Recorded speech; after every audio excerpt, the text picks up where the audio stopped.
Prophet Muhammad, peace and blessings of Allah be upon him, left us a detailed description of the end times.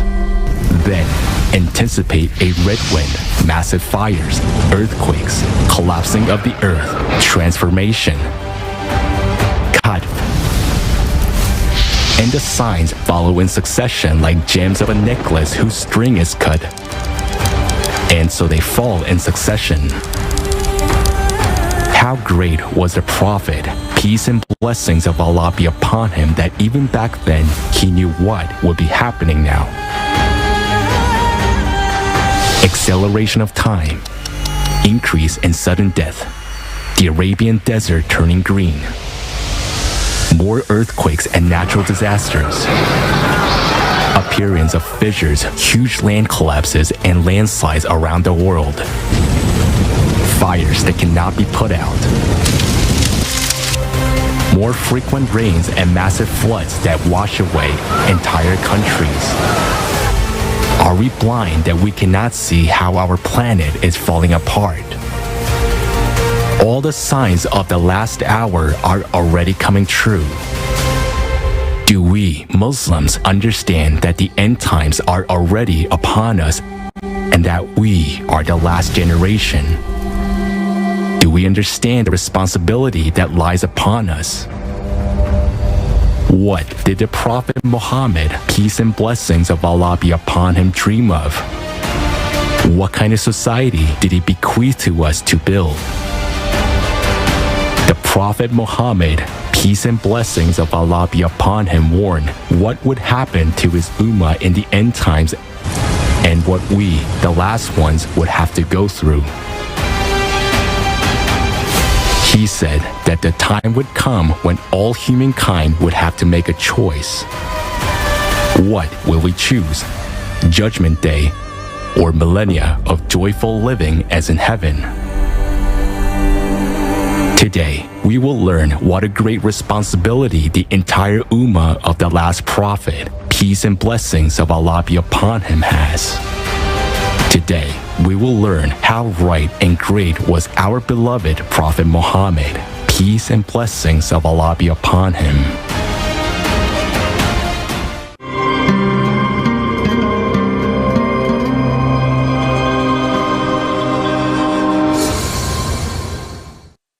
Ассаляму алейкум ва рахматуллах ва баракатух. Дорогие братья и сестры, Dear brothers and sisters, we Muslims from different countries have gathered today at this historic event, the International Online Conference Global Crisis, Who is the Prophet Muhammad for us? This conference is very significant for every Muslim and for all humanity. It is dedicated to the life of our beloved Prophet, peace and blessings of Allah be upon him, who is a holy example for us Muslims, dedicated to his act of bravery, his deeds and his dreams. The reason for this conference is the last times of humanity, which is what our beloved Prophet, peace and blessings of Allah be upon him, spoke about. In the first part of the conference, we will talk about the natural disasters that our beloved Prophet, peace be upon him, warned about.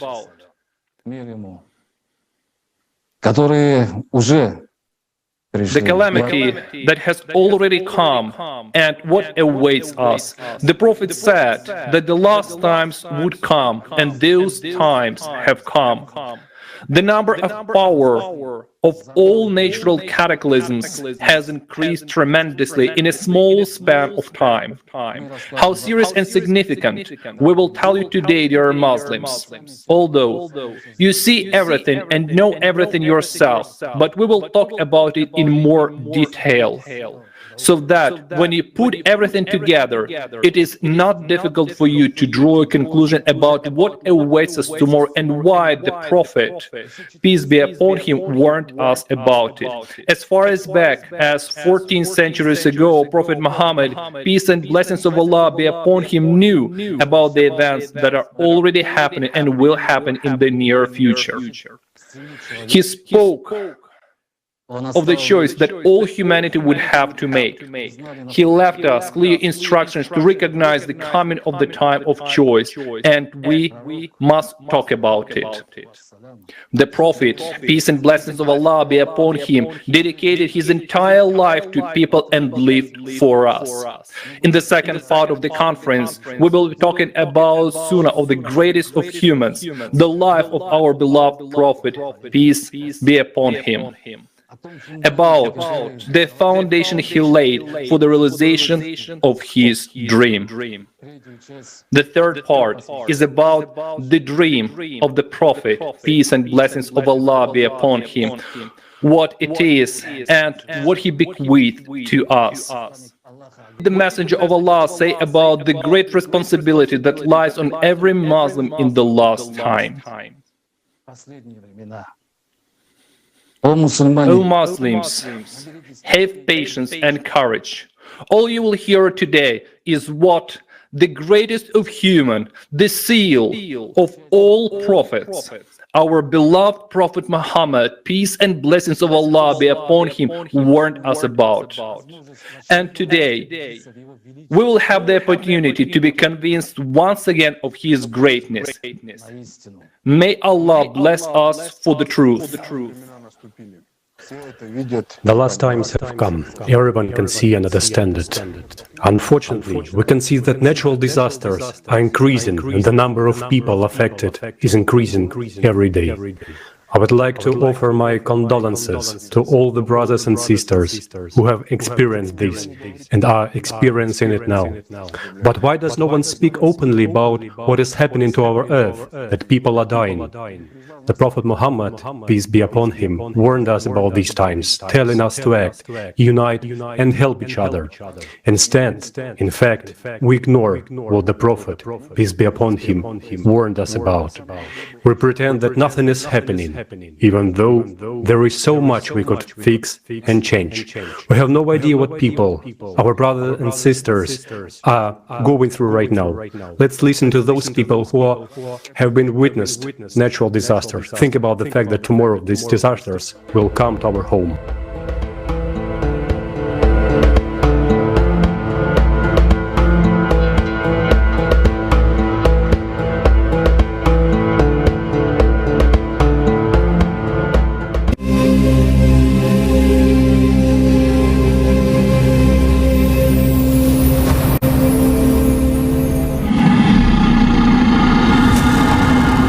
More and more climate disasters are happening all over the world every day. After an earthquake killed An earthquake killed the climate catastrophe.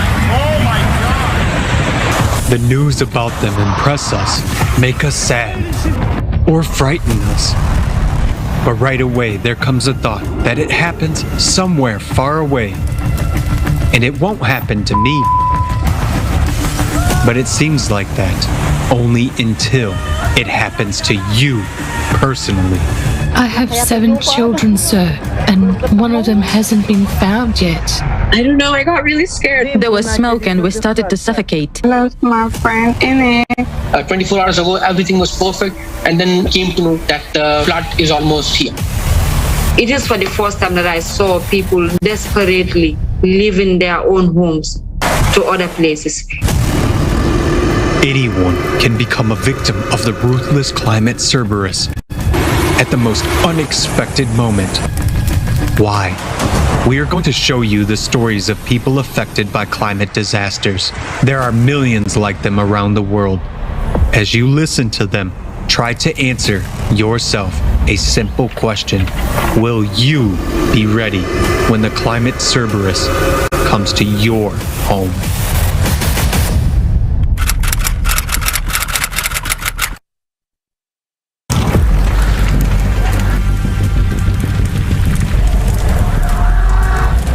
There was a fire on September 3rd. It started in the afternoon. You could see the smoke very far away.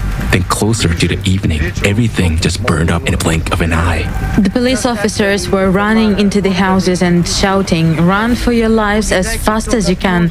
Save yourselves." People were evacuated. There were buses, rotation workers. Some evacuated in their own cars. Everybody evacuated as fast as they could. People grabbed things they could stuff in their cars and left. My daughter grabbed me and her 4 children, put us in the car, and we drove off. A very large flame was coming.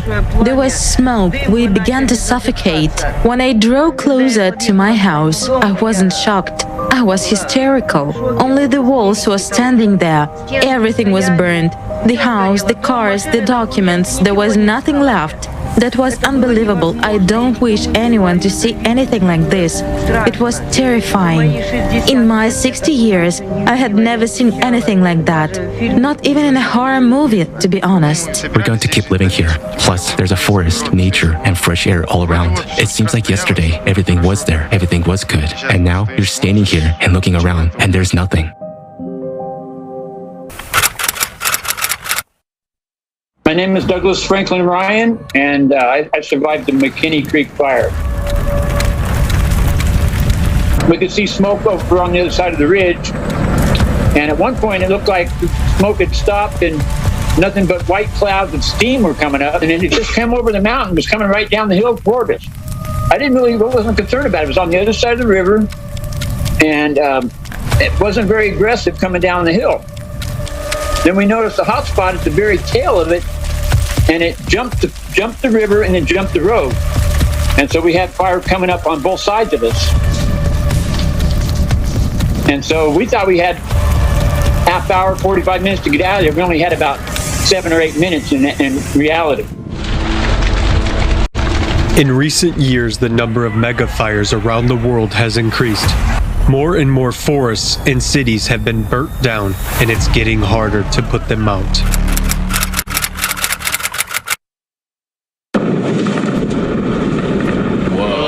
Oh man. Goodness gracious. You guys aren't gonna believe this. This is insane.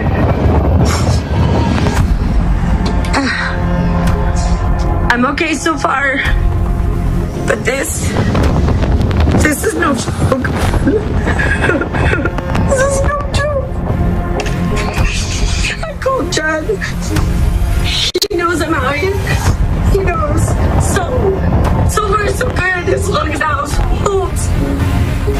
So just okay, don't worry.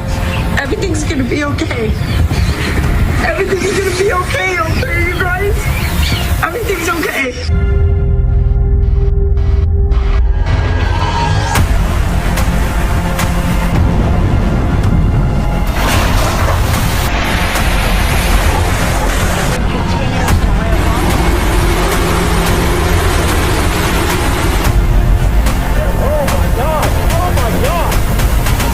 Holy crap.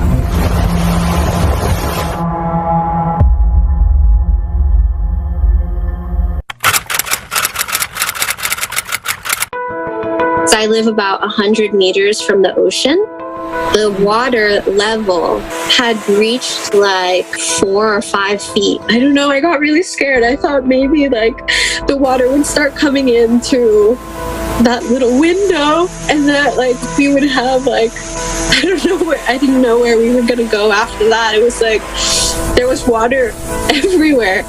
And when I went outside, yeah, I still can't believe like the destruction that happened in such a short amount of time, and just like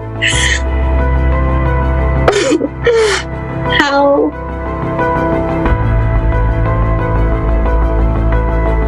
we all want to believe that we're always going to be safe, but that's not the reality.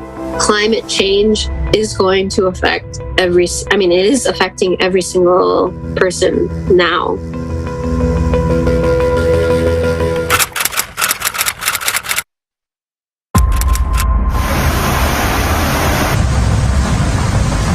There was no prevention. because it was not expected. Within 1 hour, we were flooded. Usually that flooding might be caused by 2 days of rain. It is for the first time that I saw people desperately leaving their own homes to other places. That was the most shocking part for me. Imagine forcefully being asked to leave your own homes because of a natural phenomenon that you don't have any other thing to do, and becoming a refugee in your own city or displaced in your own city. It just came with nobody aware. The area that they are working sank, houses sank, cars were taken off by water. I lost my friend in it, watched the cars sink when I can't tell.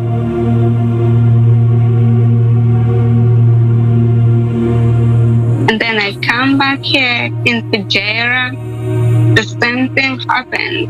And I think this is continuing. It's gonna go from country to country.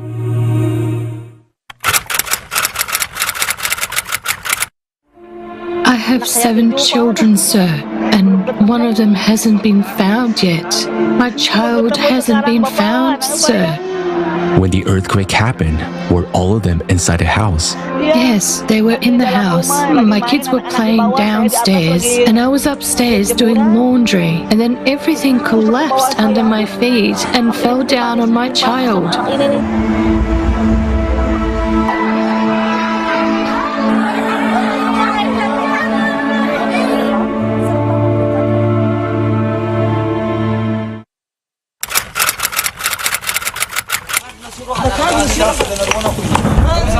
I've never seen in my life like this earthquake. It was very long. We were really scared. 4 people in my family died. I buried them today. Moreover, 12 relatives were hurt. I feel helpless. I don't have any money left. Many people were wounded, many people were died, and many homes were also destroyed. Until the end of the day, it were more than 1,000 people who lost their lives, and more than 1,500 people were injured. People were crying and screaming all around because their houses had fallen down. Women and children were trapped underground. Many of them died. The number and magnitude of earthquakes have increased around the world. Not only are they going deeper, but they are also coming closer to the surface, and therefore, they are becoming more destructive. Now, an increasing number of them are concentrated at the depth of about 10 kilometers. These very changes caused what happened in Afghanistan and Indonesia.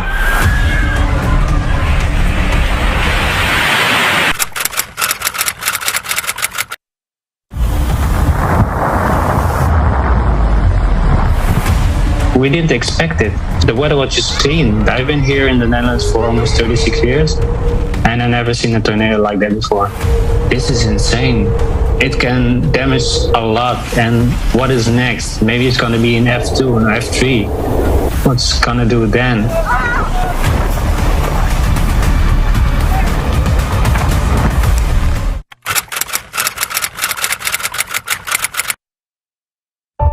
It was something that we were not even expecting. Like, it just came within the blink of an eye. Like 24 hours ago, everything was perfect. And then we came to know that the flood is almost here. We have suffered a lot here. Our rice crop has been washed away in the flood.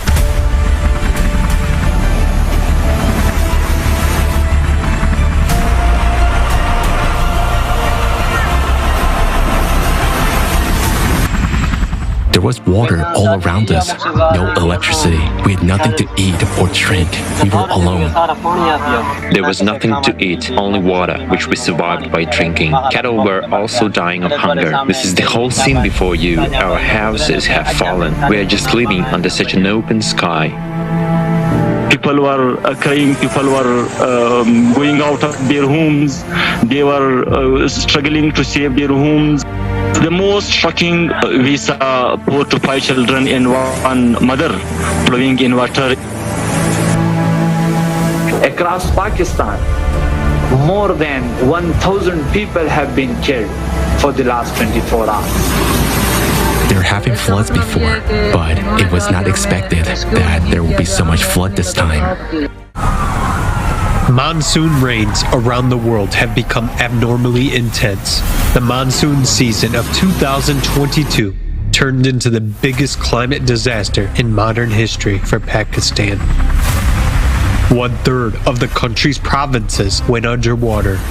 33 million people were affected. Half of them are children. Over 2 million homes were destroyed. This devastating flood in Pakistan, it's a wake-up call not only to the Pakistan but to the world as well on the threats of climate change. And this record-breaking rain would devastate any country.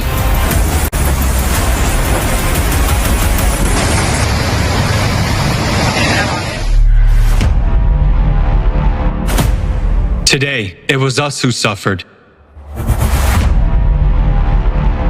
We were attacked by the climate Cerberus.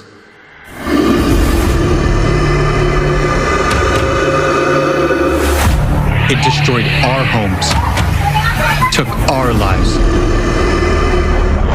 But now, it's coming for you. Are you ready for its arrival?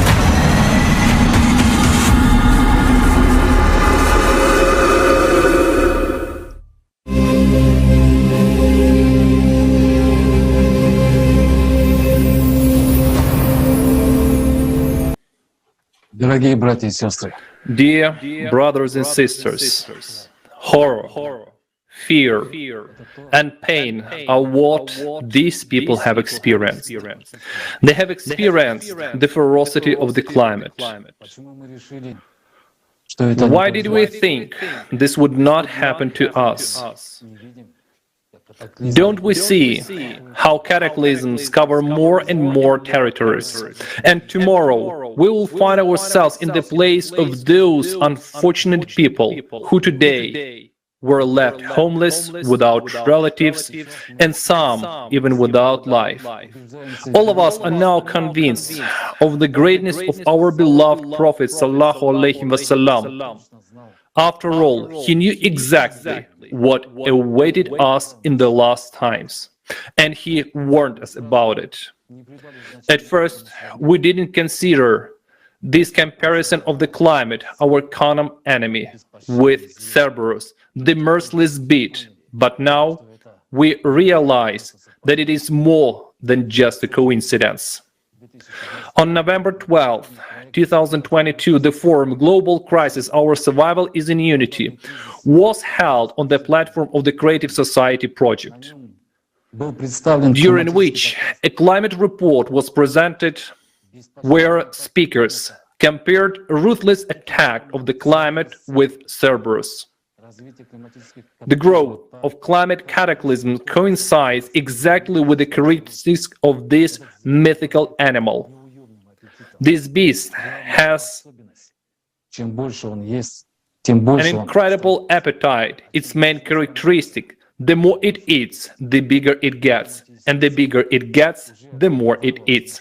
Climate Cerberus has already broken out and is devouring people's life without choosing poor or rich. This beast is taking the lives of our relatives and loved ones irrevocably. And every true Muslim is already guessing what it means. In Surah Al-Nam Ayat 82 it says, "And when the saint befalls them, we will bring out for them from the earth a beast that will speak to them that mankind has no certitude in our signs." On the day when the earth convulses by the first blast, followed by the second blast. And now you, like us, are amazed to recognize Cerberus in the doomsday beast Dabat al-Ard, which everyone is awaiting for in the last days. And it is quite surprising how much the characteristics of Cerberus and the Dabat al-Ard coincide, how all puzzles fit together. We have heard and read many times about the climatic Cerberus, but we did not pay attention to it, and only now the analogy and understanding came that this is really it. The beast that the Prophet ﷺ spoke of. The Arabic word dabba means silent and soundless movement. Al-Ard means earth animal, exactly like the magma that silently rises in the bowels of the earth. All the climatic changes that we're currently observing on the surface of the earth are due to the rise of magma, which you will learn more about in our conference. And now, at the last days, people are dying. We are watching this forum. We are watching this from our gadget screens and television sets, and we don't react. Why are we silent? Why don't we do anything? All the instructions for action were given by our Prophet ﷺ. Why don't we follow him? Dabat al-Ard is already silently creeping towards our homes and suddenly devouring them. And we are still awaiting for the beast with the head of the bull, the eyes of a pig, the ears of an elephant to come out and speak to us in the human language. We look like little children if we seriously believe that this is what the doomsday beast will look like. While the Dabat al-Ard already speaks to us, and now the beast speaks to everyone. You had no certitude in our science, but I go to every home in people, whether they are righteous or not, whether they are following the Prophet ﷺ or not. The beast is already out and he speaks to us. Our beloved Prophet ﷺ said that there would be strangers before the hour of judgment, and now we all see them talking about Cerberus and everything that the Prophet ﷺ foretold. These people stand for the truth that the Prophet ﷺ brought for us, so that we may be saved from the terrible beast of the Dabat al-Ard. The Hadith al-Bukhari states, I heard the Prophet saying, a group of people amongst my followers will remain obedient to Allah's order, and they will not be harmless by anyone who will not help them or will oppose them till Allah's order, the last day, come upon them while they are still on the right path. The fiery red beast is already breaking out to execute the judgment days. You know about the last day that our great Prophet ﷺ told us about, and why are you silent? Don't you care about human lives? Do you still not believe or ignore the truth? What will you do when the merciless beast, the Dabat al-Ard, come to devour your home? What will you say to Allah when you stand before His face? How will you justify? Climate cataclysms are getting momentum, and our great Prophet ﷺ warned us about all this. Let's all who still doubt make sure that the last times are upon us. Let's watch the video.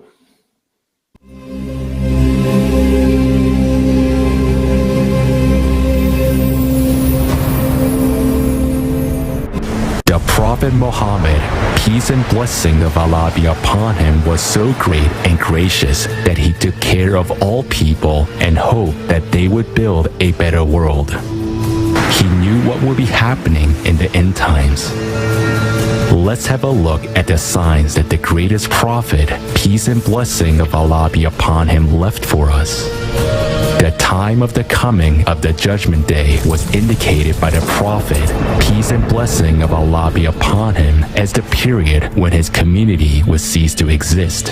According to a legend given by the great Islamic scholar Al-Barzanji, the hadith of the prophet, peace and blessing of Allah be upon him, states, the The life of this community will exceed 1,000 years, yet be limited to 1,500 years. As of today, 1,390 years have passed since the Prophet, peace and blessing of Allah be upon him, passed away. We can see that the harbingers that have already come true, that we are very close to the time of the Judgment Day. Acceleration of time. Anas bin Malik narrated that the Allah's Messenger, peace and blessings of Allah be upon him, said, "The hour shall not be established until time is constricted." Since the 80s of the 20th century, scientists began to record acceleration of our planet's rotation. Over a period of 4 centuries, the rotation of the planet had been slowing down. However, in 1973, the planet began to accelerate abruptly. And in the year 2022, the rotation of the Earth has increased so much that June 29th was the shortest day in the history of observation. Earthquakes. The hadiths say that at the end of time, the number of earthquakes will increase. The hour, last day, will not be established until earthquake will be very frequent. Since 1995, the number of earthquakes on the planet has been growing exponentially. Earthquake power and magnitudes are increasing. The number of earthquakes on the ocean floor at plate boundaries along mid-ocean ridges is also increasing. Earthquakes are happening even in places they have never occurred before. Moreover, in the last decade, there has been recorded an increase in the number of earthquakes has increased tenfold. Also, earthquakes are getting closer to the surface and becoming more destructive.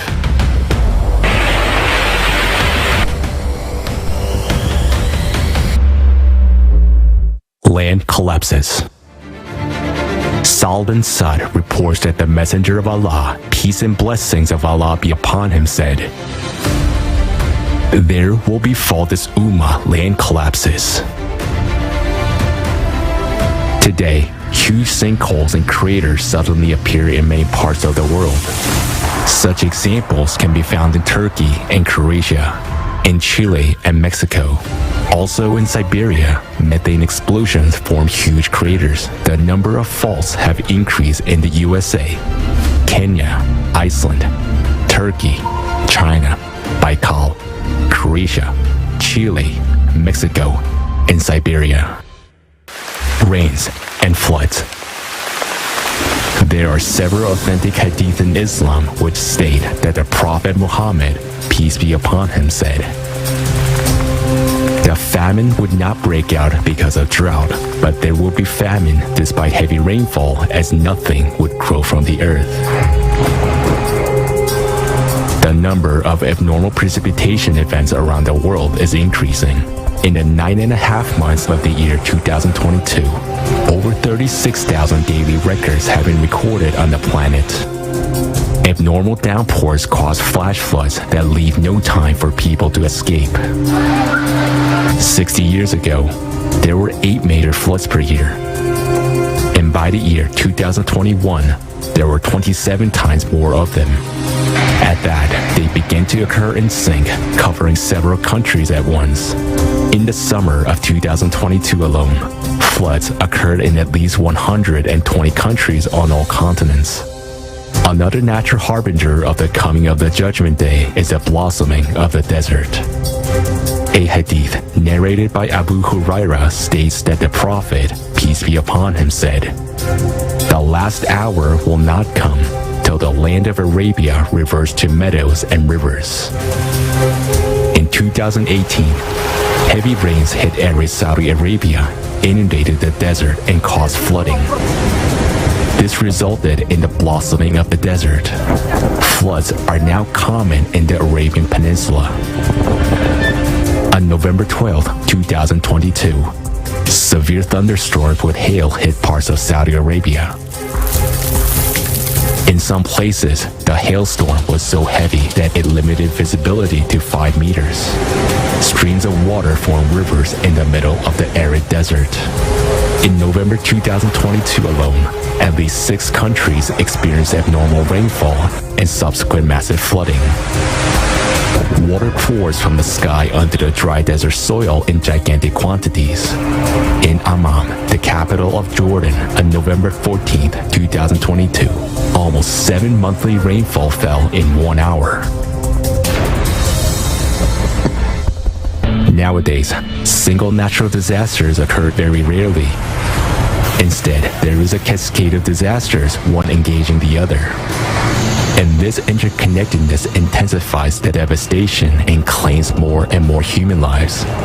What was predicted for the year 2100 is already happening today, right in front of our eyes. We can see that the harbingers of increased earthquakes, floods, droughts, and fires are already coming true. Scientists have determined that the reason for these climatic cataclysms is the destabilization of the core in the Earth's interior.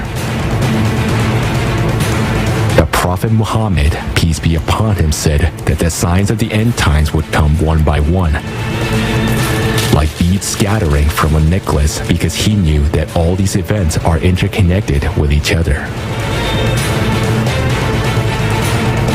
The signs to follow one another, like the jewels of a necklace whose thread is cut, and so they fall one by one.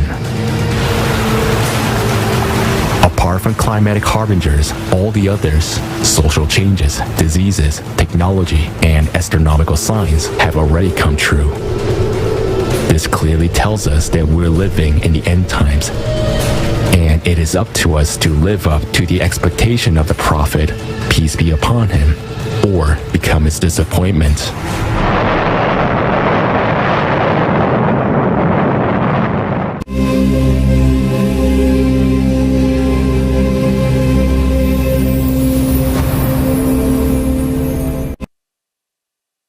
If we call ourselves Muslims, we have no right not to justify the hopes of the Prophet, peace and blessing of Allah be upon him. Are we ready to finally betray our beloved Prophet, peace be upon him? He always believed in us, continues to love, despite what we have turned the world into. We are still here thanks to the Prophet, peace be upon him. Thanks to the Prophet, peace be upon him, we clearly understand that we are living in the end times. Yes, we are divided, but the Prophet, peace be upon him, has always united everyone. It is thanks to him that we can all be truly united again. The Prophet, peace be upon him, is the greatest of all men, and no words are enough to thank him for all that he has done and is doing for us. But how we can really thank him is to honestly answer the question, who is the Prophet Muhammad, peace be upon him, for us, and follow him together. Passing the word to Nizam. Assalamu alaikum wa rahmatullahi wa barakatuh. Peace and blessings of Allah upon the most perfect and great of humans, the Prophet Muhammad sallallahu alaihi wasallam. In Quran, Surah Al-Anbiya, the Prophets 21:107, it is said that we have not sent you, O Muhammad, except as a mercy to the worlds. A great thanks to our great Prophet sallallahu alaihi wasallam, who left us a covenant. As far back as 1,390 years ago, he knew what would happen in the last times, in our times. How could he have known that? In no way, only from Allah. And this is absolute proof of his greatness, of him as the best of humans. He was the one whom Allah himself chose. All of his teachings were focused on the end times. He talked about how to make the world a better place and how to make sure that the end times would not come. He knew and understood what would happen at the end of his life and after him. And so he hoped for the last times. Can you imagine? He was talking as far back as 1,390 years ago that there would be a community that could stand up to what was coming. After all, we are the ones that he brought this information to. And his signs have been coming to us for 1,390 years so that we could be saved. The Prophet ﷺ was so concerned about us, and today every Muslim is aware of the events of the Judgment Day described in the Quran. So how does the Ummah relate to this? Why is there a complete we have the Quran, which clearly describes everything, and one by one the harbingers of the last days are coming true. But the Ummah does not follow the Prophet's ﷺ words and wait for things to happen. Shaitan is so powerful that he shuts the ears of even those who hear and immobilizes so many people, and they just don't act. The Ummah must be united. Didn't our great Prophet ﷺ tell us so? As states in Surah Imran, ayat 103, and hold firmly to the rope of Allah all together, and do not become divided. And remember the favor of Allah upon you when you were enemies, and He brought your hearts together, and you became by His favor brothers, and you were on the edge of a pit of the fire, and He saved you from it. But are we united? Has the Ummah fulfilled the words of the Prophet ﷺ about unity? Can we call ourselves Muslims? Do we have the time and right to further divide? What are we arguing about on the edge of doom? Right now, the Ummah does not attach much importance to climate threats. In fact, there are only two directions in Islam. First, there are those who follow the Prophet ﷺ, are loyal to him and follow in his footsteps and heed his messages. Second, and there are those who follow the Shaitan, those who follow the Prophet ﷺ. They have not only recognized the signs of the last times, but they have begun to act. And if you have learned about the approach of Judgment Day, you should establish justice and choose what the Prophet ﷺ bequeathed. And the signs of Judgment Day are already taking place one by one, like beads scattered from a necklace. People decide the future by their choice, and it all depends on people. Thank you, Nizam. I give the floor to Rinat, who will tell us about another sign of the Day of Judgment. Will the Prophet Muhammad, peace and blessings of Allah be upon him, passed on to us? Many of the harbingers of the end times that the greatest people, the Prophet Muhammad ﷺ, left for us are becoming clear to us only now. After all, as we have never faced some of the foretold phenomena before, we mistakenly associate them with something more familiar to us. But every year, more and more events prove to us again and again how wise our beloved Prophet ﷺ was. As far back as 1,390 years ago, the merciful Allah, through His Messenger ﷺ, predicted to us the increase of sudden deaths that would be taking place with the approach of the Judgment Day. The Hadith collection Sahih al-Jami says that with the approach of the hour, sudden death will appear. Many interpreters of the Quran considered it to be the way the Prophet Muhammad ﷺ called heart attacks, simply because this phenomenon hadn't yet been studied at the time he lived. But the Messenger of Allah ﷺ was very wise. He developed sciences and may well have pointed to a particular organ, the heart, to be more precise, if it was the cause of deaths. Since the mid-1990s, modern healthcare has begun to record more and more cases of what is known as sudden death syndrome. A person's heart just suddenly stops and the body completely ceases to function. Despite the fact that this phenomenon is often associated with heart disease, more and more cases are recorded when autopsy reveals that the person was absolutely healthy. Doctors and scientists are extremely concerned that the number of such deaths among young people under the age of 40 is increasing every year. Every year, thousands of people worldwide become victims of this unexplained syndrome. Sudden Adult Death Syndrome, or SADS. sudden arrhythmic death syndrome is syndrome of a sudden cardiac arrest. This is the name given to a new phenomenon when young and healthy people suddenly and unexpectedly die for no apparent reason.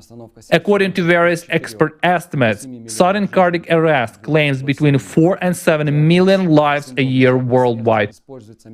The SADS diagnosis is used by medical professionals when an autopsy fails to establish an obvious cause of a person's death. It is only clear that at some point a cardiac arrest occurred but without a known cause. Cardiologist and researcher Dr. Elizabeth Parents of the Baker Heart and Diabetics Institute in Australia says that so far this syndrome remains a mysterious diagnosis. All we know for sure is that it is definitely not drugs, not suicide, not trauma, and it is not even a heart attack.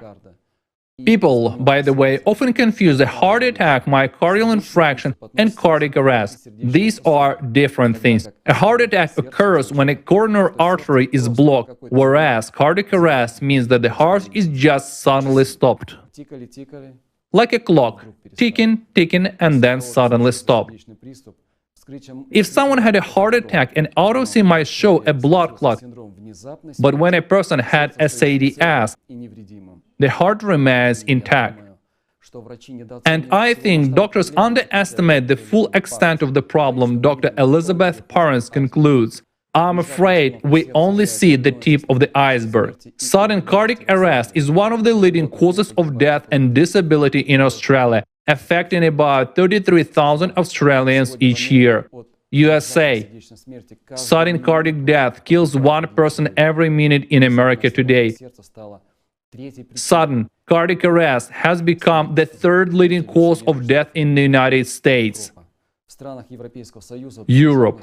In the European Union, 1 in 5 people die of sudden cardiac arrest. However, it cannot yet be reliably predicted. Doctors are discouraged by the increasing cases of healthy young people dying suddenly and unexpectedly from a mysterious syndrome. Sudden cardiac arrest syndrome has been fatal for all kinds of people, regardless of whether they maintain a fit and healthy lifestyle, the Daily Mail writes. According to Brazilian Society of Cardiac Arrhythmias, sudden death kills about 300,000 Brazilians every year. According to the National Center for Biotechnology Information, up to 3 million individuals succumb to sudden cardiac death in India every year. China. The total number of sudden cardiac deaths in China is twice as high as in the United States. This means that every minute 2 people die from sudden cardiac death. Russia. Health Minister Mikhailo Murashko gave a disappointing statistics. Every year, up to 250,000 Russians have a death from cardiac arrest. However, the scale of the phenomena is still poorly studied. According to various experts, these figures range from 200,000 to 600,000 people. In Japan, over the past 10 years, the number of sudden cardiac deaths has more than doubled. According to experts, there is no accurate data on the number of sudden cardiac arrests, and the real figures are much higher. How great the Prophet ﷺ was! He knew exactly what was going to happen. Every word, every message sent to our generation through the ages is a clue of great significance that finds confirmation in the events that are taking place today. But this harbinger of the Judgment Day reminds us not only that the end time for our entire civilization is approaching, it also makes us think about how fleeting our lives are and how suddenly they can be cut short. With so many signs of Judgment Day, can we continue to remain inactive? What shall we do? What will you personally do, knowing that for you personally, for each of us, any day could be our last? That at any moment you can stand before Allah Almighty and hold yourself accountable for your choice. Today, we're those whom the Prophet ﷺ called the last, and he set his hopes on us. He expected us to change the world by uniting in love and respect for each other. We, who recognize these signs, have a great responsibility, knowing that you were faced with the choice to hear the will of Allah, to follow the greatest of the prophets, sallallahu alaihi wasallam, or to continue to pretend that nothing is happening. Are you ready to give account for your choice at any moment? That's the year. Мир ему и благословение Аллаха был настолько велик, что многие его слова. The Prophet, peace and blessings of Allah be upon him, was so great that many of his words spoken back then are only now being deciphered by science. One of the signs of the ends of times is blossoming of the Arabian desert. Today, Muslims around the world observe this phenomena. It indicates a cyclical nature of global climate change on Earth, and now we are living in a period of change of these cycles. Dawlet, I give the floor to elaborate on this subject. The Messenger of Allah sallallahu alaihi wasallam indeed left us many harbingers, warning of the coming of the Day of Judgment. I will not stop praising the greatness of the Prophet sallallahu alaihi wasallam, because even then he knew about those times in which we live now. He left a tremendous legacy that we, as true Muslims, have yet to understand. And we, the last of whom the Prophet sallallahu alaihi wasallam spoke of, are now part of the events of which Muhammad, peace be upon him, warned, and which he pinned his hopes. And so we have an enormous responsibility, for in every word of the Prophet sallallahu alaihi wasallam, there is a truth transmitted to us by Allah Himself. My brothers and sisters, open your eyes and look at what is happening to our world. In a foreshadowing, the Prophet Muhammad sallallahu alaihi wasallam said, "The last hour will not come till the land of the Arabia reverts to meadows and rivers." Today, the Arabian Peninsula is inundated with rain and heavy showers with hail. The deserts, which previously had almost no rainfall and the highest temperature for up to 50 degrees Celsius, unfit for plant growth, have been covered with snow. And what do we see? Green meadows and blooming glades became a consequence of this weather. And in some parts of the desert, lakes were formed. Oh people, why do some of us rejoice in such an event today? And yet this is a temporary phenomenon and speaks of a dramatic change in climate. Why do we not remember the words of the Messenger of Allah sallallahu alaihi wasallam, who said, "The last hour will not come till the land of Arabia reverts to meadows and rivers." Geologists have confirmed that indeed the Arabian Peninsula has been rich in water and greenery. According to many studies, North Africa, with the Sahara and the Arabian Peninsula, had been formed into green landscapes many times in past warm periods, the last time occurring around 12,000 years ago. After that, the Arabia's climate reverted back to arid. The desert has a blooming cycle, and the Arabian desert is blooming now. If it was so important to point out the cycle, why did the Prophet sallallahu alaihi wasallam say the word reverts? The Prophet, peace be upon him, is giving us an indication of the cycle. Next, you will learn that the causes of all climatic disasters nowadays and the cyclicality of cataclysm happen every 12,000 years. The Prophet sallallahu alaihi wasallam is so great that he pointed out to those facts and events even back then, which modern scholars only approach in understanding cyclicality. It is precisely because he was the last prophet sallallahu alaihi wasallam that gave us detailed and clear description of these times. And most importantly, he gave us time to prepare, time to change something in our world and relationships. While we still have it, time is our most valuable resource these days. Imam Ahmad and Abu Dawud father narrated from Ali, the Messenger of Allah, peace and blessing of Allah be upon him, said, if even there was only one day left of our time, Allah will send a man from among my family to fill it with justice, as it had been filled with injustice. But why is it that we who live in the latest times, later times. The people who have responsibility and seem to be the first to act waste our time, fill our dwellings with material things, and our hearts are emptied in inaction. And yet Allah's only hands are our hands. Only inaction can change the course of events. You will see information of what we said in the following video.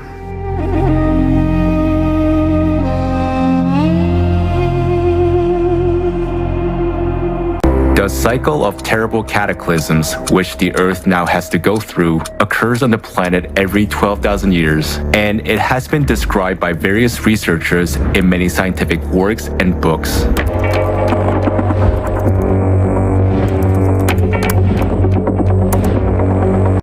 The Earth's core creates a magnetic field.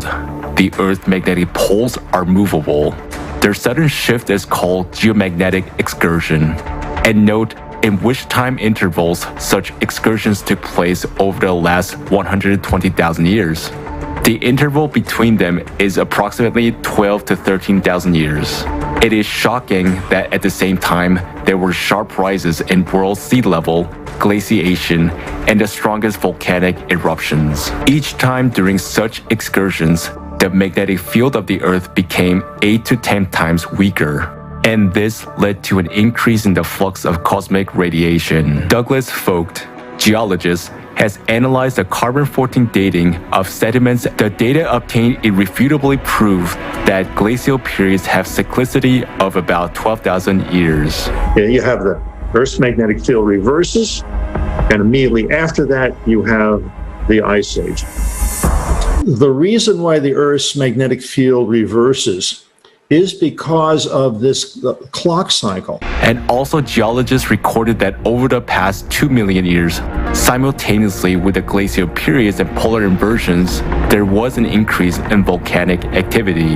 Another proof of the 12,000-year cycle was the eruption of the Toba volcano 72 to 74,000 years ago. And the humanity passed through a so-called bottleneck. In other words, it was one step away from extinction. The most destructive volcanic eruption in history, which occurred in other 12 millennial cycles, were the eruption of Phlegraean Fields, Taupo volcano in New Zealand, Lake volcano in Europe, Mount Vesuvius, Santorini, Ira, and many others. Lava flows, organic material in glacial till and moraine, all pointed to these 12,000-year cycles. Even with the standard deviation in carbon-14 dating, it's obviously that's what's happening. How? Catastrophic volcanic eruptions. Atmospheric temperature changes by 10 to 15 degrees Celsius. World ocean level change by 20 to 50 meters.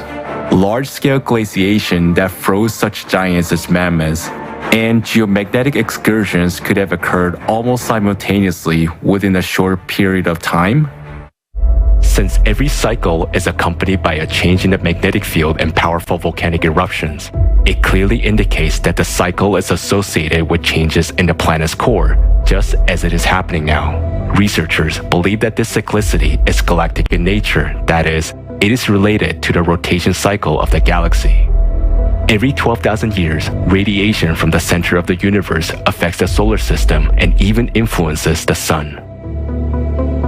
In 1998, not only was the Earth core recorded jumping, but also those of the Moon, the Sun, and other planets.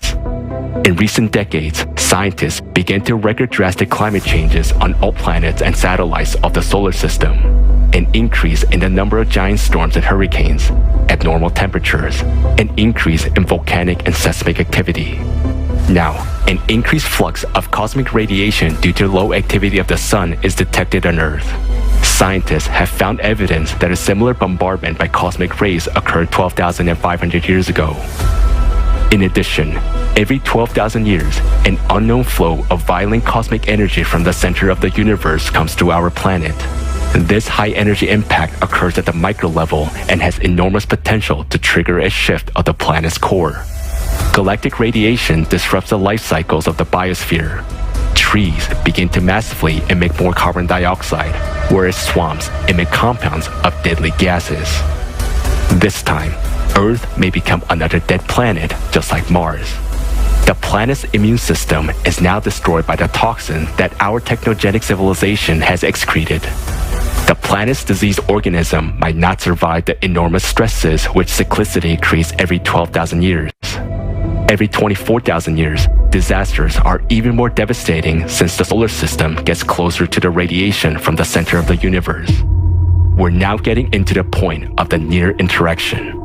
The planet is living its last years, and so are we, if we remain idle.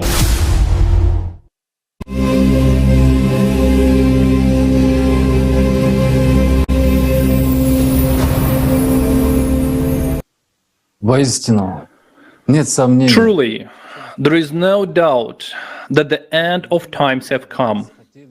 Millions of people before us wanted and hoped to live in this period, and the honor of being born in the end of times fell to us. But it is not only an honor, it is also a great responsibility, because the future of humanity depends on the actions of people in these times. We saw it as our responsibility to reach every Muslim in the world with the information that will come out of this conference. Прозвучит в этой конференции. Теперь это и ваша Now, it is also your responsibility to bring it to your brothers and sisters. And now you will understand why. I give the floor to Oskar. Дорогие братья и сестры, Dear brothers and sisters, the love of our great prophet, peace and blessings of Allah be upon him, for people is so great that he gave us an opportunity to recognize the end times by the clues he had left for his ummah. We can perfectly see that the harbingers left by our beloved prophet, peace and blessings of Allah be upon him, are coming true before our eyes.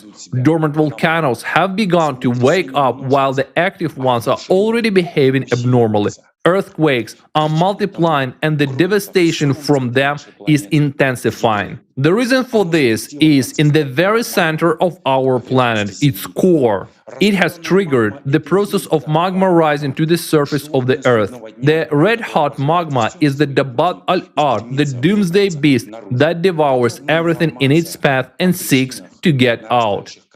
Detailed information about the reasons for growing cataclysms in our days was presented on November 12, 2022 at the International Forum Global Crisis, Our Survival is in Unity. When we heard all the explanations and facts given by the scientists at the forum, we realized that they were exactly the same as in the description of the end times left to us by the Prophet Muhammad, peace and blessing of Allah be upon him. The cleverest and wisest of men, he already knew back then what will happen to the planet and warned us. The greatest of men also knew that not all people will listen to his words, but there will be those who will hear the truth and start waking up others. That is why we consider it's our duty to follow the precepts of the Prophet, peace and blessings of Allah be upon him, and bring this vital information to every Muslim on the planet. We will see this information in an excerpt from the forum.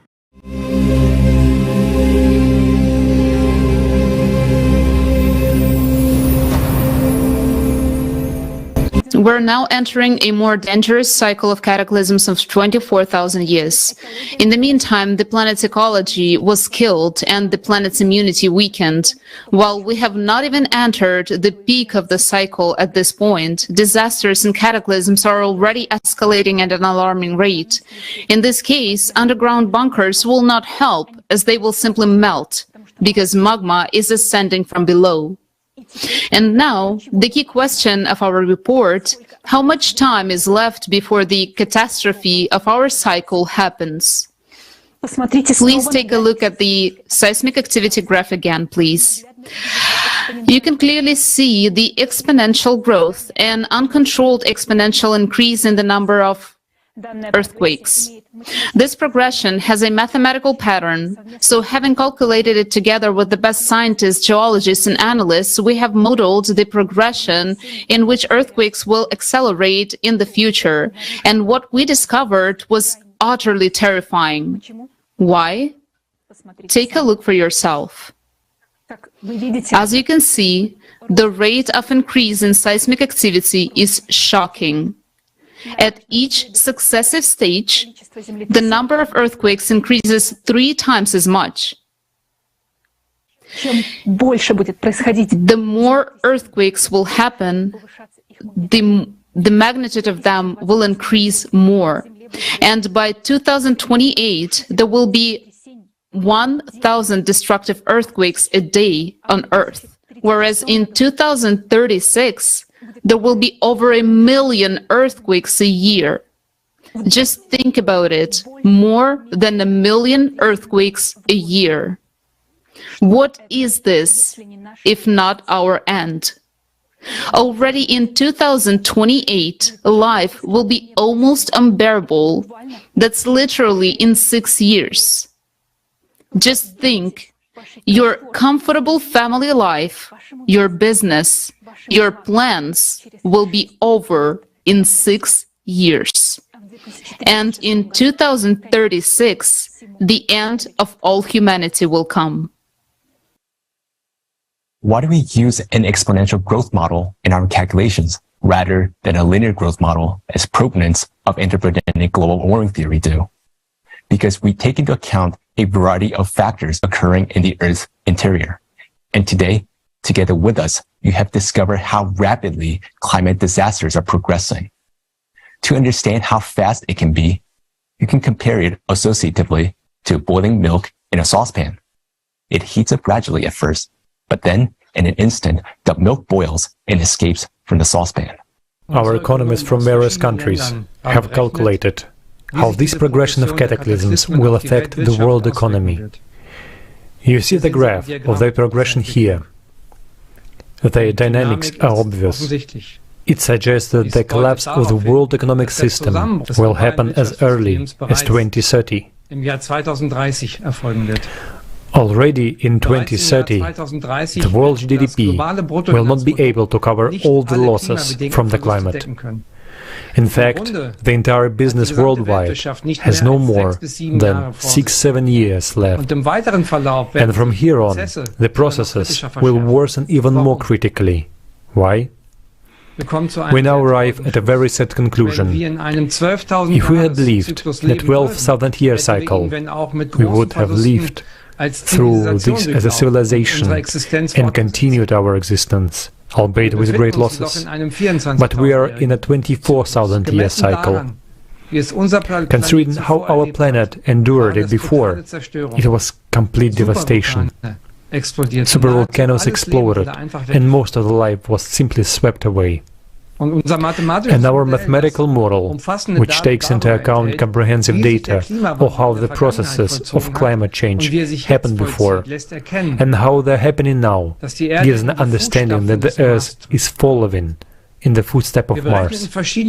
We have calculated different variants of events development and came to the conclusion that in any, even the mildest variant of the current cycle, all humanity will die. And according to our mathematical model, this will happen no later than 2036.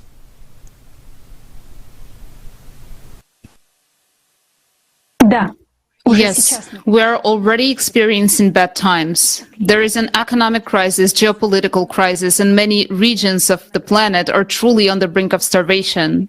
Large-scale cataclysms are underway, scoring droughts in some places and terrible floods in others, hurricanes, tsunamis, and earthquakes. But just imagine what will happen when the planet is almost devoid of livable places due to earthquakes, when the largest portion of the budget of all countries will be spent on covering losses from disasters. Of course, living conditions will critically deteriorate, prices for everything will rise, water and food, gas and gasoline. But in 14 years from now, nobody will need water, food, gas or gasoline or anything at all. Because after what happens no later than 2036, no one will need anything. We have prepared a detailed model of events that will happen in the future, and now we're going to present it to you. We consider it our duty to report to you the seriousness of the situation in detail. We've deducted the scale of events based on the progression that we have been able to estimate from the increase in the number and strength of earthquakes. Further development of these events leads to the internal cracking of the Earth's crust. Through these cracks, magma will begin to rise in geometric progression you have seen in the graph. This will then lead to microfractures in the crust in some places, which will increase magmatic activity. And it will keep increasing even more until it provokes a large-scale rupture in the thinnest part of the crust, which is in the ocean. This is inevitable. There is a 99.9% probability that this rupture will occur in the area of the Mariana Trench. This is where deep focus earthquakes are registered and where the Earth's crust is the thinnest, only 5 kilometers. At first, when a small amount of water will meet magma, magma will break through the crust for the first time, exploding violently. When we say the micro-explosions will occur, we mean that, in fact, each of these explosions is equivalent to the explosion of dozens of nuclear bombs. This will destroy the thin layer of the crust beneath the Mariana Trench, but the worst thing will happen next. And to understand what happens next, we will show you an experiment.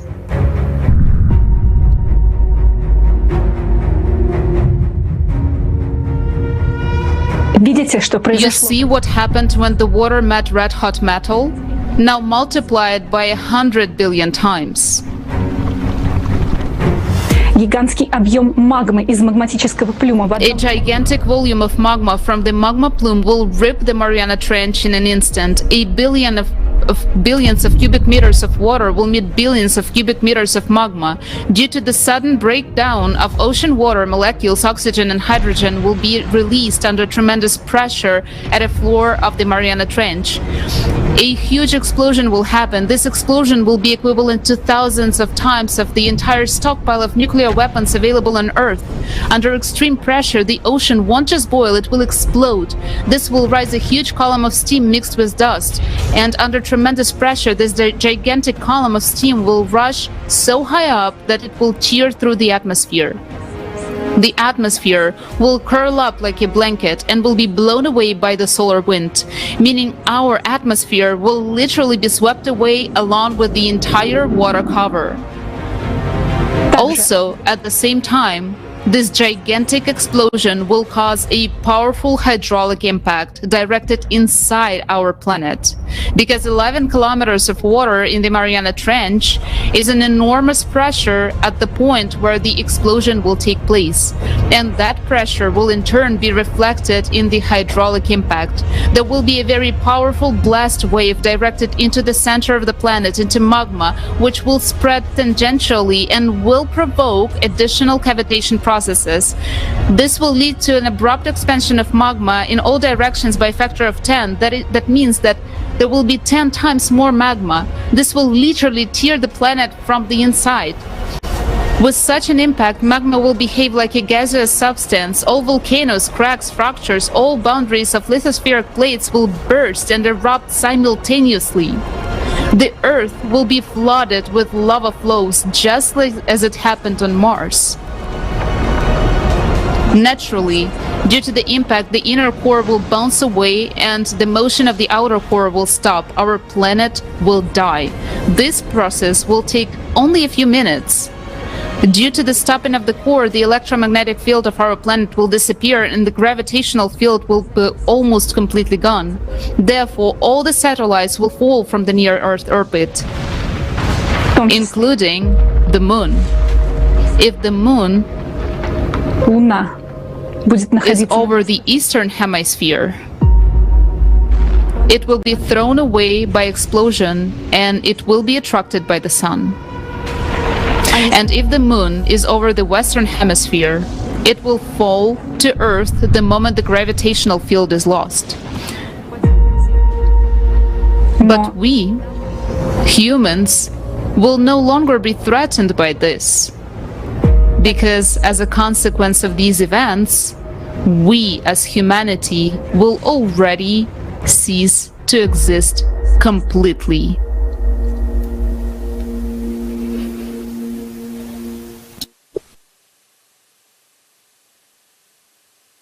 What this mathematical model is saying is that if the destruction process is slow enough and there are no other factors to trigger its acceleration, then everything we're talking about will happen in October 2036.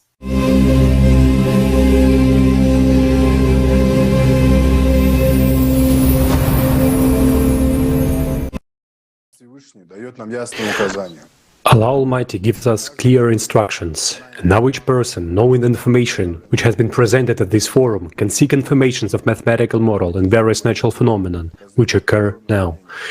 We have now heard that our planet has no more than 14 years left. These are the calculations, but only Allah knows which day will be the last for mankind, because everything depends on us, on our choice.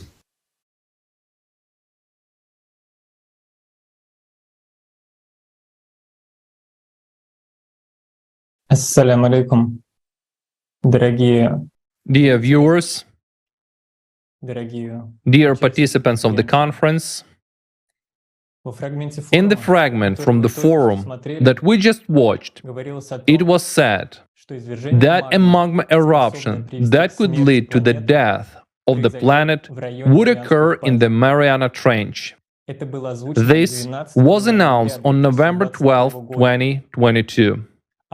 And on November 15, the news about the eruption of an underwater volcano near the northern Mariana Islands appeared. According to scientists, a huge underwater volcano erupts under the surface of the Pacific Ocean. This is another indicator of the rise of magma in the bowels of the Mariana Trench, confirming the information that was voiced on the forum. Another shocking fact was the sudden activation of several volcanoes in different parts of the planet in late November and early December this year. In Hawaii, in Indonesia, in Russia, very strong eruptions began simultaneously and moreover at once from several volcanoes located nearby. Less than a month has passed since the forum Global Crisis Our Survival is in Unity, and the events that have taken place during this time already exactly confirm the presented model. And, as the speakers at the forum said, they would be the first to be glad that this was not so, but, unfortunately, it is. That is why the Prophet Muhammad ﷺ warned us.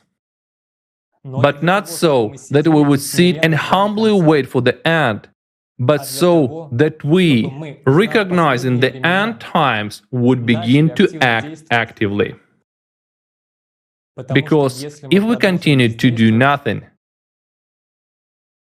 the day of judgment will come.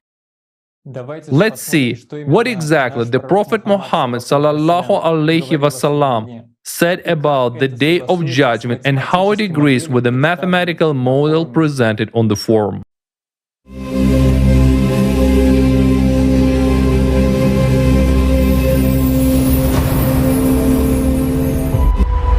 Apocalypse. The greatest men, the Prophet Muhammad sallallahu alaihi wasallam, precisely described 1,400 years ago what is happening right now. The Prophet Muhammad sallallahu alaihi wasallam also described the Judgment Day scenario in great detail. In the Quran, Surah 56, the Prophet sallallahu alaihi wasallam speaks of earthquakes of unprecedented magnitude. When the earth will be violently shaken, the mountains will be crushed to pieces, becoming scattered particles of dust. Surahs 27, 52, and 70 say that the mountains, which were thought to be unmovable, will float away like clouds. They will become like wool. That is, they will be shaken and split up into blocks. They will break apart along the faults. This is how strong the tectonic shifts and the speed of the movement of the lithospheric plates will be. There is a description of the unprecedented speed of events in Hadith narrated by Abu Huraira. It says that the world will end so suddenly and quickly that people will not have time to complete the actions they've started. A person has raised a morsel of food to his mouth but will not be able to eat it. The Quran speaks of violent volcanic eruptions and catastrophic fires during the Judgment Day. Then watch for the day when sky will bring a visible smoke covering the people. This is a painful torment. During the peak of cataclysmic eruptions of numerous volcanoes, volcanic ash will be released into the atmosphere, blocking the sun rays from reaching the Earth's surface for many years. The planet will be illuminated only by the light of fires and the glow of the fiery lava. This is stated in the Quran, Surah 55, Ayah 37. And when the heaven is split open and becomes rose-colored like oil. Hydraulic impact. In the sacred texts, we find descriptions of the destruction of the planet, which the Prophet Sallallahu Alaihi Wasallam informed people about in a language they understood. And now, having the scientific basis, we can understand what he was talking about. For example, in the Quran, Surah 82, Al-Infitar says, "When the sky splits open, and when the stars fall away, and when the seas burst forth." What it means is that the atmosphere during the violent explosion in the Mariana Trench will be ruptured by a stream of steam. And Surah 21 says, the supreme horror of that day will not disturb them. On that day, we will roll up the heavens like a scroll of writings. What is described in the surah is very similar to the fact that if steam explosion ruptures the atmosphere, its integrity will be disrupted and it will be blown away by the solar wind and dispersed in space. Also in Surah 81, at Takfir, it is said, when the sun is put out, and when the stars fall down, and when the mountains are blown away, and when the seas are set on fire, and when the sky is stripped away. It is also clear from the surah that the collapse of the atmosphere will take place when red-hot magma erupts into the ocean, setting it on fire. What is this falling of the stars mentioned in the Quran? During the hydraulic impact, the rotation of the planet will instantly accelerate and the atmosphere will disappear. This very phenomenon will make an impression that the stars are falling. If we summarize the words of the Prophet Sallallahu Alaihi Wasallam about the Judgment Day, we will see the description of the phenomena predicted by the mathematical model for October 2036 during the hydraulic impact. Indeed, they see it as distant, but we see it as near. Then, do they await except the hour should come upon them unexpectedly, but already there have come some of its indications. That is the day of carrying out the threat. On the day, the heaven will sway with circular motion, and the mountains will pass on, departing. On the day, the earth breaks away from them, and they emerge rapidly. Then watch for the day when the sky will bring a visible smoke covering the people. This is a painful torment. And the earth and the mountains are lifted and leveled with one blow, that is stroke. Then on that day, the occurrence, that is resurrection, will occur, and the heaven will split open. For that day, it is infernal, when the sun is wrapped up in darkness, and when the stars fall, dispersing, and when the mountains are removed, and when the seas are filled with flame, and when the sky is stripped away. If the Judgment Day scenario and the words of the Prophet Sallallahu Alaihi Wasallam come true, then our planet will become like Mars.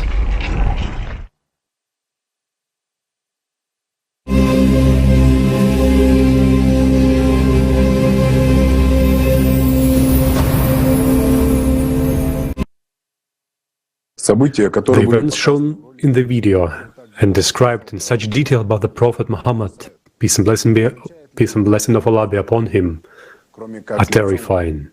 But does this mean that we no longer have a choice but to face the triumph of Cerberus? Do we have the opportunity and time to change the course of history? The merciful Allah, even in times of approaching doomsday, shows concern for people and gives it a chance so that the Ummah, united, can find a solution and a way out of the current situation. Assalamu alaikum, brothers and sisters. Allah is so merciful that He gives us a host of harbingers, predictions, many of which were voiced in the video. There are so many of them that it is simply impossible not to know that the time of the approaching doomsday is coming. But for what purpose did our beloved Prophet sallallahu alaihi wasallam want us to know that this time, if nothing could be changed, even now, as Dabat al-Ard is gaining more and more force, ravaging entire cities and islands, leaving ruins in its wake, it is very noticeable that the number of people who lost their lives is not yet that high. It is clearly not in the scale of the devastation that Dabat al-Ard is leaving behind. Even now, as the time of the doomsday draws even nearer, Allah continues to show His mercy and restrain the cataclysms. The floods in Pakistan in August and September 2022 killed more than 1,500 people, a huge number of lives lost. But the scale of the devastation is so appalling that the death toll is not proportionate to the damage caused. After all, a third of the country was underwater, and about 3 million homes were damaged or completely destroyed. 33 million people were forced to flee their homes. Category 5 Super Typhoon Nuro took about 40 lives in 4 countries. In the Philippines, where it hit hardest, 12 people died and 5 are missing, while nearly 60,000 homes were partially or totally destroyed, and it took just 6 hours to reach super typhoon status, leaving people with no time to prepare. Category 4 Hurricane Ian, Florida, left more than 150 people dead. And it is one of the most destructive hurricanes to hit the US mainland in history. A large number of powerful earthquakes with magnitudes over 5 occur far away from populated areas. However, they remain unnoticeable and do not result in loss of life. Many earthquakes still occur at very deep depths, which also reduces their destructive power. However, earthquakes are now becoming more widespread and more frequent, and they are starting to occur close to populated areas that have not previously been affected by earthquakes. Moreover, earthquakes are becoming shallower. They are more and more frequent at a depth of no more than 10 kilometers. This means that in the near future, earthquakes of lesser magnitudes will claim more and more lives, as they did in the deadliest earthquakes of 2022 in Afghanistan and Indonesia. Already, we can see that earthquakes of high magnitude are becoming more and more frequent. They are occurring in series over a short period of time. Scientists say that the number and power of earthquakes will only increase. In Quran, Surah 2, Al-Barak, Ayah 177 says, "Righteousness, it is not the turning your faces towards the east or the west. Rather, it is the righteous are those who believe in Allah, the last day." The number of victims of climate disasters in 2022 alone is in the thousands. Tens of millions of people have been displaced from their homes. But the last day, described to us by the Prophet ﷺ himself, means that the complete cessation of our existence as humanity, and that is 8 billion people. The beast from the earth is increasingly showing its ferocity. Yet, even in such a difficult time, the merciful Allah shows His love for us, still restraining Him, so that we, the Muslims, may remember the harbingers of the last days, unite to find a solution, and have time to build the world that our Prophet ﷺ dreamt of, where nothing would threaten any human life any longer. The Prophet Muhammad ﷺ hoped that there would be enough of faithful and devoted people among Muslims who would make the right decisions in the last days of his world, of this world, to stop serving Iblis, kick out Shaitan, and look honestly into each other's eyes and restore the Quran, restore the truth, and restore Islam throughout the world to save this world. So far, Dabat al-Ard has been taking mainly material possessions, as if to remind us of their emptiness. But its appetite grows by the day. Floods and earthquakes may destroy mosques and temporary structures, but they cannot destroy the association of people who are faithful and serve Allah. It is only up to our choice whether we continue to stand idly by and follow Shaitan, or respond with sincere love and the greatest of the prophets, sallallahu alaihi wasallam, and build a world that Allah Himself will rejoice in. Dear brothers and sisters, be true followers of the Prophet sallallahu alaihi wasallam and join in spreading this conference so that all people would know the truth. Our beloved Prophet, peace and blessings of Allah be upon him, hoped for you and me. He hoped that the Ummah would be united in the end times. What is the state of the Ummah now? Are we living up to his expectations? Are we living up to the commandments of the Prophet Muhammad, peace be upon him? Every day we see our world crumbling. Every day we increase the destruction by our actions. Did the Prophet, peace be upon him, tell us to be enemies with each other? Did he bequeath to us the society of the rich and the poor? Did he raise his hand against a woman? Why did we follow the shaitan? And yet, each of us wonders why there is so much injustice in the world. And today, we still have time to justify the hope of the Prophet, peace be upon him. Who are we? Those who are devoted to the Prophet, peace be upon him, or those who have betrayed the Prophet, peace be upon him? Brothers and sisters, looking now at these examples now, I understand the discrepancy between the scale of cataclysms and the number of victims, and that is a mercy of Allah to us. But at the same time, I have a serious question for the entire Ummah. Yes, Allah is merciful. He gives us a chance on the verge, and that's a fact. Allah gives us a chance to prepare ourselves to meet and pass these coming challenges with dignity. But what are we Muslims doing now in these end times? In this most crucial period in the history of all mankind, in these difficult times that our Prophet, peace and blessings of Allah be upon him, warned about, what is the Ummah doing? Are we Muslims ready for the Day of Judgment? What is the state of Ummah? Are we living as the Prophet Muhammad, peace and blessings of Allah be upon him, bequeathed it to us? Let us look honestly at the state of the Ummah today. We Muslims, are we a role model for the world? Do people all over the world tell their children, look, take an example and learn from Muslims? What facts now do we see about the Islamic world? Each of us opens the news and reads, here are two Islamic countries that cannot agree on a common river, and the people of one country are now suffering from thirst and lack of water for normal life. Or, our brothers were not allowed into the mosque for Friday prayers because they did not wear white shirts, as Hazrat said. Or, here are Islamic countries where Muslims are taught how to beat their wives who are already deprived of all their rights. And here's more news. Our 20-year-old brother sold his kidney to pay the debts he had gotten himself into, to provide food for his family. And here's another one. Some brother is telling a journalist, we have no money for food, so I announced at local mosque that I want to sell my daughter. I no longer want to continue this list. It hurts me to talk about this, because this is happening in front of us. What is this? How can this be? Is this news from Muslim countries? Astaghfirullah.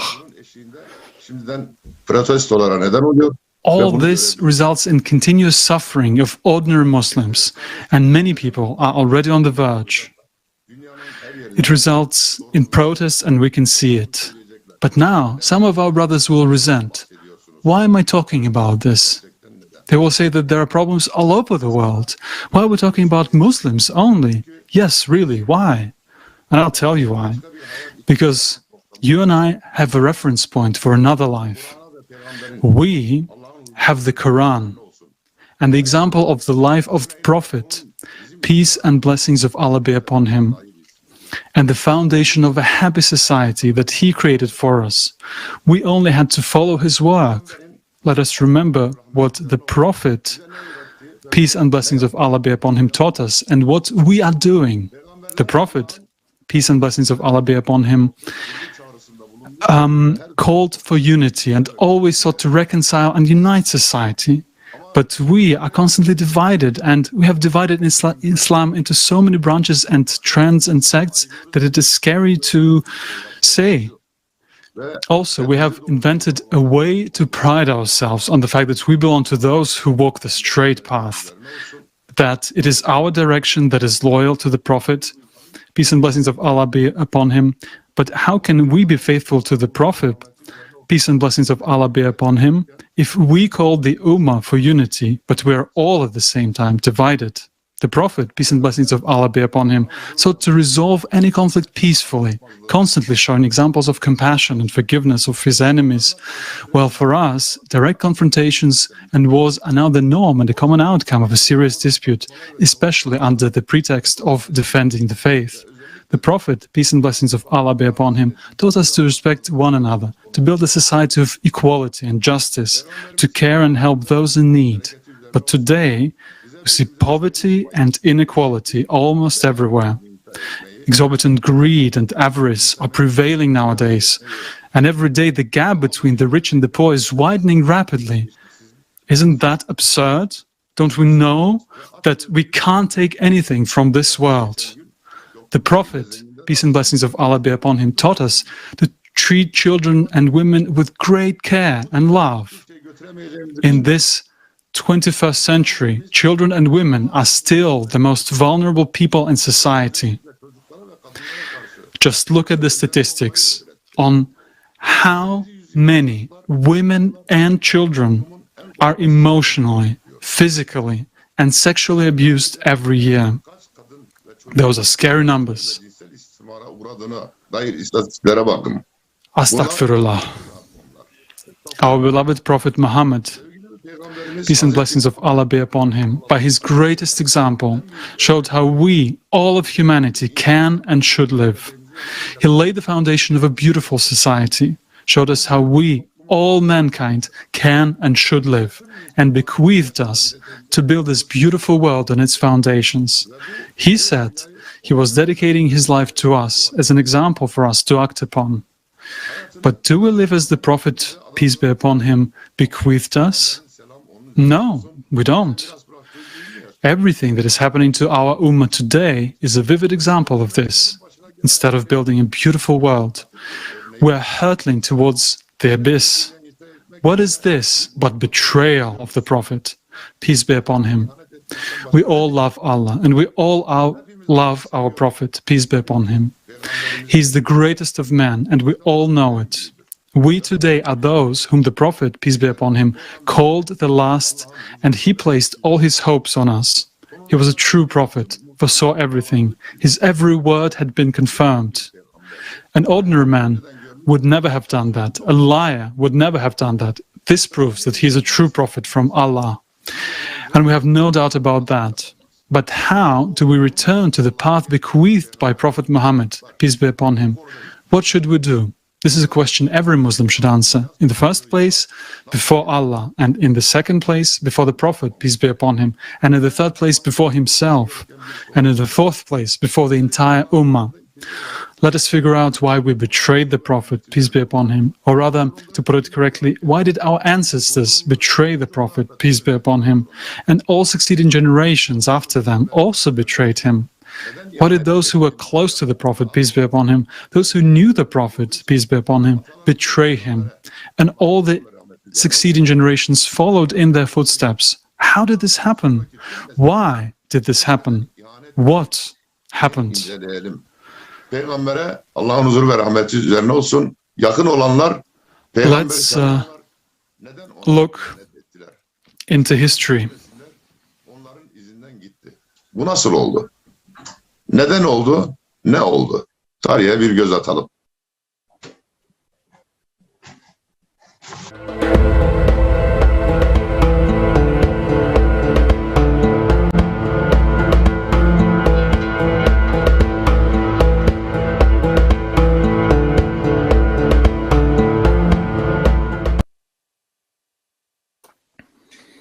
мусульман Аллах является Господом миров. For us, Muslims, Allah is the Lord of the worlds. In every prayer pronouncing the words of Surah Al-Fatimah, we undividedly worship Allah. We offer Him our immense gratitude. From Him we ask help in all our affairs. From Him we seek truth and judge. But Allah also called His Messenger Muhammad, peace and blessings of Allah be upon him, mercy for the worlds. There is a very deep meaning in these words that is very difficult for the human mind to grasp. Who should be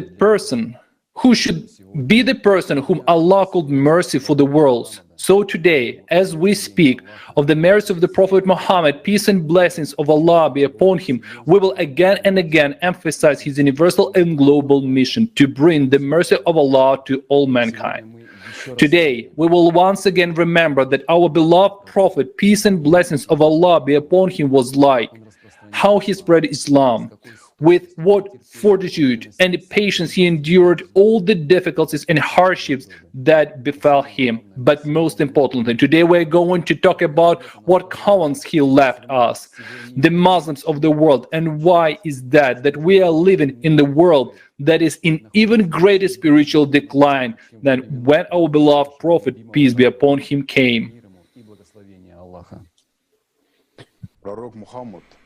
Prophet Muhammad, peace and blessings of Allah be upon him, is the last and all humankind prophet. He was sent by the Almighty for all mankind. Anyone who denies the last prophet denies not only the prophet, not only Islam, but Allah Himself.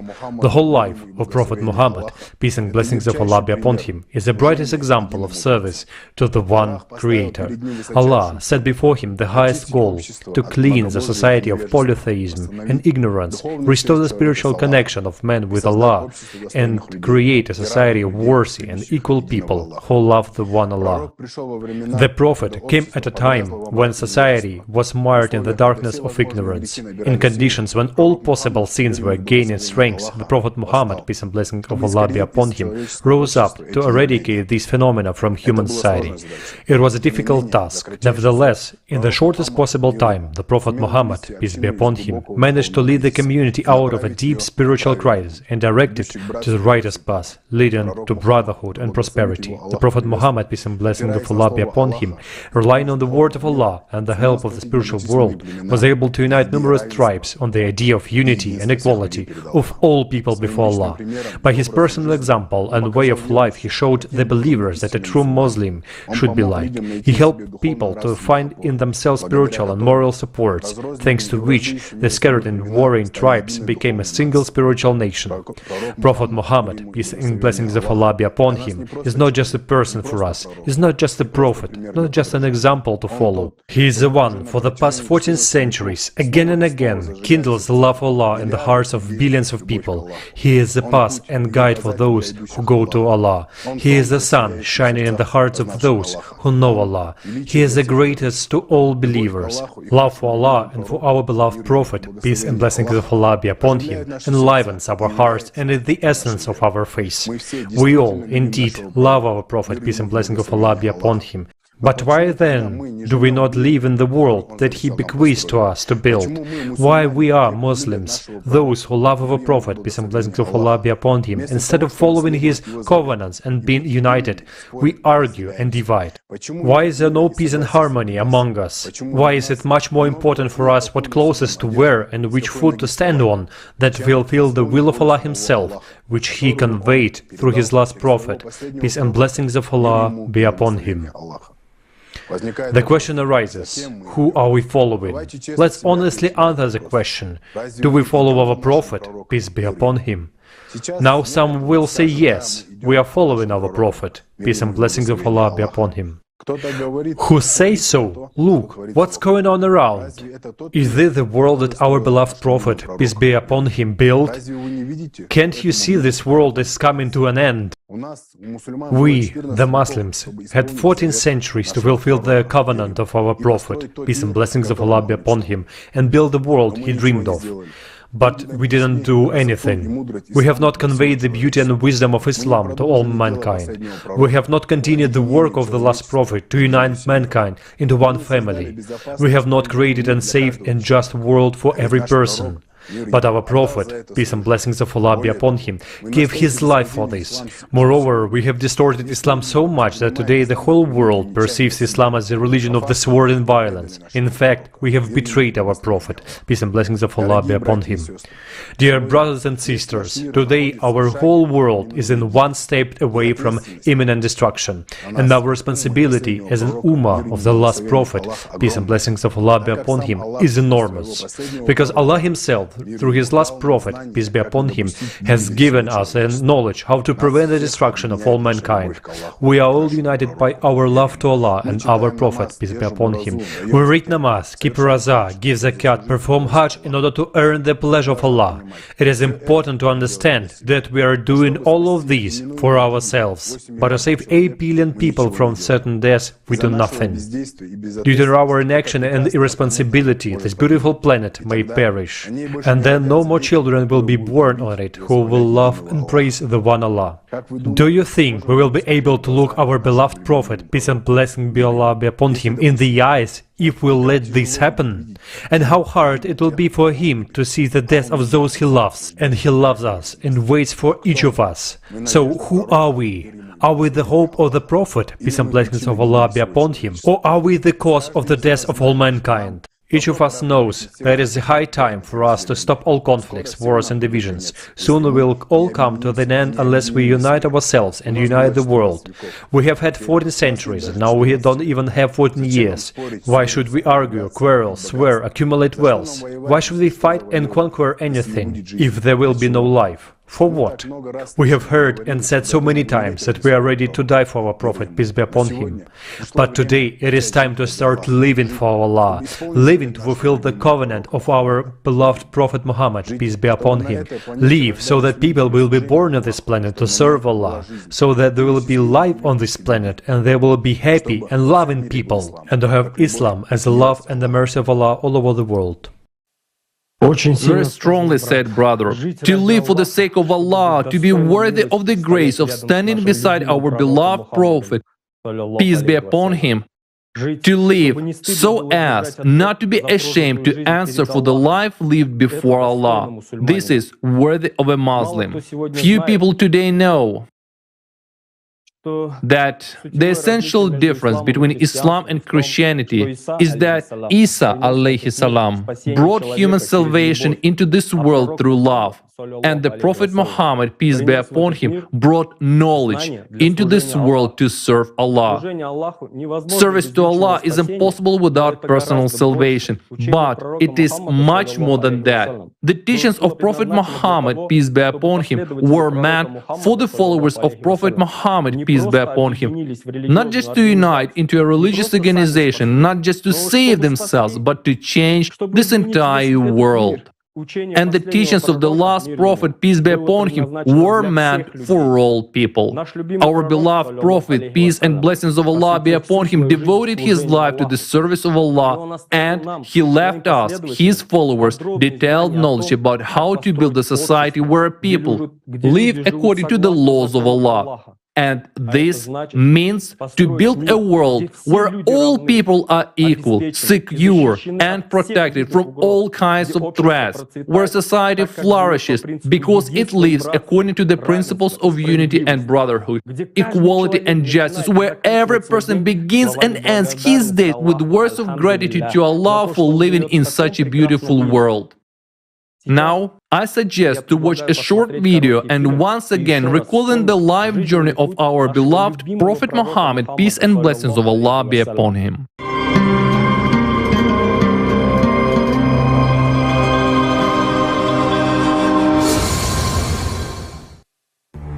By the middle of the 6th century, the world had sunk into darkness and ignorance, and people had forgotten the noble origin of their souls, and were looking at this world and its riches with greed. Allah took pity and sent to them the Prophet, peace be upon him, to show the lost way. Allah said to his chosen Prophet, peace be upon him, "We have sent you only as a mercy for the worlds." Grandpa, who's the greatest human on earth? The greatest human ever? Well, Listen, my grandson. I will tell you the story of the greatest prophet, Muhammad. Peace and blessings of Allah be upon him. Was a very unique personality. He is the greatest of people, but his fate cannot be called an easy one. And you wouldn't wish, even your enemy, all the hardships he went through. He endured every ordeal with profound patience and fortitude. He used to say, "The eyes are shedding tears, and the heart is grieved, and we will not say except what pleases Ar-Rabb."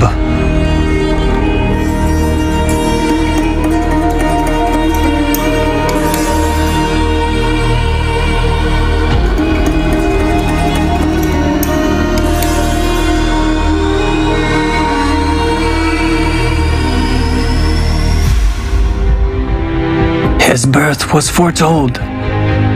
And remember when Isa, son of Maryam, said, "O children of Israel, I am the messenger of Allah unto you," confirming the Torah, which came before me and giving glad tidings of a messenger to come after me, whose name shall be Ahmad. Abdul Muttalib, grandfather of Muhammad, peace and blessings of Allah be upon him, was a human of noble birth. It was he who gave the name of the future prophet, peace and blessings of Allah be upon him, and named him Muhammad, choosing this name over the names of his ancestors. He said, "I want him to be praised in the heavens of Allah, above and on the earth of his people." The name Muhammad means he to whom praise is due. Since childhood, he was very sympathetic, sensitive, loving, and so kind that his peers soon nicknamed him Al-Amin, which means honest, faithful, and trustworthy in Arabic. Later, even his enemies entrusted him with their camels and money. They were aware of the high decency and honesty of the Prophet, peace be upon him. When Muhammad, peace be upon him, was about 5 years old, Halima, his nurse, met people from Ethiopia who took an interest in the child and asked her about him. Then they said, "This child will be an individual of great importance. We will take him to our country with us. We have heard about him before." Halima hid Muhammad, peace be upon him, and soon returned him to his mother in Mecca, believing he would be safer there. But soon his mother, the only one Muhammad, peace be upon him, knew of his parents, was buried, and 2 years later, his grandfather died as well.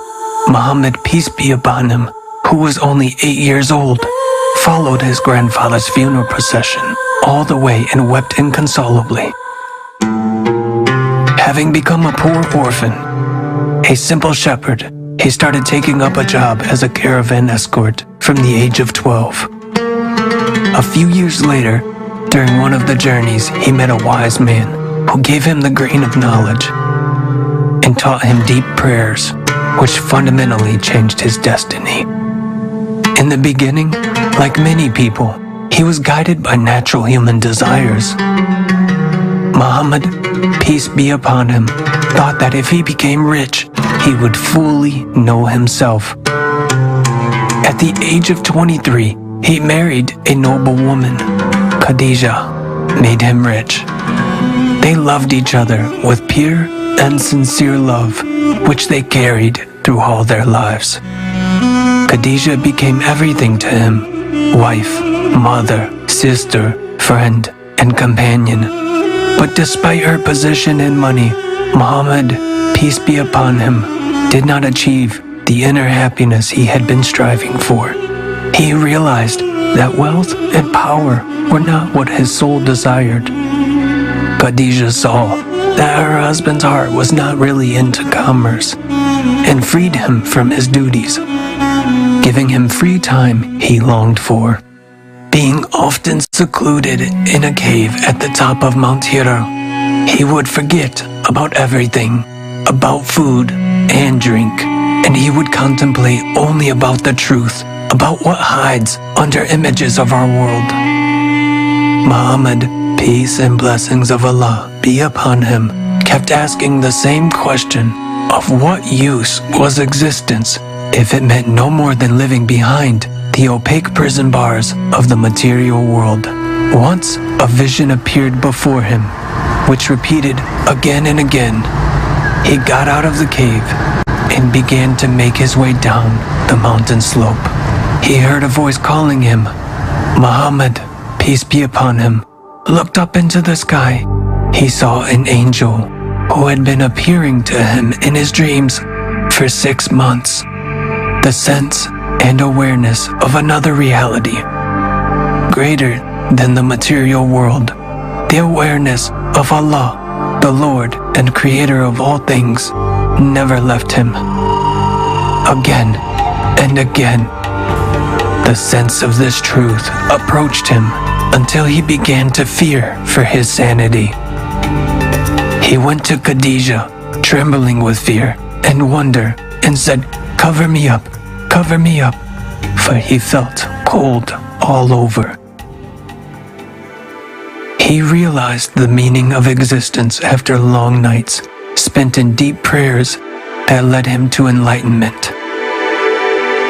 He found God, Allah, which means worthy of worship, thanks to which his soul was awakened and discovered the source of true knowledge. That's when he received the revelation from above, from the archangel Jibril. And Jibril said, now you should go to the world and bring this knowledge to other people. Muhammad answered, how can I explain to people in words that which I learnt from you by spirit? Go and tell them there is one God, and he lights everything up like the sun with his divine love. I am like the moon in the night of human life. I am reflecting the light of God and light the way in the darkness of consciousness. And you are a guiding star, showing the way to the divine light. But whom shall I call? And who would respond to my call? Muhammad, peace be upon him, invited his relations to an evening meal and began to speak to them of Allah. But Abu Lahab, Muhammad's uncle, rose in fury and called everyone to leave. Muhammad, peace be upon him, tried again. He invited them for a midday meal, and after they had eaten, he said, I know of no man among the Arabs who has brought his people better than what I bring you. I bring you the best in this world and in the eternal world. So who will support me in this mission? They turned away and started to leave. When Ali, who was still a boy, spoke, I will support you, Messenger of Allah. I will be at war against those who fight you. People felt the truth in him, and even his enemies who hated him and wanted to kill him came secretly to listen to him. They called him a magician of words, who captured people's souls with the unsurpassed beauty of his sayings. He spoke of the trueness of God, that God is eternal, omniscient, and omnipotent, that all humans are equal before him. He spoke of the immortality of the soul, about the need to show justice and mercy. O Allah, I ask you for your love, the love of those who love you, and deeds which will cause me to attain your love. Through his wisdom, Muhammad, peace and blessings of Allah be upon him, was able to lead the Arabs out of the state of deepest ignorance and political chaos and put them on the path of civilized cultural growth and subsequent flourishing. Science and culture began to thrive during his time. He brought education to an appropriate level, giving children and women the opportunity to study. The Prophet Muhammad, peace be upon him, had many wives, as he often took women as wives to save their lives. He showed by his example how to treat a woman to be considerate and caring to his parents. He said that heaven lies beneath the feet of mothers. Mercy runs like a golden thread through all the actions of the prophet, peace be upon him. To be kind to enemies is a trait that only a few people possess. The messenger had in its highest degree. The enemies of Islam tried to kill him a lot of times. It would be only just to have such evildoers executed. But when they were caught and brought to the messenger, he would take a vow from them never to do so again and set them free. He hated war and bloodshed, doing all he could to avoid them. He ordered the soldiers to avoid treachery and betrayal, adding that they should desist from killing women, children, the elderly, crippled, lame, or blind people. He ordered not to destroy homes, not to burn palm trees or fruit trees, and not to destroy in any way people's livelihoods. This was how mercy was shown, even in times of war. He fought against those who, for their selfish purposes, deceived other people by exploiting their faith.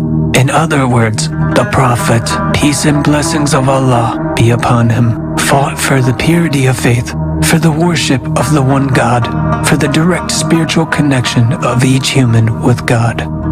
When Muhammad, peace and blessings of Allah be upon him, was asked, "What is the greatest gift in the world you would wish for?" And he replied, "That people love each other."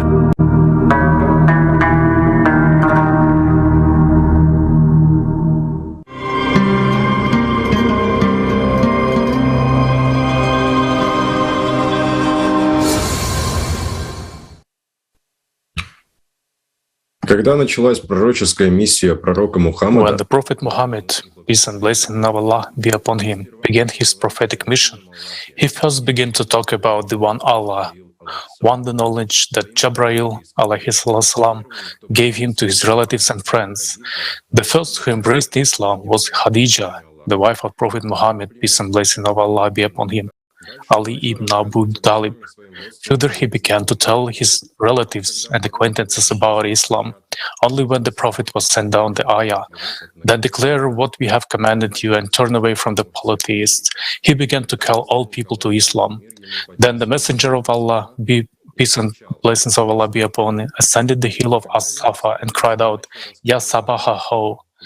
When the people gathered, he started talking about how people were living wrong, and if they did not start living right, they would be punished. The listeners were outraged because usually such a call was made when the city was in real danger, and so they left the square in anger. At first, his listeners were limited to his family. Then they were joined by rich and poor, including slaves. And so a community gradually began to emerge. He urged people who had worshipped idols all their lives to give them up and start worshipping Allah alone. He spoke of equality to those who determined the position of others according to ability of origin and position in society. He spoke of the need for unity to those who lived by constantly raiding neighboring tribes. He spoke of the value of life to those who valued human life by camels and buried newborn daughters alive. How much courage and fortitude did a human need to have to begin speak this truth? How much willpower and patience did he need to hear the constant insults and ridicule of his fellow tribesmen in response to his appeals? After all, many people were angry with him and couldn't accept the fact that it was not they, but Muhammad, peace and blessings of Allah be upon him, who was given the greatest grace to be a prophet. So many people started accusing him of all his sins and openly opposing him. One day, the most revered men of all the clans of the Quraysh came together to talk to him. They told him that none of the Arabs has brought their people so much evil as he did. He had insulted ancestors, condemned religion, insulted the gods, and destroyed their community. And they said that if he did that to gain wealth, they would gather wealth for him, and he would become the richest among them. If he wanted to gain honor, they would make him a lord. If he sought power, they would make him the king. If he was possessed by a spirit, they would find a healer to cure him. Then the prophet, peace be upon him, answered that he did not come to demand wealth or honorable position among people, nor to be a king. He said that Allah had sent him to the people as a messenger and ordered him to be a messenger and admonished to them.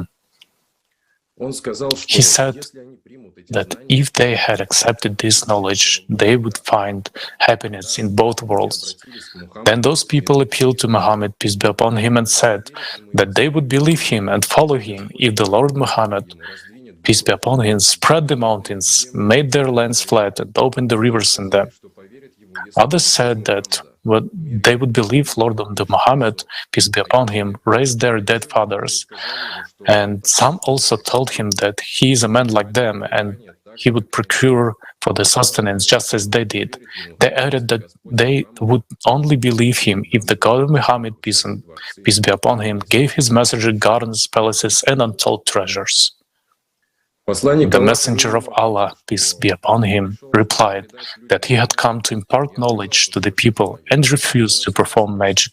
He refused to ask Allah for miracles. Then his tribesmen said that they would never believe him and would fight against him. And one of his cousins said that if Muhammad, peace be upon him, put up a ladder to heaven and set it and came down with angels who would testify that he was a prophet, even then he would not believe him. Like all previous prophets, the last prophets, peace be upon him, faced people's reluctance to accept the truth, their desire for magic, and for the riches of this world. Millennia pass, but we humans do not change. Today, every one of us is sure that he would have recognized the prophet, peace be upon him, and stood shoulder to shoulder with him. But is this so? After all, the messengers and prophet of Allah in appearance are just like the rest of us. But behind the visible image, there is a non-volumetric part that cannot be grasped by the human eye. How can you see the spiritual with the earthly eye? You can't. How can you see mercy, love, and compassion? You can only feel it. Then, as always, people with open heart, those who felt the truth in the words of Prophet, peace be upon him, began to accept Islam. Unfortunately, this was only the beginning of those difficulties and trials that befell our beloved Prophet, peace be upon him. The messenger of Allah, peace and blessings of Allah be upon him, was constantly harassed with insults, accusations of lying, witchcraft, and insanity. They laughed at him and threw stones at him. When he prayed near the Kaaba, the entrails of sheep were thrown on his back. They also threw the entrails of sheep into a cauldron which he cooked his food. And among those who did this were relatives of the Prophet, peace be upon him. Some polytheists went so far as to torment those of their countrymen who believed in Allah and followed the Prophet Muhammad, peace be upon him. According to historical accounts, the most brutal persecutors of the first Muslims were Abu Jahl and Umar ibn al-Khattab.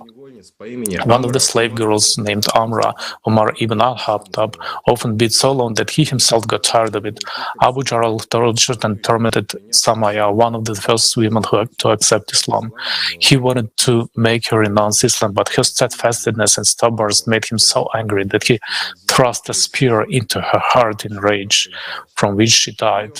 Her husband Yasir also fell victim to Qurayshi torture and was killed, and there were a lot of examples like this. The Prophet, peace be upon him, took great pains for his followers, trying to help and protect them from torment in every possible way, although he himself was constantly under threat of physical reprisal, even though he was under the patronage of his uncle Abu Talib. Abu Talib was the head of the family, and the enemies of Islam had to reckon this. But nevertheless, there were many occasions when the Prophet Muhammad, peace be upon him, was tried to be killed. assassinated. We would not wish the enemy all the hardship that our beloved Prophet Muhammad, peace be upon him, went through to bring the truth to the people, to bring Islam to the people. He and his companions showed great patience and steadfastness in all hardships. They sacrificed themselves and everything they had in the way of Islam. Even in such difficult situations, the Prophet Muhammad, peace and blessings of Allah be upon him, showed generosity and the ability to forgive. And he never reciprocated evil for evil. The Quran says, "There has come to you a messenger from among yourselves. He is grieved by your suffering, and he is concerned for you. He is gracious and merciful towards the believers." You know, despite all the difficulties that our beloved Prophet Muhammad, peace be upon him, despite all the cruelty and injustice that befell him, he never stopped caring not only for his followers, but also for those who carried a direct threat to his life. This is a man who was able to unite even nations that were at war with one another. Next, you will learn what unique historical agreement Prophet Muhammad, peace and blessings of Allah be upon him, made and left us, and how today it is related to the only chance for humanity to survive. Urmat from Kyrgyzstan will tell us about it. Assalamu alaikum, друзья. В течение всего Мекканского периода. Assalamu alaikum, friends.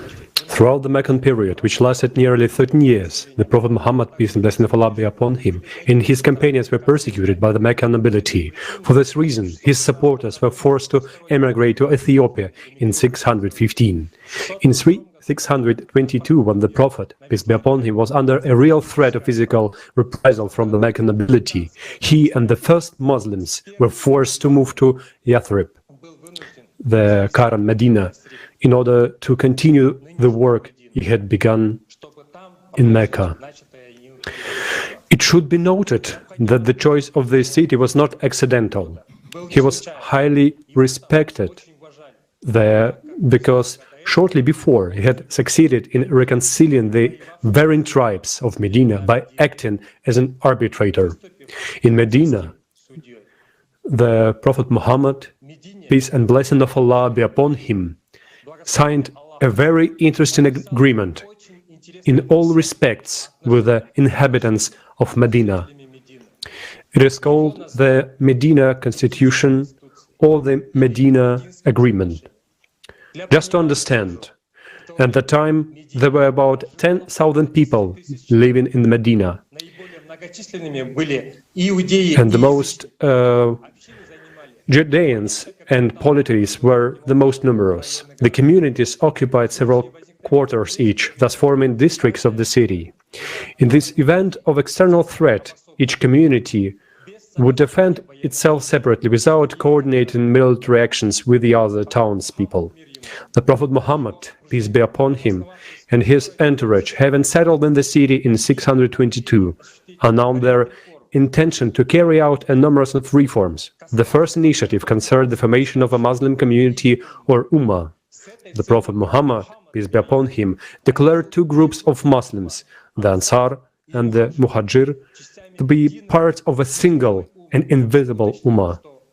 The Ansar were the local Muslims who have moved to Medina a little earlier, and Muhajirs were those Muslims who moved to Medina in 622, along with the Prophet, peace be upon him.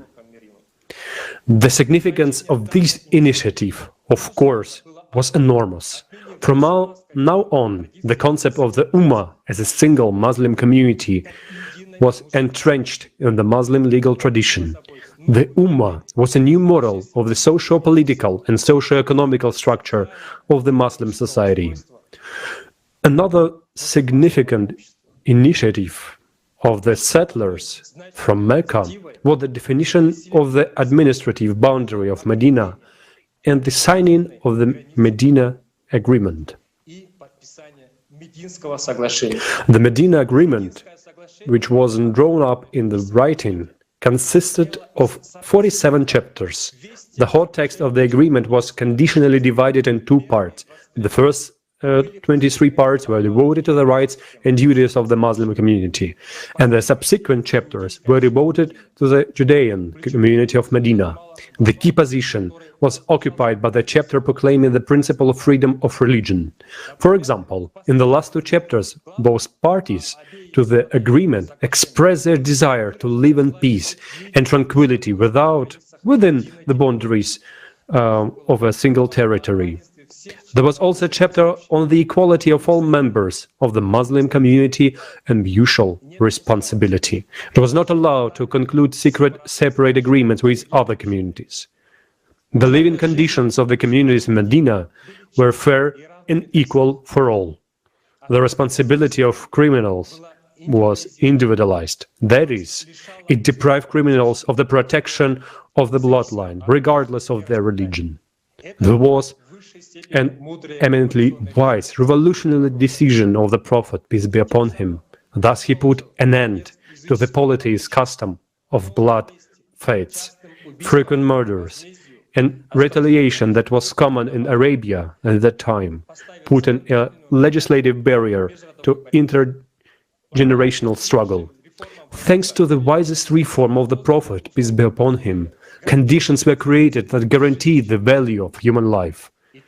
And here is important to note that below we will draw a parallel of how the principles of the Medina Agreement introduced by the Prophet 1,400 years ago coincide with the foundations of the creative society that unite millions of people around the world today. The parties to the Medina Agreement agreed to work together and jointly to improve Medina and to support each other in the cases of material difficulties. A special role in this document was given to protecting the unity of the believers, their care for each other, and their concern for their lives. This document describes that the life of a member of the Muslim community is of the highest value, and no one has the right to deprive a Muslim of his life. And we see the same in the first foundation of the creative society, which says that the highest value in society is the life of a human, that there not and never can be anything else more than valuable than a human's life, and that the life of any human has to be protected as one's own. The Medina Agreement clearly articulated the security of Medina and ensured the tranquility of the townspeople. It stated that it was the duty of every Medinan to protect the city from enemy raids. It was emphasized that wherever a person was, he would be safe unless he had committed a crime. The provision of the Medina Agreement is reflected in the third foundation of the creative society, which stated that no one and nothing in society has the right to create threats to the life and freedom of a human. The 13th paragraph of the Medina Agreement states that the pious believers hold their hands on each of those who transgress or seek to sow injustice, sin, enmity, or corruption among believers, even it was the son of one of the believers. This provision of the Medina Agreement is consistent within the fifth foundation of the creative society, the creative ideology, which prohibits the promotion of violence and condemns all forms of division and aggression and manifestations of anti-humanity. Любые формы разделения и агрессии, проявление античеловечности. The Prophet Muhammad, peace be upon him, laid a foundation for a society where there is no power of one person over the whole society, but there is a responsibility of each person for the whole society, as well as the responsibility of the whole society for each person. In addition, it was a priority or important in society to consult, to make joint collective decisions, which is described in the paragraph 39 of the Medina Agreement. Turning to the 8 foundations of the creative society, we'll see how it repeats these conditions of the Medina Agreement. After all, the basis enshrines the responsibility of each person for the development, living conditions, and harmonious order of all society, because there is no power of a few over the majority in the creative society. Every person has the right to participate in managing the affairs of the creative society and in passing laws to improve human life, as well as to submit to national-wide discussion and voting referendum the resolution of socially important, socially significant economic issues affecting the change of human life quality. Thus, it was in the Medina Agreement that the foundation was laid for a completely different world, which the Prophet, peace and blessing of Allah be upon him, dreamed of. The world aimed at creation rather than destruction, and most importantly, a world in which there is no power, because any power acts in personal self-interest, and the Prophet, peace be upon him, knew like this, like no one else. This is why he told people that there should be no power in society, no one should rule over anyone. People should live in peace and equality, one ummah, one civilization. Even back then, the Prophet, peace be upon him, was already concerned about all mankind. The Medina Agreement is therefore a unique document in its thoughtfulness and fairness, which at the time allowed for peace and harmony among very different ethnic and religious groups. It remains a historical precedent to this day. Why a historical precedent? Because if the Prophet, peace and blessing of Allah be upon him, did not conclude the Medina Agreement, then there would be no example for people how to live. And the further story of the Prophet, peace be upon him, that the Ummah can be united, that people of different religions can live in unity, peace, fellowship, helping each other, would seem fantastic and unrealistic. But the Prophet, peace be upon him, proved that it was real, and the Medina Agreement was signed. The Medina Agreement is not just a document that testifies to the introduction of a sign of civilization into the divided society of Arabia. It's not just an agreement that consolidates justice and reasonableness. In fact, it was the will of Allah, which the Prophet, peace be upon him, fulfilled and bethequated the will of Allah to be fulfilled by every Muslim. There are those who now say that if it's the will of Allah, I will do it. But the will of Allah was demonstrated even then, and the Prophet, peace be upon him, began to fulfill it and work with it to every Muslim. What did we do? We acted differently. The Medina Agreement was picked up by people, and this caused a real panic among the polities, because it meant the loss of their power. Those who strove all their lives for power and domination over the whole world certainly keep an eye on the Prophet. There were also those who tried to buy him, but he was not corrupt. He was the true Prophet, peace be upon him, faithful only to Allah.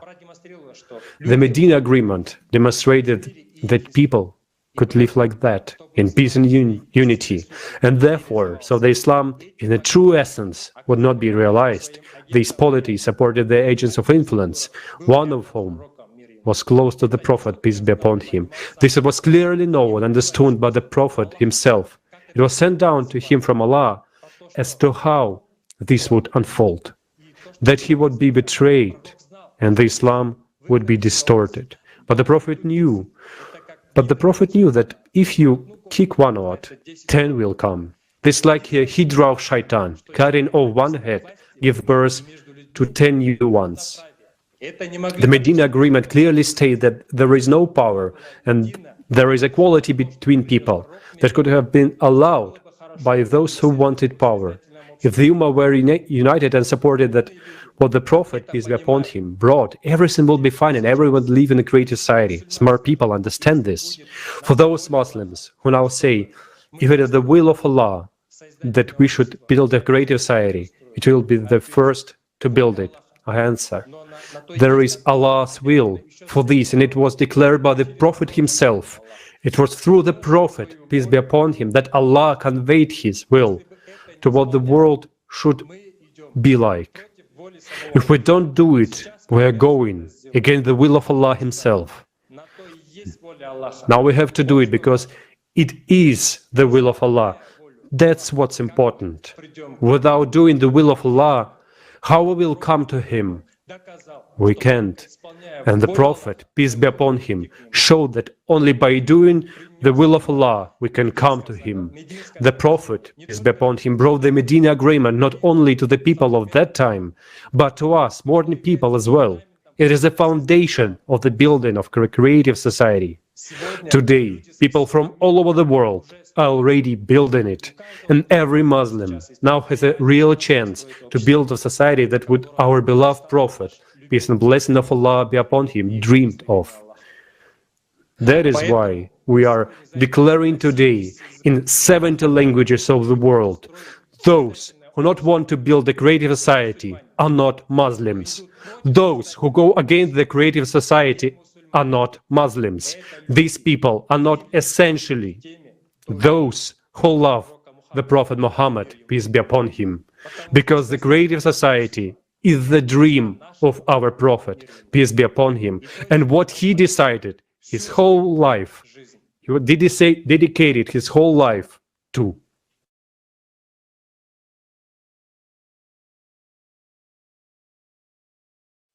Thank you, Urmat. This is just unbelievable. Incredible. Today, the whole world claims that Prophet Muhammad, peace be upon him, built a theocratic state where spiritual and secular power was in his hands. This agreement clearly shows and proves that the Prophet Muhammad, peace and blessings of Allah be upon him, did not seek power. According to the Medina Agreement, Prophet Muhammad, peace be upon him, retained all tithes and duties of individual clans, as well as the authority of local leaders. He reserved to himself only the right to settle disputes and conflicts that might arise among the inhabitants of Medina. That is, he took responsibility for the peace and well-being of all the inhabitants of Medina when differences arose. According to this document, the inhabitants of the city had the power themselves. This is a very important point. Our dear brothers and sisters, I ask you to remember this point, for we will return to it more than once later on. And then we will learn about one of the most faithful companions of the Prophet Muhammad, peace be upon him, Imam Ali, about whom Nizam. Thank you, Urmat. We know Ali ibn Abu Talib as the fourth righteous caliph, a disciple, associate, cousin, and son-in-law of the Prophet Muhammad, peace be upon him. Except for the Prophet Muhammad himself, peace be upon him, there is no one in the history of Islam about whom so many books have been written as about Imam Ali. Imam Ali, who was brought up from childhood by the Prophet, peace be upon him, was with him throughout his prophetic life. He took an active part in all the affairs of the Muslim community and was devoted to Allah and to the Prophet Muhammad, peace and blessings of Allah be upon him, until his last breath. Imam Ali is an outstanding and fearless warrior who gave his life to serve one and only Allah. For his bravery in battles, he was called Asadullah, which means the Lion of Allah. And the Prophet Muhammad, peace be upon him, gave Imam Ali the sword Zulfaqar and said, "There is no better man than Ali, and no sword better than Zulfaqar." There is also a well-known hadith in which the Prophet Muhammad, peace be upon him, said, "I am the house of wisdom, and Ali is its door." The Prophet Muhammad, peace and blessings of Allah be upon him, very much loved and respected Imam Ali because he was utterly devoted to Allah and to the Prophet Muhammad, peace be upon him. The Prophet Muhammad, peace be upon him, said to Imam Ali, "No one has known Allah as he deserves except me and you, and no one has known you as you deserve except Allah and me." Imam Ali embodies all the qualities of a true Muslim. He was and still remains an example for each of us. Imam Ali said, "A group of people worship Allah in the hope of attaining the benefits of paradise. This is the worship of merchants. Some worship Allah out of fear of the flames of hell. This is the worship of slaves. A third group worships Allah out of gratitude. Only this kind of worship is the worship of free people." And exactly this truly free man was appointed by Allah as a successor of our beloved Prophet Muhammad, peace and blessings of Allah be upon him. In 632, in a place called Khadir Hum, after completing the ceremony of the last Hajj in his life, the Prophet Muhammad, peace be upon him, declared it as the will of the one and only Allah in the presence of more than 70,000 people. The Prophet Muhammad, peace be upon him, announced it in the presence of 70,000 people, and it was the will of the one and only Allah. As it was said in the sermon of Prophet Muhammad, peace and blessings of Allah be upon him and his family, and Ghadir Hum, He, the Most Holy, the Most High Allah, revealed to me this verse. O Messenger, convey everything revealed to you from your Lord. If you do not, then you have not delivered his message. Allah will certainly protect you from the people. Indeed, Allah does not guide the people who disbelieve. Surah 5, Al-Maidah, ayah 67. Gabriel came down to me 3 times giving the order of my Lord, who is the security of the believers, that I should stand in this scene and inform everyone, white and black, that Ali ibn Abi Talib is my brother, my deputy, and the executor of my affairs, Wasi, my successor over my nation, Khalifa, and the leader, Imam, after me. I ask Gabriel to plead to Allah, who is the security of the believers, to excuse me from conveying it to you. O people, due to my knowledge on the fewness of the pious, the numerousness of the hypocrites, and due to their annoying me on many occasions, so much so that they called me all ear, claiming, I am so because of Ali's frequent attendance in my presence and my attention to him. Если бы я хотел перечислить тех, кто называл меня так, указать на них, had I wished to name those who have called me so, to point out towards them, or to lead to them by their signs, I would have done so. Yet, by Allah, I have indeed dealt with their affairs magnanimously. Nevertheless, Allah is not satisfied with me until I convey what He has sent down to me regarding the right of Ali. O people, know that Allah has assigned him, that is Ali, as a guardian and a leader for you, whose obedience is obligatory for the immigrants, the helpers, and those who follow them in goodness, and for everyone, whether nomad or city resident, Arab or non-Arab, free or slave, young or old, white or black, and for every monotheist. His, that is Ali's decree, is to be carried out. His saying is sanctioned as law, and his command is effective. Cursed is whoever opposes him. Blessed with mercy is whoever follows him. Faithful is whoever acknowledges his virtues and rights. Thus, listen, obey, and submit to the command of your Lord. For Allah, the mighty and the majestic, is your master. Then his messenger, Muhammad, who is now addressing you, is your master. Then After me, Ali is your master and your leader by the command of Allah, your Lord. Then leadership shall be in my progeny within his offspring until the day you meet Allah and his messenger. Nothing is lawful except what Allah declared so in His book, as well as His messenger and them, that is the Imams. And nothing is unlawful except Allah declared so in His book, as well as His messenger and them. Certainly, there is no knowledge except that I have taught it to Ali, and he is the evident Imam.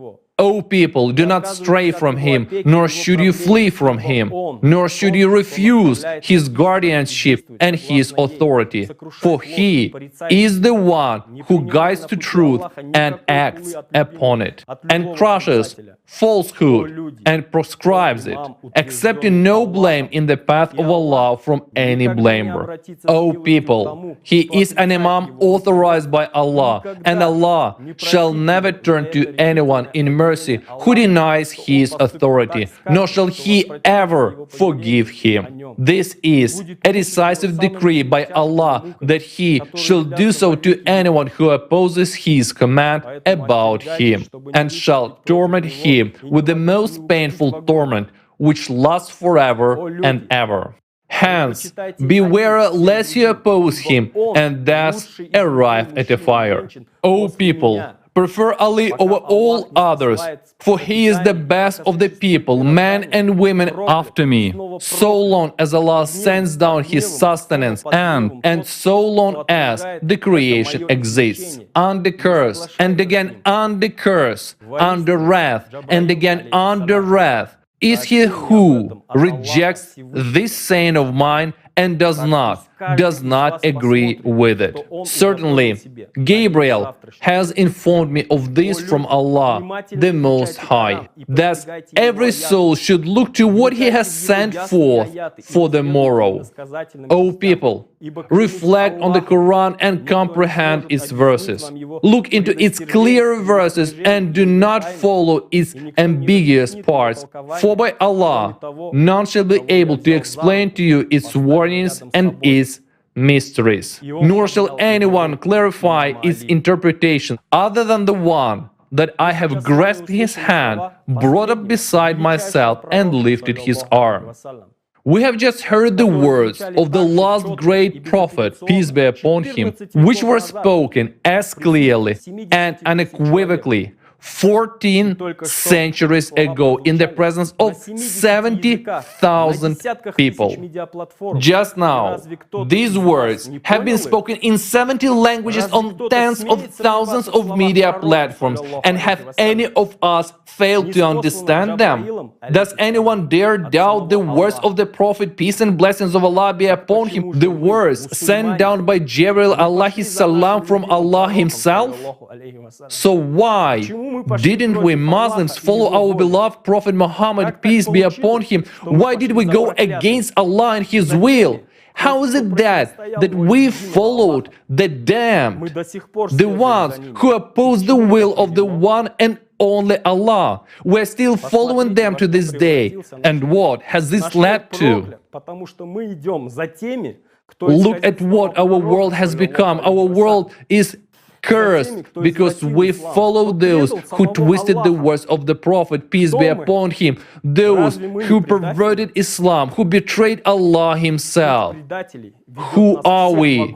Aren't we traitors?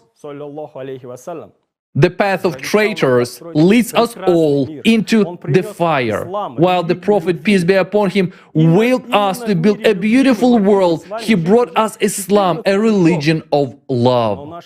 We could have lived exactly in the world of love for 14 centuries, but our ancestors chose a different path, the path which Shaitan whispered to them. But Allah is merciful, and we still have a chance to correct the mistake of our ancestors. We have the example of the best of men, the example of the greatest Prophet Muhammad, peace be upon him. Yes, it is not easy, but was it easy for the Prophet, peace and blessings of Allah be upon him? He lived in the most difficult times and in the most difficult conditions. He was able to bring the words of Allah to the people. He gathered 70,000 people to convey what Allah had bequeathed to them. Today, we have the internet, technology, and every opportunity to tell one another the truth about today's world and how we can build the world that one and only Allah has bequeathed us. The world that our beloved Prophet, peace and blessings of Allah be upon him, dreamed of.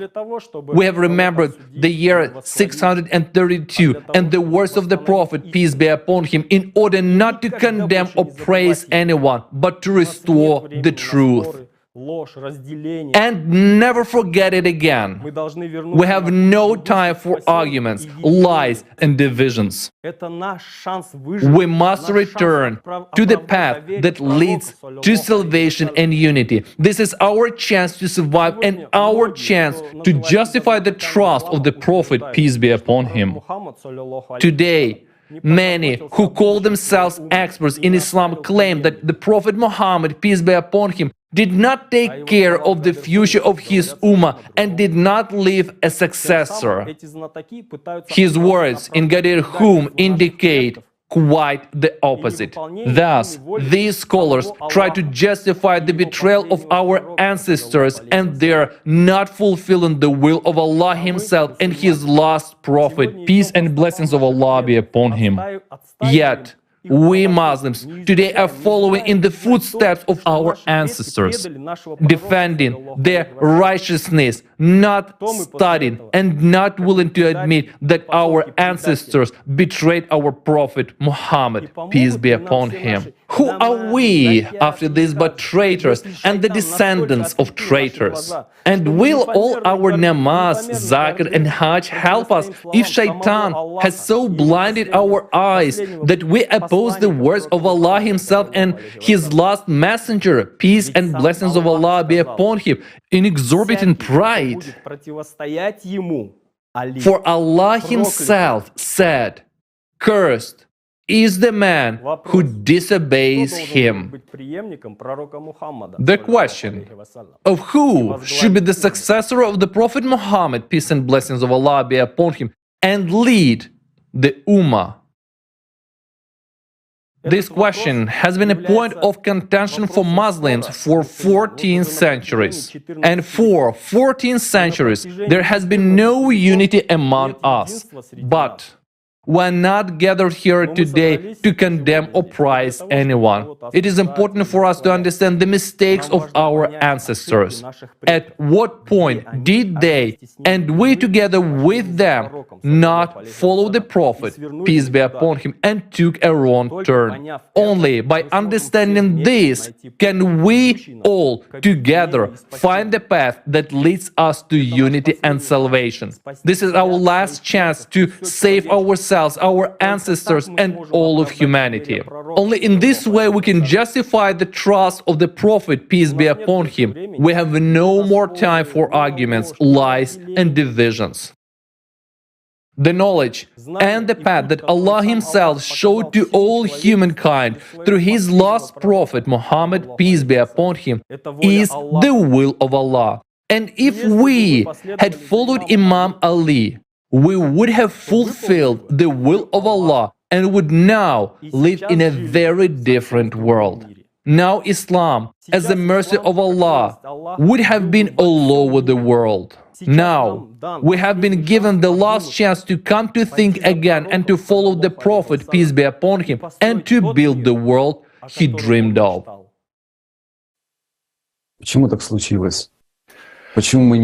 Why did this happen? Why didn't we follow Imam Ali? The fact is that both during the Prophet's, peace be upon him, lifetime and after his departure, there were always people within Islam who acted to destroy it. They accepted Islam only outwardly, but in fact used it for their own selfish purposes, to seize political and religious power. We have been warned about such categories of people. We remember that the Holy Quran places great emphasis on warning against hypocrites.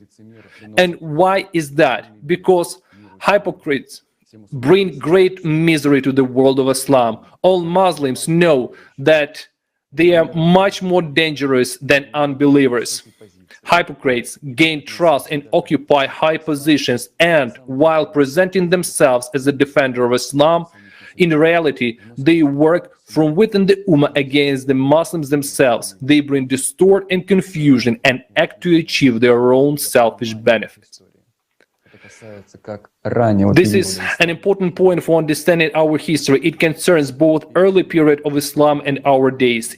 Even then, during the formation of the Khalif, there were such people and entire group of supposedly Muslims interested in implementing their selfish plans, and it is our duty to tell about them. Yes, it is painful and unpleasant to hear, we understand, but to keep silence about it I consider as the betrayal of Allah and His messengers. Peace and blessings of Allah be upon him.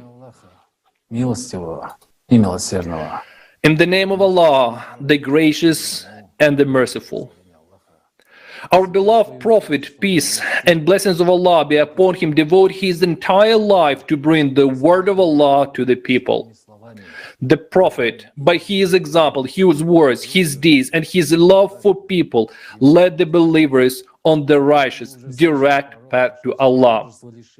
As we have heard, the Prophet went through many hardships and trials, but nothing deflected his will, nothing extinguished the fire of his love for each person. We have heard how much society changed with the advent of the Prophet, peace be upon him. People lived in peace and understanding. They sought to develop intellectually and spiritually. People gained real freedom. He built for us the foundation of a happy society and set an example of how totally different people can live in unity and peace, and bequeathed us to continue his work. If we, as humanity, have followed the Prophet and the truth he brought, we, as humanity, would now be living in a perfect society. We would be free from conflict and poverty. We would be living a life of dignity and happiness. But why didn't that happen? Why has it been 14 centuries and we still live in consumerist format of society? After all, the Prophet did everything he could to make us live differently. He had many devoted associates who were ready to continue his work. At what point did we as an Ummah take a wrong turn? And what are each of us doing wrong? The truth that the Prophet brought was picked up and spread by the people themselves, so it could be just lost on the principle of the tainted telephone. The truth that gives freedom to society is always distorted intentionally by interested people for their own benefit. For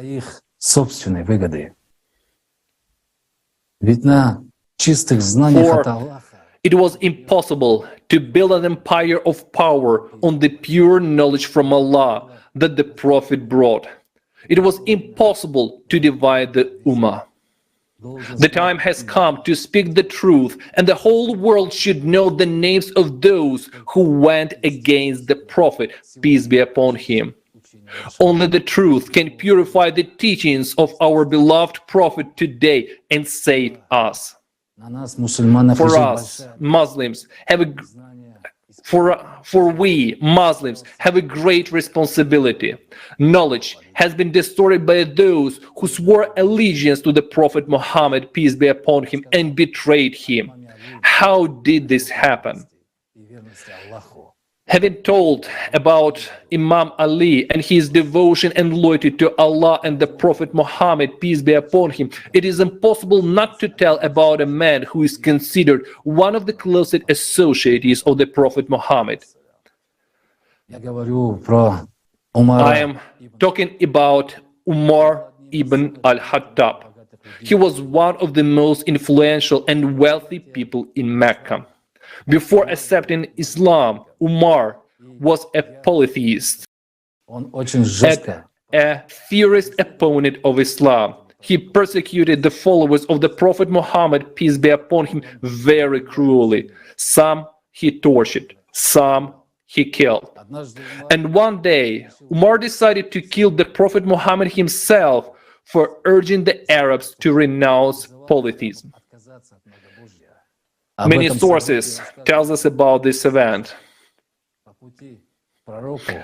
On his way to the Prophet, Umar found out that his own sister and her husband had also converted to Islam and went to their house.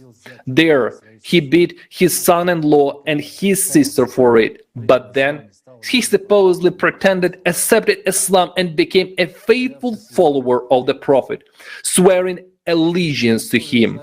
Every Muslim knows this story. However, there is another side to this story. Numerous hadiths have been preserved in which it is said that Umar regularly visited the synagogue and learned from the Judeans after he accepted Islam, as he himself says about it. I used to visit the Judeans on their lessons day. That is, he attended the Judean study sessions that take place in the synagogue. And they said, of your companions, there is no one more valuable to us than you, because you come to us. That is, a person who accepted Islam for some reason continued to attend the synagogue and learn from the Judeans. Moreover, to his valuable companion, why would a Muslim who devoted to his prophet and loved Allah learn from the Judeans? After all, the Prophet himself said many times that he was given the compassion of all words, that he was the seal of the prophets. What did the future Muslim Caliph Umar learn in Judean synagogues? Moreover, not only did Umar attend the classes of Judeans, he repeatedly offered the Torah to Prophet Muhammad, peace be upon him, in the presence of witnesses. Umar offered the Messenger of Allah to accept the Torah. Think about how much it took to disbelieve in the truth that our beloved Prophet brought for all people, to offer him to accept the Torah. To tell the Messenger of Allah, through whom the angel Jibril broadcast, to offer to accept the Torah. When Umar once again offered the Torah, the Prophet Muhammad, peace be upon him, became angry and said, "O people, verily I have been given all the words and their endings, so be content with me. I have come to you with that which is pure and clear, so don't go astray, and let those who have gone astray not deceive you from the path." The Prophet openly said that Umar was deluded and that if one followed him would go astray. The Prophet told Muslims not to listen to Umar. This fact is still known to this day by many Muslims. One day, Umar brought a scroll with words that he had written down after the Judeans. Then the Prophet erased everything that was written there and said, "Do not follow them, for you will go astray as they did." Why did the Prophet chase Umar away with the Judeans book? Let's look into it. Today, Judaism, like Islam, is unequivocally considered by Muslims all over the world to be a religion of monotheism. Furthermore, the Judean prophets are mentioned a great many times in the Quran. Why do the names of the Judean prophets appear so frequently in the Quran? Keep this question in mind. We will answer it later in our conference, but for now, it is important to answer another question. Is Judaism really monotheism? If you study the Judean scripture, the Tanakh, you will see the following.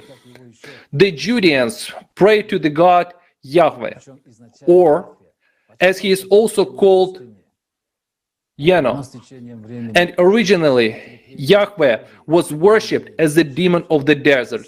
But over time, members of the tribe of Judah, who considered themselves descendants of Jacob's son, proclaimed the God Yahweh to be the protector and patron of their clan.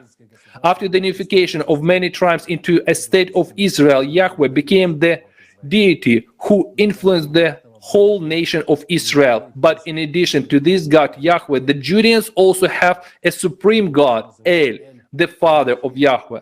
He is also called El, Elohim, Eleon, and Saboch. Deuteronomy 32:8 says,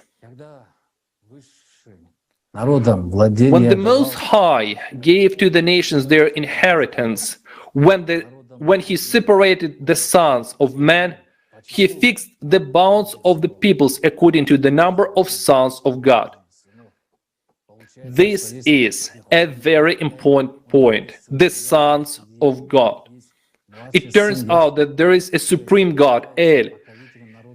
He has sons, and among them is the youngest son, Yahweh, who is considered the patron of the people of Israel. The God Yahweh is the first found in the Torah in the book of Bereshit, Genesis 2:4. And he is mentioned over 7,000 times throughout the entire Hebrew Bible, the Tanakh, which is far more often than any other names of God. It turns out that the gods of the Judeans are the God Yahweh, who is the son of another God, El. How can the Judeans be considered monotheists if they worship at least two gods? This is written in their religious scrolls. This is written in their religious sources. What kind of monotheism can we talk about? Can Yahweh be the supreme God if he is the youngest son of El? It turns out that Judaism is polytheism, and the Judeans are polytheists. These are facts that anyone can check. And these facts speak for themselves. Judaism is polytheism. Understand, we have nothing against Judaism. They have their own traditions. They have their own God Yahweh, son of El. It's not even God, but the son of the one who appointed himself God, Allah. But Islam is different, and our beloved Prophet brought us the truth about one Allah. The Prophet said, "Say, He is Allah who is one, Allah, the eternal refuge. He neither begets nor is born, nor is there to him any equivalent." And how can a person who calls himself a Muslim offer the Torah to the Prophet? Only if that person is devoted, disciplined to polytheists, only if he is loyal to them and wants the teachings of the Prophet to become like the religion of polytheists.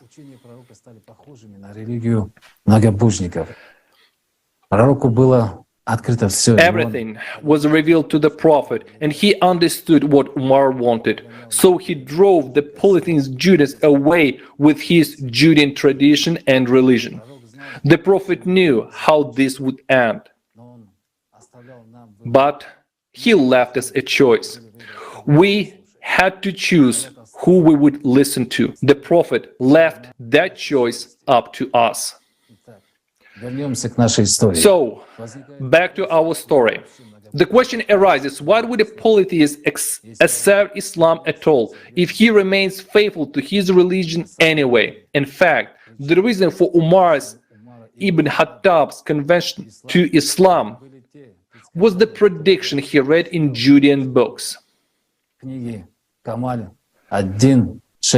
the book Kamal al-Din by Sheikh Saduqa, it says, "Did those who accept Islam willingly or unwillingly, why don't you say it was due to greed? Because they used to sit in the company of Judeans and they were knowing about the proclamation and victory of Muhammad's peace and blessings of Allah be upon him on the Arabs. The Judeans had told them all about the prophecies in the Old Testament and ancient scriptures.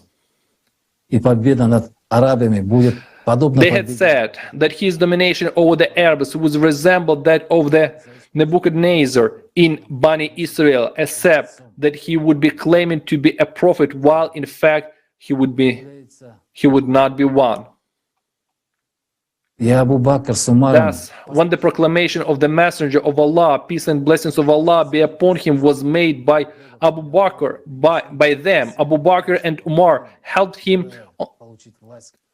on the testimony of there is no God except Allah and Muhammad is the messenger of Allah, with the greedy intention that when circumstances are good and his affairs are in order, they would also be able to get his deputyship and authority.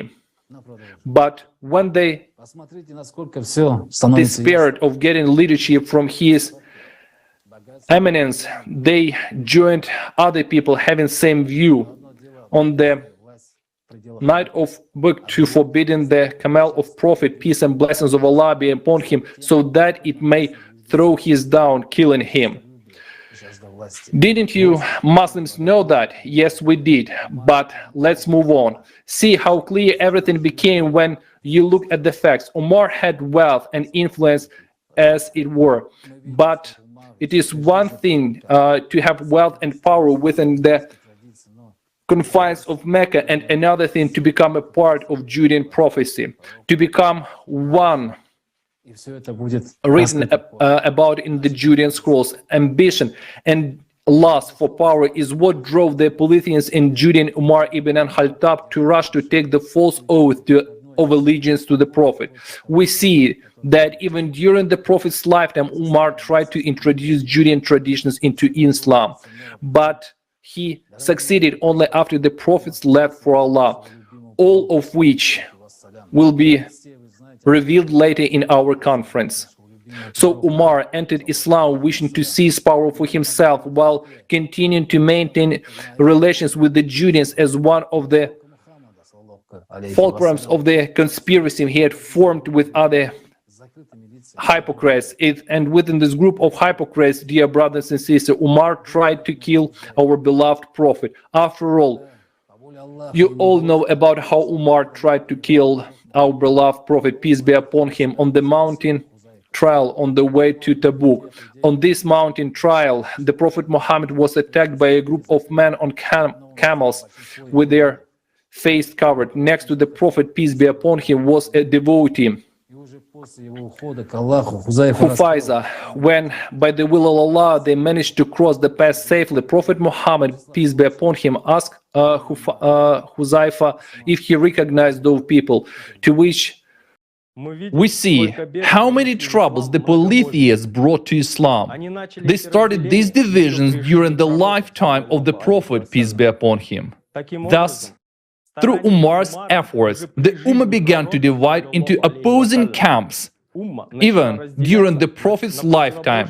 Think about it.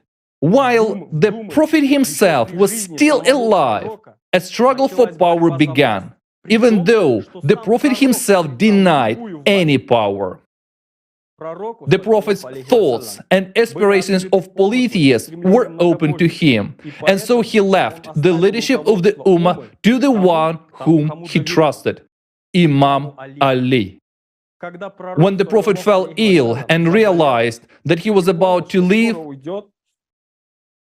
he took several actions by which he tried to secure Imam Ali. He ordered an army to march towards Sham, to remove from the city anyone who might challenge Ali's leadership. This army included many influential associates, including Umar.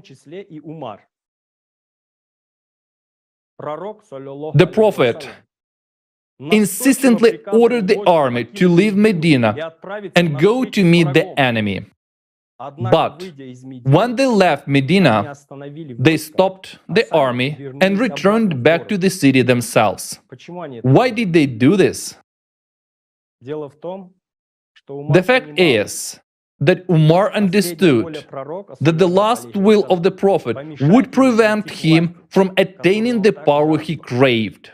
The polytheist Umar felt so unpunished that he further dared to prevent our beloved prophet from carrying out his last will and prevented him from writing a letter to his followers. He confronted the prophet, the messenger of Allah, directly. On one of the days, while being sick, the Messenger of Allah had undertaken another step to keep his followers from falling into confusion by writing a written evidence for them about Ali's leadership. When his closest followers were in his room, he got up from the bed and said,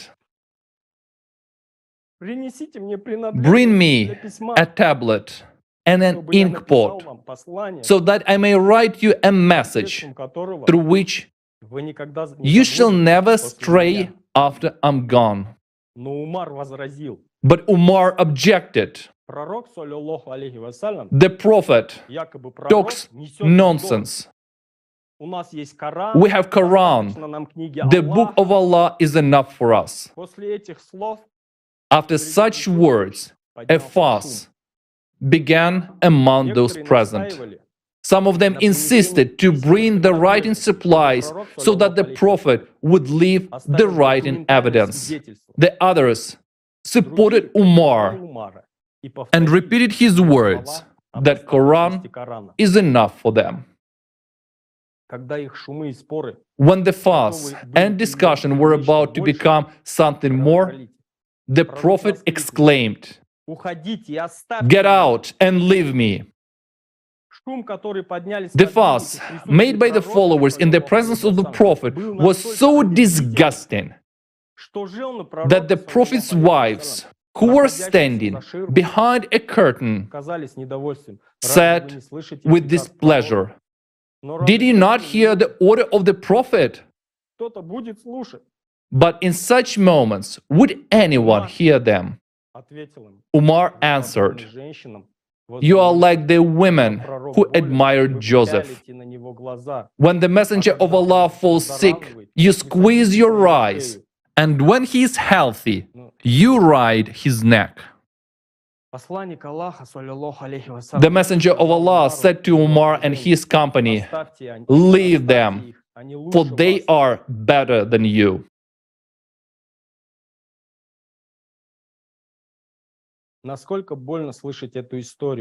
How painful it is to hear this story.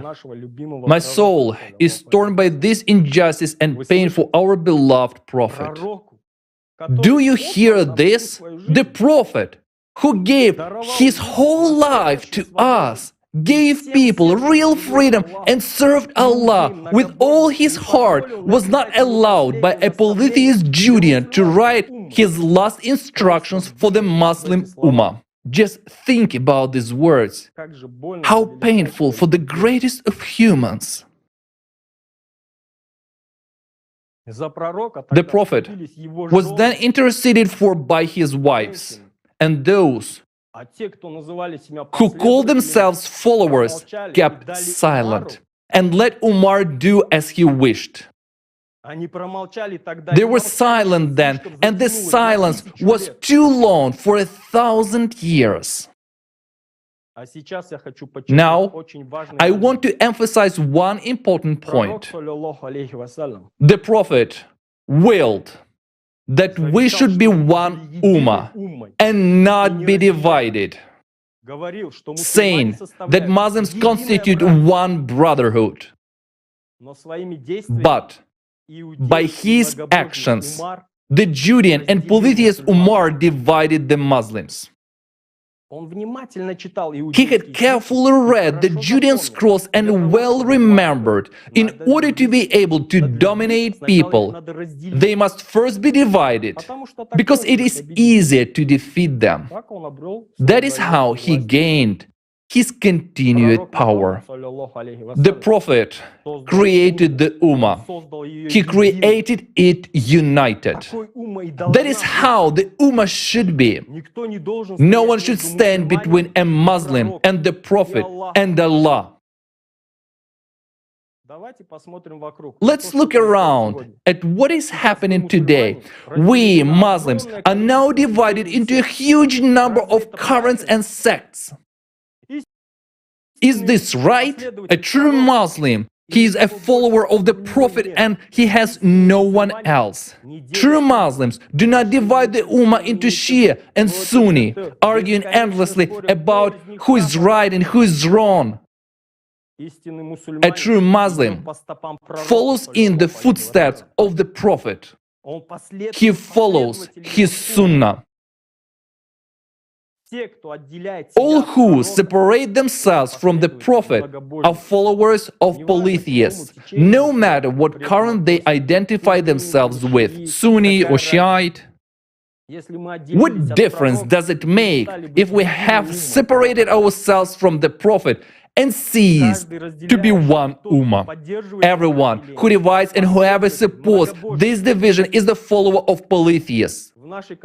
In our conference, we will further elaborate on the distortions that the polytheist Ummah introduced into the truth that our beloved Prophet left for all of us. Dear brothers and sisters, we do not have time now to divide ourselves into Sunni and Shia. We only have time left to speak the truth.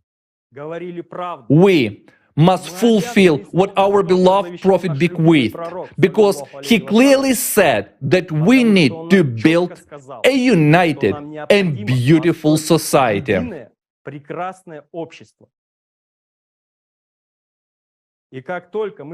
And as soon as we build this united society, the grace of Allah will flow upon mankind, and thousands of years of beautiful life will be bestowed upon us. If we do not do this, then our lives will be ruined, because the beast, the Cerberus, will devour our land, our homes, and it will not stop. We will punish ourselves, and none of us will have a place in the house of our Prophet, the house of Allah, unless we follow him and do what we must. And in order to fulfill the dream of the Prophet, we Muslims need to remember we have our beloved Prophet and no one else. And it is his life and instructions that should be an example and guide for every true Muslim. If Allah had wanted to create many streams, he would have sent Umar and someone else. But he sent the Prophet alone. There was no one else after him, and no one has the right to divide what the greatest of humans brought and to create different currents. It is Allah's will that the Ummah should be united. Everyone is free to choose whom to follow. This is the mercy of Allah in the freedom of choice bestowed upon everyone to live or die. Umar did not even confront our Prophet, but he confronted Allah and his will. And here the question is, who are we with? Are we with the shaitan and polytheists? Or are we on the side of the Prophet, on the side of Allah?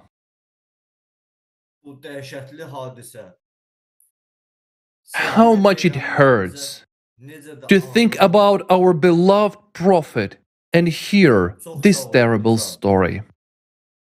Thank you very much, Nizam. Now, we all know this bitter truth. As you have already understood, the polytheist and traitor Umar was ready to do anything for the sake of his power.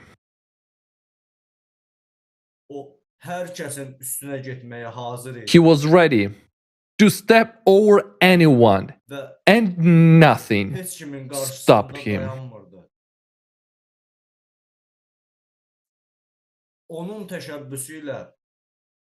On his initiative, Abu Bakr, another traitor who tried to kill our beloved Prophet, became Caliph. And the polytheist Umar became his closest advisor. Meanwhile, the Prophet's closest associates under the leadership of Ali refused to swear an oath to Abu Bakr and to recognize his authority at all. Likewise, the Prophet's daughter, the closest person to him, and Imam Ali's wife, Fatima Zahra, did not swear an oath to Abu Bakr and Umar until her death. She was angry with them and did not speak to them.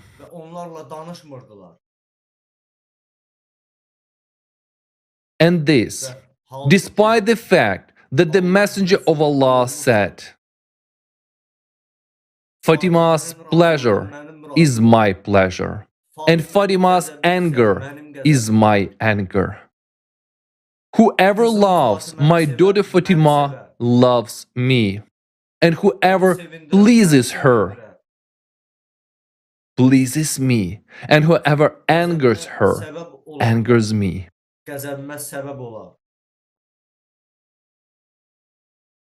The polytheist and traitor Umar was well aware that as long as Fatima was alive, Muslims would listen to her, for everyone knew of her piety and closeness to the Prophet. The Prophet Muhammad himself used to say that Fatima was the leader of the women of paradise. So, in his struggle for power, Umar attacked Fatima's house. Abu Bakr sent to Ali as requiring him to swear the oath of allegiance to him, but he refused. Then Umar came with a torch in his hand, and Fatima met him at the door. And Fatima said to him, "O son of Al-Khattab, are you really going to burn my house door?" He said, "Yes, and this is better than what your father has brought." Have you even heard what this polytheist Umar is saying? That he will maim and burn down the house of the closest one to the Prophet, and this is more valuable to people than what our beloved Prophet brought into this world? Have we gone completely mad that after these events we consider Umar the Lord of the righteous and even consider him a Muslim? This traitor who raised his hand against the Most Holy. And after those terrible words, Fatima did not let him in, and Umar struck her with such force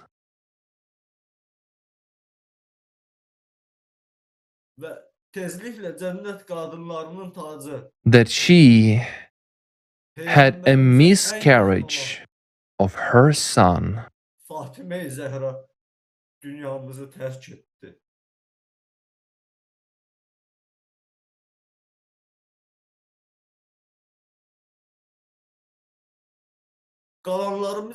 And soon, Fatima az-Zahra, the leader of the women of paradise, the closest to our Prophet, left our world. And we, who are left, have gone after Umar, the traitor of our Prophet, the murderer of Fatima, the leader of the women of paradise, justifying him We've been silent for 14 centuries. Today, we're no longer silent. Are we Muslims? Are we obedient to the one Allah and faithful to the Prophet? Or are we brainless, coded sheep that go to hell following polytheists?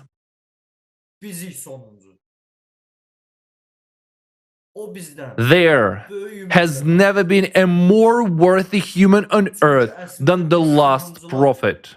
And he told us what we must do, that we should follow in his footsteps. The prophet also spoke about the last ones, and we are the last ones. He spoke of us with great hope because in reality, we, the last ones, are the only hope for all humankind, the only hope of our beloved prophet. Because it was said that only the last ones will serve Allah, that it will not be easy for the last ones and they will have more opponents than allies. But it was said that their strength is in unity and coherent action. The Prophet said that the last ones would revive what the others had killed in the Ummah. And so everything has come true and is coming true right now. The Prophet knew everything and foresaw everything. He even foresaw what would happen to his beloved daughter Fatima, and warned her in advance when she would leave this world. He knew it all because he was a true prophet. Our beloved prophet knew about us, and he hopes for us to this day. So are we Muslims, the last Muslims of this world? What shall we do? Shall we continue to follow the polytheist? Or shall we go back to our Prophet and fulfill the will of Allah? Этот человек — волк в овечьей шкуре, который пытался убить самого пророка, мир ему является. And this man is a wolf in sheep's clothing who tried to kill the prophet himself, peace be upon him, is an authority for us today. Isn't this nonsense? Are we not thereby betraying our beloved prophet, peace be upon him, by exalting him? Let's face the truth and be honest before ourselves and before Allah. The most amazing thing is that the Prophet Muhammad, peace be upon him, being the seal of the prophets, knew that he knew what would happen after he was gone. He knew that hypocrites and traitors would destroy his teachings. He said that his ummah would be divided into many streams, but the Messenger of Allah, peace be upon him, gave his life to bring people true knowledge, freedom, equality, and brotherhood. Imagine how hard it was for him to know all this. In fact, Umar, while ordering the burning of hadith that people had written down from the Prophet himself, peace be upon him, at the same time supported the writing of new invented hadith. It was thanks to Umar that Islam was filled with Judean symbols and traditions. Judean names appear in the Quran many times more often than the name of the Prophet himself, peace be upon him. And it's not just like that. But it is not just about Umar, it's about the man behind. Это иудей и раввин из Йемена, который формально принял ислам после смерти пророка Мухаммада, мир ему и благословение Аллаха. Само прозвище Ахбар, под которым он вошел в историю ислама, it's a Judea, his просто раввином. но главой иудеев на Аравийском So полуострове. Ka'b Akbar is a Judean and a rabbi from Yemen who formally converted to Islam. After the death of the Prophet Muhammad, peace and blessings of Allah be upon him, the very nickname Akbar by which he entered the history of Islam actually means rabbi. And as it can be deduced from historical sources, he was not just a rabbi, but the head of the Judeans in the Arabian Peninsula. He is considered to be one of the authoritative interpreters of the Quran. He, speaking from the minbar of the Prophet, peace and blessings of Allah be upon him, filled Islam with fictions, Judean stories, and made-up hadiths. Ibn Abbas, a companion and cousin of Prophet, peace and be upon him, said about Ka'b Akbar, Ka'b Akbar is a liar who wants to introduce Judaism to Islam. Ka'b lies, Ka'b lies, Ka'b lies. May Allah kill this rabbi. How many lies he has concocted against Allah and how great is his slander. At the same time, Ka'b was at Umar's side all the time and gave him advice. He approved of all the actions of the polytheist Umar, saying to him once, "You by Allah are the caliph and the best caliph, and your time is the best time." It was Ka'b who accompanied Umar on his march to Jerusalem. What is quite interesting is that during this conquest, Umar did not behave as the conqueror, but as a leader of the Judeans. This is confirmed by the fact that when Umar entered Jerusalem at night, he immediately went to the main shrine of the Judeans. They destroyed Jerusalem temple and prayed there in the mihrab of Dawood. As Umar was leaving the place, he heard the Judeans saying Takbir, there is a praise. So he asked, who is reciting the Takbir? He was told that Ka'b Akbar was saying the Takbir and the Judeans were repeating after him. Do you think it is strange that the Judeans were praising their conquerors? When Umar asked Ka'b to explain why they were saying the eulogies, Ka'b told Umar that 500 years before that, the prophet of the Judeans has predicted that Farouk would come and purify Jerusalem. In fact, Ka'b and his associates had a plan to create the illusion of the fulfillment of Judean prophecies. In doing so, the polytheist Umar fulfilled another Judean prophecy that Ka'b Akbar passed on, that God would send Jerusalem a new Torah, that is the Quran, and a new people, the people of Muhammad. The prophecy said that the Muslims would defend Jerusalem as an eagle defends its chicks, as a dove defends its nest. This prophecy, which the Judeans passed on to one another, promised that Muslims would love Jerusalem and the Torah as much as the Quran and their prophet, peace be upon him and blessings of Allah. And this prophecy was fulfilled by the hands of the polytheist Umar. It appears that the polytheist Judeans and their disciples led Islam to make it as similar to their religion as possible, so that Jerusalem, not even once mentioned in the Quran, could be considered as a holy city. Ka'b Akbar relayed another Judean prophecy, which they fulfilled. It said that God would send his servant Abd al-Malik to the Judeans, who would rebuild, beautify and restore Jerusalem to its former glory. Indeed, in 685-705, under the reign of Abd al-Malik, the Qubat al-Sakhra Mosque, also known as the Umar Mosque, was built there. Even today, this mosque is considered as one of the main shrines of Islam and is carefully guarded by Muslims. Umar and Ka'b served Judaism and embodied their prophecies, but is in no way the precepts of the Prophet Muhammad, peace be upon him, which Allah himself conveyed through him. It is clearly stated in the Holy Quran in Surah 82, Al-Infitar. You will surely find the most bitter towards the believers to be the Judeans and the polytheists. How is that supreme polytheist rabbi led sermons on the minbar of the Prophet, peace and blessings of Allah be upon him, himself, and was an advisor to the second caliph, the polytheist Umar? Where were the followers? Why did our ancestors not follow the covenant of our Prophet, peace and blessings of Allah be upon him, but followed Umar. And we continue to follow them today, saying that's what our ancestors did. Who are we after this? Are we followers of the polytheists? Are we those who worship Yahweh, the Son of El? Or are we those who love our Prophet and worship Allah, the one God?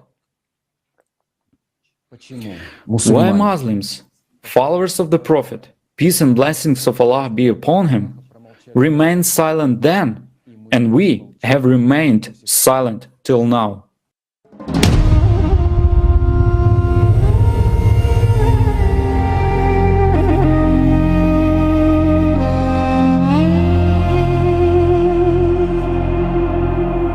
Hər birinizi Allahın adıyla salamlayıram.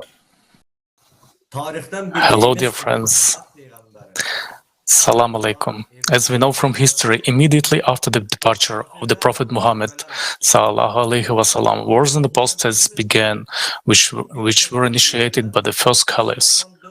But not everyone knows that in fact many tribes did not renounce Islam but refused to submit and did not recognize Abu Bakr's authority. Thus, the poet satirist of the time, Al-Khuyuti, on that occasion said, "We obeyed the messenger of Allah when he was among us. We are slaves of Allah, but not of Abu Bakr." Ama Allah'ın bendeleriymiş. At the same time, the measures for collecting taxes were tightened. For example, the Sadaqah collector Zaid seized as a rebel Al-Harisa ibn Suraka when he did not give a camel as tax. This aroused indignation.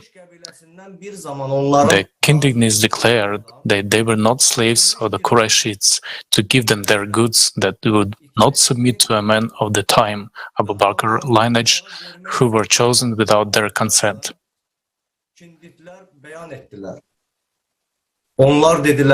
He said, "We would obey Muhammad as well as one of his progeny, but this son of Abu Kuhafa will have no allegiance or oath from us."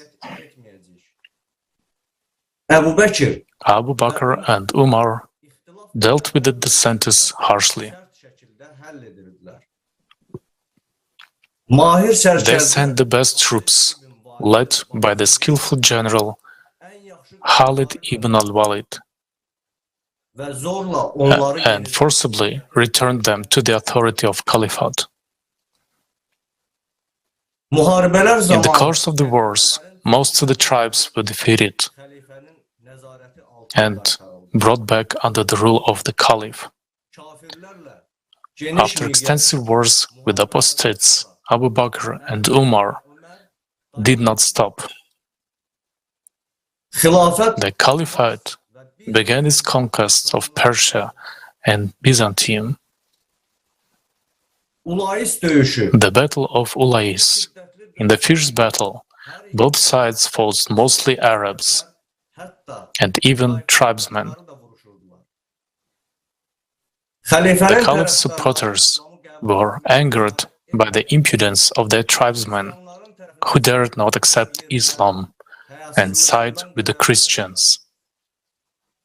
As soon as the Caliphate's troops were outnumbered, Khalid gave orders not to kill the escapees, but to take them prisoner.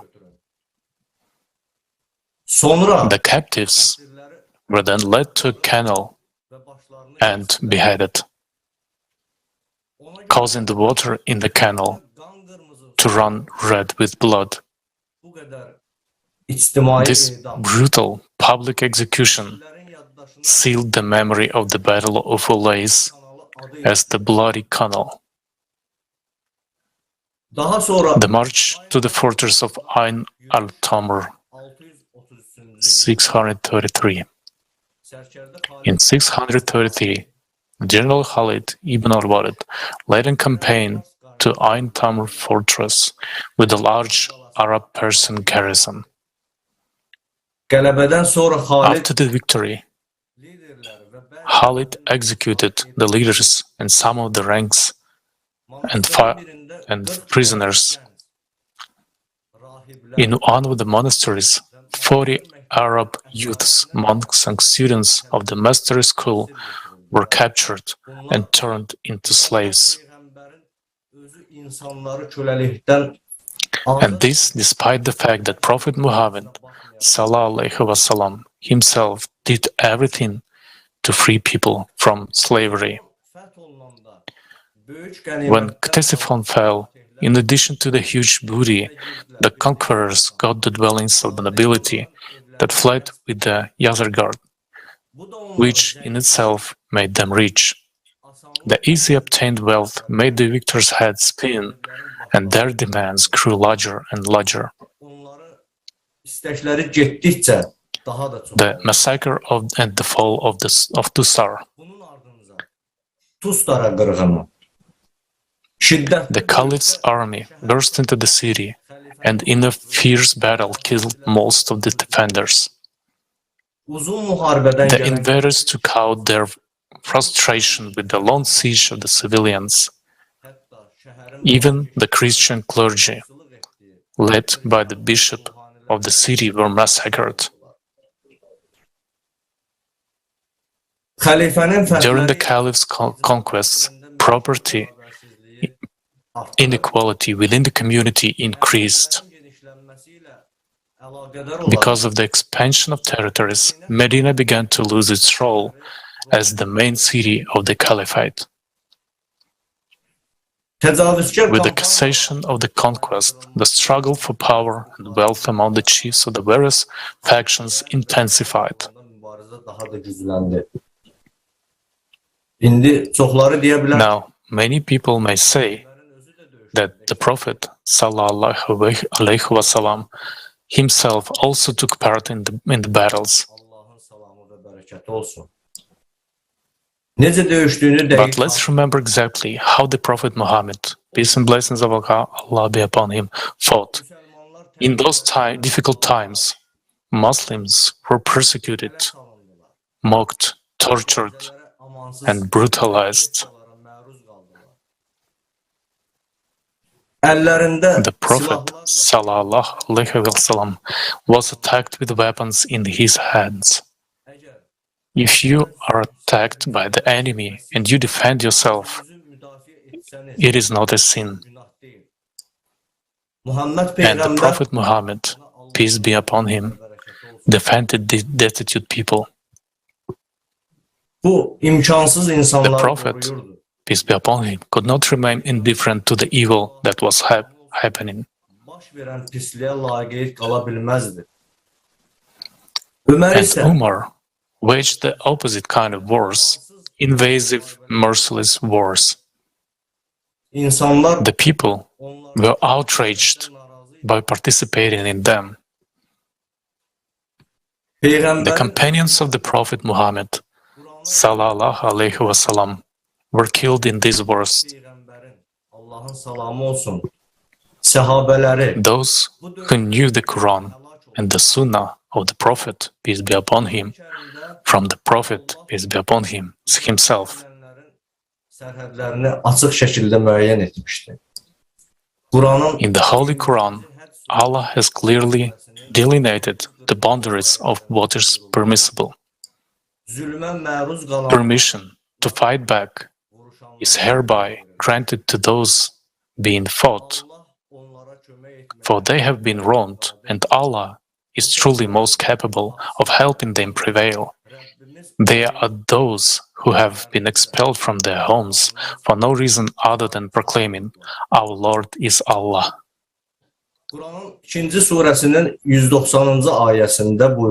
In the Surah Al-Baqarah 2:190, fight in the cause of Allah only against those who wage war against you, but do not exceed the limits. Allah does not like transgressors. Let us also remember that the Prophet Muhammad ﷺ treated prisoners with respect. The captives of the Prophet, peace be upon him, were released for ransom. And those prisoners who had no money for ransom but could read and write were released after they taught Muslim children to read and write. This was the first and only time in history that the transmission of knowledge was a ransom for life. The Prophet Muhammad ﷺ showed his humane attitude towards people in every circumstance. He always tried to find ways to solve conflicts through negotiations and agreements. Even when the Prophet Muhammad ﷺ entered Mecca with many of his companions, he did not take revenge or kill those who had tormented Muslims for years. He then again showed his generosity and declared a general amnesty, forgiving even those who had been guilty of numerous murders of Muslims. The Messenger of Allah ﷺ had power and authority, but he showed that he was a prophet of mercy. And the Quraysh, overwhelmed by his kindness, embraced Islam as a religion of peace and goodness.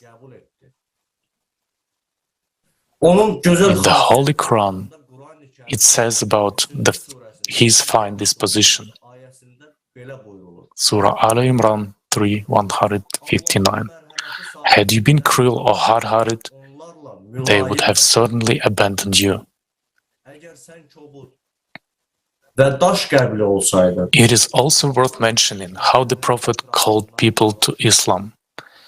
He did not impose Islam by the sword, nor did he force people to accept the teachings he preached. He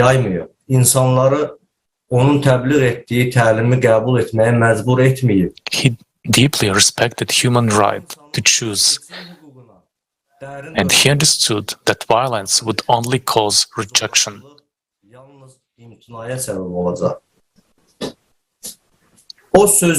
called for Islam by word and example, and because he was a prophet, peace be upon him, for all mankind, after the conclusion of the Treaty of Hudaybiyah, he set about his mission of calling the world to Islam.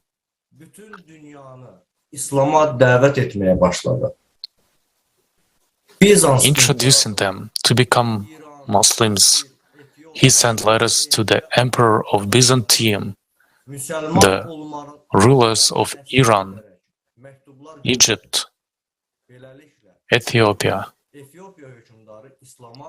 Bahrain, and Oman.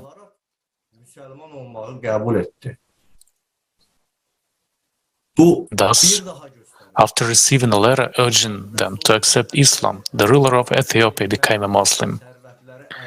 This once again shows that the purpose of the Messenger of Allah ﷺ was not to conquer territories, not to seize resources, nor to establish power, but to uphold the interests of the one Allah and to convert people to Islam.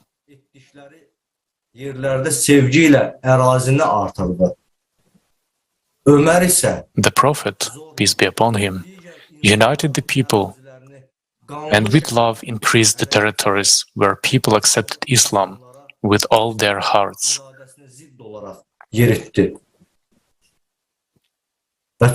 While Umar forcibly, bloodily seized foreign territories, planting Islam on people against their will.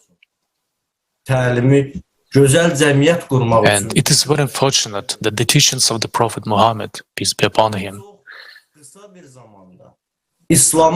which were given to all mankind to build a beautiful society, were in a very short time turned into a relentless and ruthless ideology of exclusivity and superiority of Islam,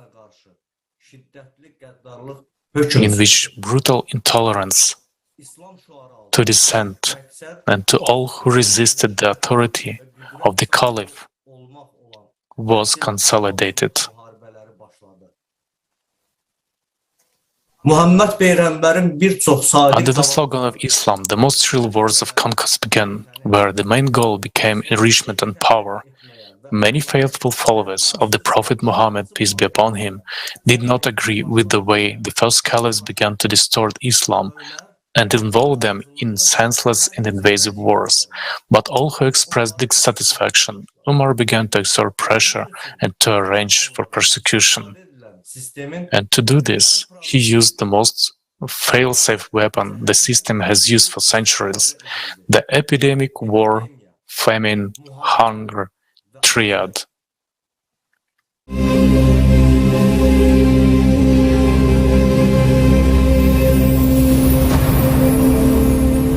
Epidemic,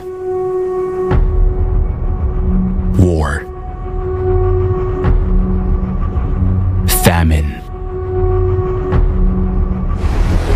Only a few today consider these three phenomena as the single and most effective weapon of those who seek total power. This triad is carefully planned many years in advance and is found everywhere in history. It is still being used to break the will of people, impose values alien to them, destroy entire nations, or get an opportunity to easily manipulate millions of people. Let's consider a few historical examples. 430 BC, the plague of Athens. It appeared in Ethiopia, then spread to Libya and Egypt, and then suddenly broke out in Athens during the war with the Spartans. The plague killed more than 100,000 Athenians. Against the background of the ongoing war, the plague and its consequences were a devastating blow to Athens. According to historians, the plague was brought to Athens by the Spartans, who deliberately contaminated the wells. The epidemic in Athens gave the Spartans an advantage on the battlefield and brought Athens to its knees. 1130s, the plague in China. The bacilli reached the Genoese port of Kaffa in the Crimea via the Great Silk Road. The plague impoverished the population, weakened the imperial power, and then the Europeans took over China, turned it into a colony, and started supplying drugs there. 1315. The Great Famine in Europe, followed by the 100 Years' War and the outbreak of the plague, which killed 60 million people. In England alone, the epidemic killed half the population. The same period saw military clashes between England and France. The reduction of the country's poor population strengthened the power and support of the king. The plague epidemic of 1347 to 1348 claimed the lives of 90% of the inhabitants of Constantinople. It provoked the impoverishment of Byzantium, intensified strife between people, and enabled the Ottoman Turks to ravish and enslave the Byzantine population. The result was impoverishment and famine. Historians have established from manuscripts that the plague was brought to Byzantium. As a result of plague pandemic, different people not directly related to each other reaped the benefits. Among them, the conquering Turks, Italian merchants, and European kings. 1527. Bacteriological weapons were used by Europeans to conquer the North and South Americas. Soldiers and white settlers brought smallpox, typhus, measles, influenza, bubonic plague, and malaria to North America.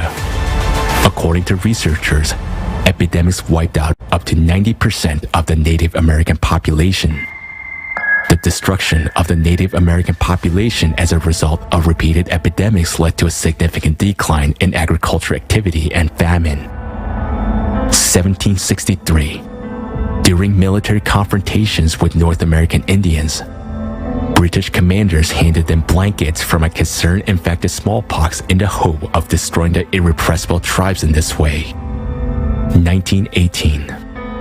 During the First World War, an epidemic of the mysterious flu called Spanish flu killed around 100 million people.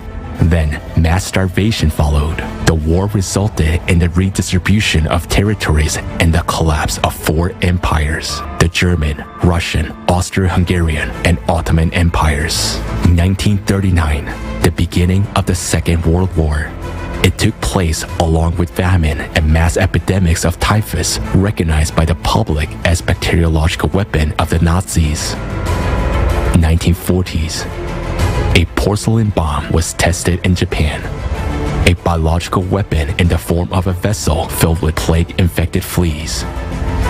As you can see, the triad scheme, war, epidemic, famine, has been used many times in history to seize power.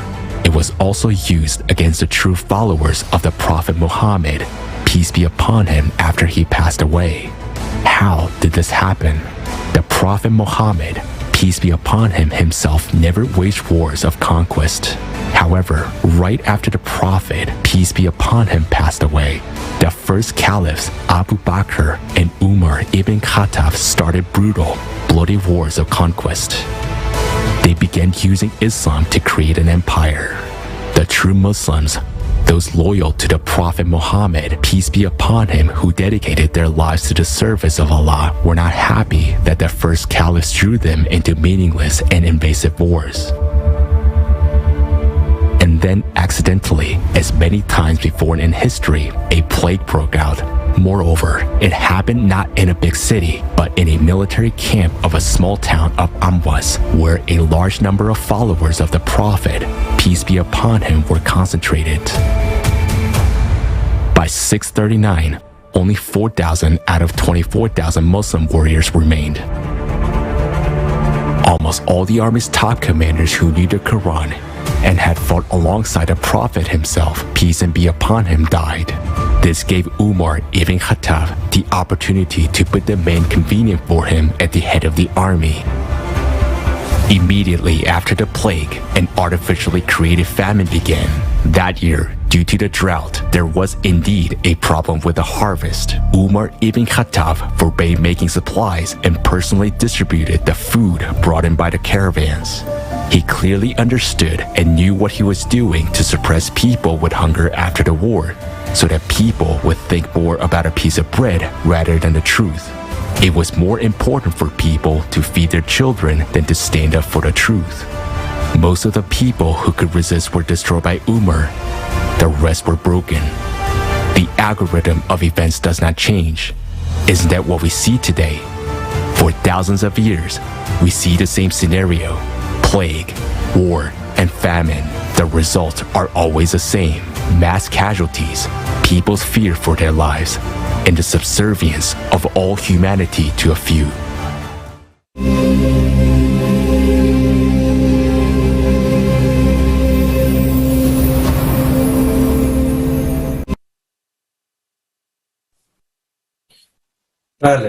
Yes. The faithful followers of the Prophet Sallallahu Alaihi Wasallam were forced to break. They were killed, starved, and they were sick because of epidemics. They could not resist the force because they were killed. In the aftermath, only a few remained loyal to the Prophet, peace be upon him.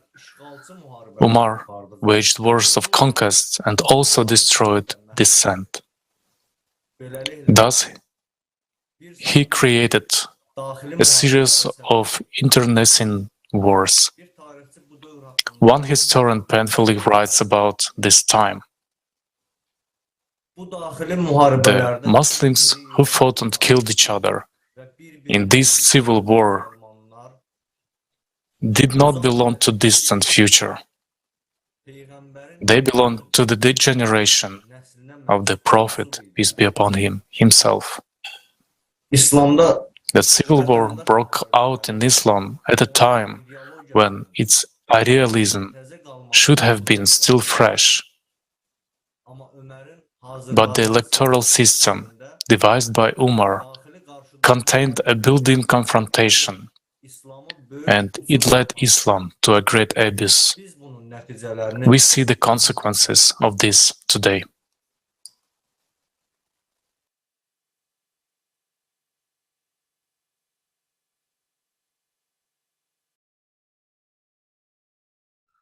You see, even the electoral system designed by Umar,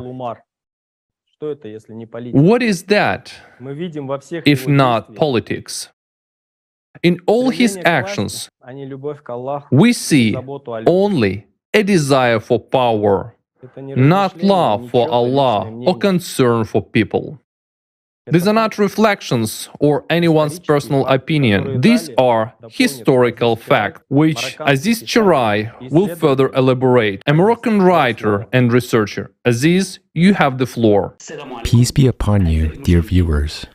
Welcome to this meeting, which will be held with you, God willing, more than once. I am Aziz Sharaj, a Moroccan writer residing in Tunisia. This meeting, which we're holding today, will deal with very important issues because we, as Muslims or as people, regardless of religious affiliation, are concerned with this history. We're concerned with a new reading of our heritage and our religion that is in line with what is required in the modern era. I think that since the departure of the Holy Prophet, the Islamic Ummah has been in the state of coup or chaos. Muslims should devote themselves to studying Islam during the time of the Messenger and after him. I always say to those who accuse a messenger of bloodshed that this is completely wrong, because during the time of the messenger, in the wars that he waged, and the raids that the messenger carried out, the number of those killed or who died from both sides, from the Muslims and from the enemies, did not exceed 2,000 people. I mean that for more than 10 years, we find that this first battle was the Battle of Badr, in which nearly 20 people died, and it was aimed at restoring honor and dignity of Islam. Besides, it was always self-defense. Expansion wasn't his goal. The messenger did not encourage expansion. We must have the courage and strength to say it, that what happened after the messenger, may God's prayer and peace be upon him, was not about Islam at all. The aim of the invasions was not to spread Islam. These were rather political invasions aimed at expansion. It was the annexation of other lands.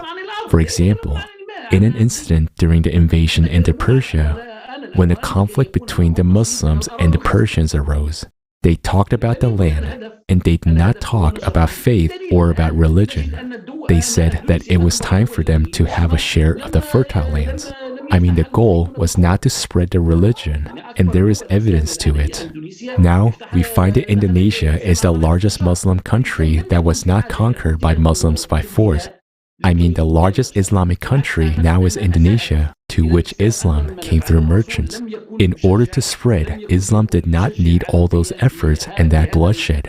On the contrary, I believe that it rather harmed Islam than benefited it.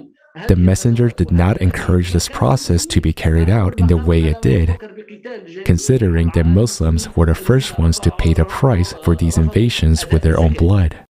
Abu Bakr said that the first thing he did was to fight all the Muslims who refused to pay zakat. He was the first one to throw people into fire while they were still alive. We must say it and acknowledge it. We as Muslims have the right to qualify Abu Bakr and Umar as men in politics. We can rightly say that they were avid politicians and men of war, and they were able to expand the Arab Islamic State. However, in no way can we say that they expanded the Arab state based on Islamic purposes or for the application of the Islamic law. We must talk about this and acknowledge this. A politician can take advantage of any emergency circumstances that may occur in the territory in which he rules in order to strengthen his position as a head of state, and so on. But I firmly believe that the wars took place systematically. It was so, and Umar ibn al-Khattab knew that, because he was the first one to take power. He subdued those Muslims who saw Umar's act of overthrowing Khalid ibn al-Walid as a deviation from the text of the Quran. However, he continued with the same approach that Abu Bakr al-Siddiq started, which was expansion and killing all opposition that called for the application of the sublime purposes of the Islamic law. In the era of Abu Bakr al-Siddiq, the exercise of power was a terrible and very strong practice, and this could not be done by a man of religion. This could be done by a man of politics. In the period of Umar, he did a lot of things that became an Islamic legislation and that had nothing to do with Islam. They could be integrated into political legislation, into social legislation. They were not derived from Islamic Quranic roots. What Umar did in the matter of, for example, Tarawih prayer. At the time of the Messenger, Tarawih prayer during Ramadan was not the same as the Friday prayer. And Muslims must be aware of it, and must know that there are many things that were not from the Sunnah of the Prophet, and the Messenger was not the one who legislated them during his time. Interpretation is not accordance with Islamic purposes. For example, the Quran says, "There shall be no compulsion in acceptance of the religion. The right course has become clear from the wrong." How can it be that the Holy Scriptures say one thing, but in his reign, Umar ibn al-Khattab said another, that only Muslims should inhabit the Arabian Peninsula, and he displaced Christians and the Jews? It wasn't because of religion. They were not prophets, but politicians. They were politicians who lived with a messenger, may God bless him and grant him peace, merely politicians. As for the Quran, it was for the Muslims, and they should devote themselves to studying the Quran and to deriving the laws from the Quran. It is not the biography of the Prophet, because we now have the biography of Umar ibn al-Khattab, the biography of Abu Bakr, the biography of Uthman, and the biography of Ali. And this has become a parallel religion to the Islamic religion that Muhammad brought. And it has suppressed Islam, which the Prophet brought to us, and has become the standard for Muslims in their faith, religiosity, and so on. All right, thank you. In fact, Umar ibn Khattab has enormous support from rich and noble people because he himself came from the influential Quraysh Banu Adi family. He also had many associates among the Ummah who were of high rank among the Ummah, among the military in the first place.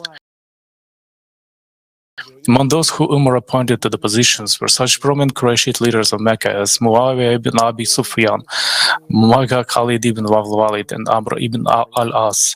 They were all implicable enemies of the Prophet Muhammad, peace be upon him, and only accepted Islam after the Muslims conquered Mecca and signed the Treaty of Hudaybiyah, when they had no other choice. Umar, from the very beginning, sought power, and this can be clearly seen in the reforms that he carried out during his reign. Under him, the Caliph became the possessor of the supreme power. As the religious head of the Arabs, he also held all supreme offices.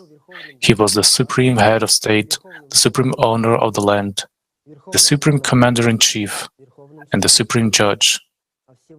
And all the highest officials and judges were appointed only by the Caliph. The Caliphate, the Divan, became the highest central governing body. Divan al-Jund, the military office that supervised all armed forces and dealt with equipping, arming, and paying the ongoing army. Divan al-Harj, the financial and fiscal office, which supervised all internal affairs, accounted for the taxes and other revenues to the state treasury. Divan al-Barid was the main postal office, which supervised the mail and communications. In addition to its duties, the postal office also served as a secret police. For you to understand, divans are the same as modern ministries from the point of view of the current consumerist format of society, where there is power of the of the few over the people, the existence of the Ministry of Defense, the Tax Committee, and the Security Service in the state is something to be taken for granted. When there is power, there is subordination. And where there is subordination, there is inequity and injustice. But if we remember that the Prophet Muhammad, peace and blessing of Allah be upon him, laid the foundation for a new format of society that proclaimed the value of human life, justice, equality, and responsibility for all people, then Umar's creation of a theocratic state was fundamentally contrary to everything that the Prophet Muhammad ﷺ himself did. Today, many Muslims are proud of what Umar ibn Khattab did for Islam. This shows that these people never understood the essence of the teachings of the Prophet, peace and blessings of Allah be upon him. Our beloved Prophet, peace be upon him, laid the foundations of the created society. In fact, the Prophet Muhammad, peace be upon him, created a civil self-governance community headed by a leader who did not have sole and absolute power, but was a leader as long as he was recognized by all other parties. It was a contractual civil and legal community of a completely new type, which consisted of different clans, different representatives from various religions, and each of these contracting parties retained within itself its own legal autonomy. A human in such a society was to be just, honest, not to acquire wealth in an unfair way, not to cheat, not to steal, not to do injustice, not to oppress the weak, and not to protect orphans and the destitute. The importance and value of what our beloved Prophet Muhammad, peace be upon him, did for all humankind, we began to understand only when we ourselves begin to study what the creative society is and what benefits it gives to each person. In the creative society, there will be no power of some people over others. There will be no poor, no sick, no deprived people. There will be no wars or divisions, and the life of each person will be of the highest value. And the foundation of even such a society was laid by our beloved Prophet Muhammad sallallahu alaihi wasallam. Umar, on the other hand, transformed the Median community into a theocratic state, the principles of which are described in Roman law. In such a state, legislative and executive bodies and apparatus of bureaucracy, courts, police, and army are mandatory, and he created them. He asserted his power over the Ummah and went on to the neighboring countries with the sword, and all this in order to enrich and dominate. During the 10-year reign of Umar ibn Khattab, the territory of the Arab Caliphate expanded through brutal, bloody wars of conquest, in which Muslims themselves and those who defended their territories died. And these wars had nothing to do with Islam, the religion of love.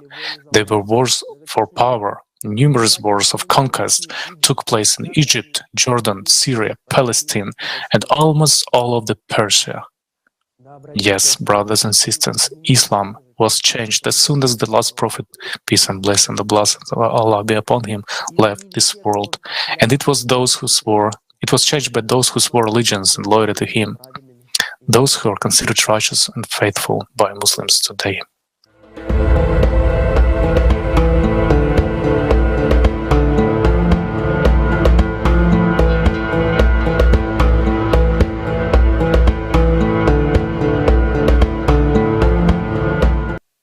Islam, brought into the world by the greatest and the best of people, the Prophet Muhammad, peace and blessings of Allah be upon him, is the highest value for all Muslims. How does Islam begin? With testimony that there is no God but Allah, and that Muhammad, peace and blessings of Allah be upon him, is his messenger. And in order to testify this, one must know and understand that there is a creator, that there is a guidance from him, and to act in accordance with his. The messenger of Allah, peace and blessings of Allah be upon him, is the best of all people, and we should follow in his footsteps. We should follow his example in our words and in all our deeds. That is, to do good and to prevent the manifestation of evil, to reconcile and to create on earth. But for some reason we got used to thinking that The habitual things that we as Muslims are trained to do every day are directly related to the guidance of the Almighty. The traditional rituals and behavior accepted as obligatory for a Muslim in the minds of many of us have almost equaled in importance, if not suppressed, the value of Allah's revelation. How often do we, dear brothers and sisters, hear, according to the canons of Islam, you can't do this or that? But do we really think about what Islam really is? Is Islam about which foot to stand on? How to say hello? How to make a Muslim woman wearing the hijab? Or how to make a Muslim man grow a beard? Or can you call Islam the internal arguments and disagreements over all this? Where is the line between these many traditions and what the Prophet, peace and blessings of Allah be upon him, actually commanded us and how he urged us to act? Yes, the norms of Islam regulate almost all spheres of life in the Ummah, from marriage and the family to economic and social relations. But unfortunately, we have confused these notions of ritualism and the true essence of faith. We deceived ourselves by mixing faith in Allah and the essence of revelation with the image sometimes going out in the kandor and the turban, often not corresponding to accepted traditions, dress, and even to the climate of a particular country taken. We observe with the utmost care all the requirements of Islam concerning the appearance of a Muslim. We grow beards and wear long clothes. We put a gofia on our heads and show everyone around us that we are Muslim, without even thinking that the true faith is modest and has no place for ostentation, demonstrativeness, and showing of ourselves and our rituals. For it has been said that Allah knows the deeds of a person. You surely cannot guide whoever you like, O Prophet, but it is Allah who guides whoever He wills, and He knows best who are fit to be guided. The Almighty sees everything. But if the Almighty sees everything, does a person need to demonstrate his piety or speak with a pompous look about his good deeds?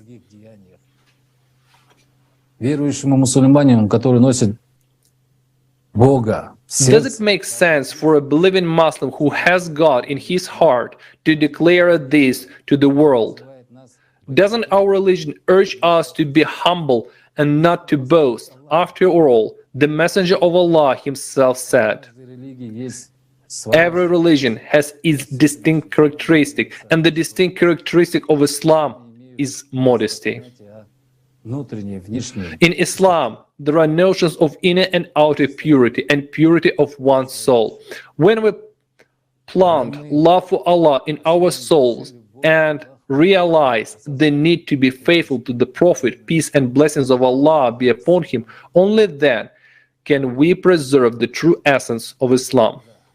Мы сможем сохранить истинную суть ислама. И что такое ислам, в чем его суть? Ислам — это прежде всего примирение.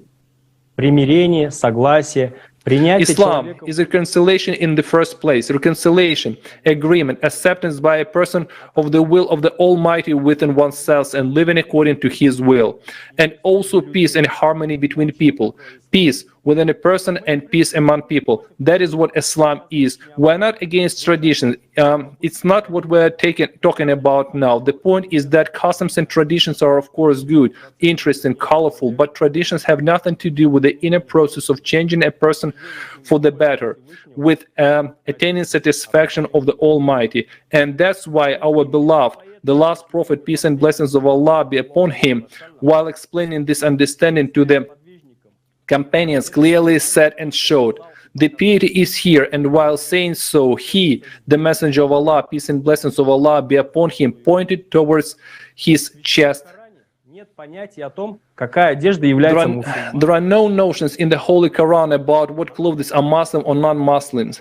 It just must be clean and tidy. Can a person instantly become a Muslim by simply growing a beard, putting a white shirt and mumbling words learned in the Arabic language and understanding nothing in them? On the contrary, we often encounter facts when certain men with beards wearing traditional clothes and holding behind the name of the Almighty do such outrageous acts which are difficult to accept for a normal person and which have nothing to do with Islam. They terrorize and kill innocent people, sell them into slavery, humiliate women. Don't we hear and know all this, dear brothers and sisters? As painful as it is to say, Muslims in the most ancient centuries of Islamic civilization, as well as in other regions of the Islamic world, mercilessly destroy each other, demonstrating their militancy and cruelty. Did Allah create us to commit dishonor? Did the Messenger of Allah clearly state that all things of a Muslim are inevitable for his brother in faith, his blood, his property, and his honor? And who then are those who blatantly violate the words of the Messenger of Allah himself? What do they do?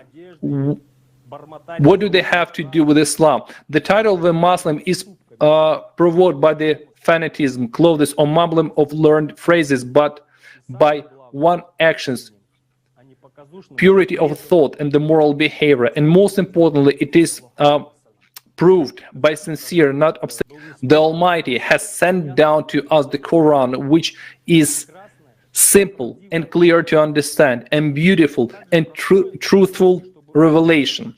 It is also simple and clear in order to make it easier for a person to reach his goal. As it says in Surah 54, Ayat 17. And we have certainly made the Quran easy for remembrance. So, is there anyone who will remember? But how many of us independently and thoughtfully learned the Quran? And what did they do with the Quran immediately after the Prophet, peace and blessings of Allah be upon him, passed away? They immediately changed and reduced the truth to the level of material perception of an everyday life. And who could possibly arrogate to themselves the right to interpret the Quran, taking the truth into their own hands and establishing a monopoly on it?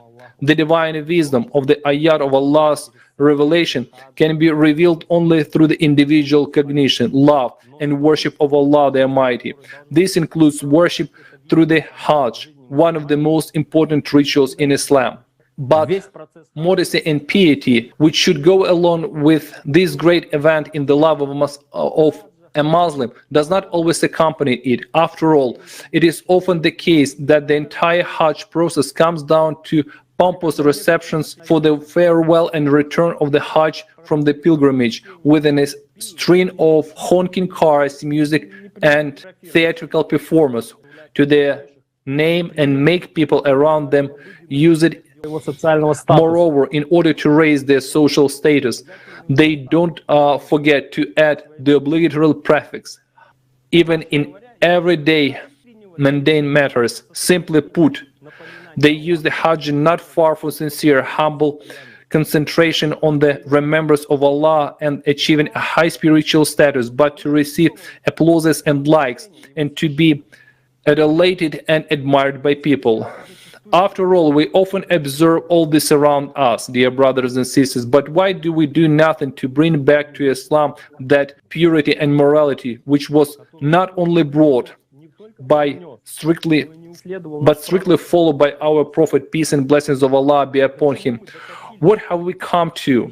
The holy pilgrimage to Mecca, to the Kaaba, reflects the greatness of Islam and the unity of the brotherhood of all Muslims, performed with sincere intention. The Hajj becomes the most important event in earthly life for the eternal life. The Kaaba, even according to the estimates of scholars, is the center of the world, the great shrine of Islam.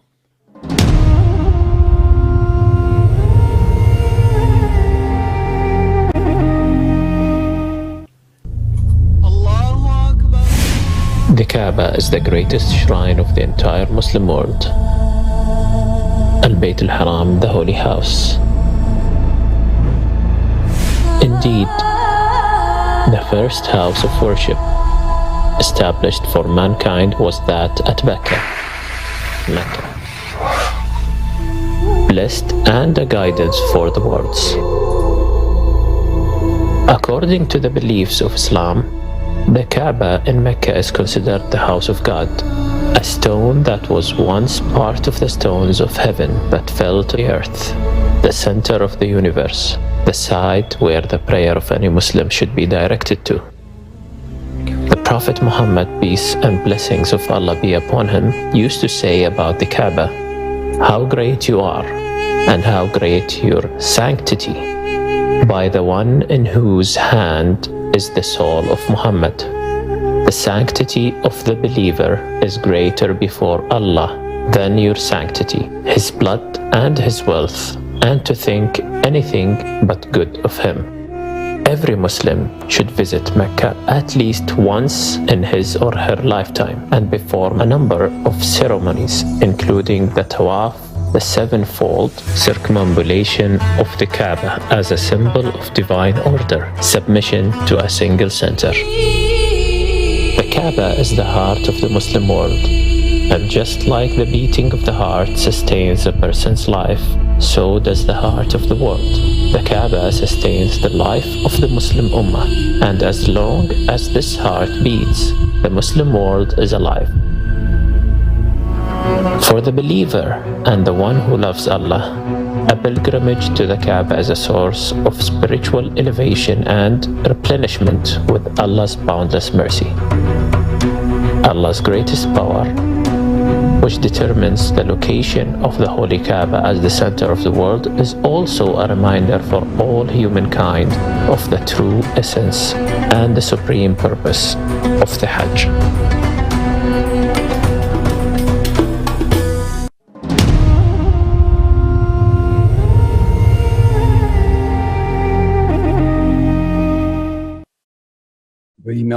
In the name of Allah, the Merciful and the Gracious.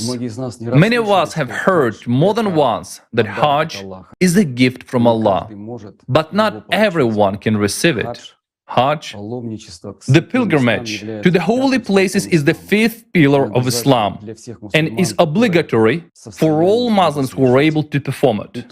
And whoever performs it correctly will receive full atonement for all his sins and return home clean as a baby. This is what our doctrine says. And whose example, if not that of the Prophet, peace and blessings of Allah be upon him, should serve as a law for any Muslim to perform an impeccable Hajj. The Prophet, peace and blessings of Allah be upon him, performed only one Hajj in his life after the migration, the Hajj of farewell. At Mount Arafat, he delivered a historic sermon to the believers, which was called the farewell sermon. It was in this famous speech that the Prophet set up the final tradition of Hajj. According to historians, 124,000 people witnessed that event. Reason well, therefore, O people, and understand words which I convey to you. I leave behind me two things, the Quran and my example, the Sunnah, and if you follow these, you will never go astray. These were his words in that farewell sermon. As no caravan can do without a leader and a guide, so the leader of the pilgrim caravan is the seal of all the prophets, Prophet Muhammad, peace and blessings of Allah be upon him. And the guide is his sunnah and his example. Islam is the teaching of all the prophets and messengers, peace be upon them all. And the aim of all worship is to achieve the pleasure of Allah and to ask Him to forgive sins and grant a good fate. Therefore, anyone who goes to Mecca to perform Hajj should first of all know how the Prophet Muhammad, peace and blessings of Allah be upon him, did it. Is this right? Dear brothers and sisters, we do not add a word from ourselves. Everyone knows what we are talking about today. Today's conference is not only a need for us, the descendants, to return the historical truth, it is also a cleansing of Islam from those tares and substitutes which were introduced into Islam by the infidels who betrayed the Prophet in favor of their megalomania and insatiable thirst for power.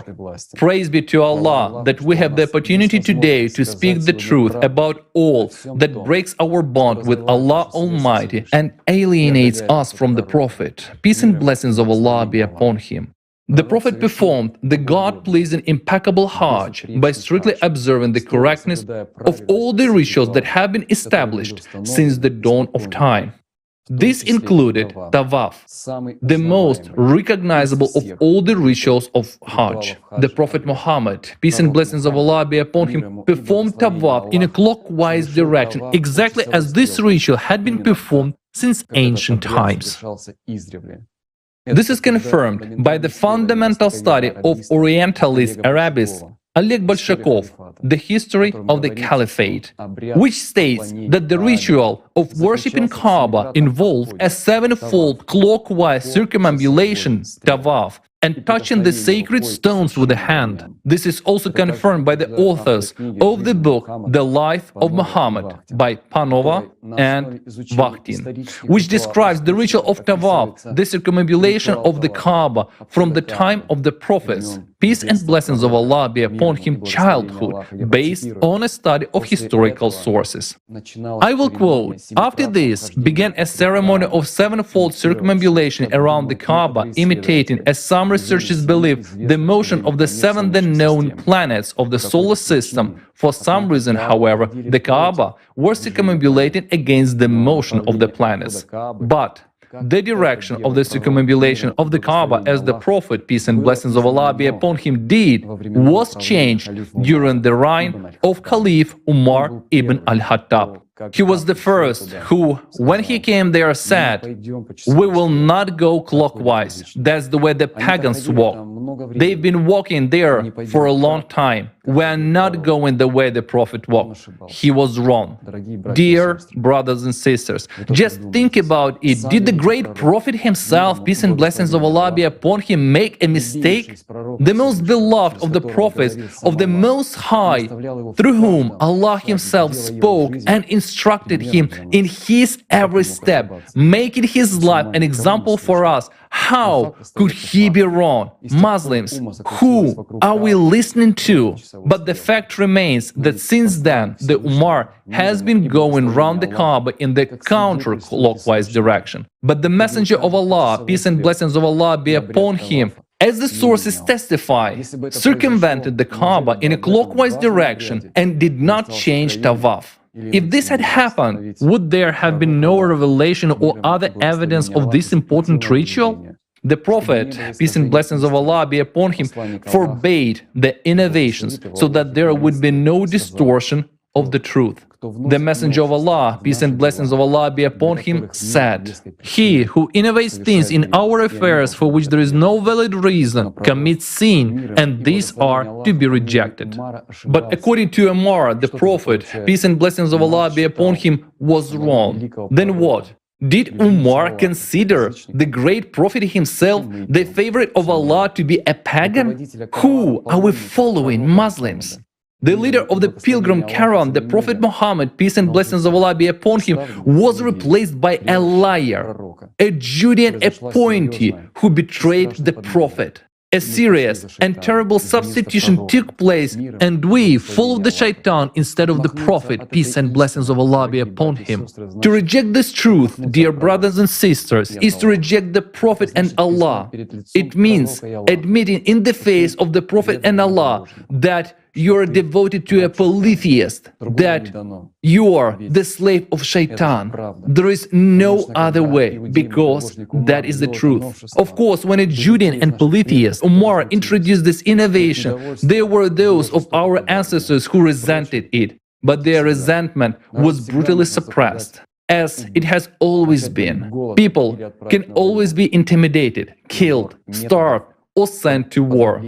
Umar's set of methods for suppressing the true followers of the Prophet, peace and blessings of Allah be upon him, was standard and very effective. Then, most of the Ummah remained silent and obeyed. When Umar, a Judean and polytheist, committed this grandiose substitution in the most important ritual of Hajj, we're still reaping the consequences of this confrontation between shaitan and Allah himself. The right-hand drive is fundamental to the acceptance of Hajj of a pilgrim by Allah Almighty.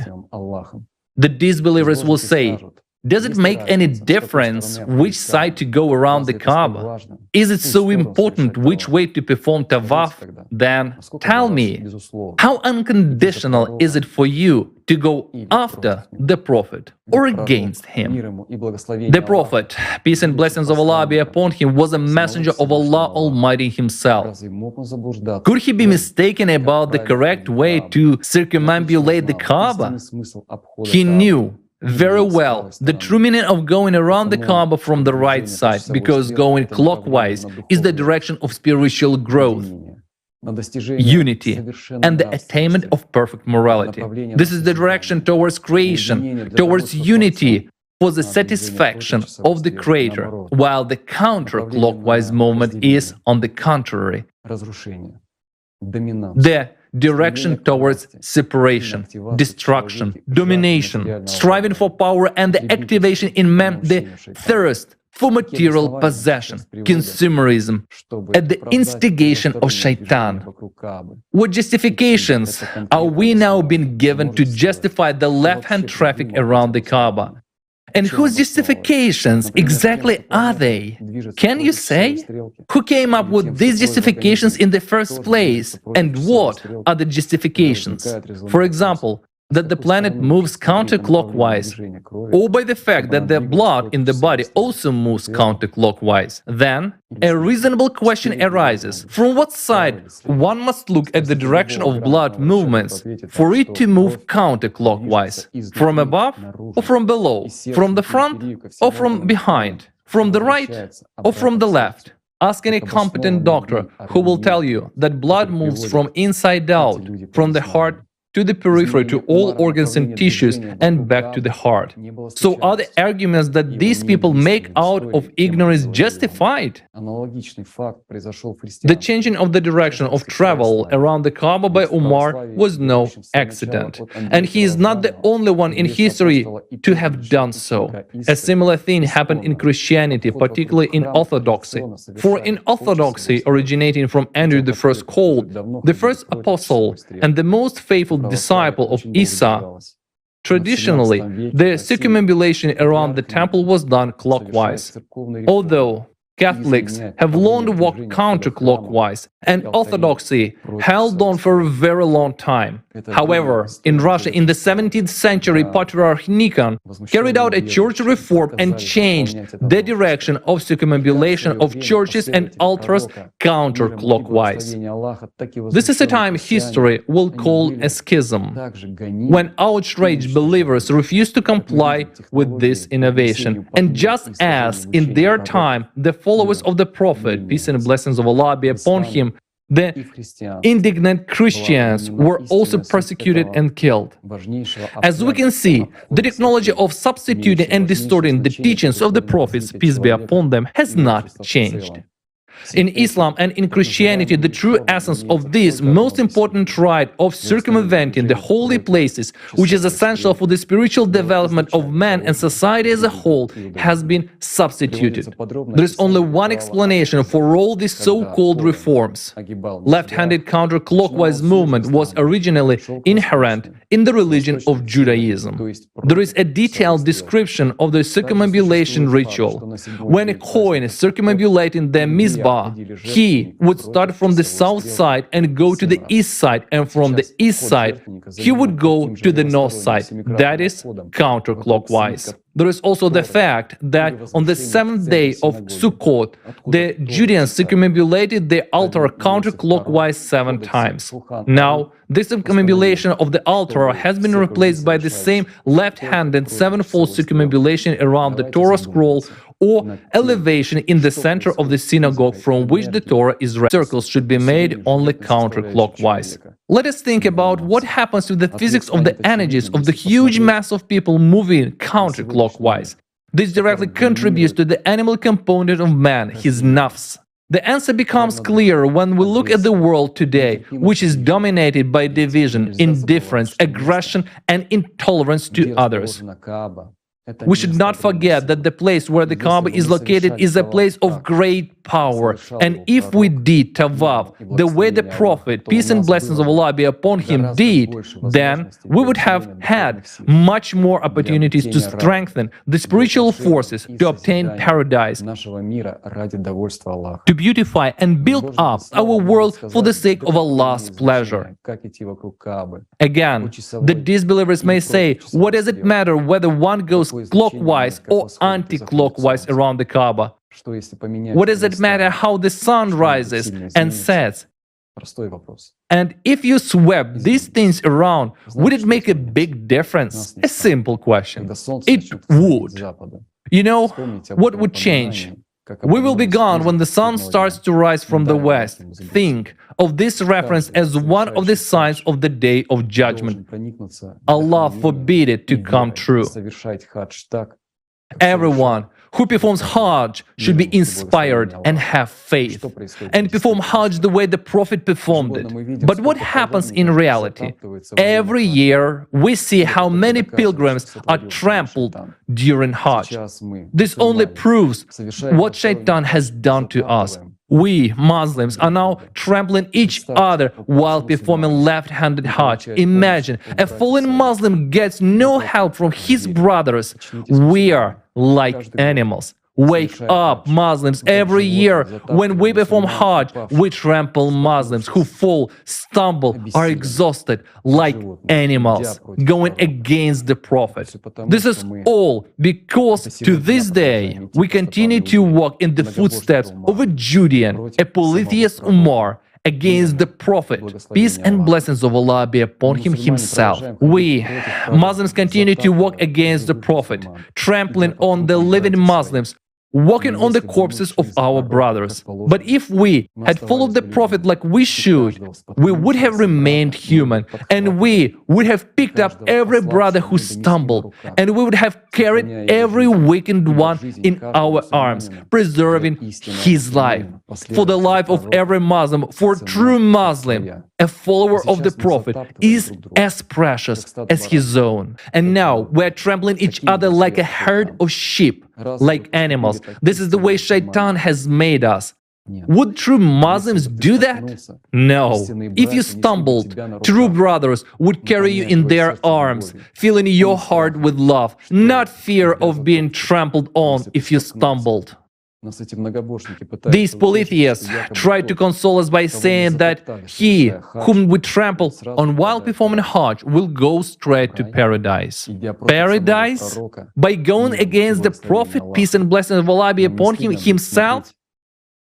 Would we not be ashamed to look into his suffering eyes? What is it like for the Prophet to see the whole Ummah going against him every time, led by polytheists? So many times the Prophet warned us, do not follow Umar, but the Ummah followed him. This is the facts, this is our history. Our ancestors knew all this, but they continued on the path of Shaitan. And every one of them who performed this anti-Hajj took this sin upon himself. And he put it not only on himself, but also on our shoulders, on the shoulders of his descendants.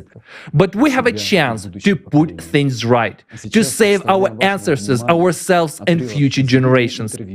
And now, we bring to your attention an expert from a video interview with the respected Aidar Harudinov, a candidate of philosophical sciences, Islamic scholar, teacher, historian, and author of books, who will tell us about the true meaning of Hajj.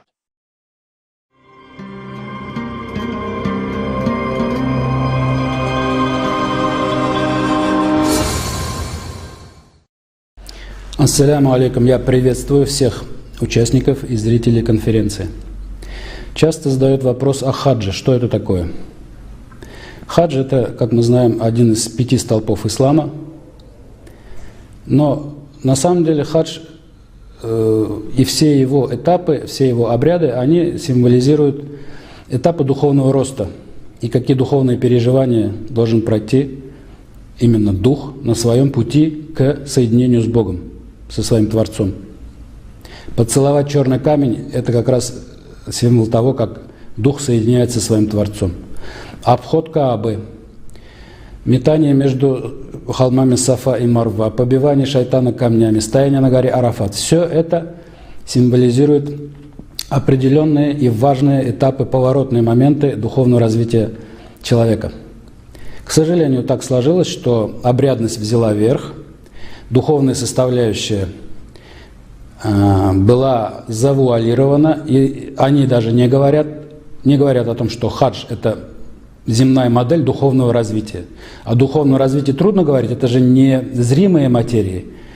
Хадж был дан в качестве инструкции, и при правильном разъяснении мусульманам смысла обрядов хаджа, как отражение духовного развития, все было бы правильно и все работало бы. Но вот хадж таким образом не преподносится. Он предельно заземлен, превращен в обряд, который лишен даже духовного содержания, поэтому люди ежегодно, кто может себе позволить, ездить в хадж, хотя достаточно было бы, казалось бы, одного раза.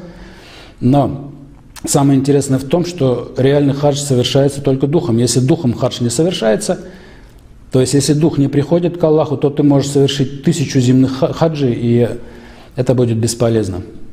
Но более того, даже в его земном варианте хадж несколько искажен. Причем в самом серьезном моменте это тот обряд, который называется таваф, и который совершается в настоящее время против часовой стрелки. Хотя во времена пророка Мухаммада, алейхиссалям, он совершался по часовой стрелке и до возникновения, появления ислама, до его пророческой миссии.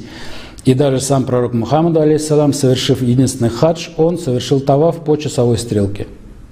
Нужно задуматься о том, почему сейчас совершается вот это движение в обратную сторону.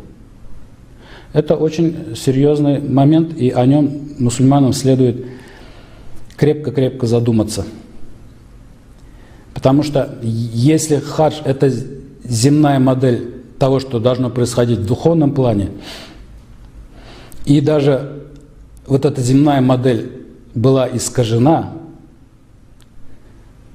и, соответственно, движение людей против часовой стрелки вокруг Каабы, оно работает не в положительном смысле, а может быть даже в негативном, тем более, судя по тому, что там присутствуют определенные силы, которые следят за тем, чтобы люди двигались именно против часовой стрелки. Попробуйте пойти по часовой, вас остановят.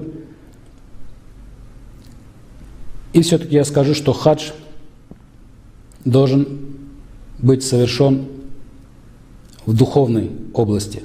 Это путешествие духа к своему Творцу. И если даже человек не имеет возможности совершить хадж в том виде, в каком он сейчас существует, то Аллах не лишил его возможности совершить духовный хадж, не выходя из своего дома даже. Все для этого есть, все условия созданы, вся информация предоставлена, истина отделена от лжи, как сказано в Коране. Дело за каждым человеком просто взвесить на весах своего сердца правду и ложь и выбрать правду. Потому что когда человек действует от сердца, он не ошибается.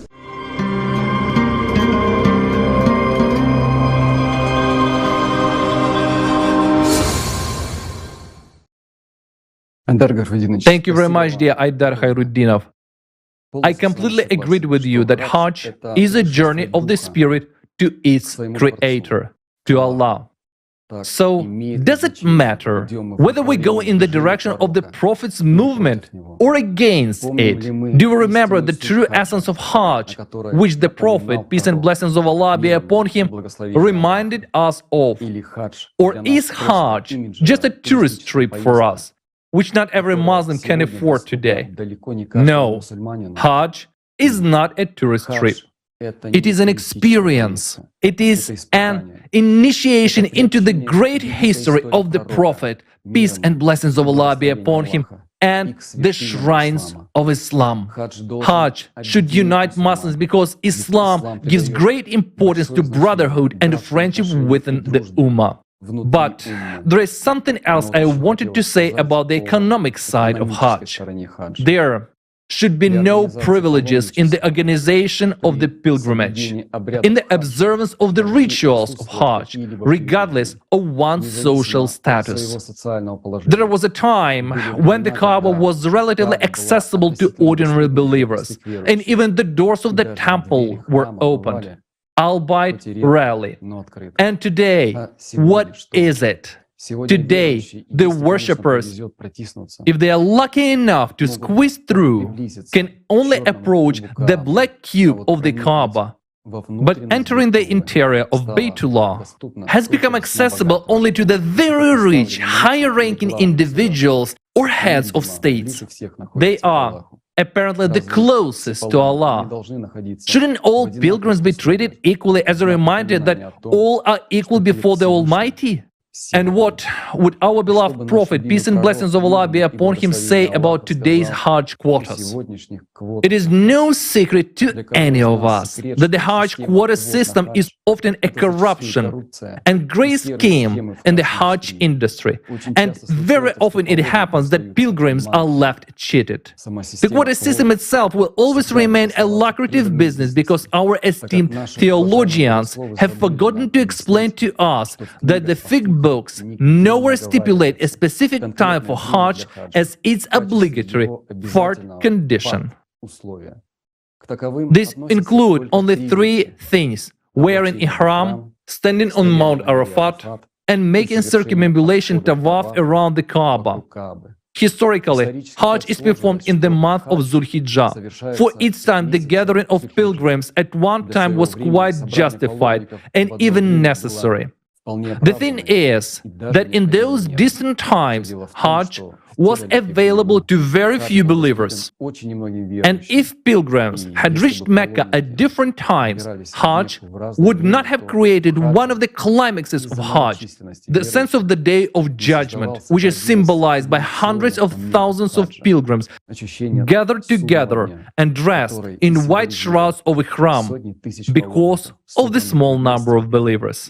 As a consequence, Hajj quotas will continue to exist as long as we are persuaded that Hajj can only be performed on certain days of the month of Zulhijjah. Why do the theologians, whom we listen to and trust, keep silent about the truth and do not explain the principles of fiqh? So they create Hajj problems out of nothing: crushes, trampling of believers, quotas, inflated prices, thousands of deceived people, and millions deprived of the happiness of joining the spiritual shrines of Islam. In fact, today, Hajj has become elitist, as we hear from some muftis. Hajj is not for the poor. Is this Islam? Is this the Sunnah of the Prophet? We have turned every Muslim's sacred duty into a business that has no analogy. Hajj has become a huge business, a very lucrative business. We don't have to worry about competition, improving quality, or coming up with something new and original. This business has huge prospects for growth, because no matter how many new hotels are built in Mecca, there will always be demand for them. With every new believer born, there is one more customer. Demand and the influx of new clients is always guaranteed, so we can set any price, justifying the increase of the lack of places due to quotas that we ourselves introduce. And you are not ashamed to look in the mirror? What do you see in the mirror? A follower of the Prophet, a Muslim, or an angry slave of Shaitan selling the sacred? Aren't you afraid to face our beloved Prophet in reality, let alone Allah Himself? And what would the Prophet say when he found out that some Muslims have privatized the holy place and are exploiting others, deciding who can approach it and who cannot, dividing into rich and poor? The Prophet, peace and blessings of Allah be upon him, forbade usury. And that is exactly what we're doing now. Only, we don't call it that outright. We're chasing profit rather than honor and conscience. They have established a trade in God on Hajj, in mosques. Who makes money on this? Think about it. We're told if you visited Mecca, performed Hajj, you are forgiven for your sins. But you have committed tawaf against the Prophet, peace and blessings of Allah be upon him, acting as a polytheist. So what do we hope for? Do you think that Allah will see us when we die? No. In such a scenario, we will not be greeted by Allah, but by Shaitan, because we have trampled the footprints of the Prophet and followed in the footsteps of a polytheist, a slave of Yahweh. Dear brothers and sisters, we are worshipping and loving Allah Muslims, not slaves of Yahweh. And let the journey of our return to true Islam begin right now. For a start, share this information with our other brothers and sisters. What kind of Muslims are we if we remain silent and go against our Prophet, peace and blessings of Allah be upon him? The real Hajj is the true way home to Allah Almighty.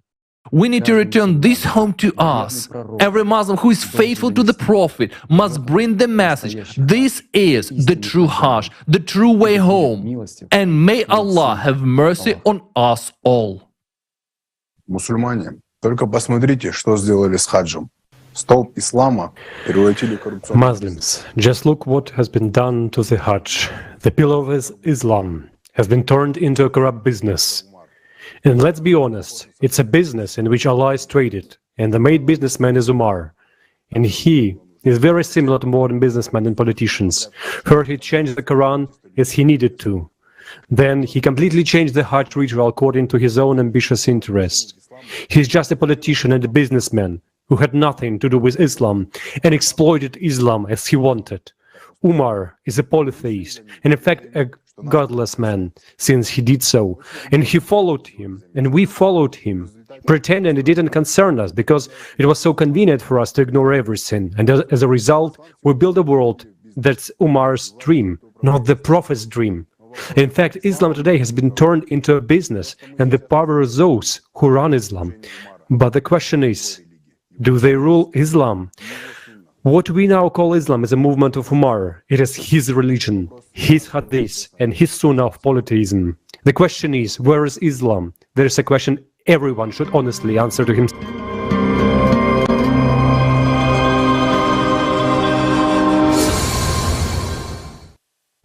I will ask you a simple question. You, my Muslim friends, tell me why the Prophet Muhammad, the best among people, is truly a prophet. For Allah Himself did not communicate with anyone else after Him, nor did He give instruction to anyone else. The last human being whom Jibreel came to was the Prophet, the best among people. And he really was oriented inwards and not towards the external. For the way to Allah is through your heart, through your soul. Why do you not act as the prophet does? A simple question. After all, in order to tread in his footsteps, you have to precisely follow his footprints. Look at the footprints you leave around the Kaaba, and look at the direction in which the Prophet's own footprints lead. Some will say, what difference does it make? Probably none. If you do not love Allah, if you are not faithful to the Prophet, none. Because already a long time ago, He entrusted you to build the creative society. Isn't that so? After all, He wanted you to love each other. He wanted Islam to be all over the world, so that now we wouldn't have to think about those cataclysms, that geopolitics, and many other things. That our children may not have time to grow up, that we will never come to see our grandchildren, those who do not have them, and that the next 15 years or so may put an end to all of us, given the current progression, even sooner. A simple question. Do you love your Lord God? Are you faithful to Allah? Are you faithful to the Prophet? Answer honestly. What place does He occupy in your life? Yes, I understand you are ready to fight, you are ready to die, and you are ready to kill in His name. But are you ready to love? I'll put it simply. You know, it is very easy to die for someone, especially for God, for the Prophet. But are you ready to live for them? Not to give your life, but to gain it.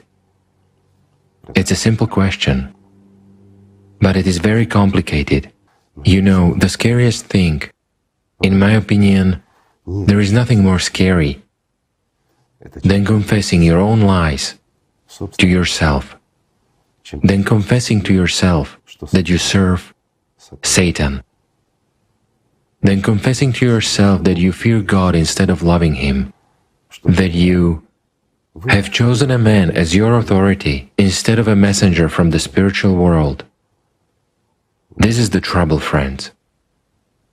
And we, as a society that crave some benefits in heaven, dreaming of a reward, an undeserved reward, a reward for playing theater all our lives,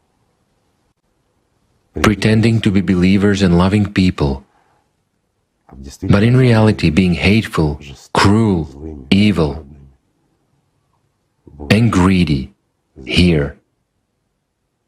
We want the reward in heaven, and we have a whole list of desires of how we are going to live there nicely and forever, and Allah Himself will take care of us. But tell me, what have you done for Allah?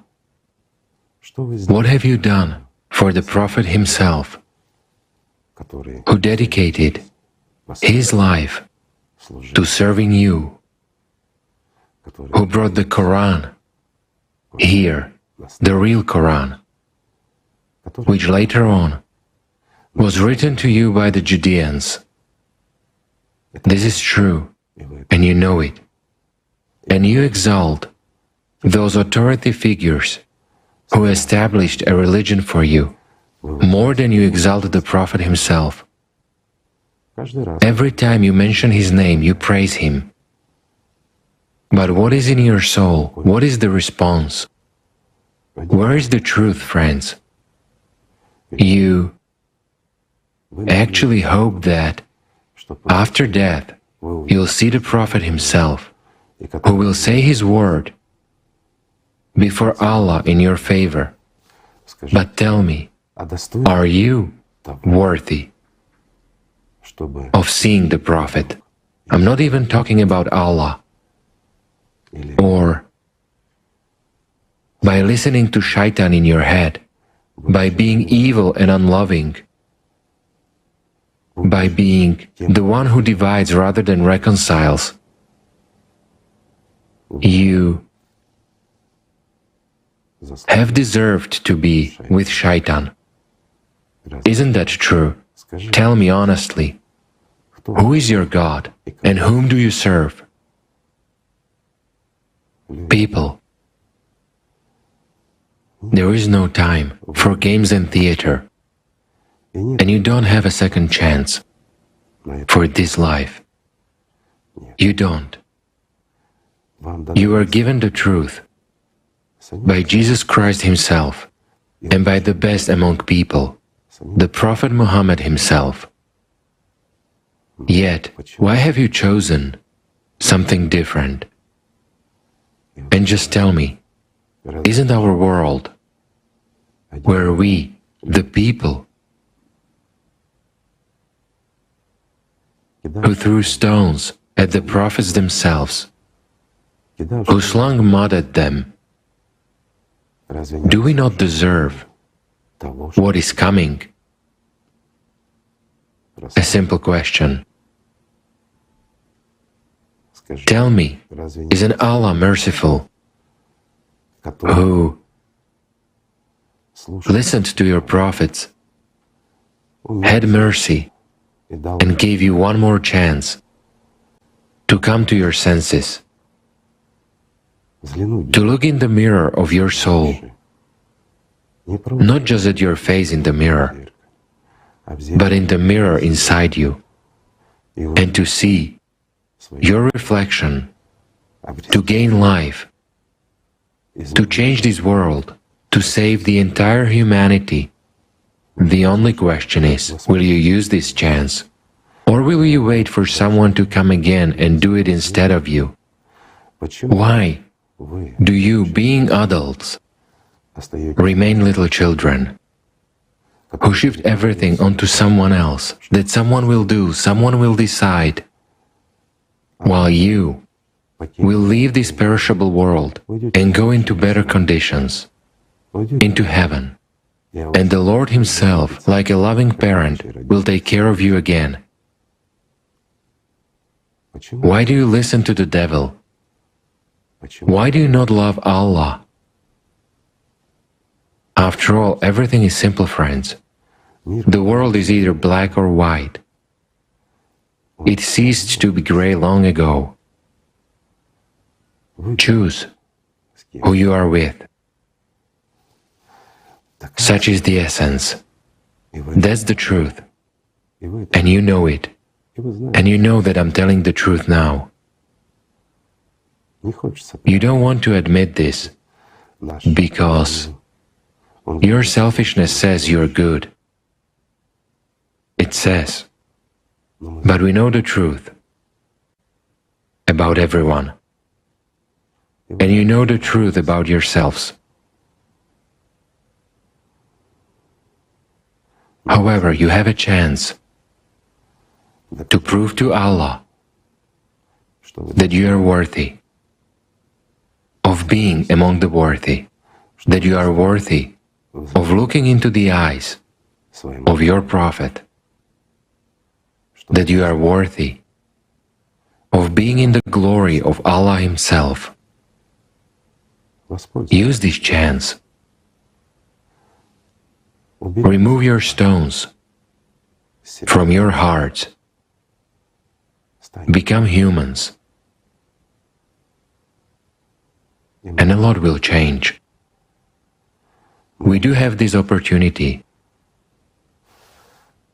And it is, again, thanks to the Prophet Muhammad and Jesus Christ, that we have this chance. Thanks to them, to their care, for they knew about our times and they knew that our generation would be the last. They warned you and told you about that. And they kept their word. They gave you the keys. So use them. Then you will see your prophets, but strive for heaven in order to behold Allah and not to gain something. Stop listening to shaitan in your heads, and many things will be revealed to you. Look with your inner eyes, and you will see what you cannot see with your earthly ones. This is the truth. Such is the world. But we can change it. We do have a chance.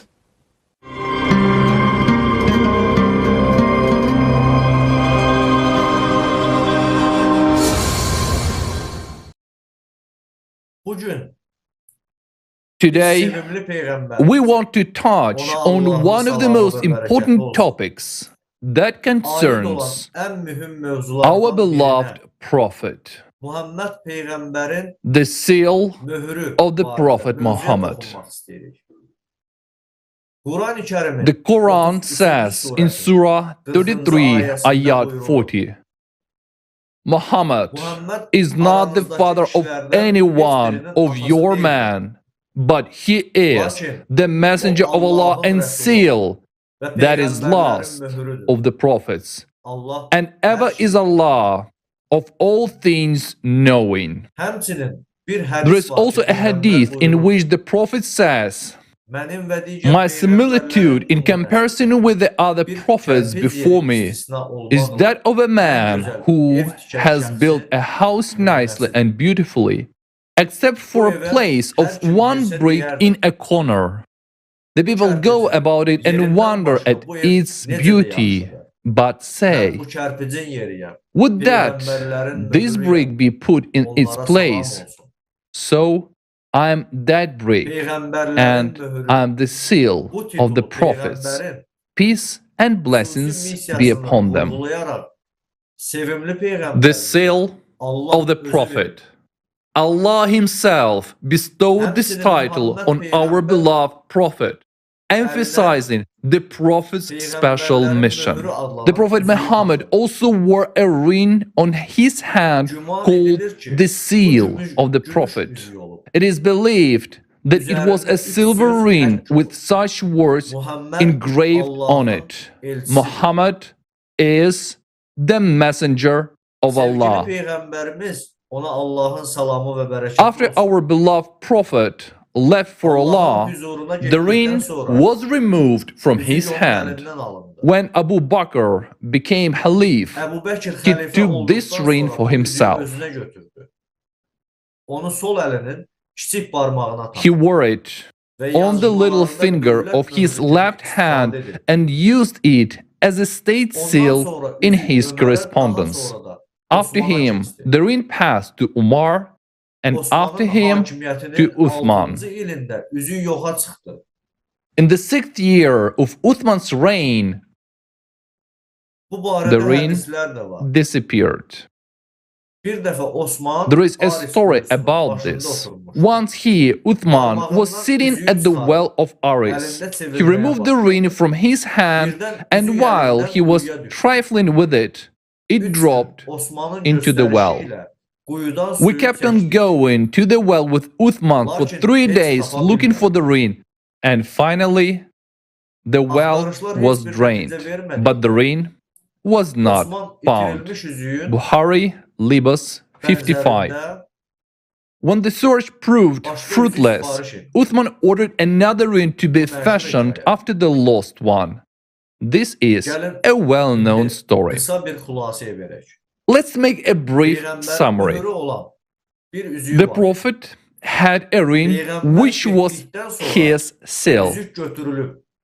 After the Prophet's departure, the ring was taken, supposedly lost, and then a copy was made. Now, let's remember who exactly took the ring. Abu Bakr, Umar, Uthman. These polytheists, traitors of the Prophet, who tried to kill him, took our Prophet's ring. These traitors wore his ring on their hands, although no such right was given to any of them, for they are not prophets. They are the traitors and polytheists who serve Shaitan. Allah sent to us a single prophet, the most worthy of humans, and only he had the right to wear this ring. For he is the seal of all prophets. Just think how disgusting this act is.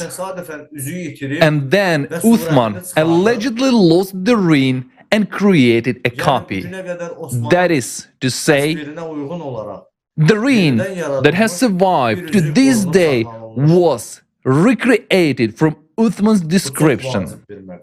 This is a very important point. Do you think this traitor would want the true seal of the Prophet Muhammad to reach present days? Of course not. And we have evidence that the seal of the Prophet Muhammad did not look as we are told. The thing is that as the evidence to prove that the seal of the Prophet is the ring with the three words, Muhammad is the messenger of Allah on it. The letters of the Prophet are used, which are kept in the Topkapi Museum, addressed to the heads of foreign countries at the time. These letters are stamped with these exact words. Many Muslims know this. However, scholars who have studied the letters call both the letters themselves and the seal on them forgeries. The entire account of Muhammad's letter is said to be devoid of any historical value. Scholars believe that the paleographic evidence suggests the seal is a forgery. The style of the inscription is anachronistic and hints at its Ottoman origin, which means it is of later date.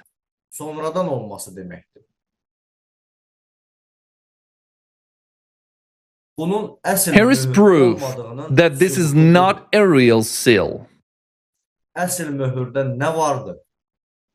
What was on the real seal?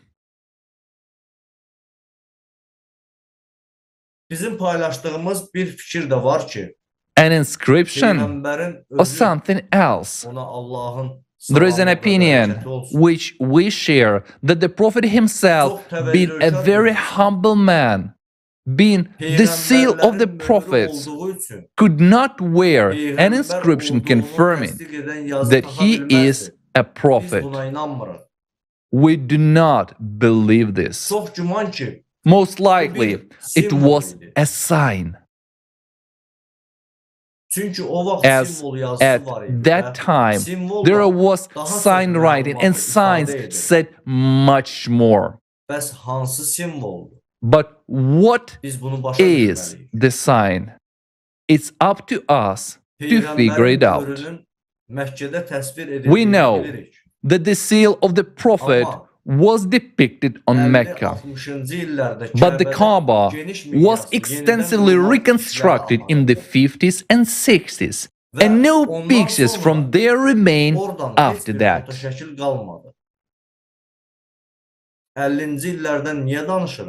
Why are we talking about the 50s? Because then it became clear to everyone that the end times would come. Now comes the understanding that those who were destroying it knew that the end times were coming, knew what role this seal could play against their power. And they took an unprecedented and terrible decision. to erase the seal of the Prophet from the Kaaba. They devoted much effort to destroy it and erase the information about it so that it would not remain anywhere. For 13 centuries, there was a seal of the Prophet on the Kaaba, a seal that matched the seal on his ring. But then, everything was removed, and no pictures are preserved anywhere to be found nowadays. But we do not believe that such a thing is impossible by chance. All the evidence points to the fact that someone erased the information. If the Kaaba had the inscription Muhammad is the Prophet of Allah, it would have been left and promoted, and it would have been of the greatest value. But the seal was removed, erased, and they said they were just doing extensive repairs. The seal placed by the Prophet on the Kaaba was purposely destroyed.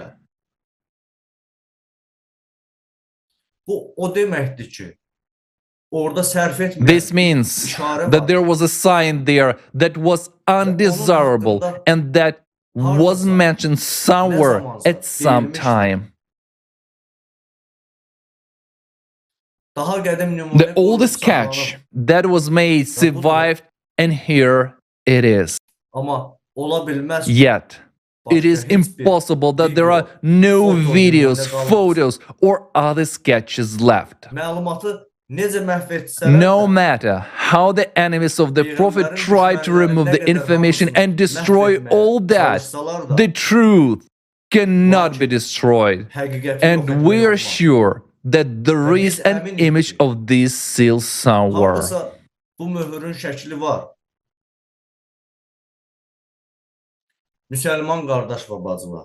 Muslims, brothers and sisters, I'm now addressing you.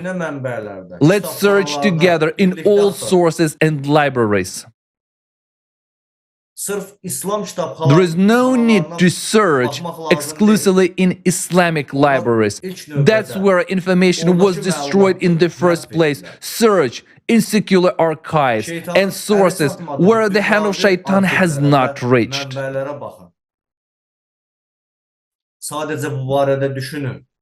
Just think.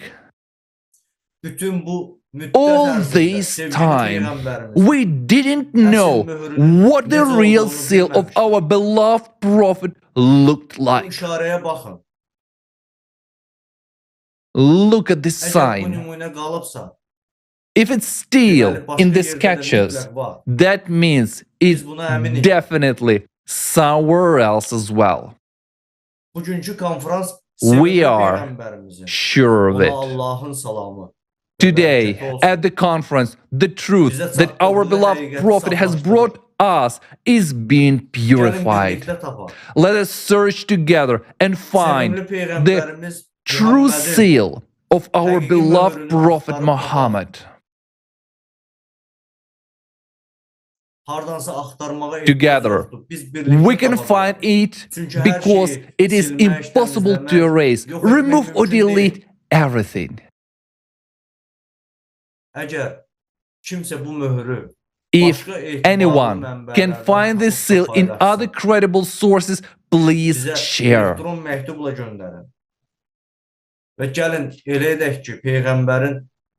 Send it to us by mail, and let's make the whole faithful Ummah of the Prophet recognize the real seal.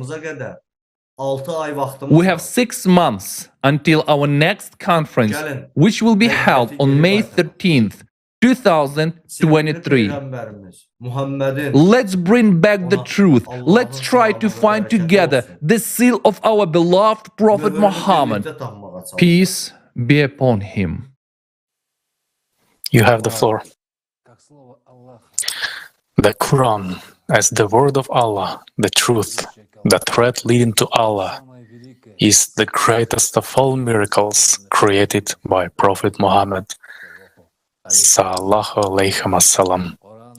The Quran is the eternal prophecy, the perfect word of the Most High, and the last heavenly revelation that has established the last law of God for all humankind.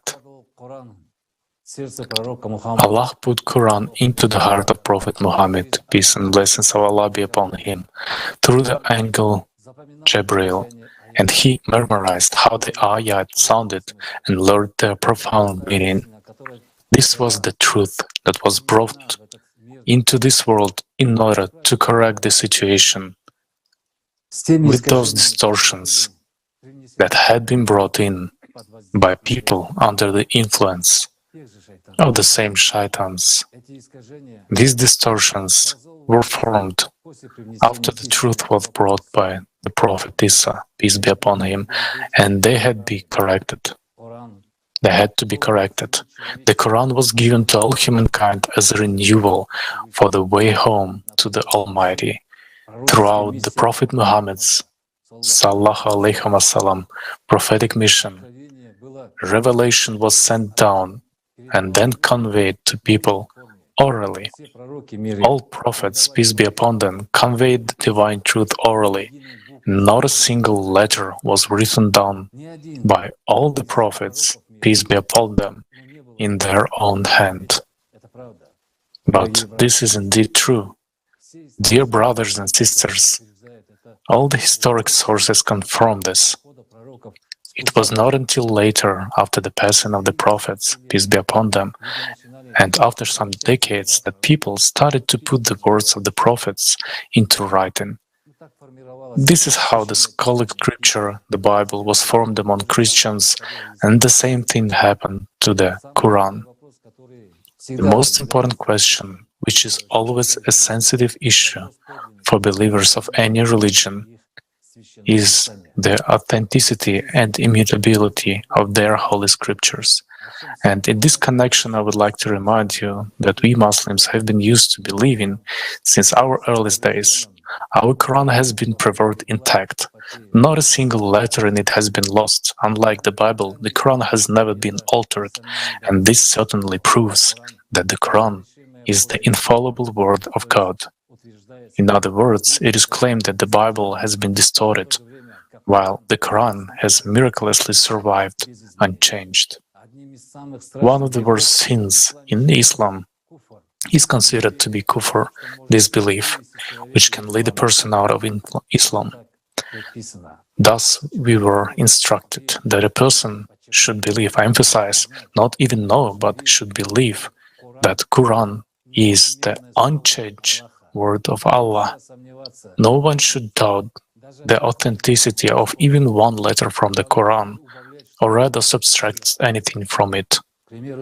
For example, you can't think that once someone could have added or subtracted something from the Quran, that something in the Quran could have been changed.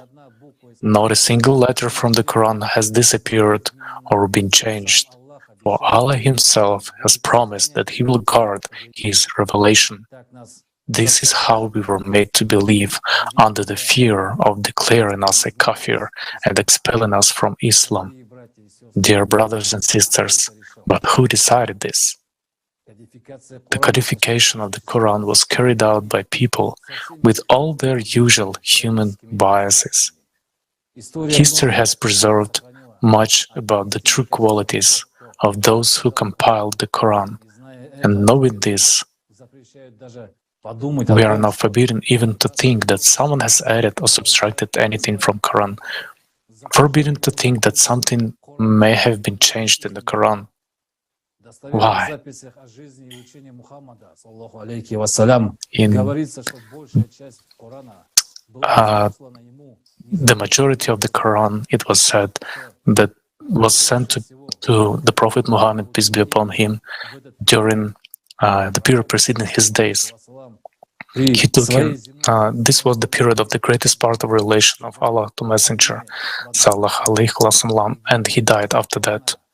The Prophet, peace and blessings of Allah be upon him, during his earthly life, did not leave any instructions to collect the revelations in one book.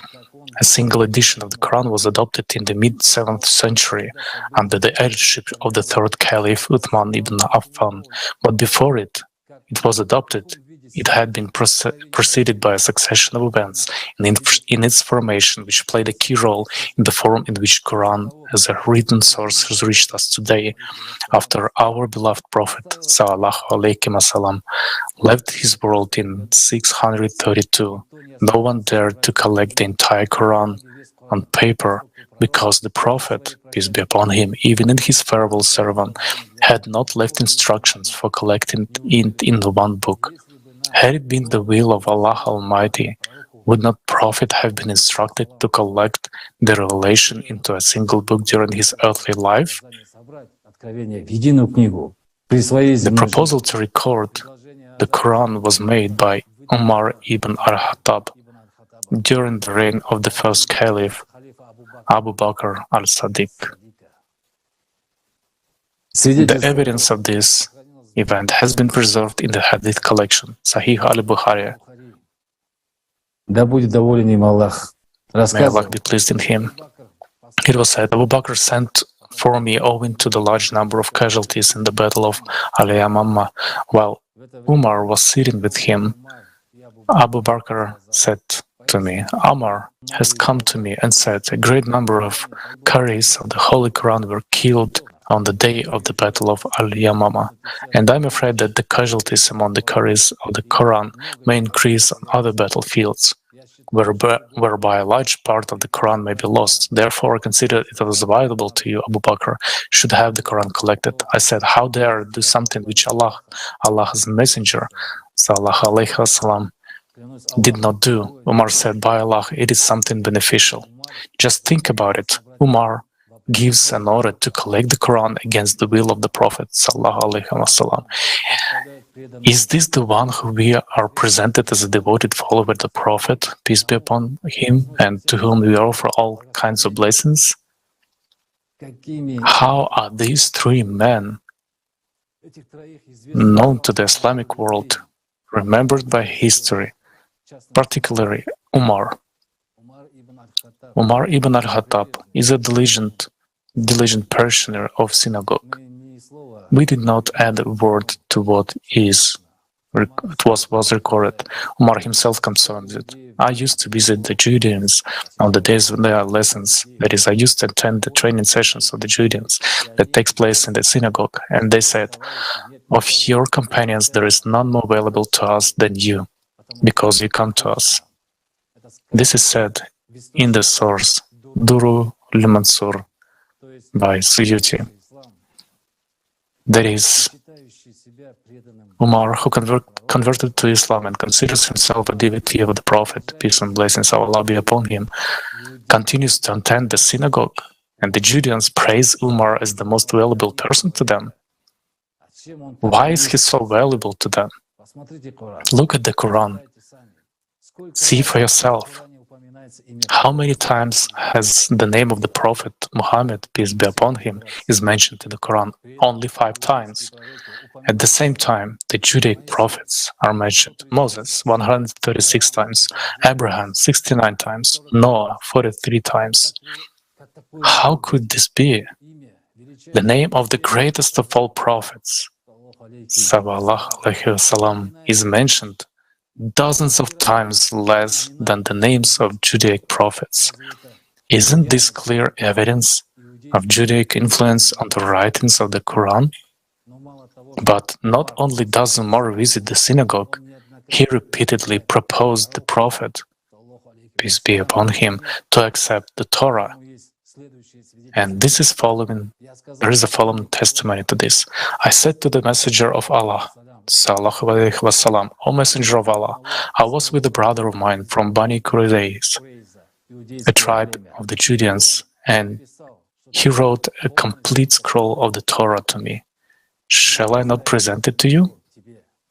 And then the face of the Messenger of Allah, sallallahu alaihi wasallam, changed, and he said, by him in whose hands is the soul of Muhammad. If Musa himself had been among you, and you had followed him and forsaken me, you would have gone astray. This testimony is in Fathu al-Bari, volume 13. In other words, the Prophet, peace and blessings of Allah be upon him, directly warns the believers that following the Judaic prophet is a delusion, is a way astray. The Prophet's face changes, and he is resentful by this suggestion of the polytheist Umar, and he gives him a harsh response. But despite the Prophet's anger, despite the fact that the Prophet, peace be upon him, himself emphatically did not accept the Torah, Umar continued to offer it repeatedly to the Messenger of Allah, seeking to engage him in Judaism. And the Prophet, peace be upon him, replied, "O people, verily, I have been given all the words and their endings, so be content with me. I have come to you with that which is pure and clear, so do not go astray, and let those who have gone astray not deceive you from the path."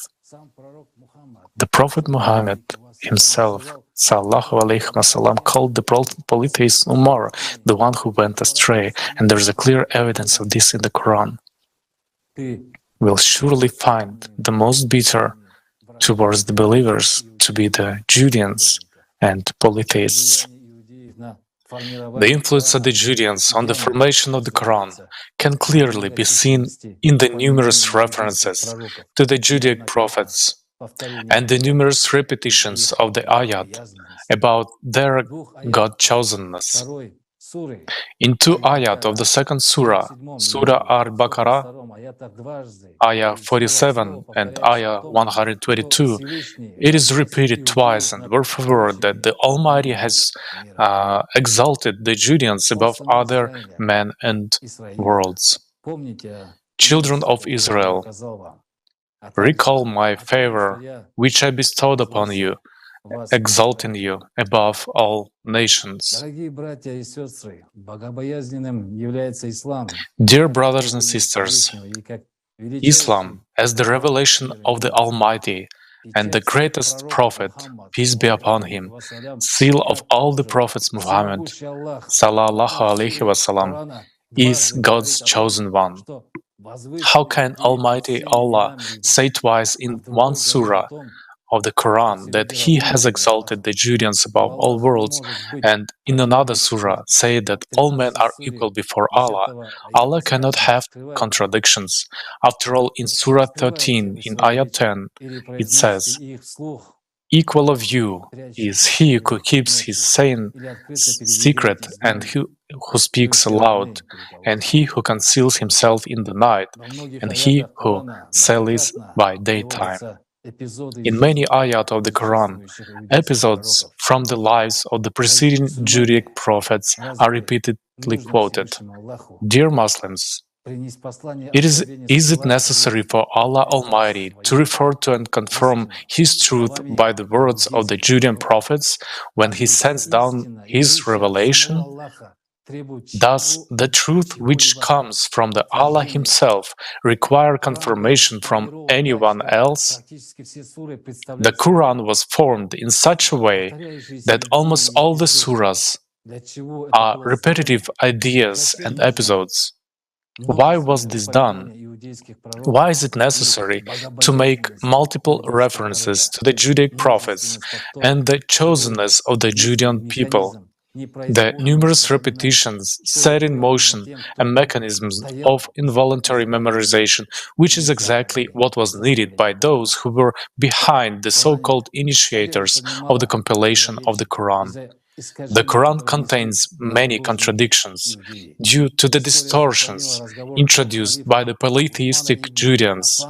History has preserved conversation between three caliphs: Uthman ibn Affan, the one who tried to kill the Prophet Muhammad, peace be upon him, and one of his contemporaries.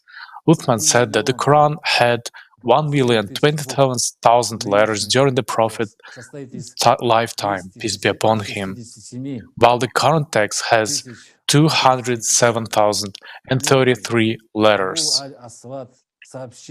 A certain Abu al-Aswad reported from the words of his father that we used to recite a surah which resembled in length and severity the Surah Barat, repentance, repudiation. I have, however, forgotten it with the exception of this which I remember out of it. If there were two valleys full of riches for the son of Aram, he would long for a third valley, and nothing would fill the stomach of the son of Adam but dust. There are no such words in the modern Quran, and Aisha, may Allah be pleased with her, according to As-Suyuti, said, in the time of the Prophet, peace be upon him, the chapter of the Surah Coalition, Surah 33, contained 200 verses. When the disbeliever Uthman edited the records of the Quran, only the present verses were written down, that is, 73. So it turns out that the Quran did not include the whole of revelation conveyed by the Prophet sallallahu alaihi wasallam, and this is only part of such uncomfortable questions for Muslims who believed in the immutability of the Quran.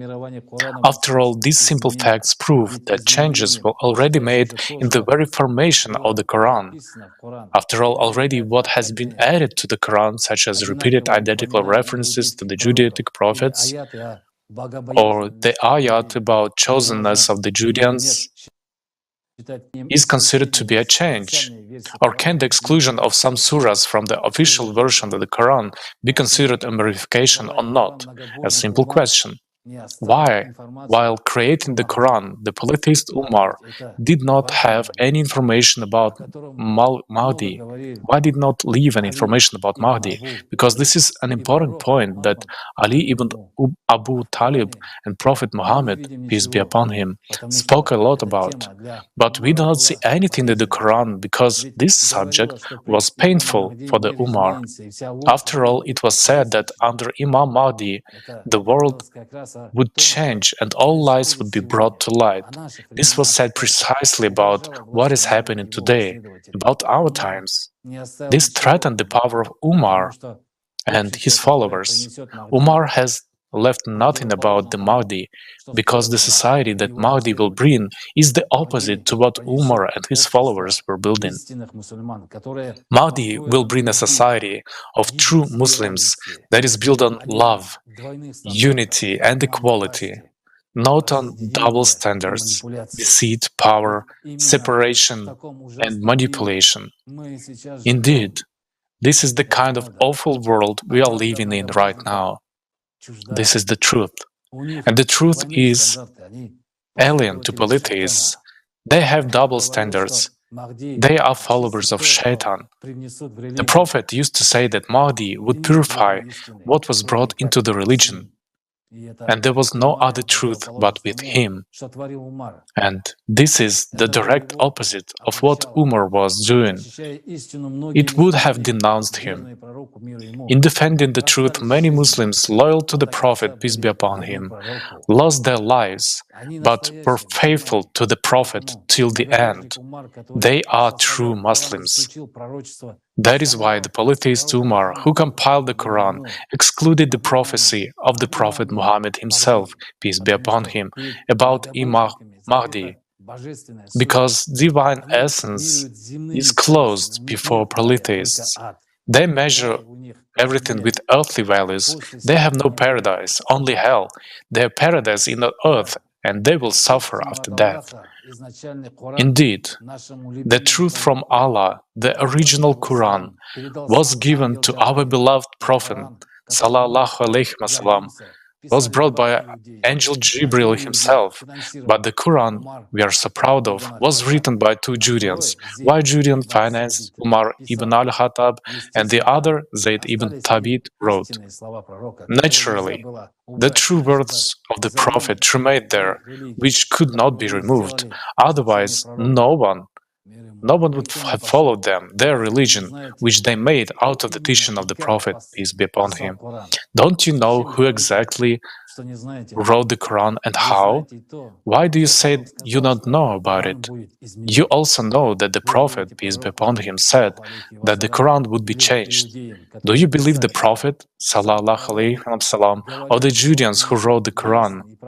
The Prophet himself said that he brought the Quran that was clear and easy to understand, and now we are told that without an interpreter we cannot understand the Quran. Who do we believe? The Prophet or the people who sit on our necks?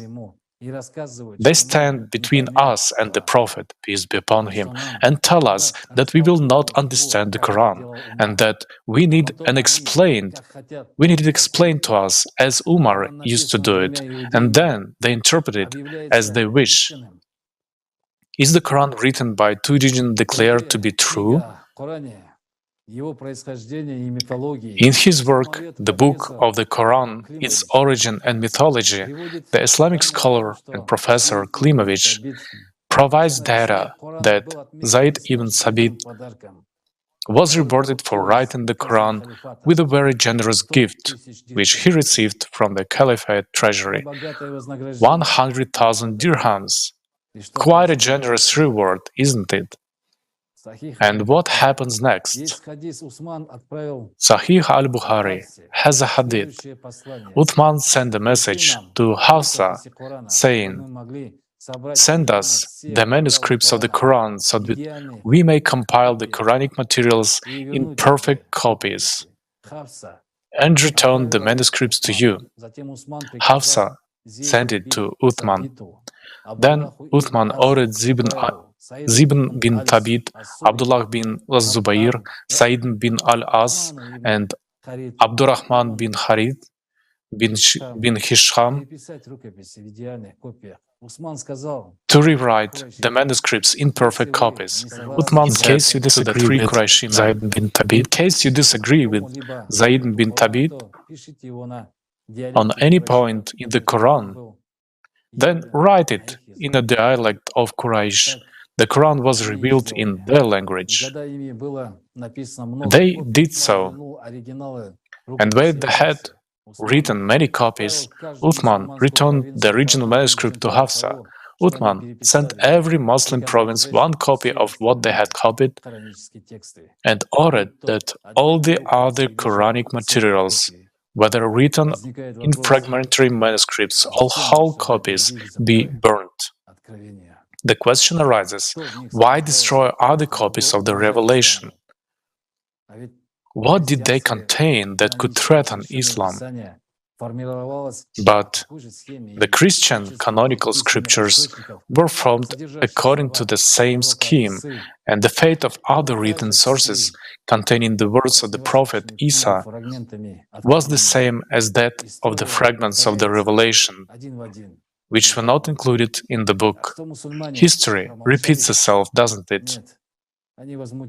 And did the Muslims remain silent? No, they were outraged. According to the testimony of Ibn Dawud, this caused outrage among many Muslims who accused the three Uthman ibn Affan of destroying the Book of Allah. But their discontent was suppressed.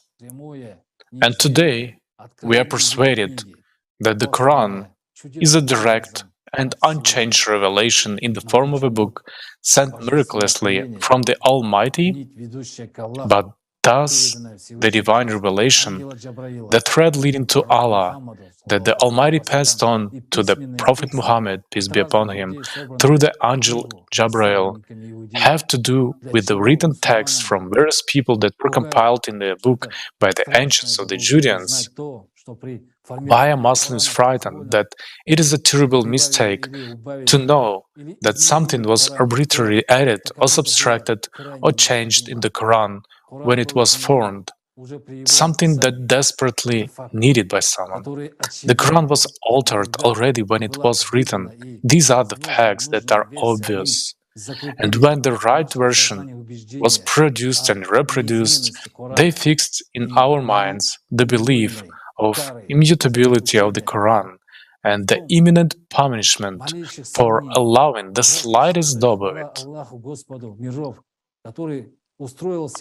Brothers and sisters, praise be Allah, the Lord of the worlds, who has arranged all creation in the best possible way. He has commanded mankind to ponder over God's creations in order to guide them on their way to the knowledge of the might of the Almighty Creator and to comprehend His great qualities. The Lord sent down the Quran to His messenger, peace and blessings of Allah be upon him, so that he could explain it to people and they could contemplate on its ayat. There is nothing above the guidance of the Almighty. The Sunnah of the Prophet Muhammad sallallahu alaihi wasallam. So why do we follow the infidels and support their beliefs? The myth of the Quran's immutability is completely analogous to the story of the formation of Torah, the main holy book of Judaism. It is also written in the Torah that the Torah will never be changed, and that it is impossible to change the word, the law, even for the wisest man in the world. In one chapter of the Pentateuch, Moshe speaks at the word of the Almighty. Do not add to the word which I commanded you, nor diminish from it, to observe the commandments to the Lord of the Lord your God, which I command to you. You may also look at the Torah Testament itself as to how this law was given. The first tablets were inscribed with the finger of God. Exodus 31:18. Moses broke them in anger when he saw the idolatry of the Judeans. But when Moses went up to the mountains the second time, the second tablets were written by himself. Exodus 34:28. The second tablets no longer contained the Ten Commandments, but brief decrees regarding blood sacrifices. This is confirmed by Moses' further explanation of what Yahweh commanded when the prophet spoke immediately after coming down from the mountain with the second tablets. To this day, the question remains open for the Israelites. What was the law Moses gave to the Judeans, and how consistent was it with the Judeans now pass off as the law of Moses? Dear Muslims, manuscripts of sacred texts, no matter in what form, on bones, on leather, on tablets, or on papyri, like you and me, the prophets, peace be upon them, never left any of the revelations written with their own hands. All the records of the words of the Almighty conveyed through His prophets are the work of human beings.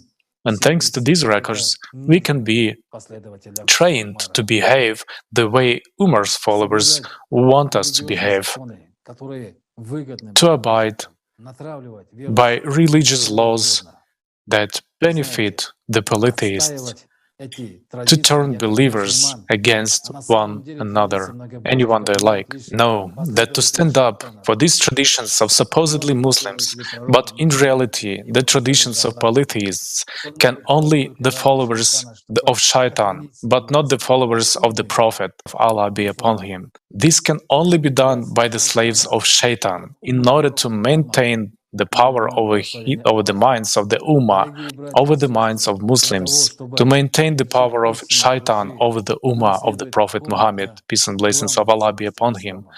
Dear brothers and sisters, in order to distinguish truth from falsehood, we should remember the core values of Islam.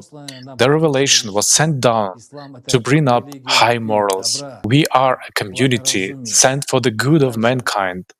Islam is a religion of love, kindness, and prudence, as well as awareness of the Creator's mercy and compassion. Blind trust in certain personalities is not a sign of firm faith and deep depth of devotion. Most often, it is a sign of naivety and ignorance of the basic values of Islam. So let us remember that the Prophet himself, peace be upon him, said that everything would change, that Islam would change, and the Quran would change. And we see this. We see that the Quran was changed immediately at its formation. These are the facts. So who is lying, Allah or people? Who are we listening to? The Prophet, peace be upon him, spoke the truth. He left everything for us to live in the greater society. And the Judeans and their followers destroyed the fragments of the Quran that had not been included in it. They destroyed the words of the Prophet sallallahu alaihi wasallam himself. Is this not so?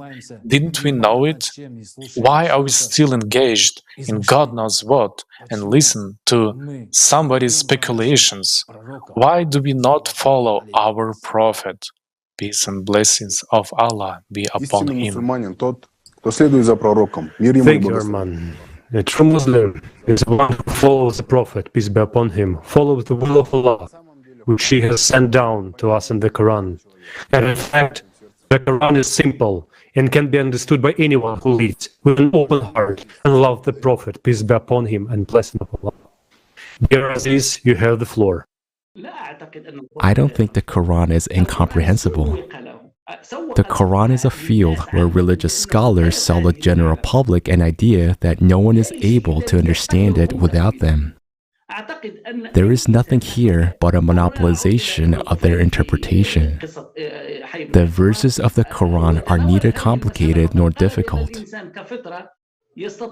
But scholars did their best to impose the idea on people that only they have a monopoly on interpreting the Quran. And they expound the Quran according to what they themselves want and according to the interest of their ruler. So they try to make the Quran incomprehensible. And in this incomprehensible way, it comes to all people. If the Quran is a divine book, it is addressed to all people. And it must fit their perception and ability to understand it accurately and extremely easily. And herein lies a great problem of the Quran. Its wisdom and advice are available to all people, either by reading it or listening to it. Тема правильного понимания и толкования Священного Корана стала наиболее актуальной именно в наши дни. The topic of correct understanding and interpretation of the Holy Quran has become the most urgent in our days.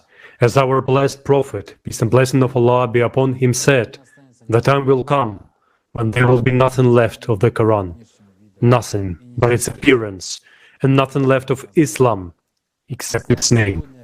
Islam today is being exploited for self-interest, and the ayats of the Quran are being interpreted in a way that benefits someone. Tafsir, translated from Arabic, means clarification. In Sharia, tafsir is a science dealing with clarification and extraction of legal solutions and wisdom from the scriptures of Allah, which were sent down to the Prophet Muhammad, peace and blessing of Allah be upon him. And the significance of tafsir is given great importance. Muslim scholars believe that the study of additional knowledge about the Quran is fard al-kafiyya, meaning public duty. But in fact, who is responsible for studying and understanding the deep meaning of the revelation of the Almighty, if not the Muslim himself? Tabuhi, you have the floor. Aziz dindaşlar, passivlik ve Kur'an'ın fellow believers, passivity and unwillingness to understand the wisdom and depth of the Quran without someone's personal beliefs and reasoning has brought Islam to a dead end today. The message of Allah Himself, our blessed Prophet Muhammad, peace and blessings of Allah be upon him, said that he had brought Quran that was easy and clear to understand. And now we are told that without an interpreter, we cannot understand the Quran. So who do we believe? The Prophet, peace and blessings of Allah be upon him, or the people who stand between us and the Prophet, peace and blessings of Allah be upon him, and tell us that we will not be able to understand the Quran. that they have to interpret it for us, as Umar did in his time. After all, the Quran says, "We have certainly made the Quran easy for remembrance, so is there any who will remember?" It is said in the Quran, Allah Himself said, "I have sent down the Quran for you, that anyone may understand." And now, we are told that without an interpreter, we will not understand the Quran, for we are incapable of comprehending it. The followers of Judaism in Islam want to say that Allah is liar. It is their God, Yahweh, the younger son of their supreme God El, who is a liar, because he taught the Judeans to lie and deceive. Look at the state of our Ummah today. The average Muslim, if he's not a theologian, has no right to understand the ayahs of the Quran on his own, nor should he dare to understand anything with his head. Think about it. Even if a person is a Muslim and a native Arab speaker, he's afraid to translate a phrase from the ayah on his own. He relies on tafsirs. So what about the rest of the world?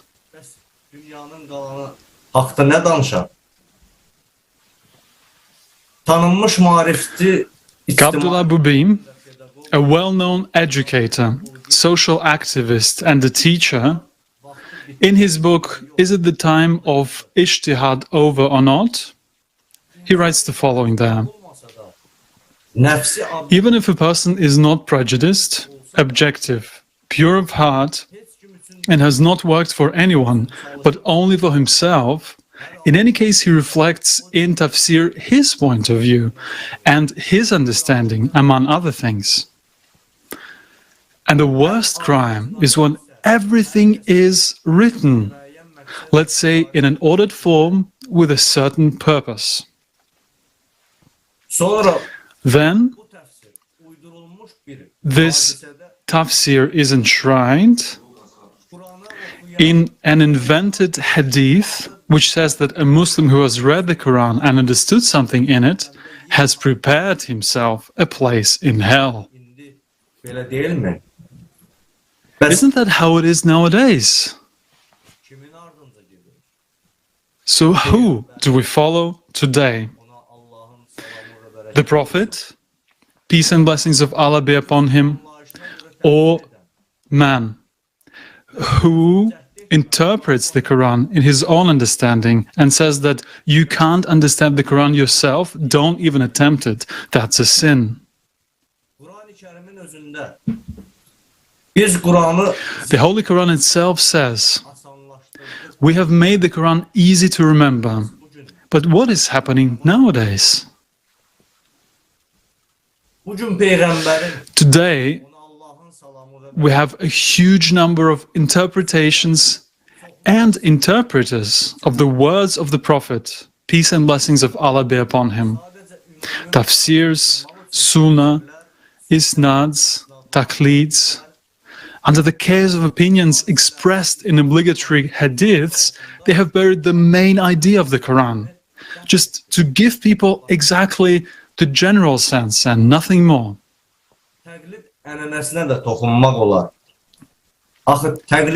One may also touch upon the tradition of taqleed. For what is taqleed?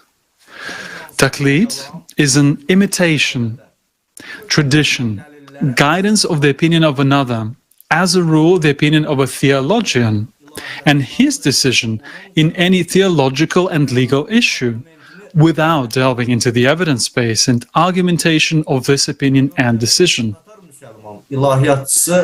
The eminent Tatar Muslim theologian Musa Begiev said the following: Taqleed was an affliction that brought the minds and hearts of Muslims to a state of complete stagnation, turned Islam from a religion of practical action into a religion of dogmas, detached from life. And further, by blinding our thought, the disease of taqlid has complicated our social condition and eventually diverted our attention from the wonderful Sharia. Isn't it true when the Prophet, peace and blessings of Allah be upon him, himself said that no one, and I emphasize no one, should stand between Allah and man? So why don't we follow his words? And today, there is an army of commentators and dictators standing between a Muslim and Allah, telling us how we should go to Allah according to their understanding.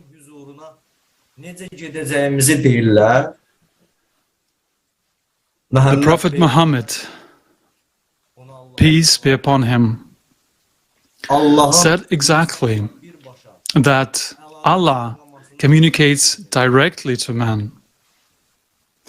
Allah conveys his instructions and knowledge through his messengers and prophets. He does not convey them through man, but Allah speaks directly to man in the language of love. Otherwise, no one would ever come to the house of Allah. For all these interpretations, they led to a gradual dogmatization of the revelation of the Almighty, a change in the behavior and opinions of people under the pressure of the interpreters, and instead of our own opinions, reflections, experience, and direct connection with Allah, what do we have? Tafsirs written after the departure of the Prophet, peace and blessings of Allah be upon him. We have become an obedient crowd who are afraid to even ask questions. And actually, why is this so?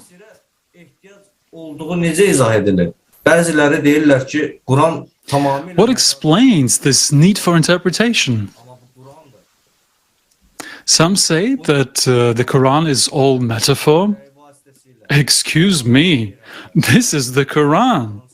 This is what Allah himself, through the angel Gabriel, conveyed to the Prophet Muhammad, peace and blessings of Allah be upon him.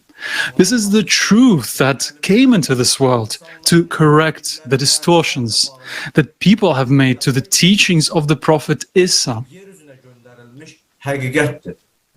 Peace be upon him.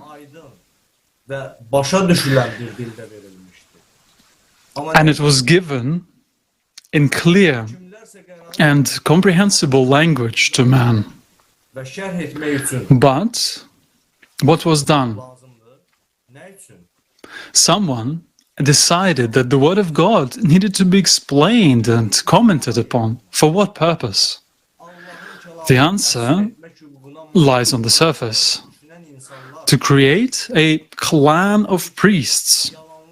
The people who thought they had the right to interpret the word of Allah himself have distorted the truth, and the lies they introduced have separated us from Allah. Don't you see it yourselves? Think about it.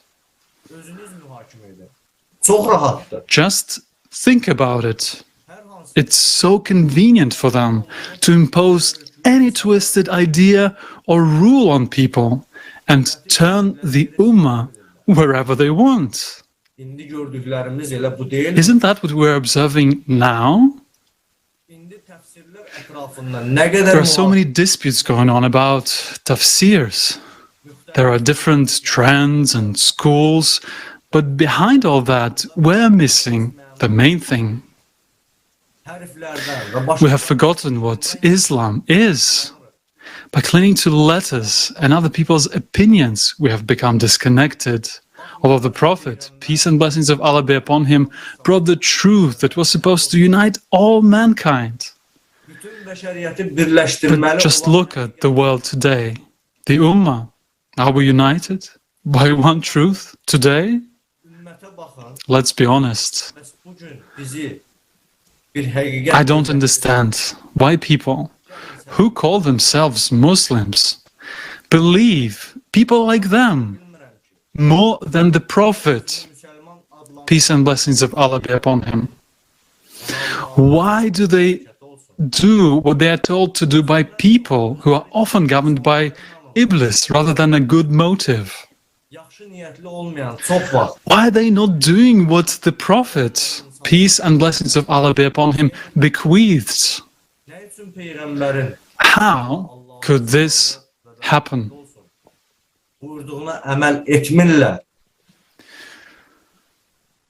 Prophet Isa, peace be upon him, as well as Prophet Muhammad, peace and blessings of Allah be upon him, said, "Follow me. Follow me, and you will gain life. Follow man, and you will stay with them." And who have we, people, followed?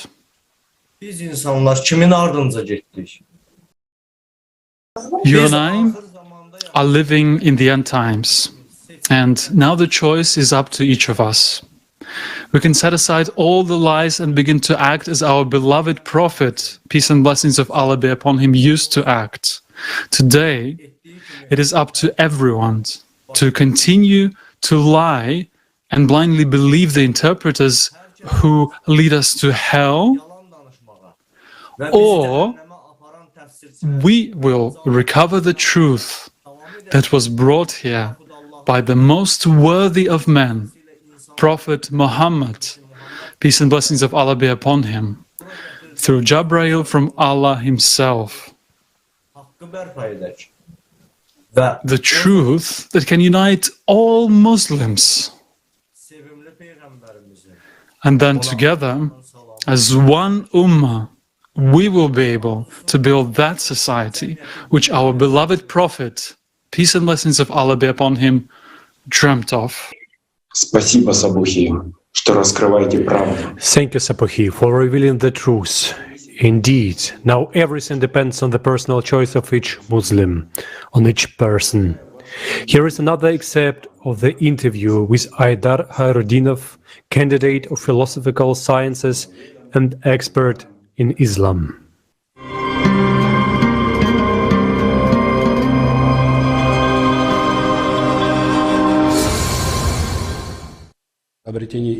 Finding the truth should be the main goal of any religious movement, of the religious quest of joining a religion, being a part of a religion. It is all necessary for a person to find the truth, and the truth is God.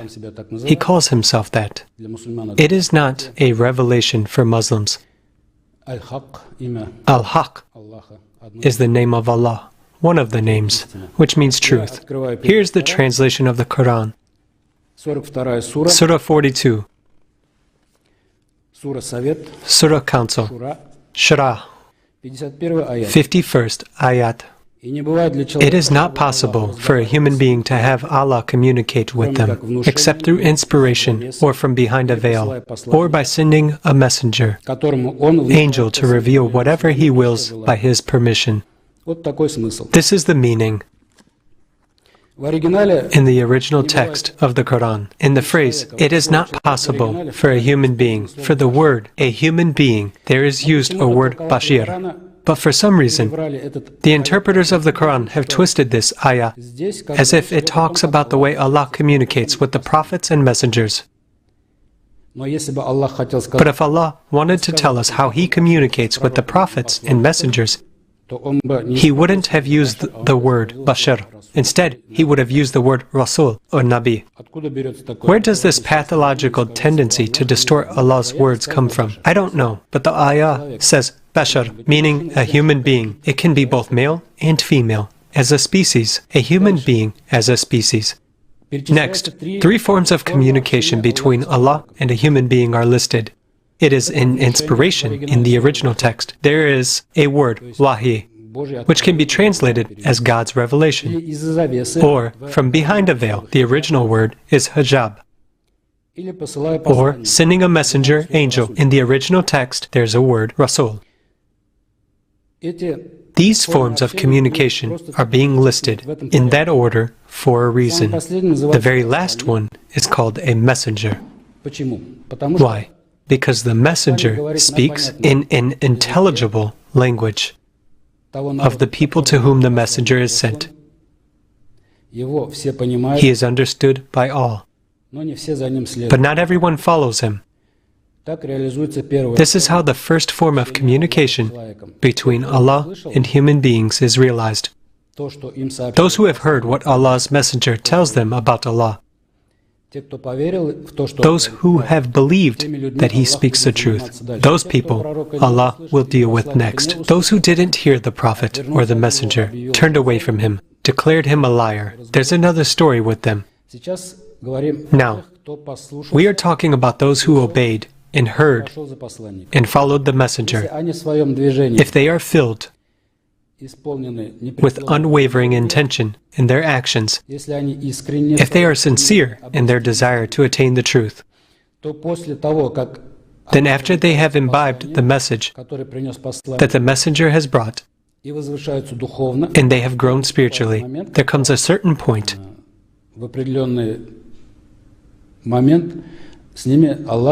when Allah begins to speak to them through the hijab. Hijab is a veil. It is not to be understood as a woman's headdress or some kind of curtain. No. In this sense, hijab is the world around us in all its phenomena. Allah can speak to a person at a certain level of their spiritual development through this material world, through some events, through some facts, even maybe words of some song heard from a window of a passing car, from a book, from whatever. And a person who has reached a certain level of spiritual development perceives and reads these signs. We'll call them signs, meaning the message of Allah that He sends to that person through a phenomenon of the material world. And he understands that it is not an accident that Allah is giving him signs this way. And when a person moves on from that level and grows spiritually, there comes a point when Allah begins to speak to him through revelation, wahi, inspiration, as it has been mentioned here. It is the direct speech of Allah that resounds in man. It can certainly sound like speech. It can sound like a thought. And so if we take this understanding of the ayah, then people get liberated. They realize that Allah can begin to speak to each of them. And so, this covenant here, it's laid upon each one of us, and we carry it. And we know about it. This is a very important, key worldview point. How should a person behave towards Allah? Should you behave like an irresponsible person who lives as if he would live forever and would not be held accountable for his behavior? Or should you be prepared to evolve spiritually to the point where Allah starts speaking to you?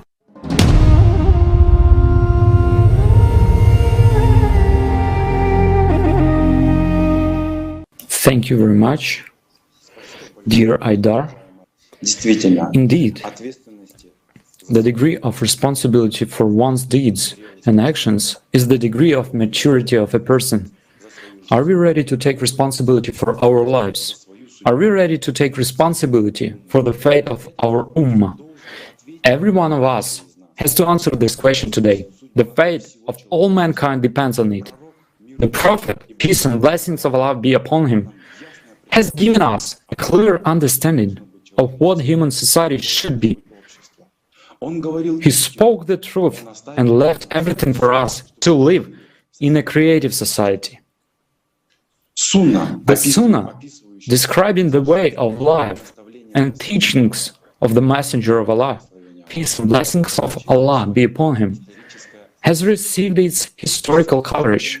The Prophet, may peace be upon him, did and said whatever he did and said was written down or transmitted orally by his companions. Unfortunately, the history of Islamic ideology, theology, and hadith has not been without controversy and struggle. Nizam will tell us more about this. Dear brothers and sisters, a fight against spreading the hadith, compiled during the lifetime of the Prophet, peace and blessings of Allah be upon him, began immediately after he had left this world. The first Caliph, Abu Bakr, forbade Muslims to convey the hadith on the grounds that it might supposedly cause discord. He said, "You pass on contradictory hadiths from the Prophet, and afterwards people will contradict even more. Do not pass on anything from the Messenger of Allah, peace and blessings of Allah be upon him. If you are asked about something, just say, there is a book of Allah between you and us. Consider what is permissible, therein to be permissible, and what is forbidden, therein to be forbidden." However, he did not limit himself to banning transmission of the hadith. Abu Bakr began to destroy the hadith that people already had. Zahabi writes, Abu Bakr collected the hadith of the Prophet, peace be upon him, and the number reached 500. Then he ordered to make a fire and burn them. This is also confirmed by his daughter Aisha, may Allah be pleased with her. My father collected 500 hadiths from the Prophet, peace and blessing of Allah be upon him, and then told me, my daughter, bring me the hadiths you have. So I brought them. He ordered to light a fire and burn them.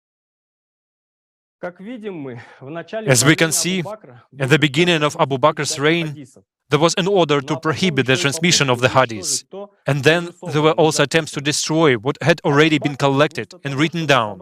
Thus, instead of collecting the pearls of wisdom that the Prophet, peace and blessings of Allah be upon him, left after him, and instead of spreading this priceless gift among Muslims, Abu Bakr ordered to eradicate it. After Abu Bakr's death, the process of destroying hadith of the Prophet, peace and blessings of Allah be upon him, was continued by the second Caliph, Umar ibn al-Khattab, who said,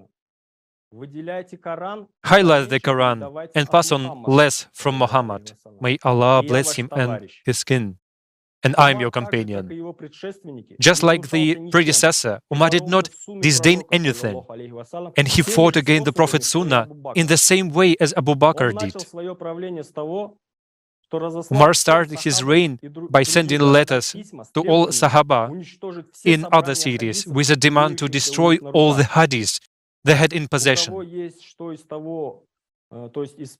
Whoever has any of that, meaning the recorded Sunnah, let him destroy it, as he said. There is also known fact when Umar told people to bring him all the books and records of the words of the Prophet, peace be upon him, under the pretext that he wanted to see them. But when people brought them to him, he burned them.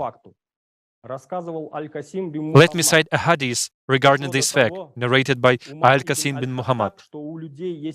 Umar bin al-Khattab found out that people have books, records of Sunnah. He disliked and censured that.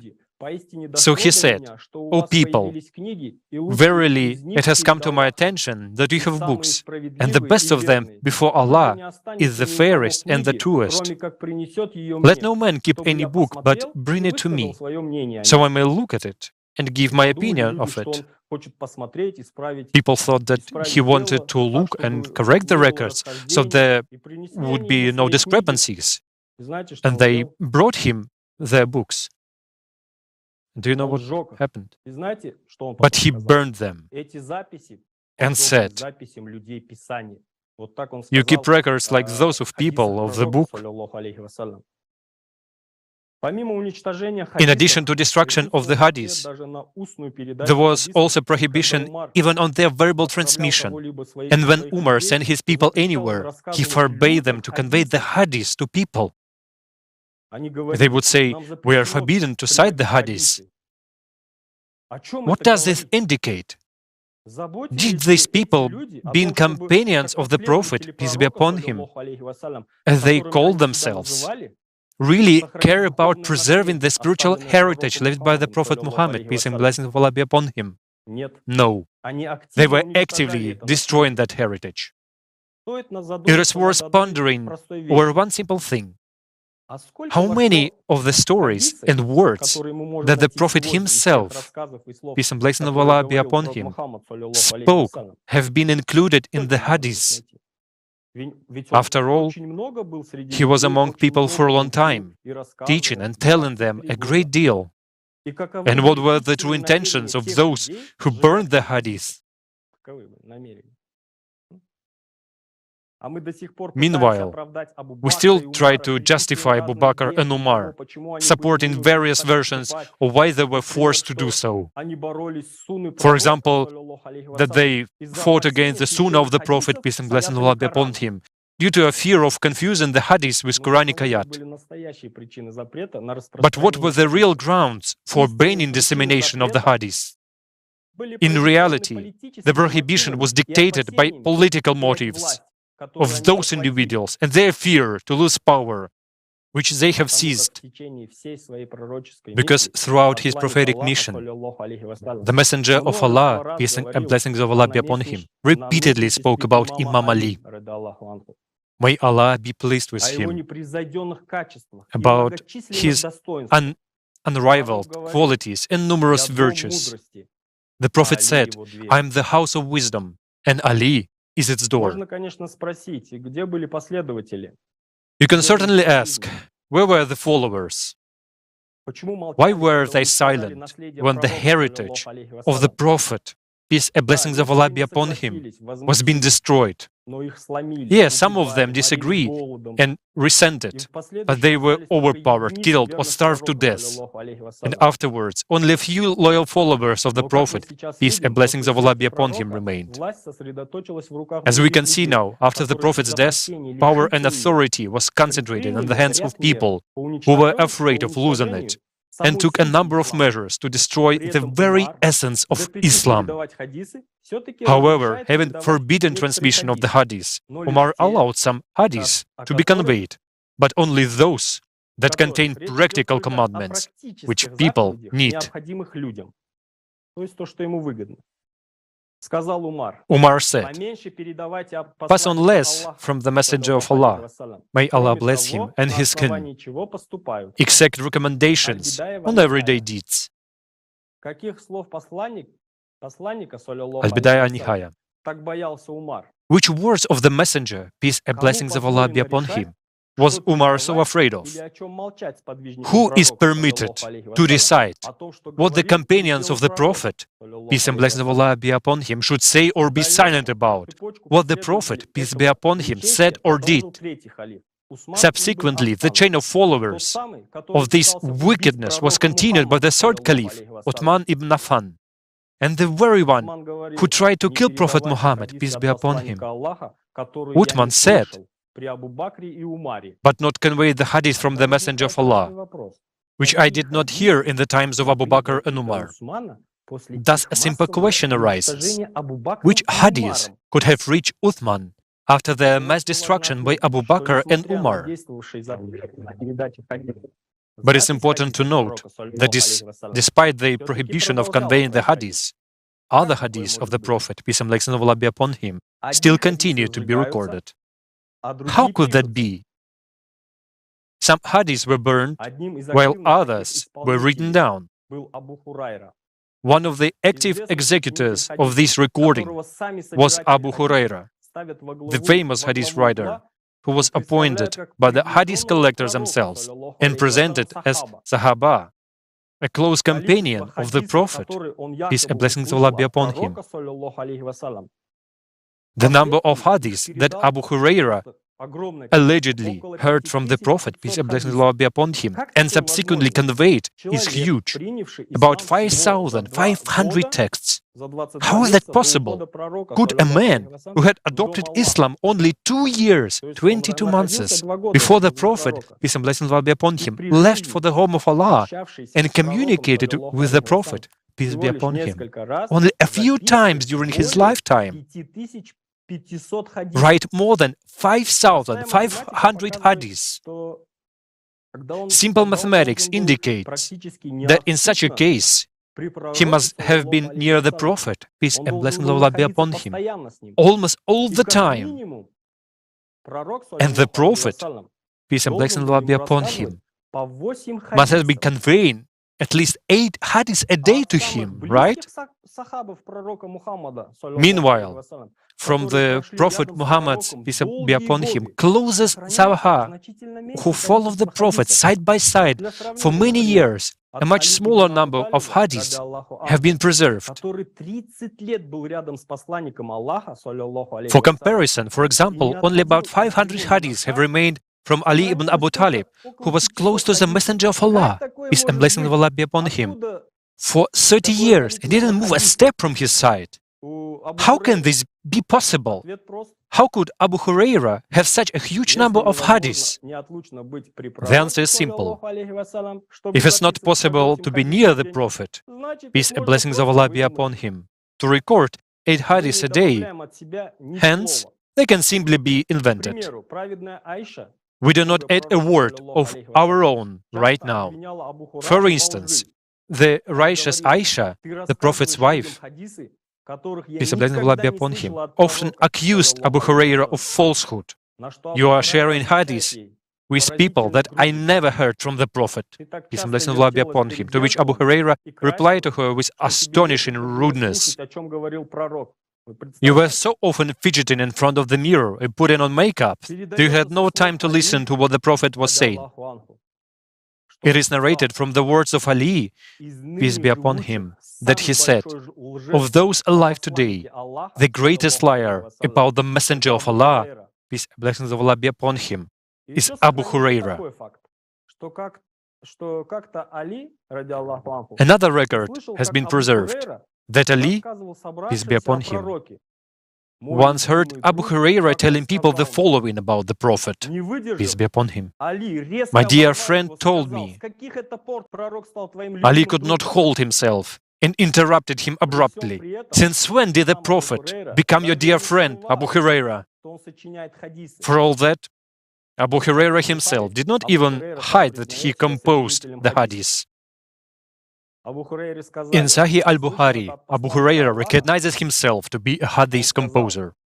The people said, "Oh, Abu Huraira, did you hear that from Allah's Messenger, peace and blessings of Allah be upon him?" He said, "No, this is from my own sect." So Abu Huraira was not really ashamed of saying that he was the compiler of those hadiths.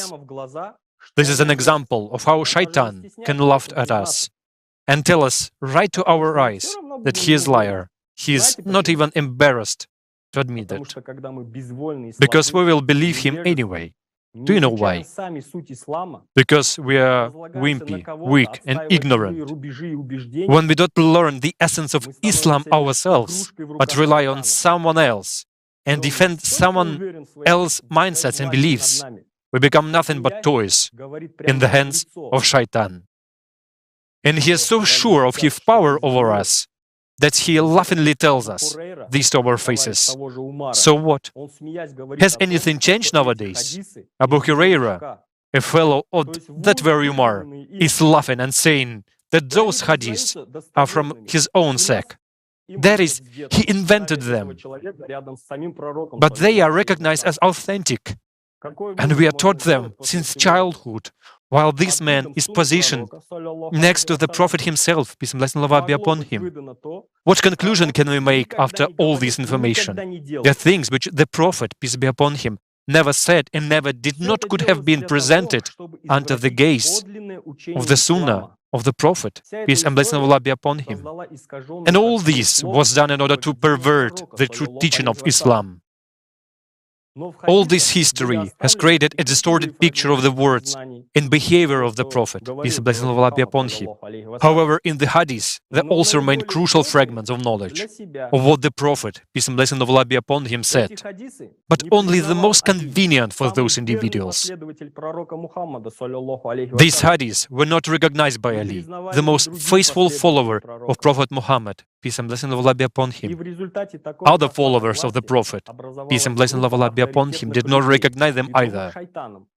As a result of such seizure of power, a group of authoritative people was formed, guided by Shaitan, who decided instead of Muslims what they should read and what they should not. Just think about it. They put themselves above the Prophet, peace be upon him, who was fulfilling the will of Allah and conveyed the truth openly to the people. And all this is going on to this day. Now Muslims argue, this hadith is true, well, this is not. Yet, who decided? And who decides whether the hadith is true or not? It was decided by the same group of people from the polytheistic Judeans and those who were faithful to them. We have nothing against Judeans, but we are against distortions of the Prophet's words, peace be upon him. Please understand it correctly. This group of polytheists have distorted the messengers that Allah Himself conveyed to us through the Prophet, peace and blessing of Allah be upon him. They excluded what the Prophet said, introduced their own tradition and imposed them on Muslims. They gradually destroyed what the Prophet, peace and blessing of Allah be upon him, said, and replaced it with their centuries-old customs and values, convincing Muslims to follow them. The proof is the following fact. Given in Al-Dur al-Mantur, when polytheist Umar began to ask the Prophet, peace and blessing of Allah be upon him, for permission to record the hadith of the Judeans, Umar said, O Messenger of Allah, here are the people of the scriptures, Judeans, narrating hadiths that remain in our hearts, and we have decided to write them down too. He said, O son of Khattab, have you gone astray as Judeans and Christians have gone astray? By him in whose hand is the soul of Muhammad, I have come to you with what is pure and clear. Umar suggests that the Prophet, peace and blessing of Allah be upon him, write down the Judeans' hadith. But the Prophet, peace and blessing of Allah be upon him, calls Umar misguided, as he did many times. What conclusion can be drawn from this? The Prophet, peace and blessing of Allah be upon him, warned Muslims during his lifetime that the polytheist Umar cannot be trusted. They are polytheists who imposed and corrupted the Quran. They burned their hadiths, forbidding them to write it. Where were the followers? Why did our ancestors betray our Prophet and Allah? Yes, they were forced to break. They were killed, starved, and plagued. They did not resist the force because they were killed. And in the aftermath, there were a few who remained faithful to the Prophet, peace and blessing of Allah be upon him. And we continue to follow polytheists and traitors who hated our beloved Prophet, peace and blessing of Allah be upon him. What are we after this? Followers of polytheists? We are those who worship Yahweh, El-Son, or we those who love our Prophet, peace be upon him, and worship Allah, the one God. Come to your senses, Muslims. Stop mocking Islam and stop mocking your beloved Prophet. Peace and blessing of Allah be upon him. Why do we close our eyes to the obvious? The pure source of all the good left to us by the Prophet, peace and blessing of Allah be upon him, from which we were supposed to drink healing water, has been polluted. For the Prophet, peace and blessing of Allah be upon him, warned us that there would be people spreading hadiths and interpreting ayahs in a way that would mislead people and bring them into the disgrace of Allah. We have been weaned off thinking and reflecting, although some hadiths cause feeling of rejection and doubt, and contradict what the Prophet, peace and blessing of Allah be upon him, said. We've been taught even not to ask questions. Isn't it the case that when we ask about those inconsistencies and contradictions we find, the answer we often hear that we can think about it? And if you ask such questions, you get out of the religion altogether. They forbid us to think because they're afraid of exposure. Only the truth cannot fear anything, and it has the answer to all our questions.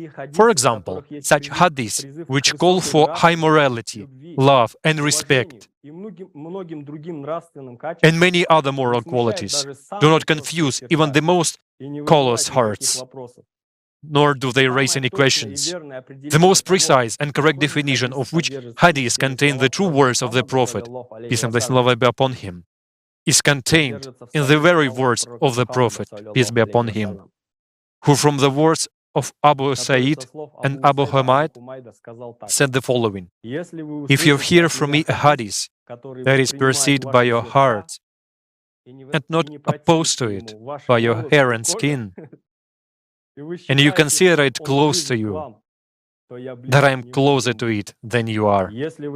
But if you hear from me a hadith which your hearts do not perceive and your hair and skin reject it, and you think it is far from you, then I'm farther from it than you." Therefore, dear brothers and sisters, no matter what we meet on our way written from the Prophet, peace and blessing of Allah be upon him, we should always remember the main values of Islam. Then you won't make a mistake, and you won't get lost. May Allah grant us useful knowledge about His blessed Prophet Muhammad, peace and blessing of Allah be upon him, and make our knowledge fruitful. Thank you, Nizam. It is now more important than ever to remember and be guided in every day by the core values of Islam. Let's discuss another issue that causes controversy and conflicts.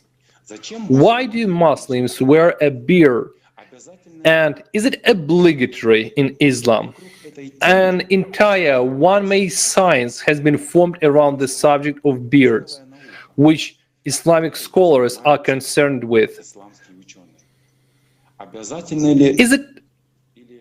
Is it obligatory or only desirable to grow and wear a beard? Is it forbidden or a condemned action to shave it? There are heated debates among us Muslims not only about the presence or absence of a beard, but also about its length, width, color, and shape. Today, a beard is almost the most important sign of a religious person. Don't we have a bigger problem than whether a Muslim has a beard or not? We're not living in the ends of time. The world is on the brink of the climatic disasters. Children who are born now will not live to be 14 years old, and we're fixed and quarreling over such trifles, often having nothing to do with faith. Do we not forget in these arguments about the main laws of the Almighty? When we count the stars in the sky, haven't we lost in the moon?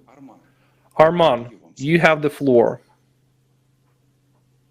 Если спросить верующего мусульманина, If you ask a Muslim believer why he wears a beard, the simplest answer will be a reference to the Prophet Muhammad, peace be upon him. The beard is the Prophet's sunnah, but if the sunnah of the Prophet, peace be upon him, regarding the wearing of a beard is given such importance, then shouldn't there be something in the Quran that confirms this as well? Nowhere in the Holy Quran does the Almighty mention the prohibition of shaving beards, mustaches, or the need to pluck or remove hair anywhere. Not even as a recommendation. Apparently, this is a matter that Almighty has left to our discretion, right? Some cite the following ayah as confirmation of the importance of growing a beard. He, Aaron, said, "O son of my mother, Do not hold me by my beard, nor by my head. I fear that you would say, you have caused discord among the children of Israel, and did not observe my advice. But what does the Prophet Muhammad, peace be upon him, have to do with the polytheist Aaron? Why refer to the polytheist? How can they be compared? Umar wore a beard too, as did all his followers. But where is it said that Muhammad, peace be upon him, Ali and his followers wore beards? Why did Umar cut off the heads of those who had no beards? Those faithful to the Prophet, peace be upon him, did not wear beards, nor did the Prophet, peace be upon him. Wearing a beard is a mandatory sign of Aaron, a sign of Yahweh, who necessarily wore a beard and was worshipped by all polytheists. But understanding how and by whom the Quran was composed, it becomes clear when the beard came from, so to speak. The tradition of growing a beard, as well as many other customs, was imposed on Muslims by that very Umar ibn al-Khattab. We are not at all against Judaism and its traditions, but why would Islam, as the great revelation of Almighty, and the Prophet Muhammad, peace and blessings of Allah be upon him, who is considered the seal of the prophets, take the basis of another faith and its traditions and take the appearance of polytheists? Why did Umar need this? What else could he do after all? After all, he was a member of the highest Jewish caste and was obliged to wear a beard according to the Judean custom. There are no ayat in the Quran about beards. It only says, thereafter, let them and their encampedness and fulfill their vows and circumambulate the ancient house. Well, some ulama may of course argue that the words and their encampedness imply shaving their heads, trimming their nails, and shortening down mustache and beards to the size of their fists. But this is only their own opinion. And how is it confirmed in the Quran? This surah speaks of ritual purification, and one shouldn't speculate on the revelation of the Almighty. And here is the main thing I would like to point out to you. Surah 17, 107 ayah of the Quran states, say, believe in it, in Quran or not. Indeed, those who were brought knowledge before it, when it is recited to them, they fall to their chins, prostrating. And here, we are also convinced by the ulama that in the ayah, the words fall upon their chins mean the beards, because it is impossible to fall down, that is to perform an earthly worship, so that the chin, which has no beard, touches the ground. But then, it is not at all clear why the Almighty then never said beard instead of chin. Dear Muslims, this ayah can only prove that the Prophet, peace and blessings of Allah be upon him, did not wear a beard, and let it not shock you. Touching the floor with the chin while praying is a direct proof that a Muslim has to touch the ground with his chin while praying, while polytheists touch the ground with their forehead while praying. This is completely different. So it turns out that Muslims have a blister on their foreheads as a sign of worshiping the horned shaitan, which means you are a follower of a polytheist Aaron. And is that what we are bragging about? Look what we are doing. We have remade everything. We have changed everything. So are we Muslims or are we polytheists? The Prophet, peace be upon him, had no beard, and when he prayed, he touched the floor not with his forehead, but with his chin. prove that it is not true and that the prophet wore a beard at that time. At that time, a beard was worn by Judeans, and the difference between the Judeans and the Arabs was that the Judeans wore a beard. If this were not so, why would Umar have introduced the wearing of a beard, saying that a beard distinguished a Muslim from a polytheist? Umar wore a beard imitating of Yahweh, who is the son of FL. Is he not a polytheist? There is only one God, Allah, and anyone who wore a beard, let him prove it, not by Judeans' words, but in facts. With facts, the prophet could not have worn a beard. He was a prophet. He was not a Judean. He was a prophet of Allah. That is why Umar told his followers to wear beards, because all his followers did not wear beards. Because all his followers did not wear beards. If this is not true, prove us otherwise.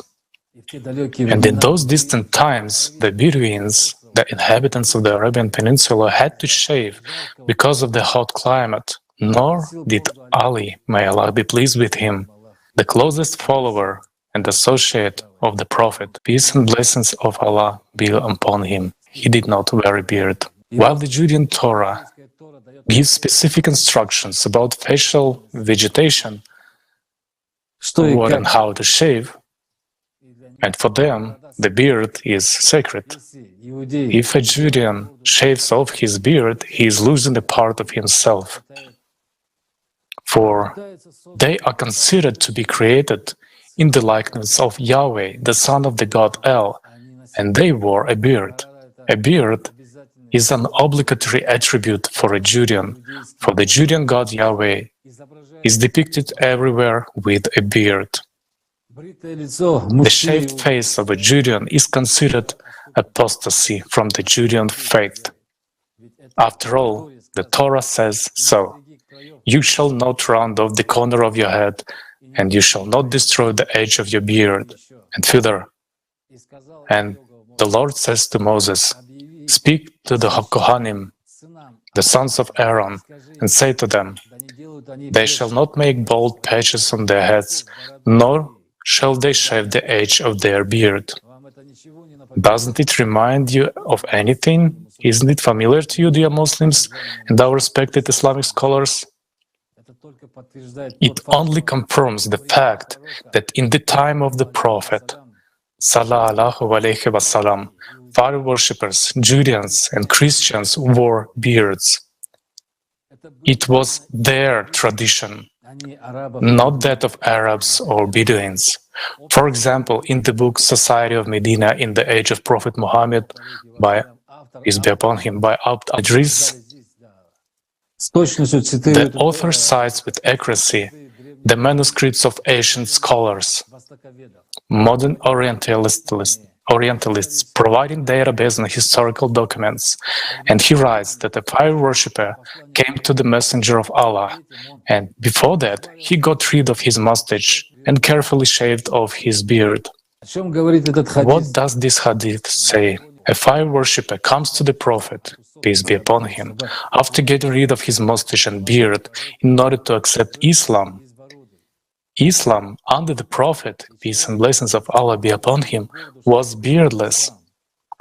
And the man even shaved off his beard and his mustache to accept Islam. The beard is a sign of polytheism, and this is a fact. The followers of the Prophet, peace be upon him, did not wear beards. A man even shaved off his mustache and beard to accept Islam, while the Prophet tolerated the beard Umar because of his humanness and kindness. Or in the textbook Human in the Quran and Pre-Islamic Poetry by Kudravtseva and Rezvan, we find that red-bearded Jews brought wine from afar. This is what scholars say. And then a reasonable question arises. If Judeans, who in fact are polytheists, because they do not worship the one God, but the Son of God El, wore beards, then from whom should Muslims differ? тычут в лицо. They shove these hadiths in our faces that do the opposite of what the pagans do. Keep the beards and cut the mustaches short. But if we Muslims of that time, wore beards, would there have been this remark that one has to wear a beard to do the opposite of what pagans do? After all, pagans can do many other things. So, what of it? Should we Muslims do the opposite of everything that the pagans do? The Prophet, peace and blessings of Allah be upon him, and Ali, may Allah be pleased with him, did not wear beards because they followed the traditions of that time, and beards were rare.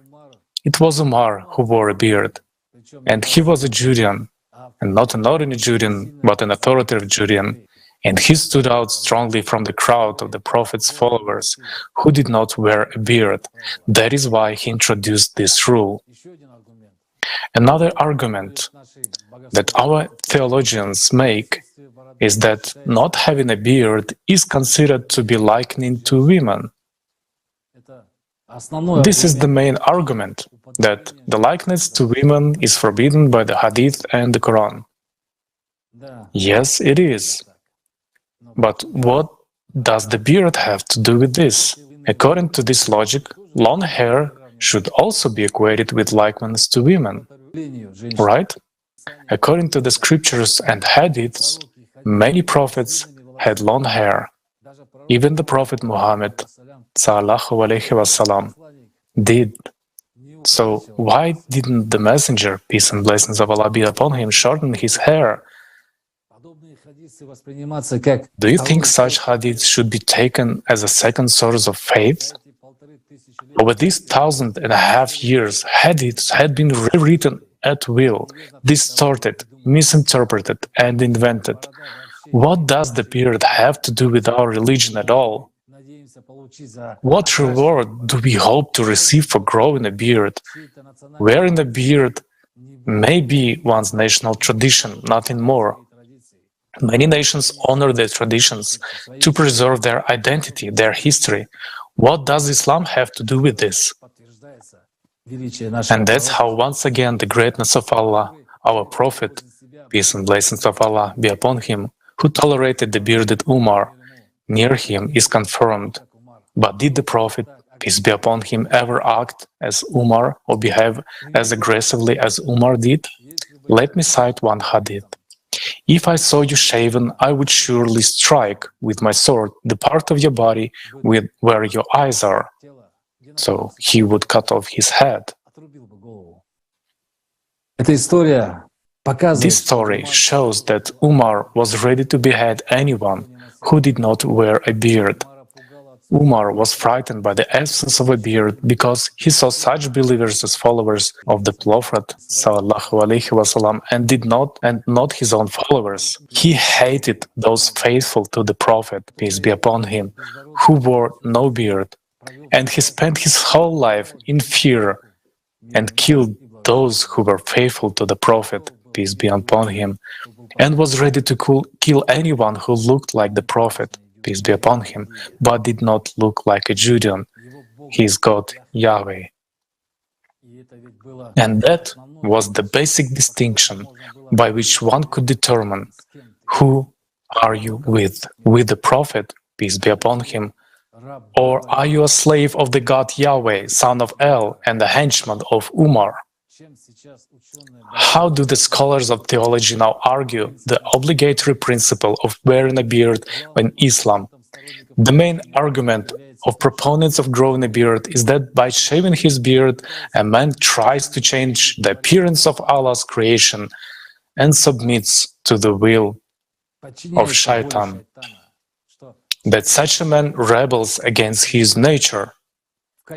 As confirmation of these words, an ayat from Quran is quoted, whom Allah cursed, who said, I will surely take hold of a designated portion of your slave.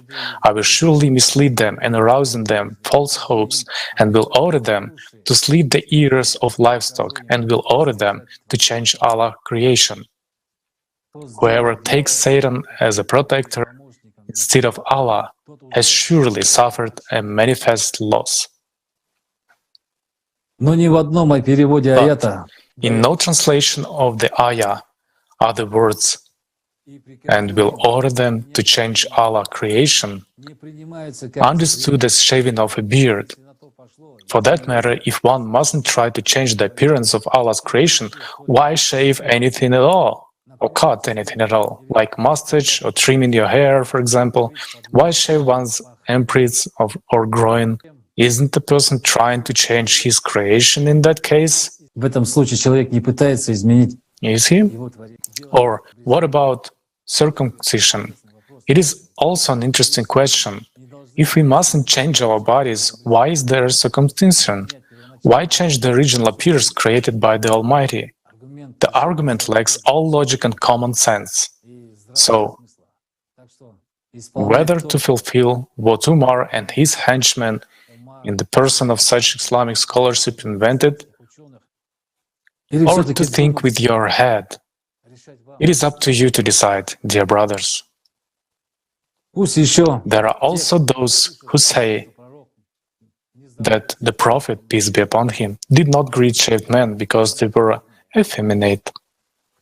Who could even think of such nonsense at all? The Prophet was a model example of ethics, who respected every nation, denomination, and the appearance of every person.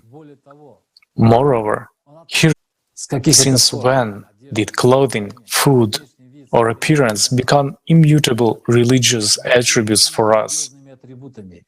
A Muslim has the right to act according to his own desire, taking into account the customs and traditions of the society in which he lives. In an authentic hadith, it is reported that the Prophet, peace be upon him, cursed men who tried to resemble women in communication style and behavior, and perhaps in dress style too, as well as women who try to resemble men. But tell me, does a man who shaves try to resemble a woman? He shaves to look neat. Does a man, when shaving, have the intention of looking like a woman? Brothers, have we gone mad? Who are we listening to? Who do we follow and who we do imitate? The Judeans and their bearded God Yahweh? Yes, this information is hard to accept, but we Muslims have to tell the truth. We don't want to offend anyone. A person is free to choose whom to serve. It is their life, their right, but what does it have to do with us, the followers of the Prophet? Sallallahu Alaihi Wasallam. And those who are faithful to Allah. What does it have to do with us, Muslims? Let us open our eyes and take an honest look at what Umar turned Islam into. Go against the Prophet, who did not wear a beard. Do not resemble him and wear a beard. Go around the Kaaba counterclockwise. Dress women as Judeans. So it turns out that in the Judean tradition of Umar, we Muslims wear a beard, praising the Judean God Yahweh, making our face of a Muslim the one of a Judean. Are we not ashamed to emphasize this before Allah, the Almighty, since the time when the traitors of the Prophet, peace be upon him, made this up to this day? And to go out with a beard. So it turns out, we should go out with a beard so that everyone could see that you're not a Muslim but a Judean, so that Allah can see who you are, that you are not a follower of his Prophet, peace be upon him, but a follower of a polytheist. What does it mean that a Muslim is not the one who honors the precepts of the Prophet, Sallallahu Alaihi Wasallam, but the one who follows Umar in the Judean traditions and honors the Judean God? In that case, instead of covering our women's faces with hijab, we should better hide our beards in order to hide our Judean face before the Almighty. A Muslim prays before Allah and wants Him to see him. But the Almighty does not recognize him because he sees a Judean, as he has a beard like Umar had. That is why we have to wear the hijab then, so that Allah doesn't see who is praying. It pains me to say it, but this is true. Come on, Muslims, let's come to our senses. How has this become possible? There are no gods in Islam other than the Almighty, whom we worship all our lives. He is Allah. There is no God but He, knower of the unseen and the seen. He is the compassionate, the merciful. The times are changing and the traditions and matters are changing, but the laws of the Almighty passed down through His Prophet, peace and blessings of Allah be upon him, the best of all humans, the worthiest of the worthy, do not change. Only they remain unchanged. So, who is the Prophet Muhammad? Sallallahu Alaihi Wasallam, and whom should we follow? May Allah the Almighty guide us all to the right path and grant us unwavering favor in this direction, and allow us to act according to His commandments. May Allah bless us all. Amen. Yes. May Allah give us the strength to change what is happening and move Allah from give us the external to strength to internal change values, what is to forget happening our and differences move and return to from the straight external path to that internal the Prophet, values. peace be upon him, showed us. Aziz, вам слово. Aziz, the floor is yours. This is one of the interesting things that is evident in our Ummah. We have moved from an internal comprehension of the truth to external religious actions. When the Messenger conveyed the revelation from the Almighty, he did not make a revolution either in terms of dress or appearance. I have nothing against the beard now. It is about personal freedom to look the way you want. It is not a testimony of faith. We must stop judging people by their appearance. That appearance constrains the will of other people. It's like if I had a beard and I told you, don't accuse me of disbelief, because I have a beard and therefore I pray. As if someone who had a beard has a divine permission to practice what he wants to practice. Not because he is following the divine path, but because he believes that he deserves to speak on behalf of God more than anyone else.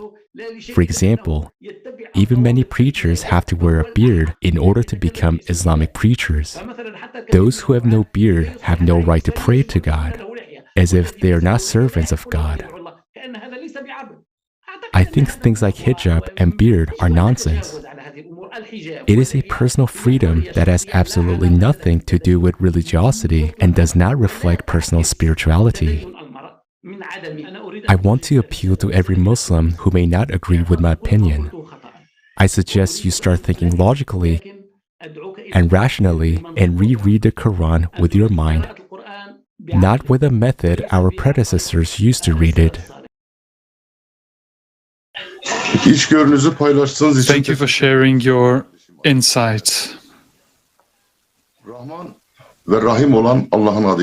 In the name of Allah, the most gracious, the most merciful, all praise and thanks to Allah. Peace and blessings be upon His Messenger. Today, a Muslim seeks refuge in a prayer. Namaz has become an integral doctrine. It is believed that in prayer, the heart of a Muslim finds inner peace. In case of problems and difficulties, he also resorts to a prayer. When a Muslim starts praying, he is having a personal conversation with Allah.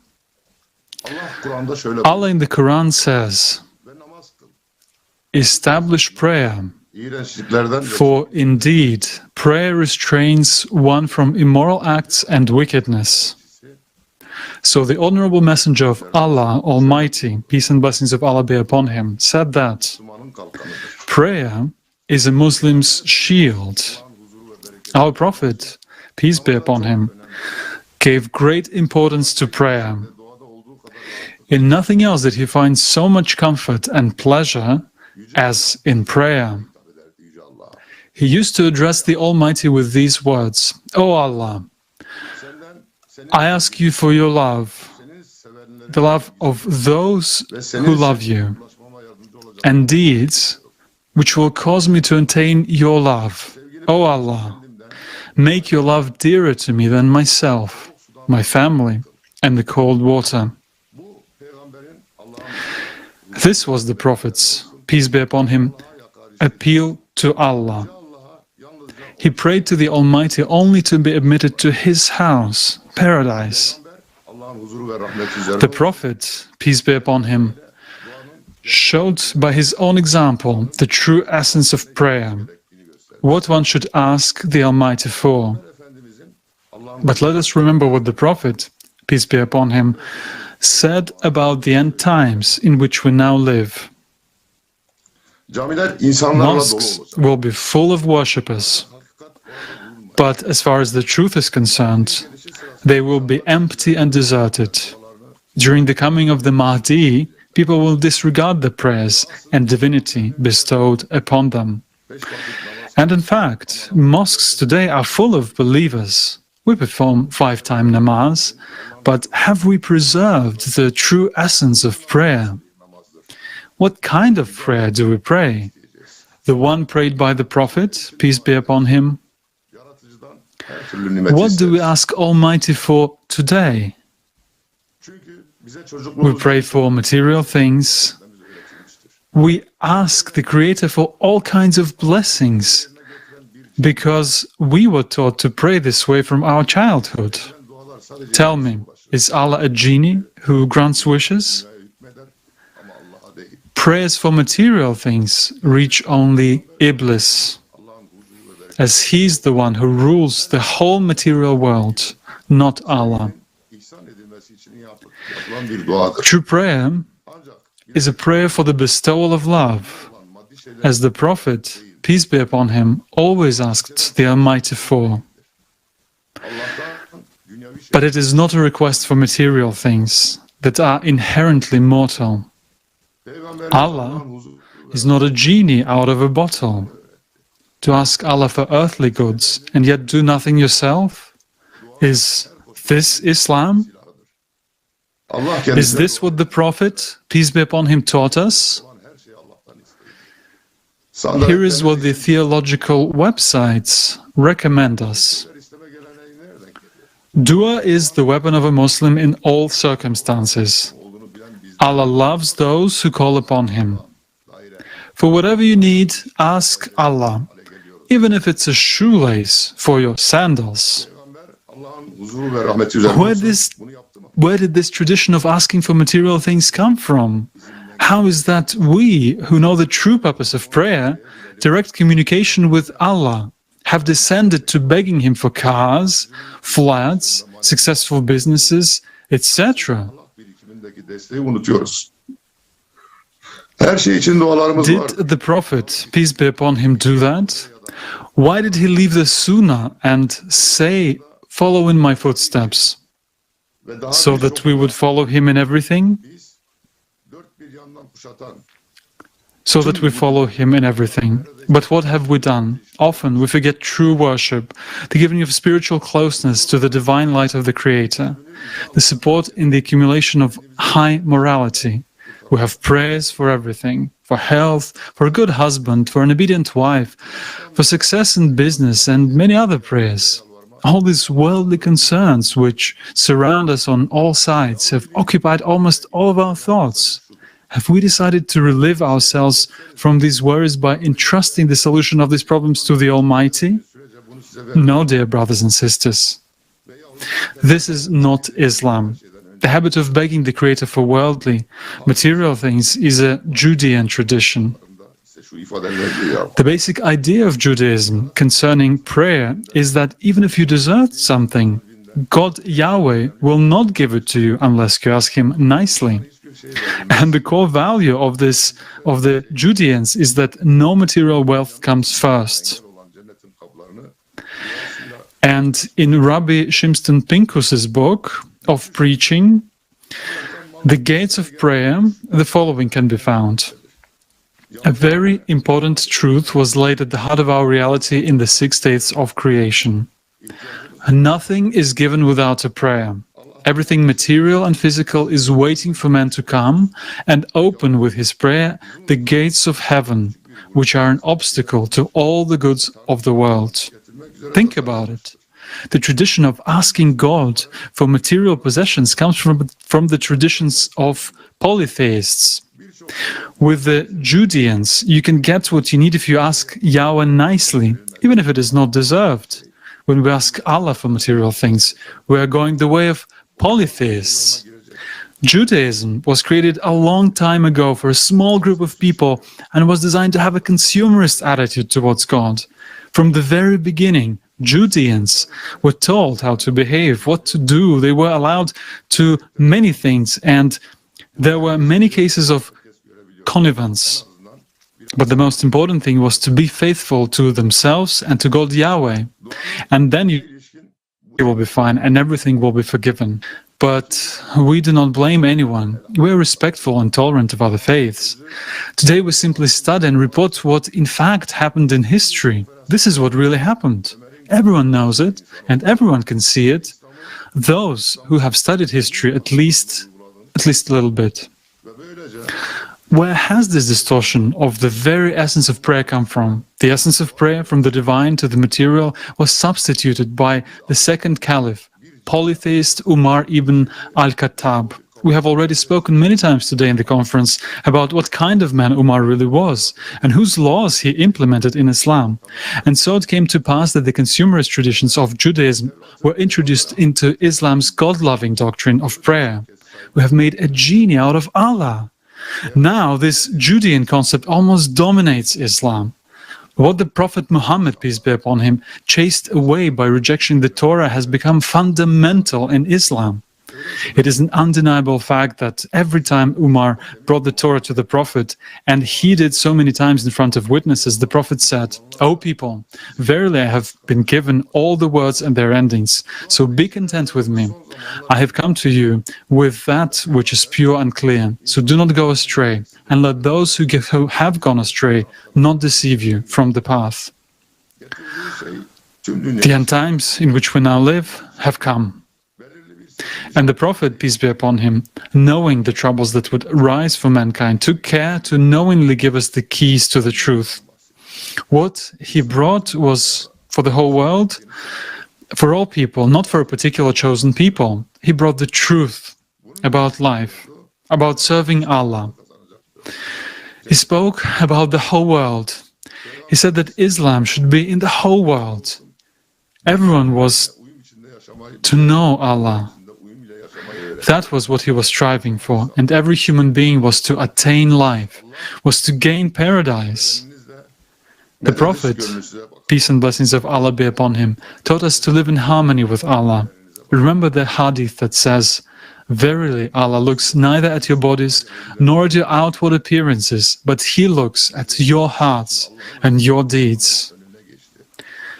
How is it that we, Muslims, have exalted the values of the Judeans and wealth has become before the attainment of Allah's contentment for us?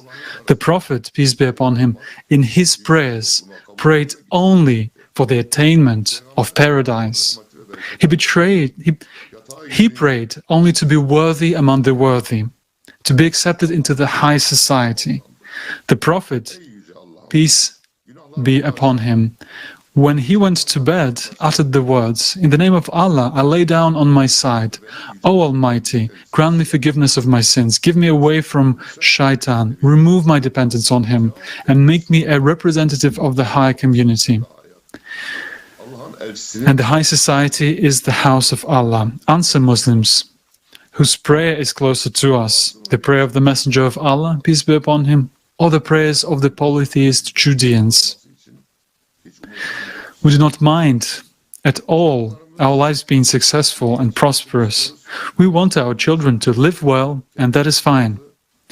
We want to provide for old age and the old age of our parents. There's nothing wrong or forbidden about that.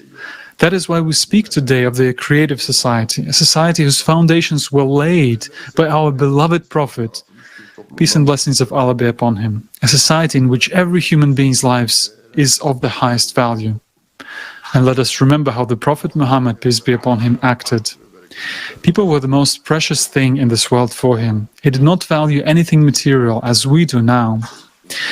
How did his wives live? What legacy did he leave behind? Was it untold wealth?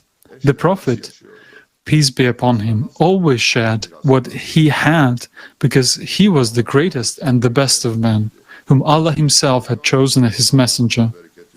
It is time to remember this and to stop putting material possessions before life. Muslims, answer us. To whom are we loyal? To the Prophet, peace and blessings of Allah be upon him, or to the polytheist Umar, whom even his own contemporaries considered to be misguided? Recall this hadith. Awzai quotes that Bilal came to Umar ibn Khattab and said, "It is time for prayer, time for prayer." To which Umar said, "We know better than you the coming of the time of prayer." Bilal said, any image knows the time of prayer no better than you, for you are more foolish than a donkey and more misguided. The Prophet, peace be upon him, rejected the Torah every time he brought it to the Prophet. Because the time of the Torah has passed, one has to think of all mankind, not just a small group of people. It is clear that, according to their religion, they are obligated to take care of a small group of people and their interests. According to the Judean religion, they are God's chosen people and should have dominion over the whole world. But the time has come to repeat what the Prophet, peace and blessings of Allah be upon him, said in his time, that there should be no authority over one another at all. There is only one authority, that of Allah Almighty over all. And He is the only one we should all serve and worship. But whom do Muslims serve today, and whom do they worship? Do they boast of having bumps on their foreheads from bowing, according to the traditions of polytheists? But in reality, we are showing by the adoration of the horny, and we ourselves resemble the horny one, not the Prophet. The Prophet, peace be upon him, touched the floor with his chin while praying. Let us look at what happened to the collective namaz. In the time of the Prophet, peace and blessings of Allah be upon him, people would come to the mosque and sit in a circle. If the angels discover people gathered in a circle and praying for the Prophet Muhammad, peace and blessings of Allah be upon him, then the angels will surround them and shelter them with mercy.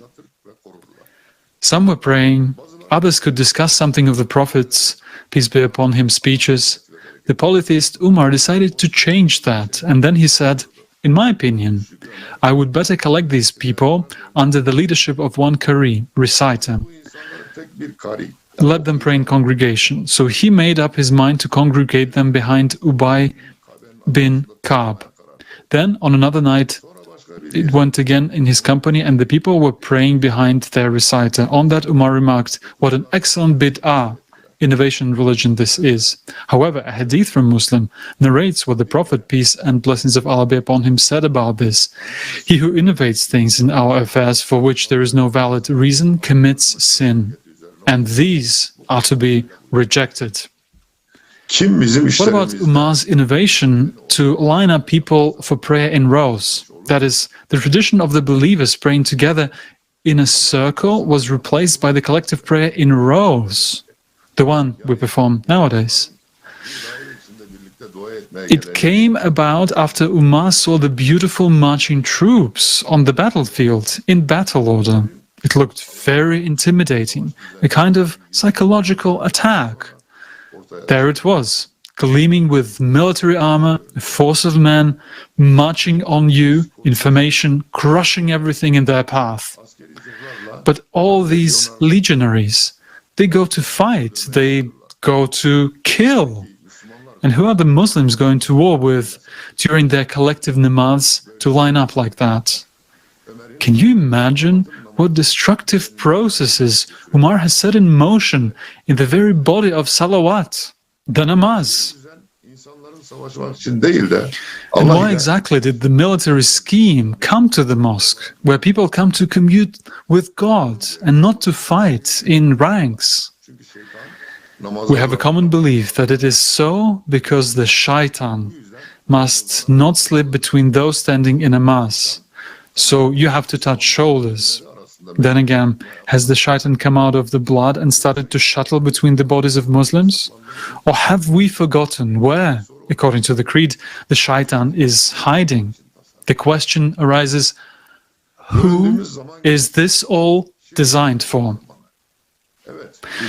The time has passed when we were divided. Now it is time to become one. Yes, it is frightening. It is scary to think about it.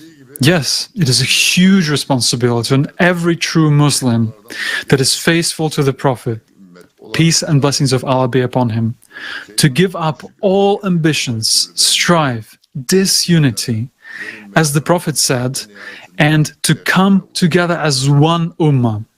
Stop dividing into all divisions and doctrines brought by shaitan and polytheist Umar, and finally, follow the Prophet. Every Muslim feels and understands this inside. Everyone who has sincerely prayed to the Prophet and sincerely recalled the name of Allah understands this. It was shaitan who divided us, through the polytheists who intervened and changed everything.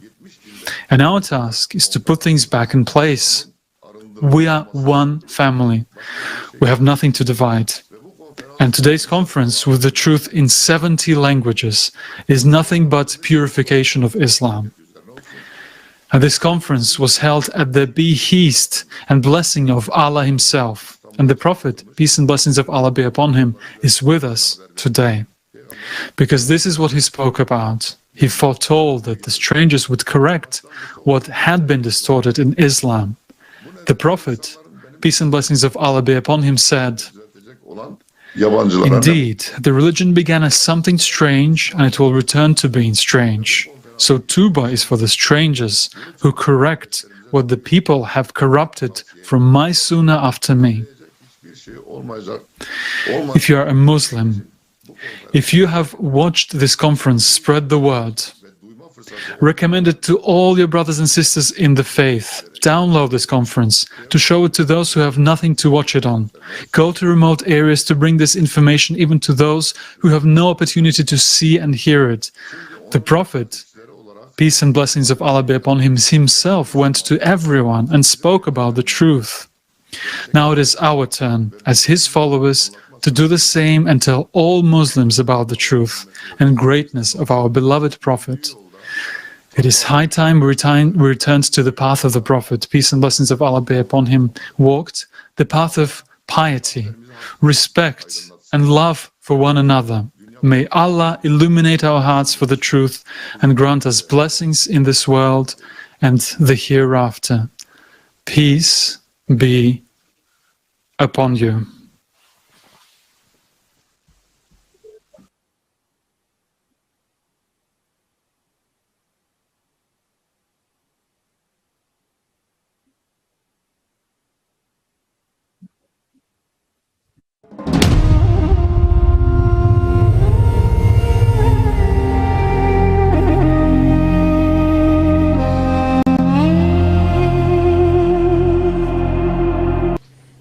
На протяжении истории Throughout the history of mankind, a woman has played a crucial role in the formation and development of human society. And throughout the entire 6,000-year history, the attitude towards women has been and is unfair and cruel. One could recall the Sumerian culture, when a man could easily kill a woman, and this barbarian tradition was adopted by other peoples. In a number of countries, a woman could be given away as payment of a debt. In the pre-Islamic period, at the time of Jahili, some Arabs buried newborn girls alive in the ground. These are just a few examples. If we list all the sufferings inflicted on women during these 6,000 years of the existence of our humanity and up to the present day, then we will not have enough time for this conference. The Prophet Muhammad, peace and blessings of Allah be upon him, rescued a woman, enslaved, oppressed, and elevated to the level of God's blessed creation. The Prophet Muhammad, peace and blessings of Allah be upon him, delivered her from the position of an object and an instrument in matters of profit and spread the gardens of Adam before her. A careful study of the main sources of Islam makes it quite clear that in true Islam, a woman has never lived in locked up and in no way violated her rights. True Islam has put a woman next to a man, giving them equal rights. Undoubtedly, there are provisions in Islam that apply only to men or only to women. But true Islam puts no one above the other. Men and women are created from the same clay and the same soul, as Quran teaches us. Islam has eliminated discrimination in the rights of men and women. There is no mention in the Holy Quran of anyone having greater rights or the right to special use of divine favors. And if some expressions are used in the Quran, such as levels or holders of levels, it is up to the individual to attain those levels. There are choices and good deeds. And for all are degrees from what they have done. According to the canons of Islam, men are the guardians of women, and the meaning of this ayat of the Quran is that men are the guardians and protectors of their wives. They take care of them, solve all their difficulties, and provide for their needs. The renowned linguist Ibn Manzur wrote in Lisan al-Arab about the meaning of the word guardianship. The guardianship of a man over a woman is to protect the woman and to settle all her affairs. Allah Almighty has entrusted guardianship to men because they have the strength and stamina necessary for it. But entrusting this duty to men is not an argument that their position is superior to that of women. Nor does it mean that this duty implies their superiority in Akhirat. Islam has never been characterized by such ideas. Islam teaches that there is no distinction between men and women on the path of spiritual perfection and attaining the pleasure of the Almighty. And the first to believe in the religion with which the Messenger of Allah, peace and blessings of Allah be upon him, came was a woman. The first wife of the Prophet Khadija, may Allah be pleased with her. The highest levels on the spiritual path can be attained by women and men alike, who can do so through reflection, piety, and righteous deeds. Whoever does good, whether male or female, and is a believer, we will surely bless them with a good life, and we will certainly reward them according to the best of their deeds. The criterion for the superiority of some people over others is only piety, not belonging to any gender, race, age, or social status. The most noble of you in the sight of Allah is the most righteous of you. Therefore, the Quran, which speaks about the guardianship of men over women, does not allow even the slightest manifestation of oppression, tyranny, and injustice.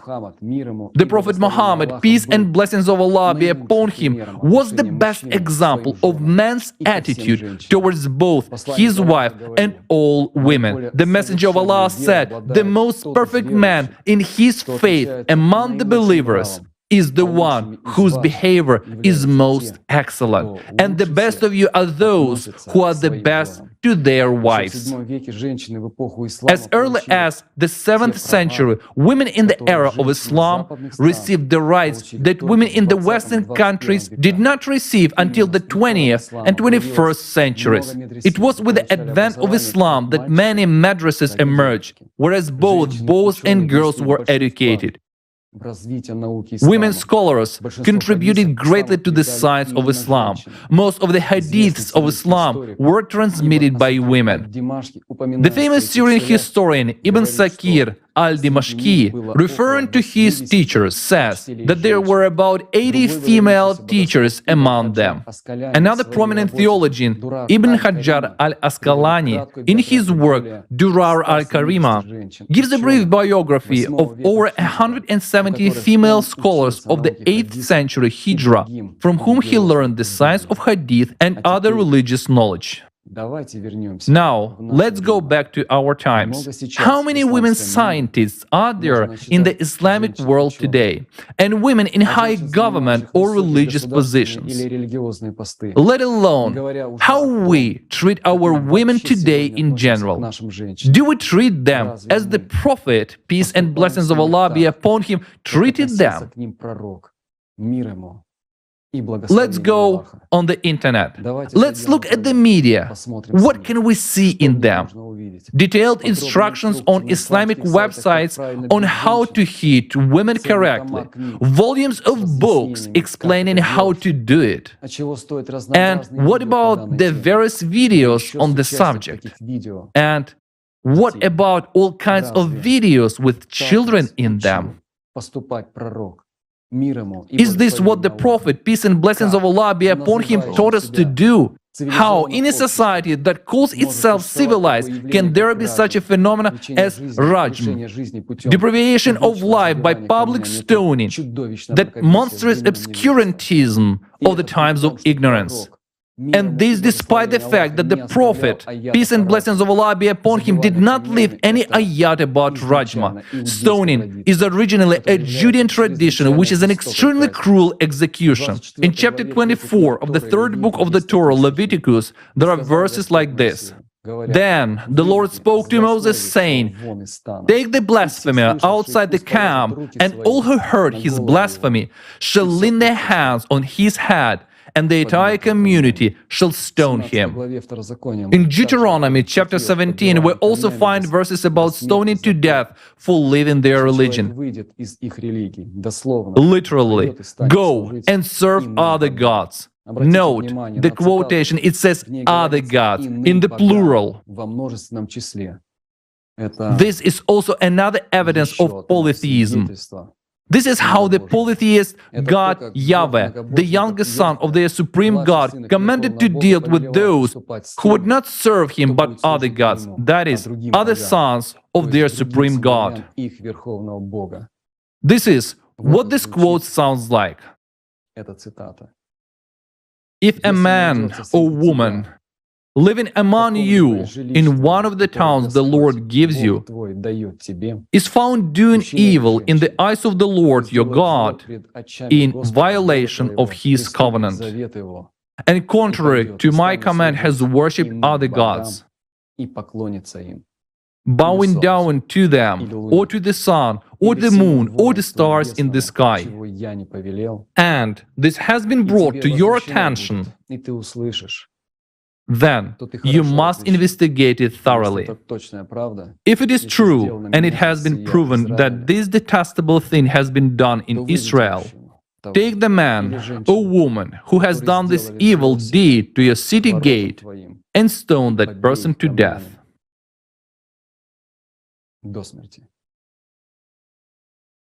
Do you see where this tradition comes from? Have we forgotten how Isa was stoned to death by polytheists in his day? And how the followers who call themselves followers of Muhammad, peace and blessings of Allah be upon him, do so according to the customs of the polytheists. Prophet Muhammad, peace and blessings of Allah be upon him, never taught and could not teach such things. Then who introduced into Islam the cruel and barbaric traditions of the polytheists, of the Judeans, to massacre the dissenters? Such a horrible execution was introduced into Islam by Umar ibn al-Khattab. The hadith states, it was narrated from Ibn Abbas that Umar bin Khattab said, I fear that after a long time has passed, some will say, I do not find the sentence of stoning in the book of Allah. And they will go astray by abandoning one of the obligations enjoined by Allah. Rather, stoning is a must if a man is married or previously married and proof is established, or if pregnancy results, or if he admits it. I have read it in the Quran, and if an old man and an old woman commit adultery, stone them both. The Messenger of Allah, peace and blessings of Allah be upon him, stoned adulterers, and we stoned them after him. This is how Umar introduced these barbaric traditions of polytheists. But the Prophet, peace and blessings of Allah be upon him, did not leave the ayats about Rajam. So why is this terrible phenomenon taking place in Islam? Who are we following? Answer, Muslims. Apart from Rajam, women are strangled, shot, burned, drowned in a tradition called honor killing. There are many reasons: refusal of marriage, adultery, desire to divorce her husband, disobedience, and even unsubstantiated rumors can be a reason. But the words of the Prophet, peace and blessings of Allah be upon him, in his farewell sermon should guide us. O people, it is true that you have certain rights with regard to your women, but they also have rights over you. Remember that you have taken them as your wives only under Allah's trust and with His permission. If they abide by your right, then to them belongs the right to be fed and clothed in kindness. Do treat your women well and be kind to them, for they are your partners and committed helpers. Isn't this what a Muslim who believes and is faithful to the Prophet, peace and blessings of Allah be upon him, should do? And is it not Islam to marry underage girls, to deprive girls of their childhood, rights and dignity? Millions of underage girls are forcibly married off all over the world, even though this is illegal in many countries.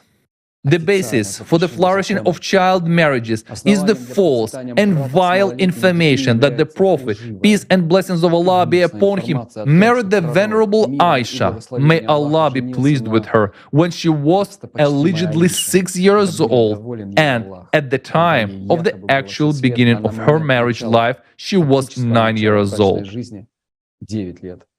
There is only one hadith that states this, which was transmitted by Al-Bukhari. Note, the faithful follower of the polytheist Judean Umar, and no one else transmitted this hadith. But according to the study of many scholars of theology on the basis of historical chronicles and reliable hadiths about the age of the older sister of Aisha, Asma, and comparing it with the age of Aisha, it has been established that Aisha, may Allah be pleased with her, was 17 to 19 years old when she married the Prophet.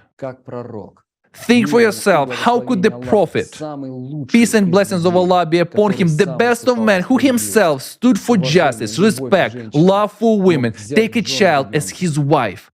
How can we believe in this fiction that denigrates our beloved prophet, peace be upon him, and blessings of Allah? Although there is a concept of marriageable age in the Quran itself, it is written in the Quran, test the competences of the orphans until they reach a marriageable age. Then, if you feel they are capable of sound judgment, return their wealth to them, and do not consume it wastefully and hastily before they grow up to demand it. This marriageable age is reached at adulthood. As a Quranic interpreter, Yusuf Ali writes, the capacity to marry means the same thing as adulthood. Who benefited from the introduction of this false story? Someone who himself had little girls as wives and wanted to justify his horrible actions, but who in those days was allowed to have sexual relations with little girls. After all, the Quran does not allow it, but a Judean, according to the Torah, was allowed to have sexual intercourse with underage girls. The Judean oral Torah, that is Mishnah, says that a girl of 3 years and 1 day of age is betrothed through sexual intercourse. Rabbi Yehuda Anasi said to her, she must be at least 3 years and 1 day old. A sexual intercourse with a girl under the age of 3 is not recognized by the Judean Talmud as sexual intercourse and is not considered a crime at all. If a girl is under that age, under 3 years and 1 day old, then sexual intercourse with her is not a sexual act in every halakhic sense. Here is the real truth. It was the polytheists who benefited from introducing this monstrous lie that the Prophet, peace and blessings of Allah be upon him, married a 9-year-old Aisha, because this is their setup. And to purify themselves, they denigrated the Prophet, peace and blessings of Allah be upon him, so that they can say to people, the Prophet did this, and if the Prophet was like this, then how dare you condemn our Torah? But the Prophet, peace and blessings of Allah be upon him, never acted like this and did not have young children in his wives, because he was the Prophet, the best example of piety. He said, the best of children are righteous girls. Whoever has one, Allah will make her a shield for him from hell. And whoever has two, Allah will admit him to paradise through them. Even if they are 3 or the same number of sisters, jihad and alms will be removed from him. Dear brethren, have the hearts of fathers who give their young daughters into marriage, these unripe blossoms of paradise, to be crushed, traumatized psycho for the rest of their lives, as such marriages are often accompanied by physical and psychological abuse. Moreover, because underage girls are forced to give birth at an early age, they often die in childbirth because their bodies are not yet properly formed and adapted for childbirth. Until when will the threat of early marriage and the threat to their lives hang over baby girls? The Prophet Muhammad, peace and blessings of Allah be upon him, would never allow this. Why would we allow it? Those who marry baby girls are going against what the Prophet said and are following the polytheists. In the name of the Prophet, they hide their abominable deeds. They do as the Judean polytheists do. I would like to touch on another topic that has now received a huge public response, the subject of the compulsory wearing of the hijab by women. In September 2022, 21-year-old Mahsa Amini died in Iran after being beaten by the Iranian vice police for improperly wearing the hijab as a Muslim. Amid widespread protests across the country, the Iranian authorities were recently forced to abolish the vice police. But does that solve the problem? After all, this case is not an isolated one. Every year, dozens of Muslim women are brutally attacked for violating Sharia law and refusing to walk in religious garb. Besides Iran, women suffer public humiliation in Saudi Arabia, Afghanistan, Sudan, Malaysia, and many other states. In the Islamic world, Muslim women continue to be punished by men who call themselves Muslims, who call themselves followers of the Prophet, peace and blessings of Allah be upon him, for wearing the garments of polytheists in the wrong way. Moreover, for one that Muslim women did not wear in the time of the Prophet. A woman can even be killed today for wearing the hijab improperly. In recent times, this topic has received a lot of attention. And let's talk about whether it is a Muslim tradition to wear the hijab and what the Holy Quran says on this subject. Since ancient times, Arab Bedouin women did not cover their faces and did not lead a life of seclusion. This was not required of them either by religion or custom. In most tribes, the custom strictly required a woman to be chaste before marriage and faithful to her husband after marriage. In the time of the Prophet, peace and blessings of Allah be upon him, women also did not wear the hijab. In the 1st century Anno Domini, Muslims had not yet forced women to wear the hijab, and men and women were socializing with each other, walking side by side in the streets and praying together in mosques. The hijab is a Judean tradition. The injunction for Judean women to observe the hijab or to cover their hair is enshrined in the Judean Talmud. According to it, a woman who shows up in public with uncovered hair is so reprehensible that it can even serve as a reason for divorce. In a society well aware of what lust is and what it may entail, the veil was considered an absolute necessity for chastity and decency. Some rabbis even considered showing off a woman's hair in public to be as incident as showing of intimate body parts. Married women were therefore required to cover their hair in public places. The tradition of Judean women wearing a veil can be found in the Torah, according to which the priest removes the veil or unveils the hair of the woman as a sign of her humility. The Judean hijab is a symbol of submission. The Quran says nothing about the wearing of the hijab. Let's look at what the Holy Quran says about women's clothing. The Quran says in Surah 24, Ayat 31, that women should cover their breasts and bosoms with clothing, and tell the believing women to lower their gaze and guard their chastity. But wait, is a Muslim woman's hair and face her genitals? Moreover, the Prophet's wives did not cover their faces. In scholarly Muslim circles, it is believed that the Quranic ayats referred to by proponents of the hijab have no unambiguous interpretation. The only conclusion to be drawn from them is that a woman must cover her breasts and bosoms and not show them to strange men. Verily, Allah does not look to your bodies nor to your faces, but He looks to your hearts. And He pointed towards the heart with His fingers. Did God prescribe that Muslims should wear turbans and wrap in the hijab? This was invented by the polytheists and imposed on the hypocrites following them, who only pretend to be Muslims, who substitute true piety with external ostentation.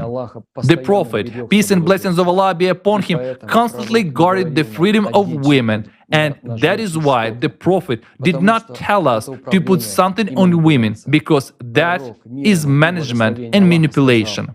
The Prophet, peace and blessings of Allah be upon him, said that women should keep their eyes down and cover their breasts and bosoms in front of strange men. And that is all the Prophet, peace and blessings of Allah be upon him, said. We are told, when a woman is uncovered, It is a disgrace. But Allah has given our women beauty. Who are we to force our women to hide it? The shame for a Muslim is that we follow the shaitan. It is that we follow the polytheist Judean Umar, the one who betrayed and perverted Islam. The shame is that we disrespect our women and treat them like sheep. The Prophet, peace and blessings of Allah be upon him, gave equality to women, gave education, raised science, and the Ummah of the Prophet became powerful, strong, intelligent, educated. The Ummah became smarter than the polytheists, and so it scared them. The true Ummah of the Prophet, peace and blessings of Allah be upon him, became too competitive. That is why so much effort was put in by the companions of Umar to distort everything. Two science began to rise.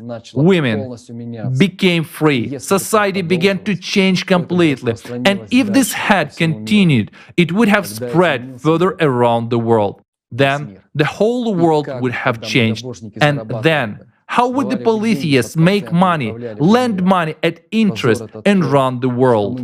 The shame is that we don't do the will of the Prophet, peace and blessings of Allah be upon him, who only instructed women to cover their breasts and their privates. And the polytheists, Judean Umar, put the national clothes of the polytheist Judeans on the Muslim women, who are faithful to Allah, and made all Muslim women dress like this and said it was right.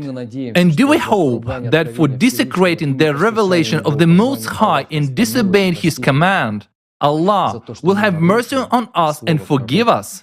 For breaking the word of the Prophet, come to your senses, Muslims. We have an obligation to take off the skin of shaitan that the polytheists have put on us and become humans who love Allah and are loyal to the Prophet. Peace and blessings of Allah be upon him. Take off the Judean garment that the polytheist has put on us. Imagine what is sin that is. The Prophet, peace and blessings of Allah be upon him, only said, "Let women cover their breasts and private parts in front of strangers." In the language of modern times, a bra and panties, and not a Judean sack with holes in it. That is all the Prophet, peace and blessings of Allah be upon him, said, and that is enough.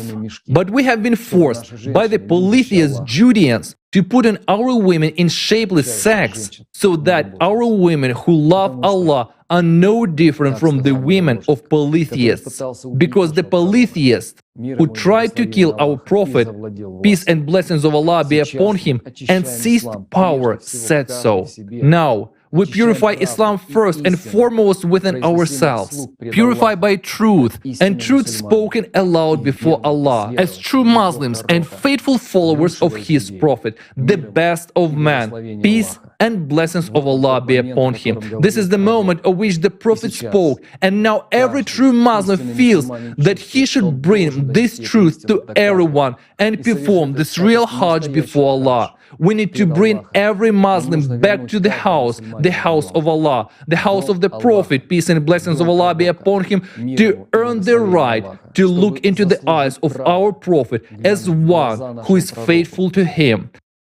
Think, Muslims, why should we, knowing the truth continue to follow the polytheist Umar, thereby denying the love of Allah? To follow a polytheist who leads us to hell, but not to Allah, to keep the traditions, to act like our grandfather and great-grandfathers. Where our grandfathers and great-grandfathers? We have only been told by the followers of Umar, the polytheists, that our grandfathers and great-grandfathers were faithful to the traditions of the polytheists, and allegedly, because of that, they are in the house of Allah. But are they around the Prophet? Who would let them in there? How would Allah recognize them? By Aaron's beard and horns?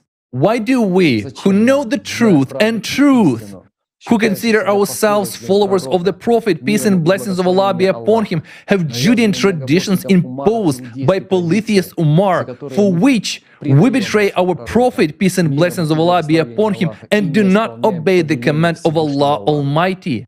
Why do we punish our women? Is it because Muslim women do not wear Judean clothing correctly?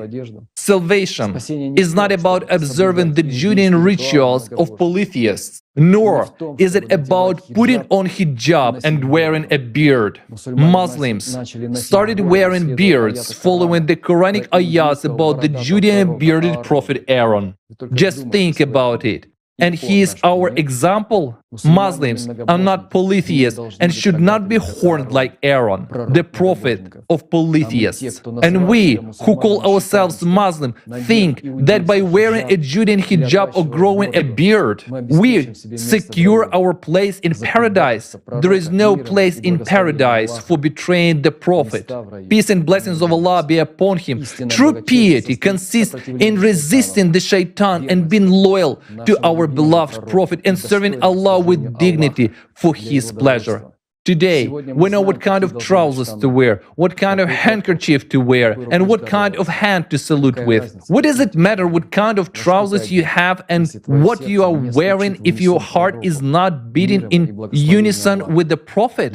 Peace and blessings of Allah be upon him. If we continue to sit and argue soon, there will be no trousers left. The climate will simply destroy us. Only the followers of the shaitan, but not the followers of the Prophet, peace and blessings of Allah be upon him, can stand up for these allegedly Muslim traditions. This can only be done by the followers of Umar, slaves of shaitan, to maintain their power over the minds of the Ummah, over the minds of Muslims, to maintain the power of shaitan over the Ummah of the Prophet Muhammad, peace be upon him and blessings of Allah. Think about it. Thanks to the Prophet, mankind was given a chance and mankind was given time. What have we wasted it on? We have spent all these years allowing our Islam to be distorted and going after the one who tried to kill our Prophet. And what do we have today? Rigid attitudes, how to dress, how to present ourselves, shouting that we are Muslims. But in fact, we are just shaitans if we do that, because we went against the Prophet, peace and blessings of Allah be upon him. Didn't we know that?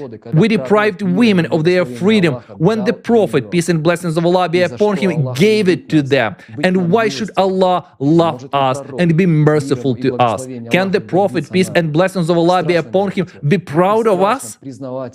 It's scary to say this, and it is scary to admit it, but for centuries we, Muslims, have been going the wrong way and for the wrong reasons.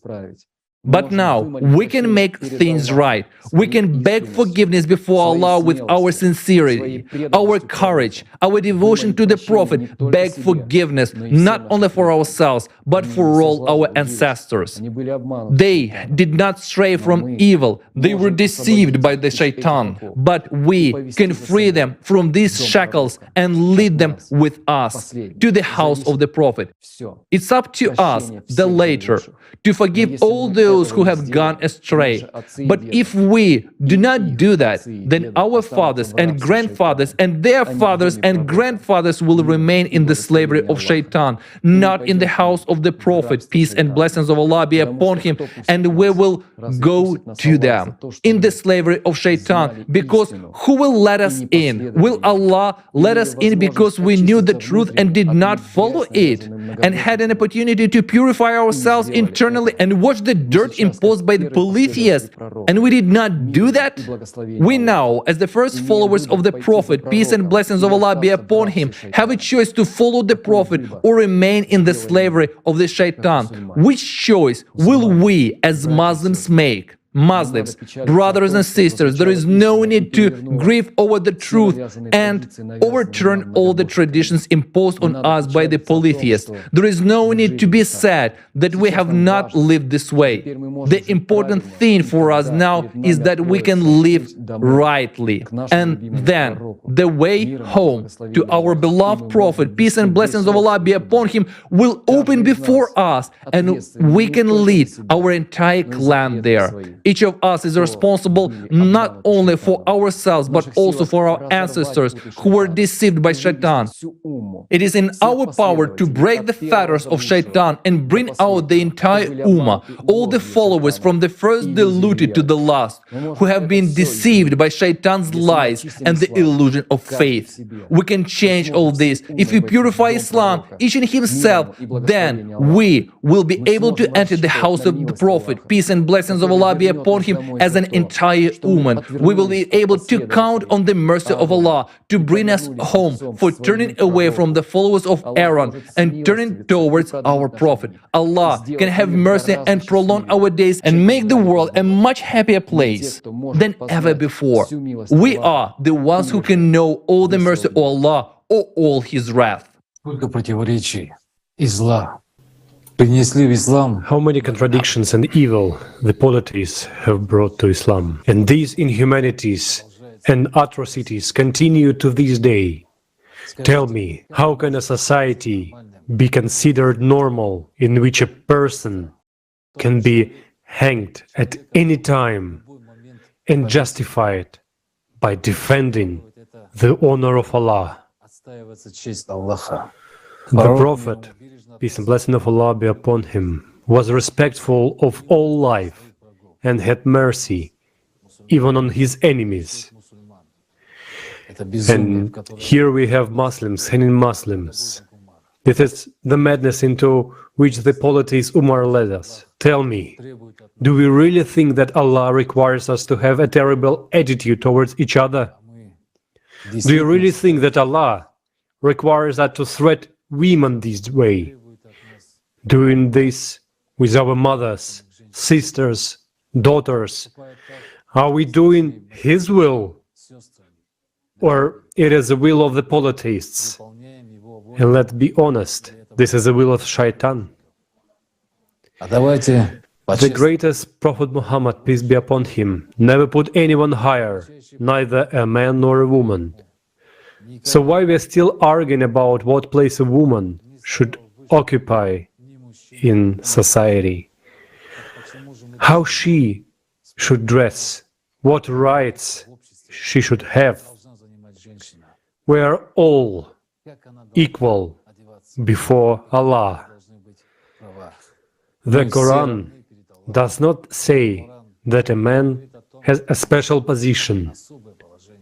But why did we believe not the Prophet, peace be upon him, not the Quran, but several hadiths, and decided that we men are superior to women and should decide their fate? The position of women in Islamic society is a situation which has caused great disagreements. Until now, we have not come to a consensus among Muslims about the status of women in general.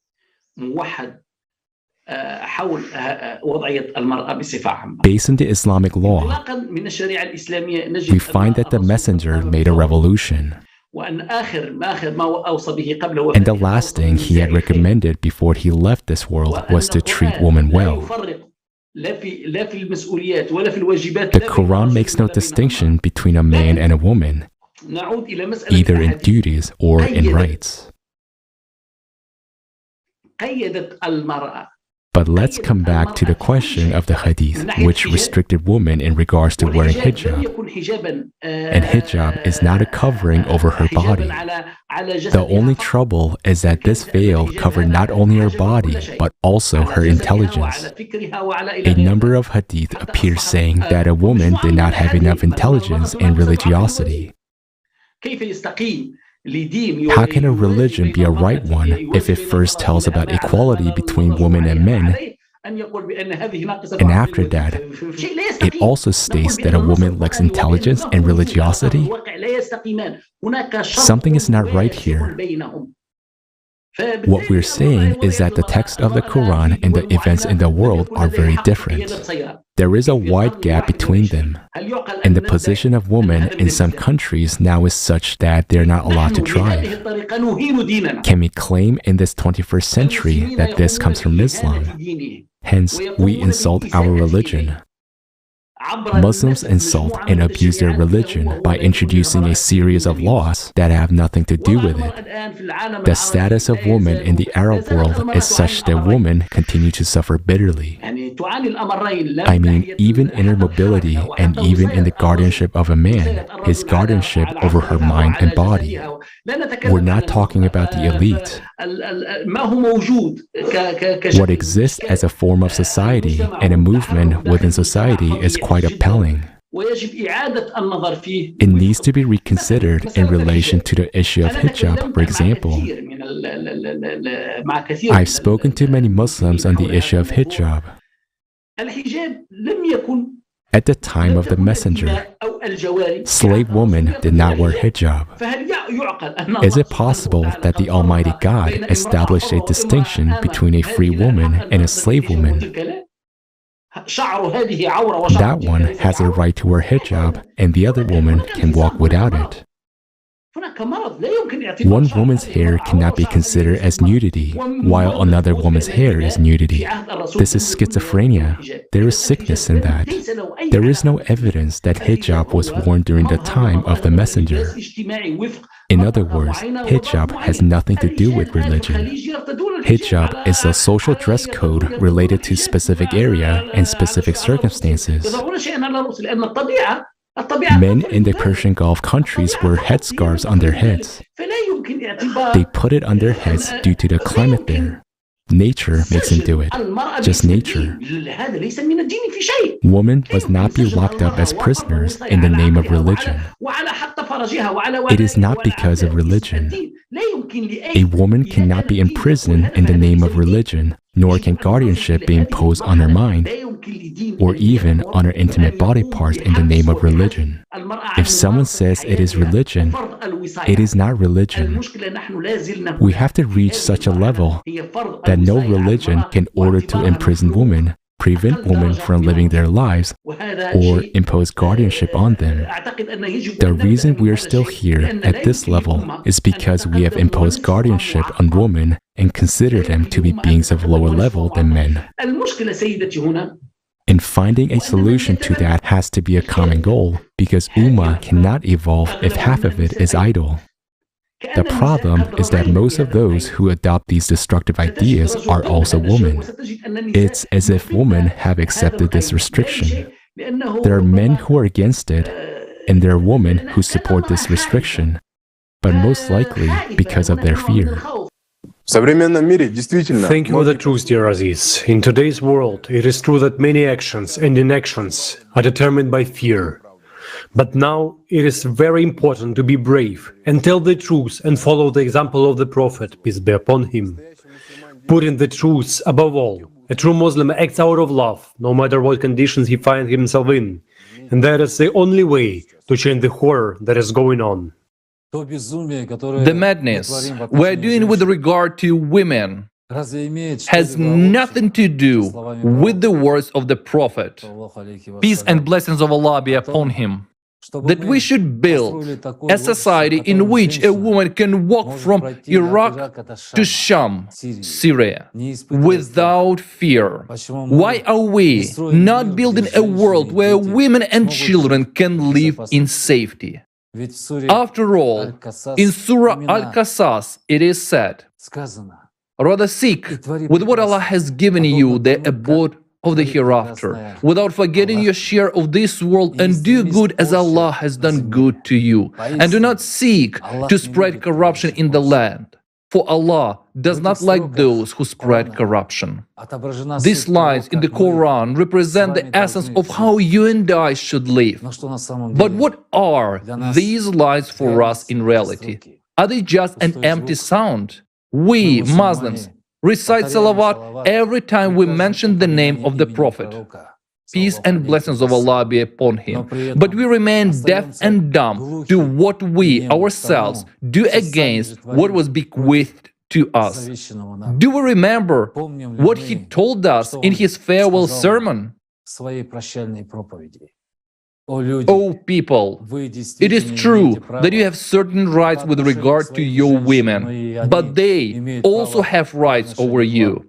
Remember that you have taken them as your wives only under Allah's trust and with His permission. If they abide by your right, then to them belongs the right to be fed and clothed in kindness.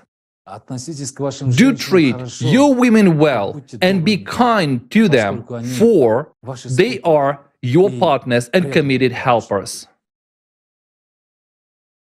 But we now live as if in the days of Jahiliyyah, when newborn girls were buried alive and women had no rights. When the Prophet Muhammad, peace and blessings of Allah be upon him, came, the best of people, he showed by his example how to treat children and women,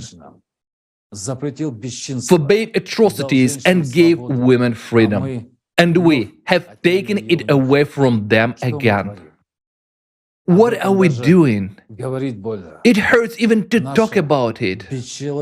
Our inhumanness has no limits. Every year in the world, 5,000 women die after being accused of adultery or wearing the hijab inappropriately.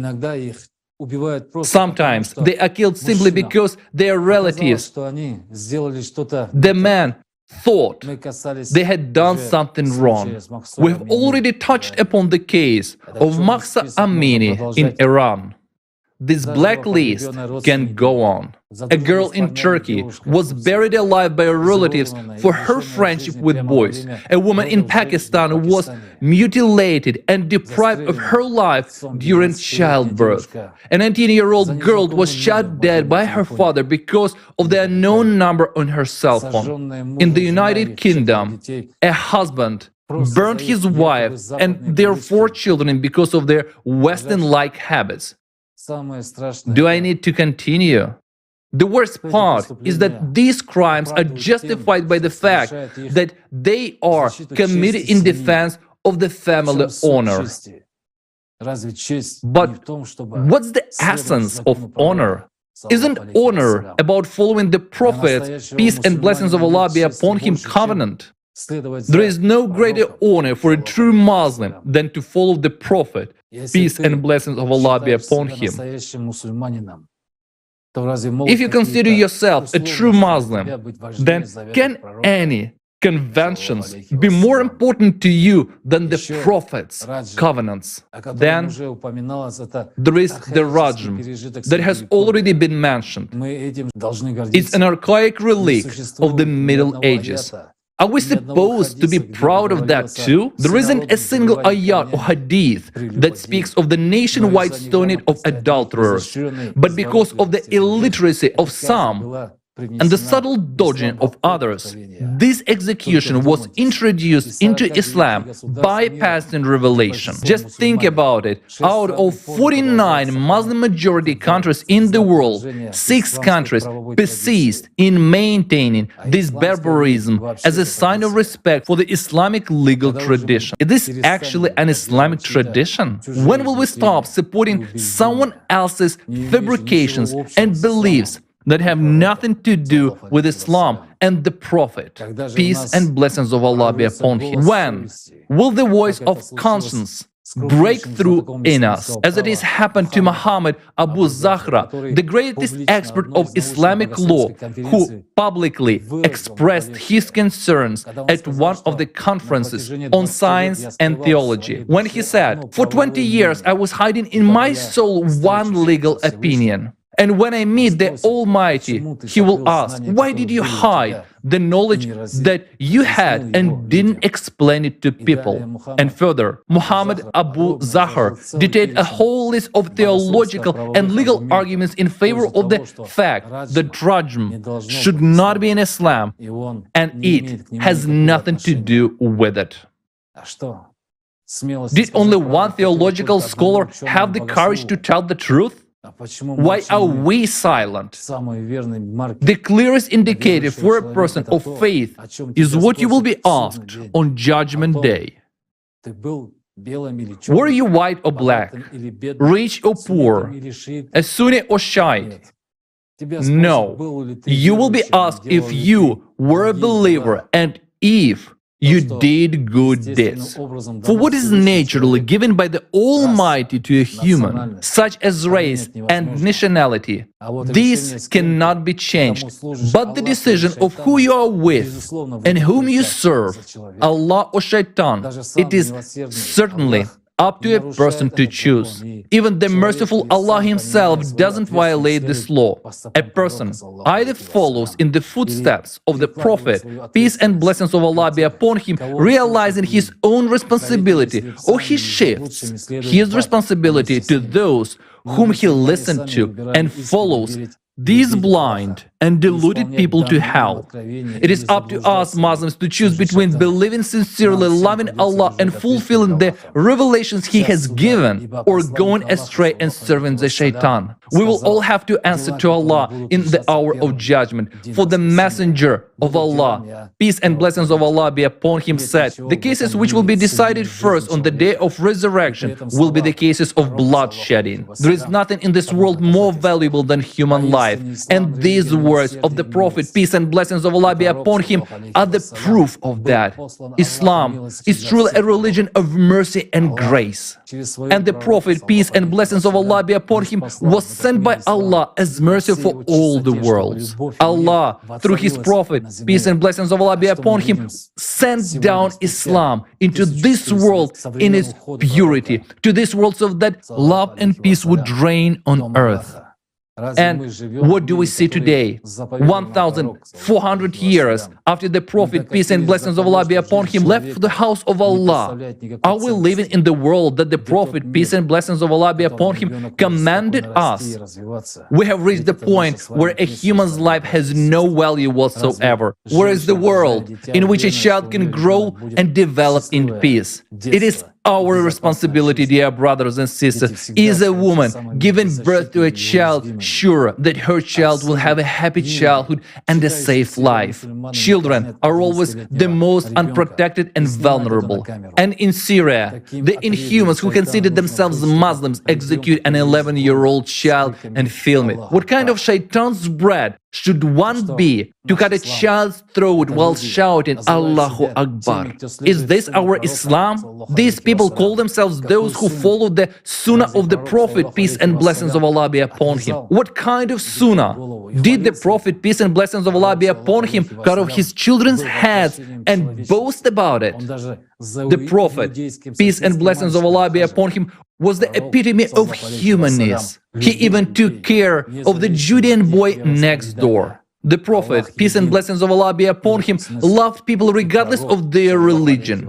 Allah is one, and that's the point. And the Prophet, peace and blessings of Allah be upon him, spoke about this. And today Muslims are cutting the head of a Muslim child shouting Allahu Akbar.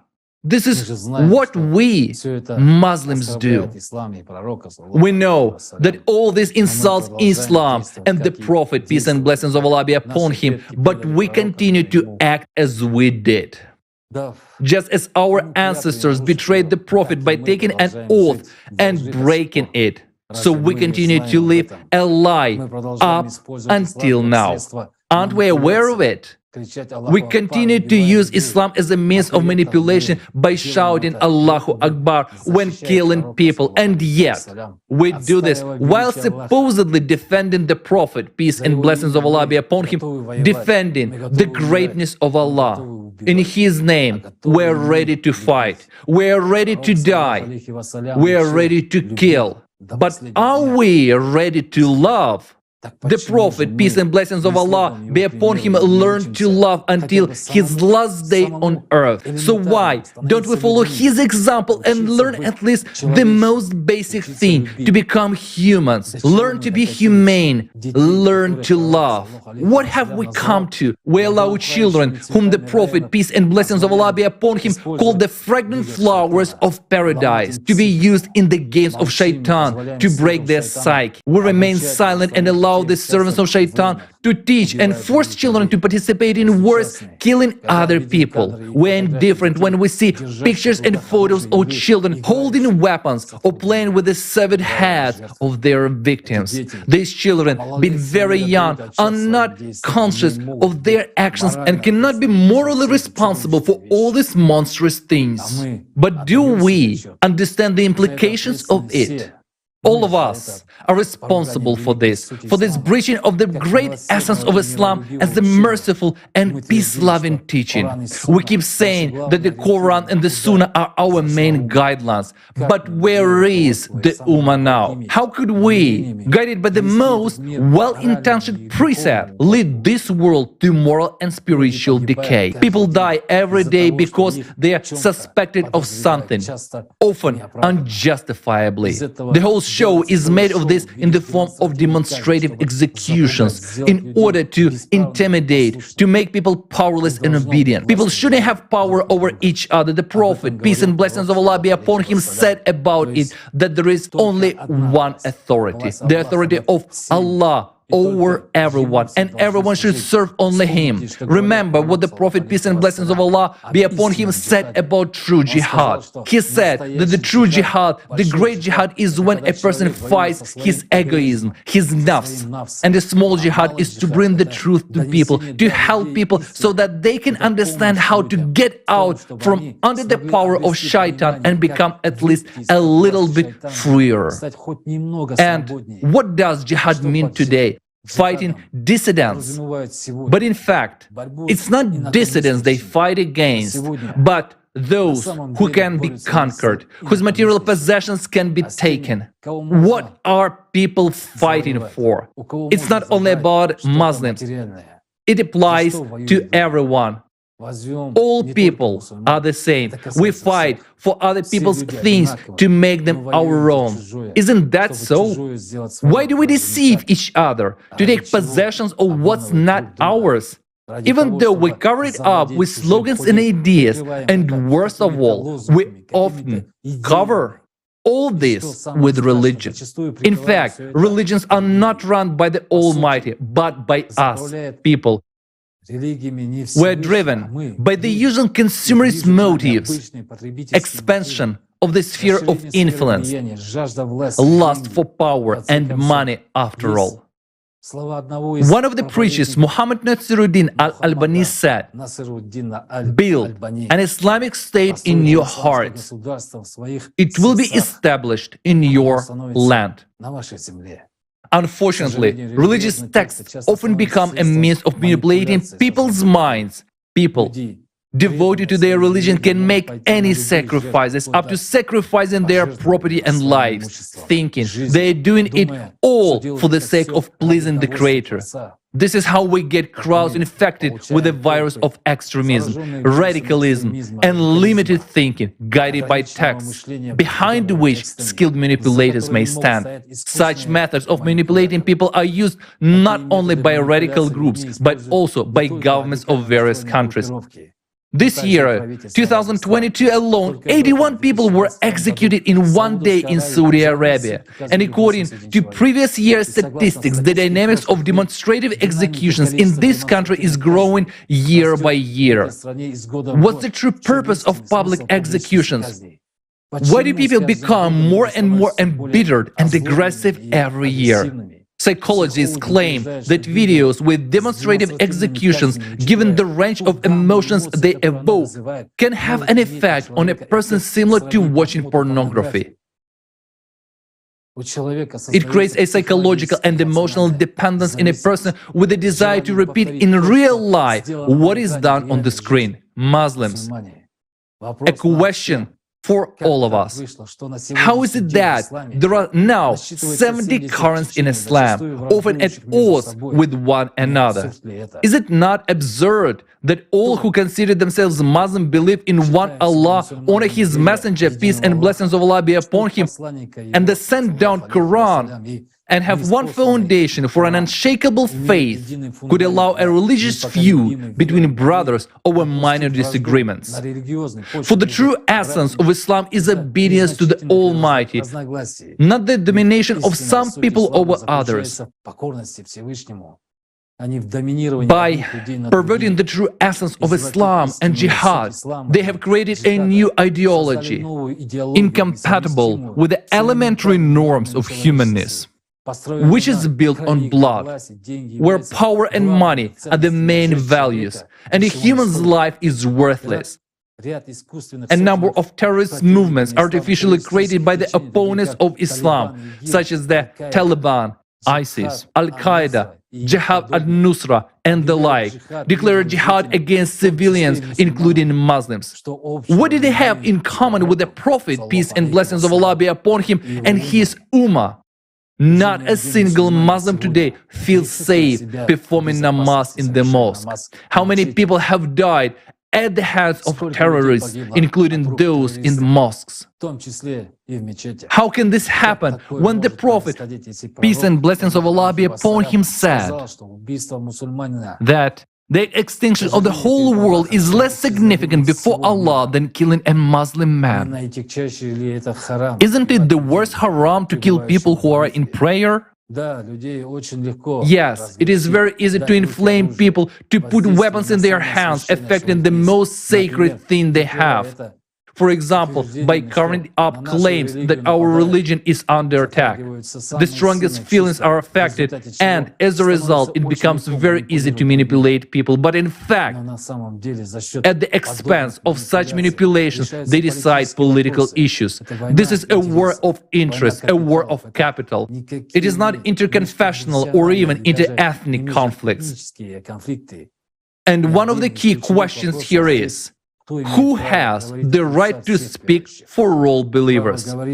The right to speak for a huge group is a powerful resource and an enormous power. And there is an ongoing struggle for it. And now, these malefactors can tell the whole world what Muslims think and what must be done to avoid suffering their righteous wrath. And instead of real, worthy followers of the Prophet, peace and blessings of Allah be upon him, we're dealing with religious fanatics, unable to cope with their emotions and very easily manipulated.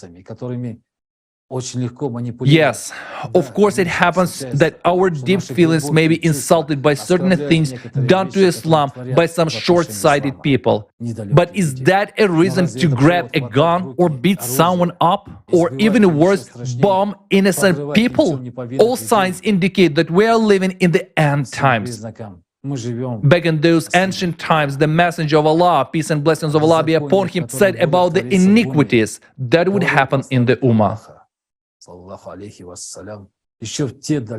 The world would not come to an end until a day would come to the people on which the murderer would not know as to why he has killed, and the slain would not know as to why he has been murdered. And it was also said by the Prophet, peace and blessings of Allah be upon him, everything belonging to a Muslim is inviolable for a Muslim, his honor, his blood and property. But today, blood flows like a river, murders, executions, terrorist attacks. It is not only property that is seized, but also power, cities and entire regions, while people are tortured and murdered. We, who should have followed in the footsteps of the Prophet, peace and blessings of Allah be upon him, have brought Islam to a worse position than it was before the time of Jahiliyyah, ignorance. We have been creating atrocities, if not by actual action, then by our silence and by turning a blind eye to all of the lawlessness. It was our responsibility because the Prophet, peace and blessings of Allah be upon him, left us clear instructions on how to live and how to build the golden millennium. But we have chosen a different path. All of this is a consequence of the mistakes that our ancestors made when they betrayed the Prophet, peace and blessings of Allah be upon him, and followed the polytheist Umar. And to this day, we're paying for it, and we will continue to pay for it. Not only we, Muslims, but all of humanity, because all of humanity should have been in Islam long ago. Our Prophet, peace and blessings of Allah be upon him, bequeathed us to do this. He bequeathed us to build the creative society, but we did not do it. Who doesn't know about it? We all know about it. But we all remain silent and continue to serve the shaitan while calling ourselves Muslims. The Prophet, peace and blessings of Allah be upon him, wanted all peoples to become one ummah. In modern language, the Prophet wanted people to live in the creative society as brothers, where all are equal and human life is the main value, and where love for Allah is in the first place. Today, we have not only returned to the times of ignorance for which the Prophet Muhammad, peace and blessings of Allah be upon him, led the Muslims, but we have also led ourselves into even more ignorant and terrible times. And now, more than ever, it is important for us to answer ourselves this question: who are we following? Are we following the Prophet who valued the life and loved all people? Or are we going against him, making evil on earth, being the servants of shaitan? Look in the eyes of the truth. For the Prophet is looking at each of us through our souls in the hope that we will come to our senses. Allah, most gracious and most merciful, gives the last chance. The only question is what we will choose: the shaitan or the Prophet. Peace and blessings of Allah be upon him. Of course, a true Muslim will choose the Prophet, peace and blessings of Allah be upon him. I will never betray him. But in order to understand what it means to choose the Prophet, peace be upon him, it is necessary to give oneself an honest answer to the question: who is a true Muslim? Today in society, there are many stereotypes that created the image of a Muslim. If it's a man, he must have a beard. If it's a woman, she must wear a hijab. He or she performs namaz, pays zakat regularly, and fasts. What else? We may have missed something else, but it's basically these external rituals action that create the image of a Muslim. The question arises: can such image, once formed, be considered a true Muslim? No matter what we will say or what say those who have been elevated by the Ummah to the rank of the knowledgeable scholars, theologians, sheikhs, and other authorities of Islam. Let us put all this aside for the moment and turn to the revelation and to the words of Muhammad, peace be upon him, the messenger of Allah. Is there anyone other than the Almighty and his messenger who have defined the essence of a true Muslim? No one. What does the Almighty say in the Quran about the Muslims are? Who Muslims are? Say, O Prophet, if you sincerely love Allah, then follow me. Allah will give you and forgive your sins. For Allah is all forgiving, most merciful. That is, say that those whom Allah will love and those who will follow His messenger, right? That is, we do not create an outward image of themselves or say that we follow. They actually love and are devoted to the Prophet, peace and blessing of Allah be upon him, because they fulfill the covenants he left us. He truly followed the Prophet, peace be upon him, not in words but in deeds. Or for example, here is more. There has certainly been for you and the Messenger of Allah an excellent partner for anyone whose hope is in Allah and the last day and who remembers Allah often. That is essentially the same meaning. The Prophet is the best example to be followed by the one who surrendered of the will of Allah, hopes and trusts in Him. And what does it mean to hope, trust, and surrender to the will of Allah? Does it mean that I do nothing else, nothing except the external rituals? Let's say the prescribed traditional actions. And what if that's enough? I perform namaz 5 times a day, go to mosque regularly, fast, pay zakat, and God willing, I will perform Hajj. Is that all? I do not sin, I do not do evil, I do not commit adultery. Does it mean that I will have surrendered to the will of Allah and I am guaranteed His pleasure Of course it doesn't. Many people will say, maybe they will add a few more actions to the list and they'll say, now I am assured of the Allah's pleasure and reward. That's it. I don't know these actions and I'm Satan, already have a place in paradise, book for me. But is it really so? What does it mean to truly surrender yourself to the will of Allah? To truly surrender to the will of Allah means that I first of all do my inner jihad. That is, I strive for have peace and tranquility within me.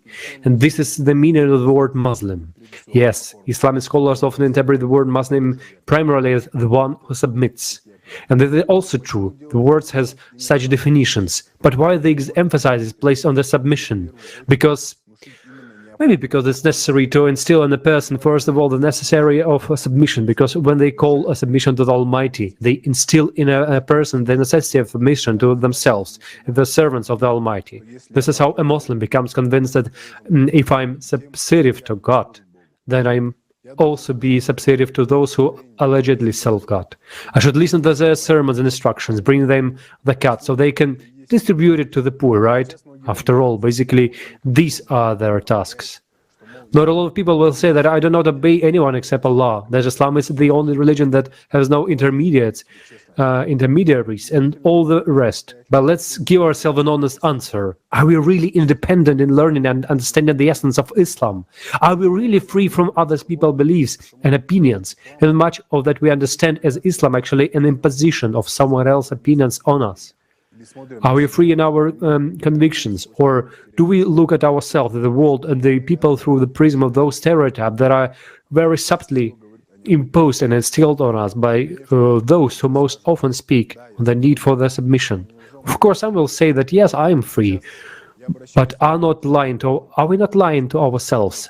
I'm not talking to Muslims who are the mercy of images and stereotypes, but feel like something is wrong, who are suffocated like a bird in captivity, who feel that something wrong is happening, who see inconsistencies, discrepancies, that something that are told is often not consistent with that what Prophet, peace and blessing of Allah be upon him, said and did.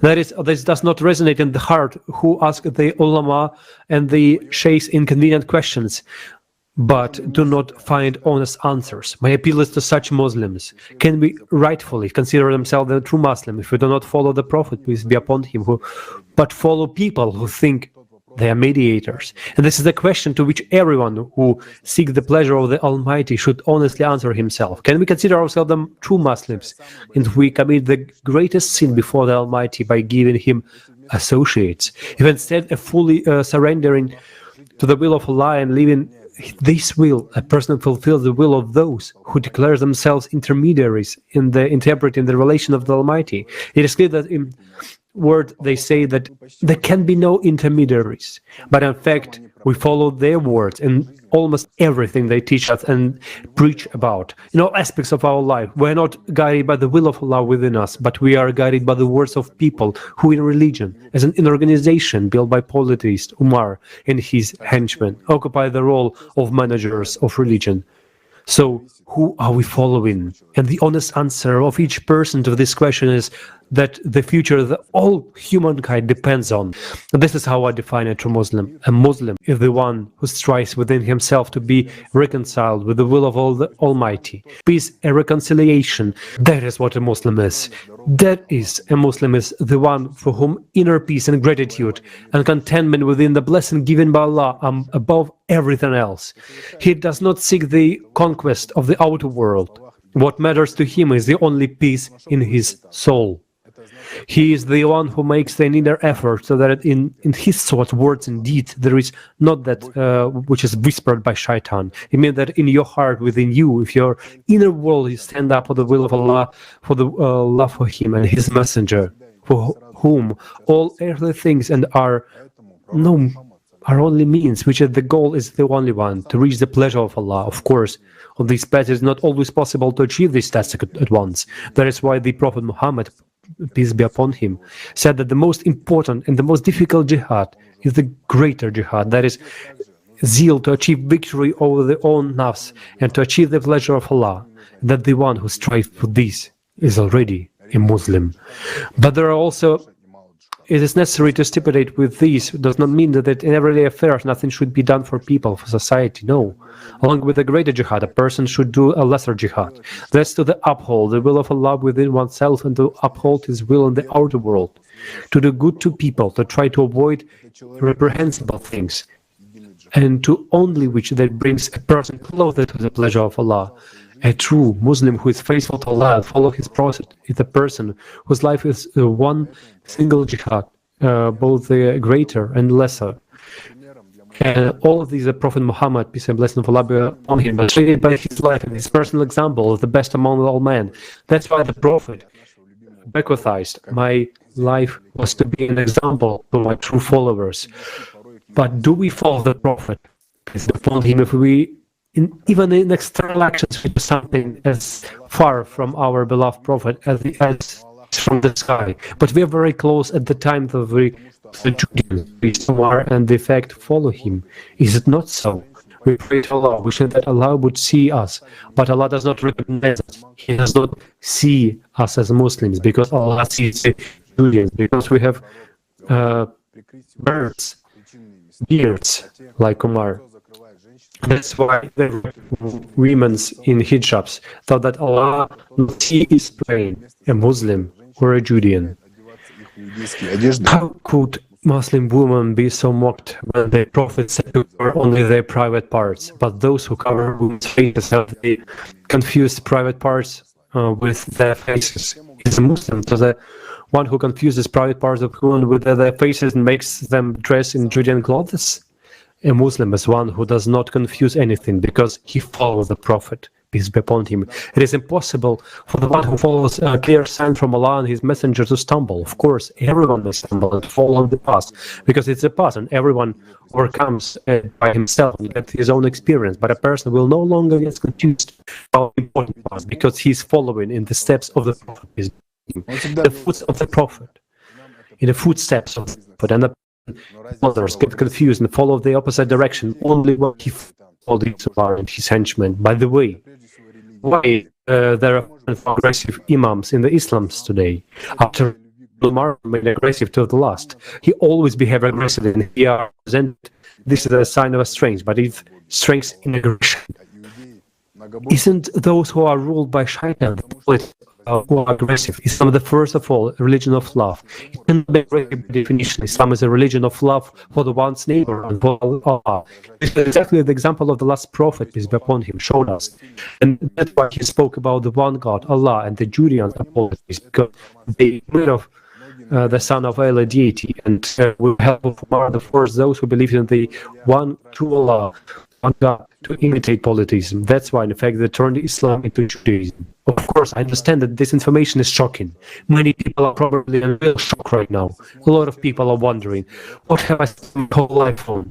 I thought it was a religion that turns out as a wrong religion. But my brother, if you realize that you have been wrong and you lived in a falsehood, if you can honestly admit to yourself and follow the Prophet, if you have truly found love for the Prophet and Allah, then you will throw off the shackles of shaitan and paradise will open before you. Everyone can make a mistake, especially when deceived by such skillful liars. But to admit one mistake and delusion and to follow the straight path is the worst of a Muslim. A true Muslim is the one who will not defend lies, and true Muslim is the one who, after seeking falsehood, will reject it and follow the truth, and the paradise will be his reward. But the pagans and polytheism cannot have paradise. That's why they are so deceitful and aggressive and fight for power, so they can enjoy what they will not have there. And the more excellent that is what in Quran says about Judeans in Surah 2 Ayah 96. You will surely find them leading to life more eagerly than the other people, even more than polytheists. Each one of them wishes to live 1,000 years. But even if they will live that long, it will not save them from the punishment, and Allah is all-seeing of what they do. And here is a important moment to clarify that we are not against the other religions. No, we respect all religions. Just why why should Islam be turned into another religion? Islam is given as Islam, and we are for Islam to remain Islam. Islam is the grace of the Almighty to all humankind. After all people are created by the one Creator, and the last prophet came to all humankind. This is clearly and distinctly stated in the Quran. This is why the Ummah of the Prophet is all the humanity. All of the humanity. There's just what to do. Those who follow the Prophet and those who follow Shaitan. And we all need to decide today who are we following. And for who is a true Muslim, when the Prophet was his family, he said that every righteous person is from his family. Everyone who loves God is from my family. Everyone who loves God is from my house. We are all one family. And so the Prophet also said that the most beloved to Allah are the most useful, and the most beloved act before Allah is Almighty is the joy that you will bring to a Muslim. To do something that is come to the aid of your brother Muslim is that he needs is more love. That's to perform a month's shuts in a mosque. That's not just to contemplate or pray, but to act and be a service to one another. That's what the true Muslims are like. They call people truly by their examples, even though for politics the truth is hateful. I would also like to know the character traits inherited in the last prophet, peace and blessing of Allah be upon him, acquisition of which, in my opinion, will compete the notion of true Muslim, modesty and fearlessness. Much have been said that about the modesty of our beloved Prophet, peace be upon him, and many words of the Prophet, peace be upon him, himself about modesty have been preserved. Not now I'd like to recall these words. All religions have their peculiarities, but peculiarity of Islam is modesty. And for these wise words of the Prophet, peace be upon him, it followed that since modesty is a peculiarity of Islam, modesty should be inherited in all followers of Islam. And it's really true, because a Muslim who does not have peace of love and gratitude of the Almighty in his heart cannot be a truly modest person, as our beloved Prophet, peace be upon him. And the first glance, it seems illogical and inconsistent, along with all the Prophet gentleness and kindness. His distinctive feature was fearlessness, which proved that the truly fearless person is a good person. Aggressiveness is not an indication of a person's strength, valor, or fearlessness, as we are led to believe by citing, for example, of Umar. A truly fearless person is one who is unstoppable in his striving to earn the grace of Allah, and his striving steadfastly to do so. Such a person was our beloved Prophet, peace and blessing of Allah be upon him. Nothing was able to stop him in his striving to fulfill his prophetic mission with dignity and thereby earn the pleasure of Allah. No matter how difficult it was, no matter how much the shaitans resisted in his heads of even his relatives, he still continued to call for the truth. And this is the best example for all of us to follow today.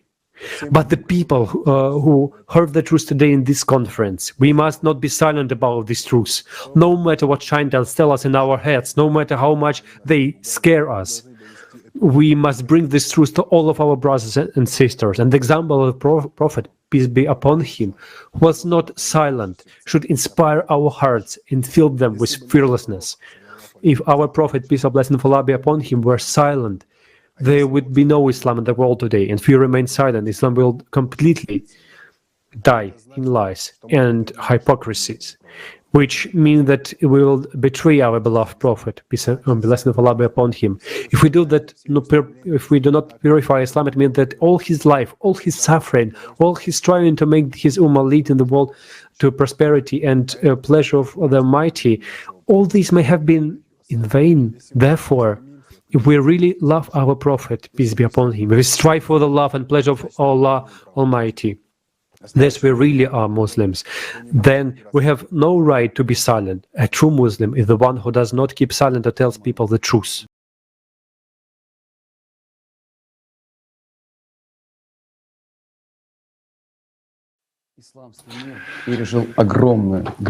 Dear brothers, dear Muslims, brothers and sisters, the Islamic world has experienced a great, tremendous tragedy for all mankind. A serious and terrible substitution took place. The best of the man, the greatest Prophet Muhammad, peace and blessings of Allah be upon him, was replaced by the liar Umar, and we followed the shaitan instead of the Prophet. The teachings of the Prophet Muhammad, peace and blessings of Allah be upon him, full of the greatest ideas of humanity, of which the Islamic Ummah was founded, have been replaced by a distortion. Everything that is absorbed, the signs of the times of Jahiliyyah, ignorance, obscurities, violence, that is what made Islam today persecuted throughout the world. They wanted to take the main thing out of Islam is divine essence, what is called the revelation of Quran, which was supposed to create a unified Ummah as a civilization and a prosperous, happy society, have been taken away from the people. The Quran and the Hadith texts have been reduced to the level of human fabrication. They interpret the Quran to us, however, they won't say that without an interpreter it is impossible to understand the Quran.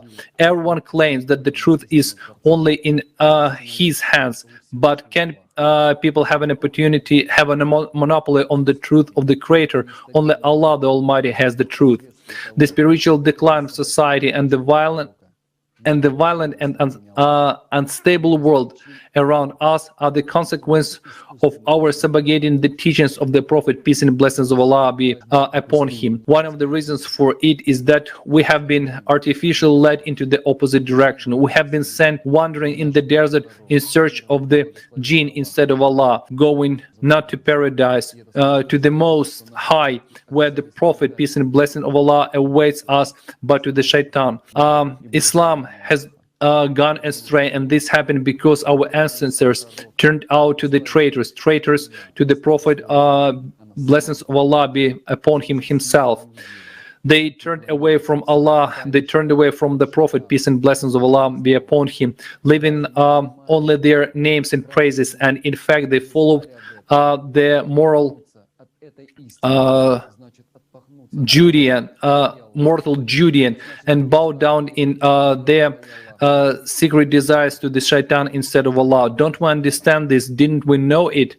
To dismiss the truth is to dismiss the Prophet and Allah. It means admitting in the face of the Prophet and Allah that you are a devotee of polytheists, that you are a slave of Satan. There is no other way, for that is the truth. Muslims continue to use Islam as a means of manipulation. Now people who call themselves faithful Muslims and say they follow the Sunnah of the Prophet, peace and blessings of Allah be upon him, are fighting each other, cutting off heads of children with cries of Allahu Akbar, stoning and mocking women. What right do they have to praise Allah when they serve the shaitan? Who are they after this, and why do we allow Islam to be this sacred? What do we love more, our selfishness? Dear brothers and sisters, who is the Prophet Muhammad, peace and blessings of Allah to us? What would he say to our society, that we're all crazy? If he means anything to us, we should listen exclusively to him and Allah. Why did Allah send us the best of the humans, Prophet Muhammad, peace and blessings of Allah be upon him? Why did he send him the Quran? For what? In order for us humans to live in peace and build a happy society and just society for all, the creative society. But why didn't we do that? We have had 1,390 years since the Prophet, peace and blessings of Allah, left our world. But didn't we do any of this?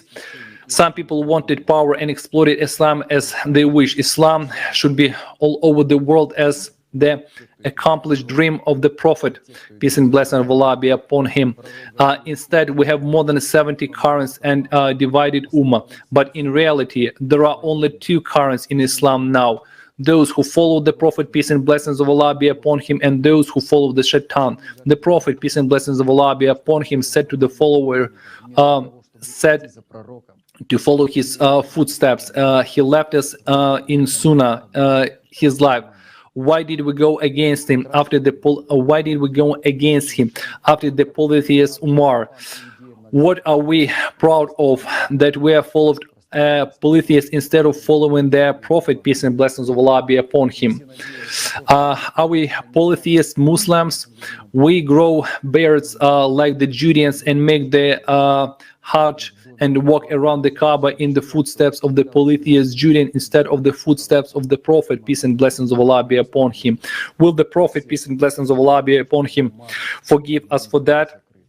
We all hope that our ancestors were next to our beloved Prophet, peace and blessings of Allah be upon him, in the house of Allah, but in the house of our Prophet. But only those who were always faithful and choose to the Prophet, Imam Ali and his associates, turned out to be in the house of Allah. And for all those who followed the polytheist Umar, praise is closed, paradise is closed for them. How is it that we have come to a place where we have betrayed ourselves, that we have come to the point where we stopped feeling the essence of Islam and lived the precepts of the Prophet? Muslims, how could we allow this to happen to our great Islam and our beloved Prophet, peace and blessings of Allah be upon him? The reason why it happened is our human weakness.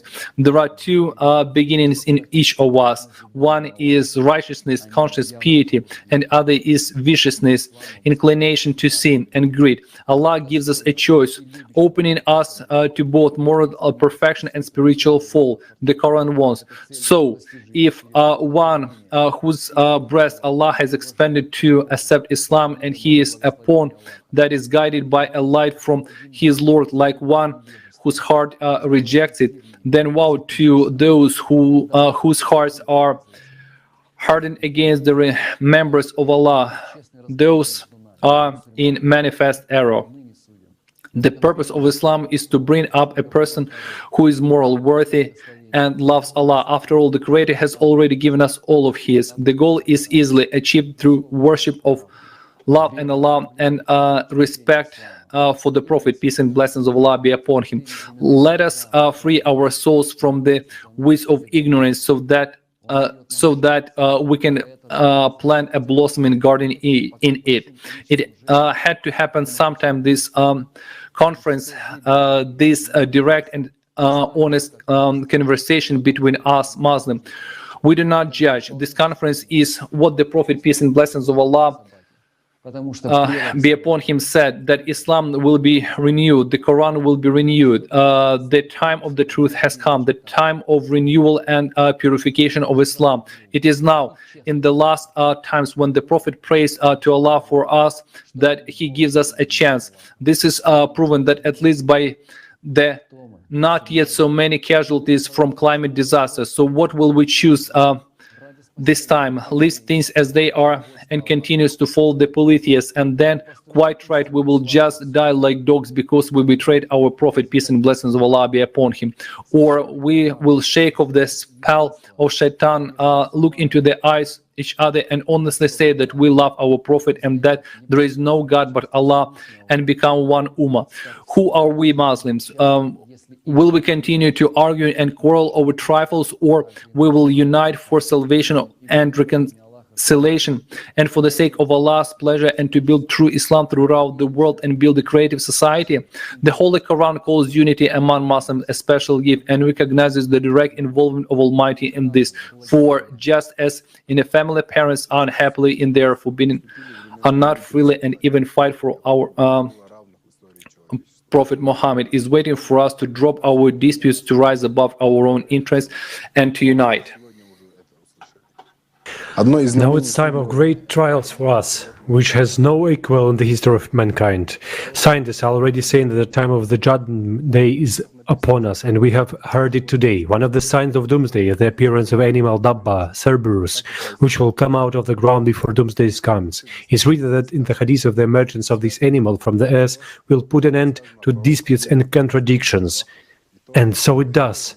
we can see how connected it really is, and what was predicted by the prophet, peace be upon him. What has happened before our eyes is completely the same, as Cerberus has appeared. He has already come because people have forgotten the commandments of the Allah and replaced the true religion with a lie. The Cerberus, or as they call it, the Dabba al-Ard, will be a sign of the approach of the Day of Judgment. How should we be, and what should we do? Be true Muslims, be true followers, share information from this conference with other people, get involved in building the creative society, for this is the society that our Prophet, peace be upon him, dreamed of. If you consider yourself a Muslim, be, but you stand on the sidelines and are not engaged in building the creative society, then what kind of Muslim are you? Each person must conquer the Dajjal in himself and accept the truth which the Prophet Muhammad, peace be upon him, what did the last proclaim? The truth one like himself. Let's watch a fragment for the video Beyond the Consciousness with the participation of the respected Yegor Mikhailovich Danilov. The Prophet clearly said that the beast will come out of the earth at the end of times, and people will answer for their sins. And the beast will speak to you in an unusual way when showing your sinfulness. What did people invent afterwards? These polytheists and atheists, I'll put it so. Because not a single believer in Allah, all the more not a single faithful to the Prophet, would ever twist his words. And he would not interpret from his demon what the Prophet himself wanted to say. For his words were simple and clear to understand. Did he really describe this beast, which is a donkey with a bull's face, with the ears of an elephant, and which will approach every human and talk to him, in an amazing language. Right. Did the Prophet really speak about it? A simple question, who invented this? And for what purpose? Faithful to the Prophet? No. You will not encounter such a monster in your life. Therefore, you will certainly not encounter such an Antichrist which was described. It means he doesn't exist. Thus, you can do what you want. Because you are no longer the Antichrist, you do not fit him. Although you do exactly what the Antichrist does. When you oppose the Prophet himself, when you go against him, when you oppose Jesus Christ, when instead of love you impose violence, pain and suffering, but you are not the Antichrist, are you? After all, you don't look like him. Isn't it so? Look how easy this is. The end of times is coming. The world is collapsing, and the beast is in the wild. That beast which the Prophet himself spoke about, the Cerberus. The beast which came with earthquakes, with droughts, and with volcanic activity, which is really devouring now. So far, it is devouring mostly that which is materially valuable for us. But it takes few people. A little time will pass, and everyone will start answering for their sins. This beast will start eating people without distinguishing between friends or foes. It doesn't have friends. We are just fodder for it, and this must be understood. And it speaks to us in an amazing way. And it forces us to answer for the sins we've committed. Isn't that true? And let us look at this from the perspective of the best of men. What did he say regarding the beast? The beast will not appear from heaven, it will come out from the bowels, that is, it will appear from under the earth. Isn't that how it happens? We have scientifically proven that now, even at the conference. So the Cerberus is already walking in our courtyards, and it will make each of us answer for our sins. It will talk to people in the most unusual way. Isn't it talking to us in the most unusual way now? It seems to me that a more unusual language than the one which the Cerberus speaks to us now is scary to think of. It is the language of destruction of our home, of our planet. This is the most frightening and the most unusual language, when each of us, those who have realized the extent and the kind of danger we are already in, and that tomorrow the Cerberus can come to us and simply destroy us along with our city, along with our country. It seems to me it is extremely unusual language, which forces us to think about our sins. It is scary, but it is just. And that's the point. Justice. When we get what we deserve, we as humanity. When you're waiting for precisely this image which was described, you're missing what is happening right now. And that's the essence. You do not see the truth because you're waiting for this very long-eared donkey to come to you and start talking to you. That's when there will be the end of times. But when the invisible Cerberus walks around and makes each of us answer for our actions, all those who lived before us, all those who didn't obey the prophet. But why? That's where the key point is. After all, the prophet left a foundation for us to build a creative society. You can call it whatever you want, but it's a new beautiful world in which all of us should have been united long ago. The whole world should have become one ummah, where love and respect reign. Isn't that what the prophet spoke about? Isn't that what he taught people? To respect, to love, to be brothers, to help each other. And that the most important value is human life. Right? In other words, this is the creative society. If we as people would have listened to the prophet back then and followed him, followed his disciples, followed Ali, instead of following polytheists, those fantasists who create images for people, let's put it so. Do you understand? Long-eared donkeys and the like. Crooked and squint-eyed Antichrist, so that they themselves would not match them. If we as humanity would have followed Ali back then, there would have been a different world, and now the Cerberus would not have come. That's the point, friends. And this is true. We would have already developed scientifically and technologically a long time ago. Long ago we would have become a united civilization. Long ago we would have been, at least, at the first level, or who knows, maybe even already at the second level of our development. We would no longer care about this cyclicity. And no Cerberuses, no one except Chihuahuas would walk around here, so to say, along with other breeds, but not fairy dogs, devouring our home. That's the point, and that's what the prophet was talking about. Another question. How could he know? If he's an ordinary man, right, as some people say. He's an ordinary man, he used the Torah, he used the Bible and so on. Based on that, he created the teaching and then told it. But if he is such an ordinary man, how did he know what would happen? My friends, except from Allah, he couldn't know anything.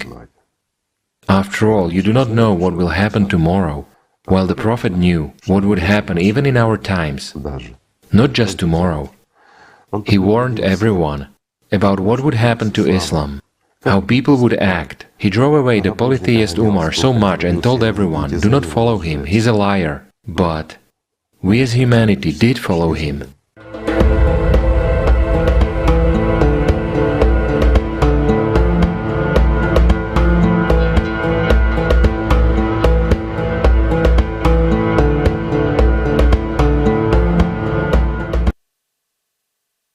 Мы живем в сложные времена. We live in difficult times, and who can we rely on, if not ourselves?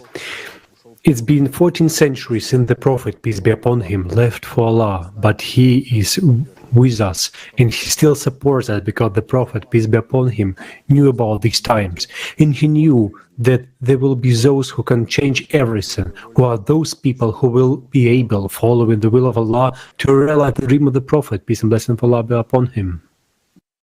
The Prophet, peace and blessings of Allah be upon him, the greatest of men, knew that he will be betrayed and people will follow not him but the polytheists, that they will distort for their benefit the teachings he had brought for all humankind. But also, the Prophet, peace and blessings of Allah be upon him, knew that in the end times Islam will return and there will be people who will purify and revive it.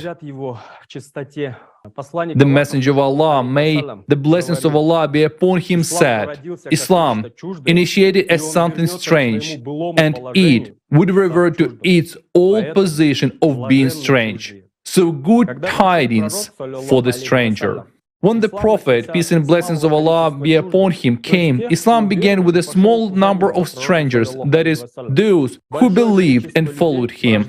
A large number of people were hostile and opposed the Prophet, peace and blessings of Allah be upon him, and caused suffering to him and his followers. When Islam came, people in the society were polytheists, idolaters, or people of the scriptures who had forgotten the truth from those scriptures. Therefore, people who followed the Messenger of Allah, peace and blessings of Allah be upon him, became strangers in their own families and communities. Islam remained strange even when the number of Muslims increased. In the end times, Islam will return its purity and will again be strange to society as it used to be in the beginning. The Prophet Muhammad, peace and blessings of Allah be upon him, spoke of people who will bring purity back to Islam.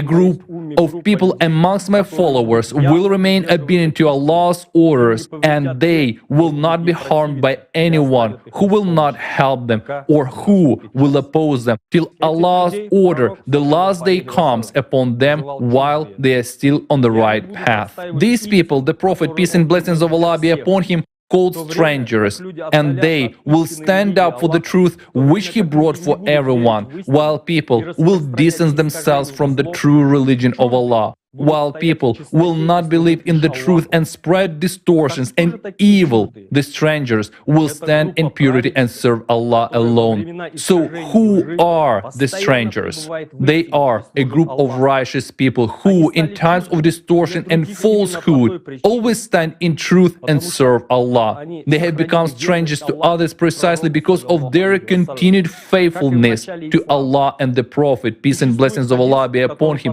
as in the beginning of Islam. There is hadith in which the Messenger of Allah, peace and blessings of Allah be upon him, says the following: Tuba is for the strangers who correct what the people have corrupted from my sunnah after me. Strangers are friends of Allah.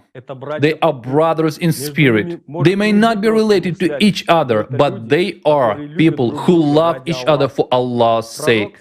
It is narrated that the Prophet, peace be upon him, said, "There are people from the servants of Allah who neither prophets nor martyrs. The prophets and martyrs will envy them on the day of resurrection, for their rank from Allah the Most High." The people ask, "Tell us, Messenger of Allah, who are they?" He replied, "They are people who love one another for the Spirit of Allah, that is, the Quran, without having any mutual kinship and giving property to one. I swear by Allah, their faces will glow and they will be sitting in pulpits of light.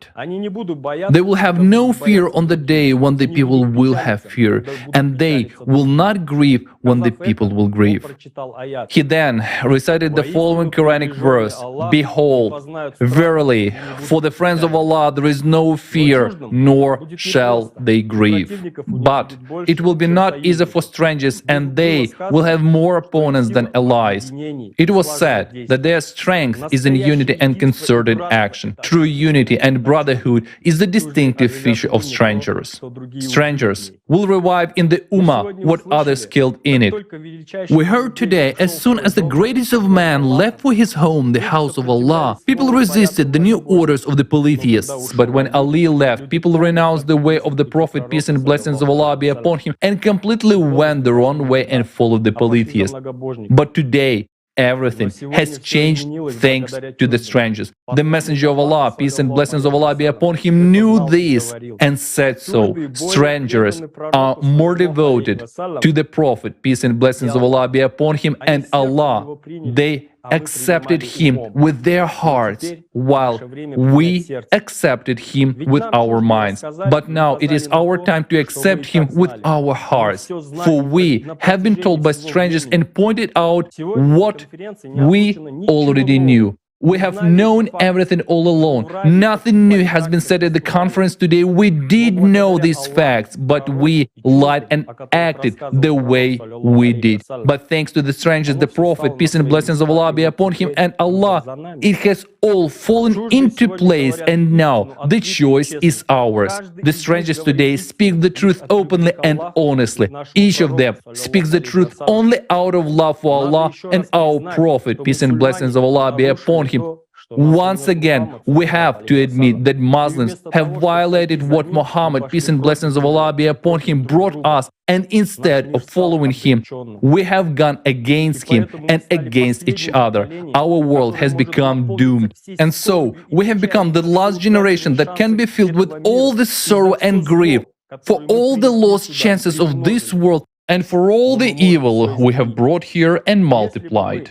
But we can change all that. If we were doomed, the Prophet, peace and blessings of Allah be upon him, would not have spoken of strangers.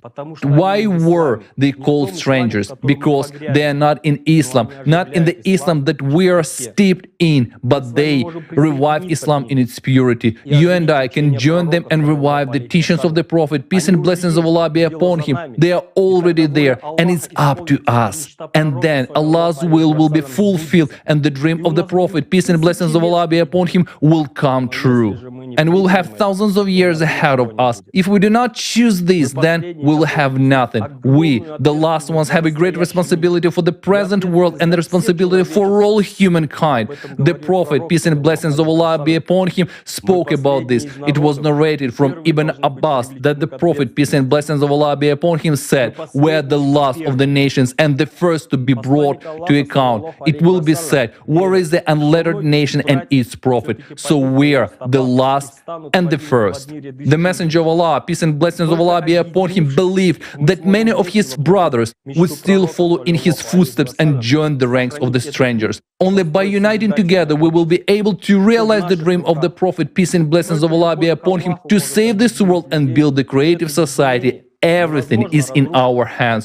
Only love for Allah can unite people, and this unity cannot be destroyed because it is in our hearts. Yes, it is said that it will not be easy, but our beloved Prophet, peace and blessings of Allah be upon him, also faced persecution and opponents when he brought the truth from Allah. However, the truth triumphed. As light triumphs over darkness, the truth will also triumph in our times if we are united and are acting. Truth triumphs every time you choose it. When you choose to follow the Prophet, peace and blessings of Allah be upon him, and be faithful to Allah, there is great happiness in this, and we have something to act for. As it is said that blessed are the strangers, Guraba. For the sake of Allah and Prophet, peace and blessings of Allah be upon him, let us together spread the light of truth further, so that the whole world may know about it.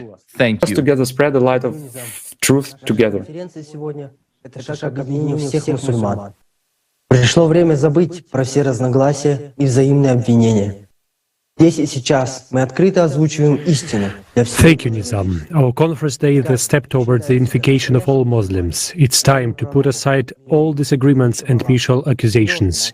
Here now we are openly voicing the truth for all mankind, and everyone who considers himself a real Muslim, faithful to the Prophet, peace be upon him, loving Allah, should not be silent, but should share this truth with everyone, brothers and sisters, everyone who is watching or hearing us now. Share this conference further with your relatives, friends, acquaintances, so that every Muslim can learn the truth.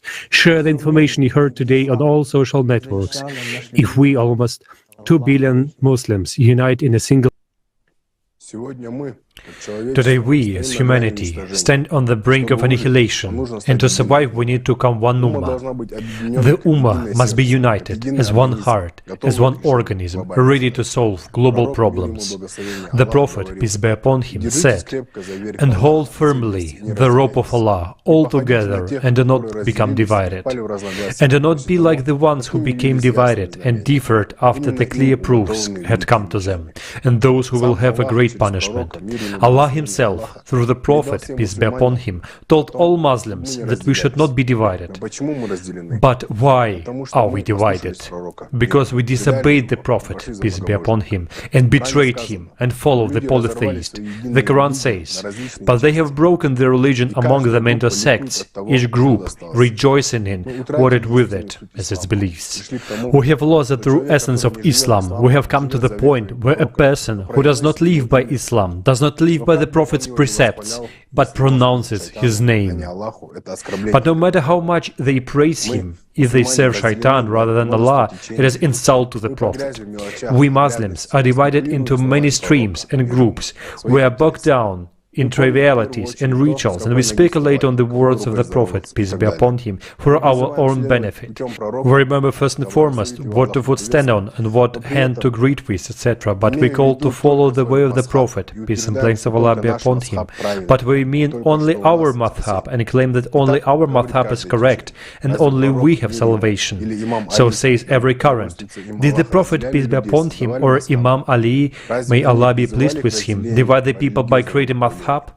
Did they call for division along religious lines? Or, on the contrary, the Prophet, peace be upon him, united the people? And concerning all forms of division like clannishness and fanatism, our Prophet Muhammad, peace be upon him, said that none of us called for fanatism, asabiya, none of us fought for fanatism, and the one who dies for fanatism is not from us. And when the Prophet, peace be upon him, was asked what is asabiya, he replied, it is when a person helps his people to do wrong. We can no longer divide the whole. We cannot divide Allah and the Prophet into many streams.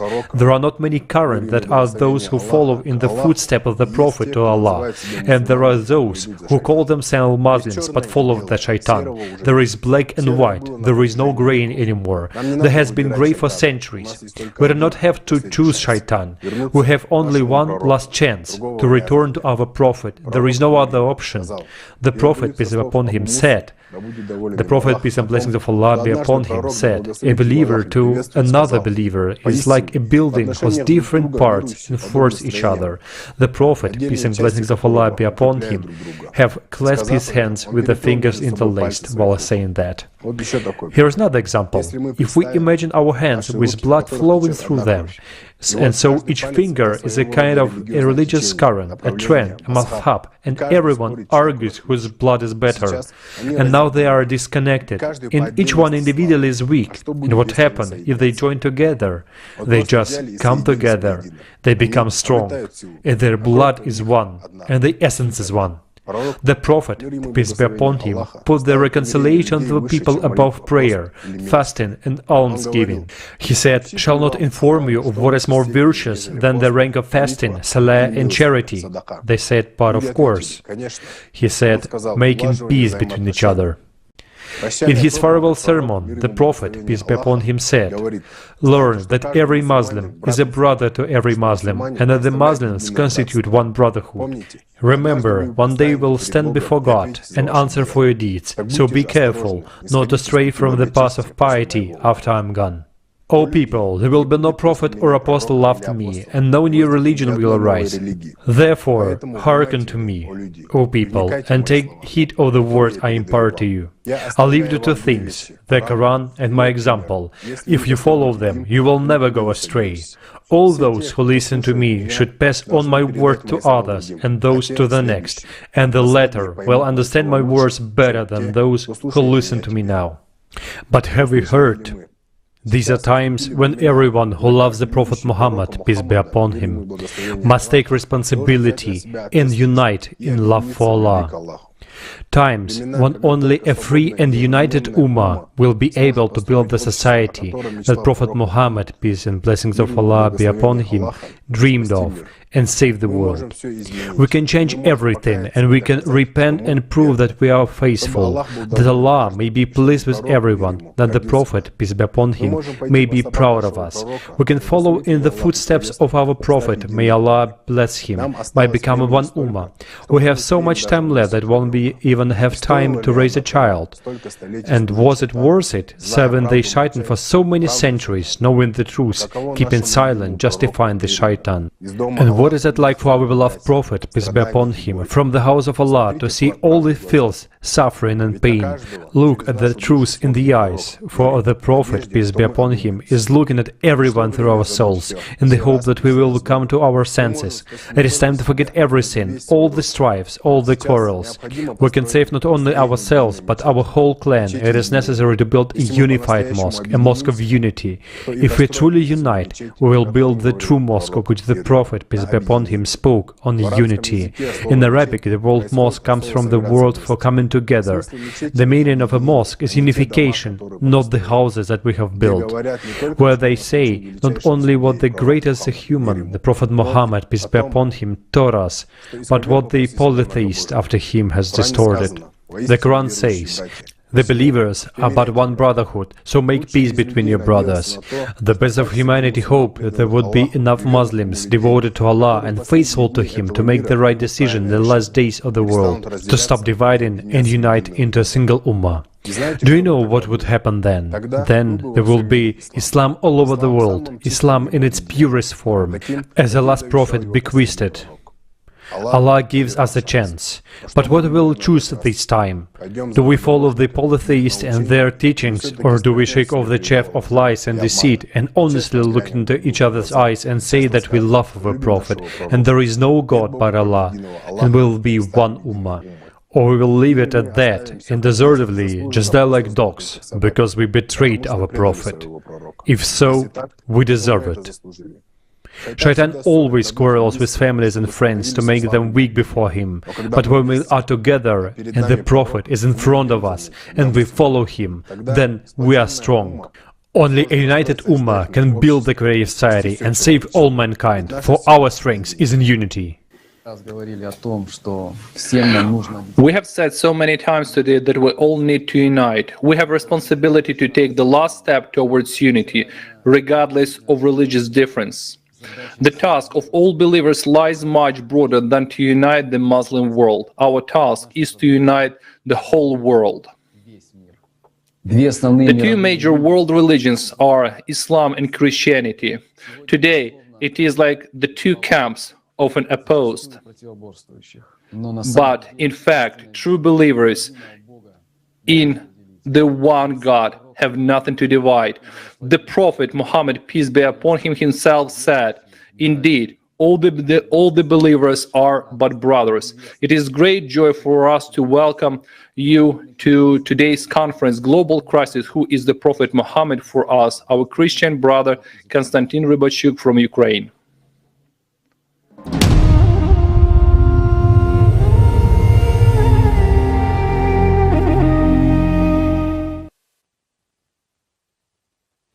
In the name of Allah, the most gracious, the most merciful, peace be with you.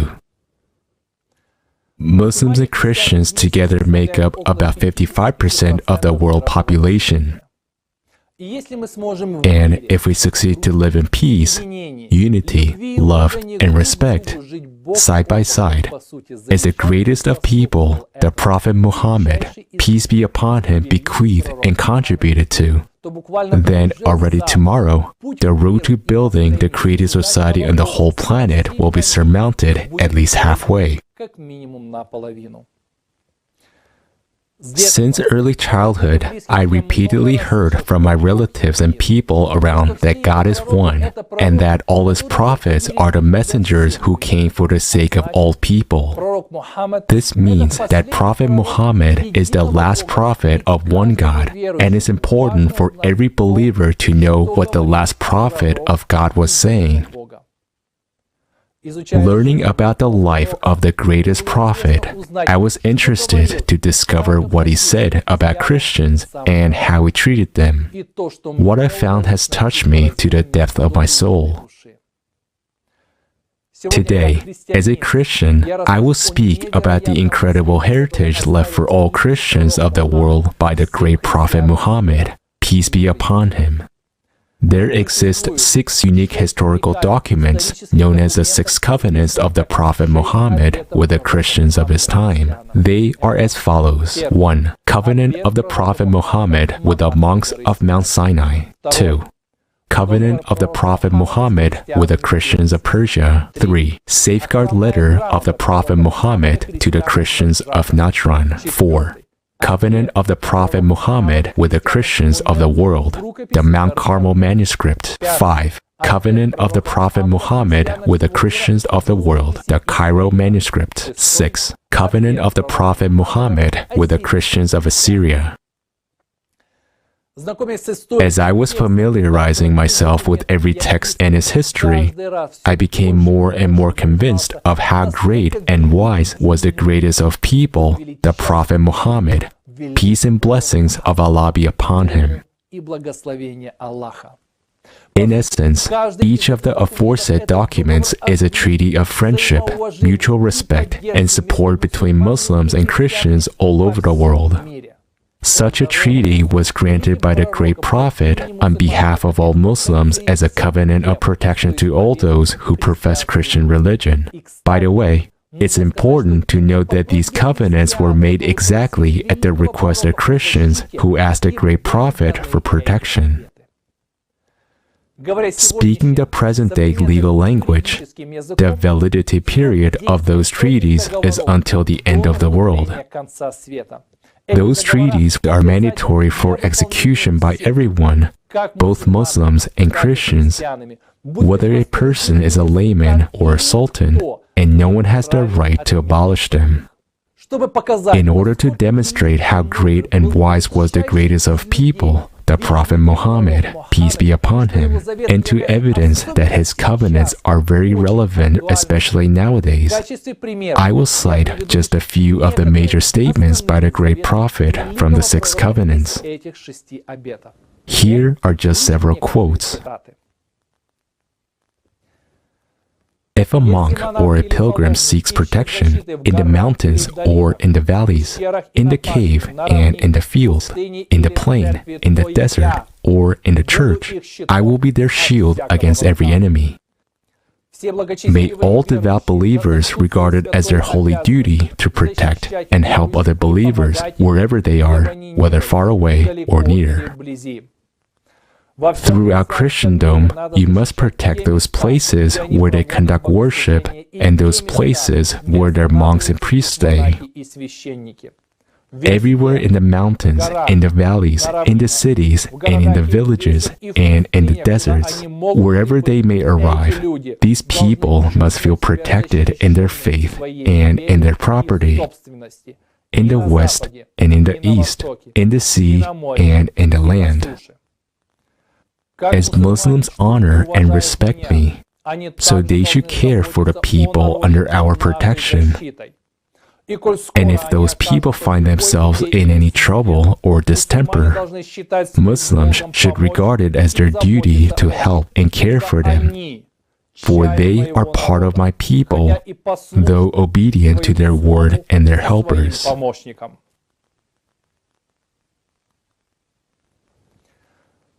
Their construction projects must not be interfered with. Their priests must not be prevented from performing their services. They must not be persecuted for their faith and customs. Let them pray in their places of worship according to their rites. Their churches must not be dismantled or destroyed. Without their consent, their houses and dwellings must not be taken away or used as Muslim mosques or residences. Whoever opposes my order and acts contrary to it will be deemed a breaker of the covenant and an apostate of the word of Allah and His Prophet. In the covenants, the great Prophet, peace and blessings of Allah be upon him, also said, Christians must not be forced to convert to Islam. The Prophet forbade any disputes about religious superiority. He said that Muslims should not take Christian girls as wives against the will of their parents. In case of refusal of betrothal or marriage, the girl's parents should not be harmed. Such marriages should not be contracted against their wishes, consent, and approval. Also, the Messenger of Allah, peace be upon him, said that out of respect for woman and her free will, a woman has the right to marry whom she loves and chooses. Here's another quote. If a Christian woman chooses to marry a Muslim man, she must be allowed to remain in the Christian faith and to attend Christian churches without any hindrance, so that she may live at her own pleasure according to her own faith and laws. No obstacles should be made in the way of her communicating with her own spiritual advisors. By no means should she be forced to leave her faith and laws by compulsion and against her will. Whoever violates this covenant will be deemed an apostate of the word of Allah and will be found guilty in the eyes of the Prophet for apostasy of the covenant of Allah's Prophet. Such a person will be among those who sinned against the will of Allah. By virtue of these covenants, Christians were given inviolable rights to enjoy protection by Muslims against any infringement of their rights. In the covenant of the Prophet Muhammad with Christians of the world, the Cairo manuscript, the great Prophet said the following regarding the covenants. These covenants must not be challenged, rejected, or ignored, for they accompany Muslims in both good and evil destiny. It has to be noted that the covenants were made on the basis of mutual commitment. If Muslims should address Christians for help, then for the sake of good relations with the Muslim community and their faith, Christians should not reject their request and should help to the best of their ability as an expression of friendship and goodwill. In cases when Muslims need help, Christians should provide accommodation for 3 days and 3 nights to any Muslims who would stay among them with their animals. They must provide them wherever they are and wherever they go with the same food they themselves eat. However, they are not obliged to endure any other annoying or burdensome difficulties. In his covenants, the great Prophet further said that if a Muslim is in danger and needs to hide from his enemies, it is the duty of a Christian to assist him therein, offer him hospitality, help him, and provide him with food throughout the time he will be among Christians, and to do their best to keep him hidden and not let the enemy find him, at the same time providing for all his needs. Muslim women and children who have fled must not be handed over or pointed out to the enemy, and Christians must obey this order rigorously. Meanwhile, the great Prophet, peace be upon him, did not demand that Christians should fight on the side of Muslims against enemies of faith. But in the event of war with an enemy who would treat everyone with death, Muslims and Christians can join forces against such a common enemy.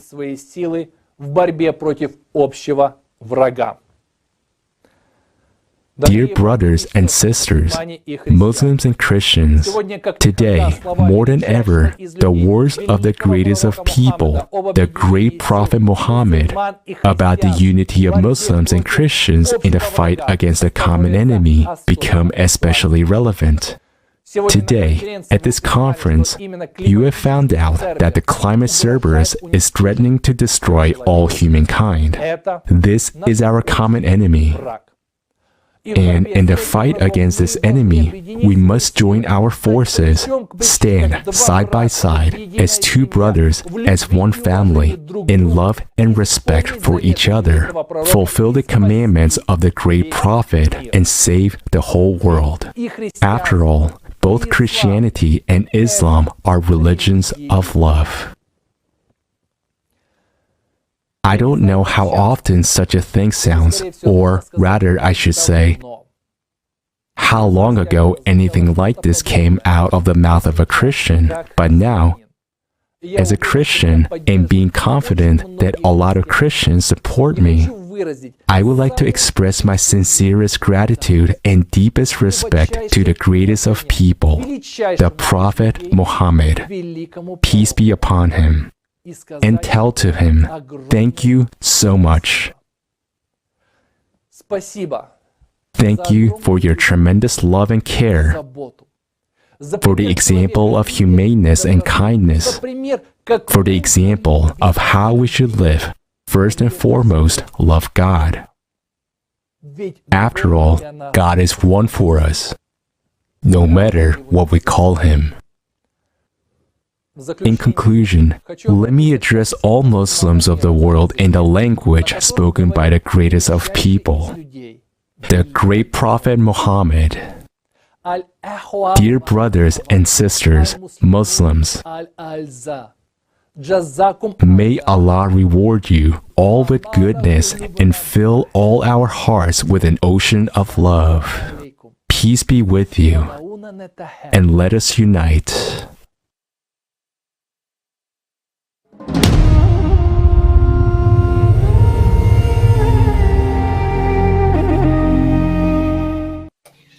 Спасибо.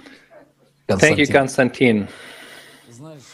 You know, you made a very important point about how all of humanity needs to think about how to be saved and how to make sure that our children live in the world without war and violence. What can each of us do to do this? The answer to this question has always been in Islam. With great respect, I want to turn the floor over to our next speaker, Jason Bell, a U.S. Army veteran who served in Afghanistan, who came into contact with the teachings of the Prophet Muhammad, peace be upon him, with the greatest of Allah during his service, and is ready to share this beautiful story with us now. Jason, you have the floor. Assalamu alaikum, brothers and sisters. Life is such an interesting journey. Today, I'm here to share a story with you. I hope that it resonates with those that understand it. In 2011, while serving as a soldier with the United States Army in Afghanistan, my encounter with a Sufi changed me completely. All I know now is that then it was always pleasant to be around him. And because of this, I spent much of my free time learning about the cultures of Afghanistan, its history, how and why its people became Muslim or Buddhist, or even followers of Zarathustra. My responsibilities to detainees and friendships with the interpreters afforded me the unique ability to see things differently. Internal questions arose after conversations with the Tajiman. That's what we call interpreters. It made me question whether or not all people who were detainees were bad people. Much to the same, it was this interaction and questioning multiple imams that were detained there that I began to dig into the background of many of them. When you meet a Sufi or a real imam, you feel that person and it changes you. This has been the essence of today's conversation. This remains true of anyone who honestly follows Allah. Enthusiastically, this led to my profession of Islam internally and outwardly. With the imams, I performed the Shahada. Ashadu an la ilaha illallah wa ashadu anna Muhammadan Rasulallah. This declaration that is known to Muslims, that is professed by Muslims, outward and inwardly, and all people who follow God, that there is no one except Allah, and the Prophet Muhammad is his messenger. You see, there is something amazing that happens. It may not be then, you may not notice it then, but when you say this, certain conditions are present. If someone is really looking for why they are here, meaning what is man's mission? If I'm born, it means I'm born for a reason. And war affords those questions. That amazing thing that happens is an excitement from the inside of the chest, and joy inspires one. fills one up to keep going and keep learning. Years later, I discovered that I didn't know anything, actually. I mean, what exactly does it mean to be a Muslim? What does it mean to live a righteous life? For many of us, it's easy to get caught up in the lies of this world and our consciousness. It's burdensome until one's ready to let it go. Time continued for me, but I somehow gave away that feeling and was lost again and wondering, who is the Prophet Muhammad sallallahu alaihi wasallam? Who is Allah? Why are there similarities in religions? And continue again, what is the truth from these lies? Through searching, I have come to understand that our Prophet Muhammad sallallahu alaihi wasallam was the greatest of men, and his sacrifice to Allah is unparalleled. I understand many people think they know the Prophet, or many may be ignorant to the Prophet alaihi wasallam. As a story within this story, I want to share with you that captures the essence of what it means to be a Muslim. One day when returning from the battle, the Prophet Muhammad said to his companions, "We have left the lesser struggle to return to the greater struggle." "What is the greater struggle, Messenger of Allah?"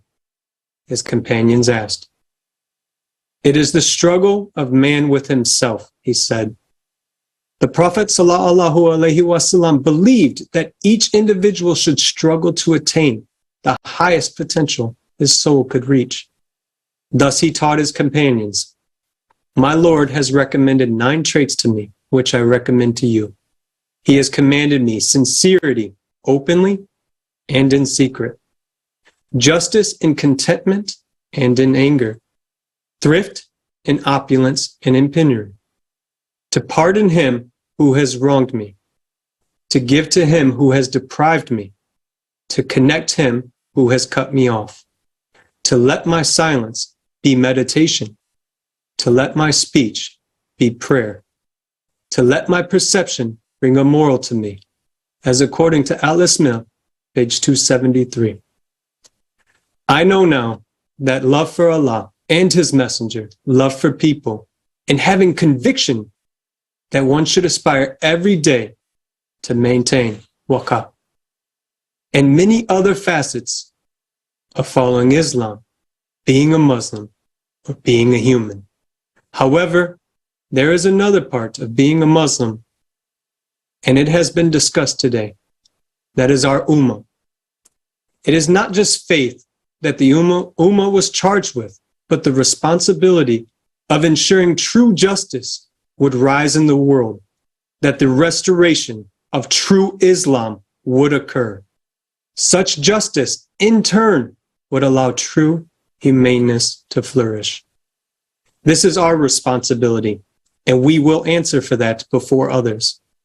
It is our duty to ensure that the creative society is built, that true equity for all will be established. And when our society is taken care of, we are all taken care of. As another excerpt to elaborate on the convictions and duties of the Ummah, according to Sayyid Abdul Allah Maududi, all those who were led by the messengers to the knowledge of the truth and divine guidance were formed into a community, an Ummah. Every Ummah was charged with the same mission as the messengers of witnessing to the truth. As successors to the messengers, every ummah has the same crucial role and responsibility they had. Thus, if an ummah properly fulfills its duty of witnessing to the truth, and yet the people do not pay heed, it will be rewarded, and the people will be brought to account. However, if the ummah neglects its duties, or if it gives false witness, it will deserve to be punished more severely than the people.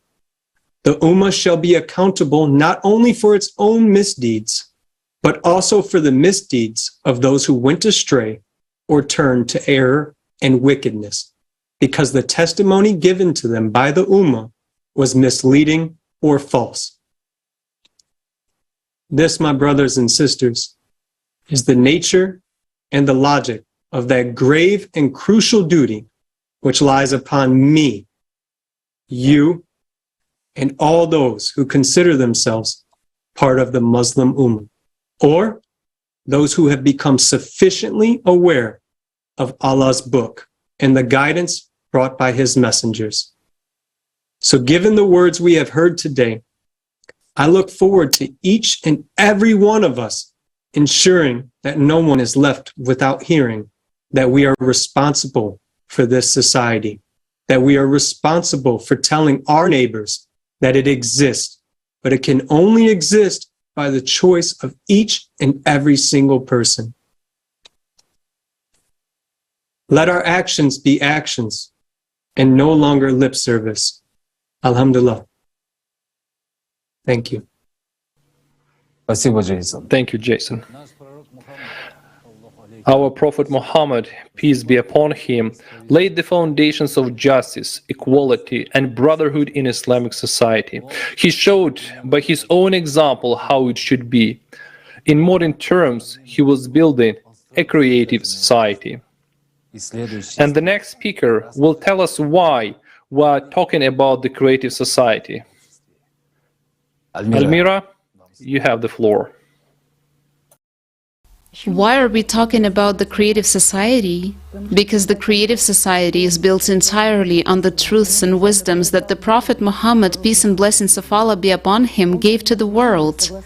He brought the knowledge according to which human life is an invaluable gift, and it is necessary to preserve everyone's life. The whole life of the Prophet is an example of this, how he took care of all people, women and men, people of different nationalities and religions. In the Hadith, it is said, the companion who is best to Allah is the one who is best to his companion, and the neighbor that is best to Allah is the one that is best to his neighbor. The Quran says, compete with one another in doing good. Whoever kills a believer intentionally, his recompense is hell, wherein he will abide eternally. And of those who do good, it is said, so Allah gave them the reward of this world and the excellent reward of the hereafter, for Allah loves the good doers. The Messenger of Allah, peace and blessings of Allah be upon him, said, treat the people with good behavior. As the Prophet, peace be upon him, and the people who lived near him, his associates, they valued the life of each person, became brothers and sisters to each other, treated everyone well, even seemingly enemies of Islam. Pagans who insulted the Prophet and Muslims slandered them and made various intrigues. But the Prophet, peace and blessings of Allah be upon him, prayed sincerely for everyone before Allah. Muhammad, peace be upon him, is the greatest of all human. He showed by his example all his life that one should take care of everyone. The Prophet, peace be upon him, never fought against people. He fought against the shaitan in order to snatch the souls of people from his clutches so that people would accept Islam as love for Allah and one another. And it is this wisdom of the Prophet, peace and blessings of Allah be upon him, that is laid down in the first pillar of the creative society, human life, where the human life is the highest value. Life of any human has to be protected as one's own. The goal of society is to ensure and guarantee the value of each human's life. There is not and never can be anything else more valuable than a human's life. If one human is valuable, then all people are valuable. Islam considers freedom to be the natural right of every human being. Life is meaningless without freedom. Islam upholds the rights to freedom of choice, belief, education, movement, and labor. The Prophet, peace and blessings of Allah be upon him, never infringed on another person's freedom of choice and never forced anyone even into Islam. The Quran has the following words: had your Lord willed, all those on earth would have believed altogether. Will you then compel people to become believers? So render good counsel, for you are simply required to counsel, and you are not invested with the authority to compel them.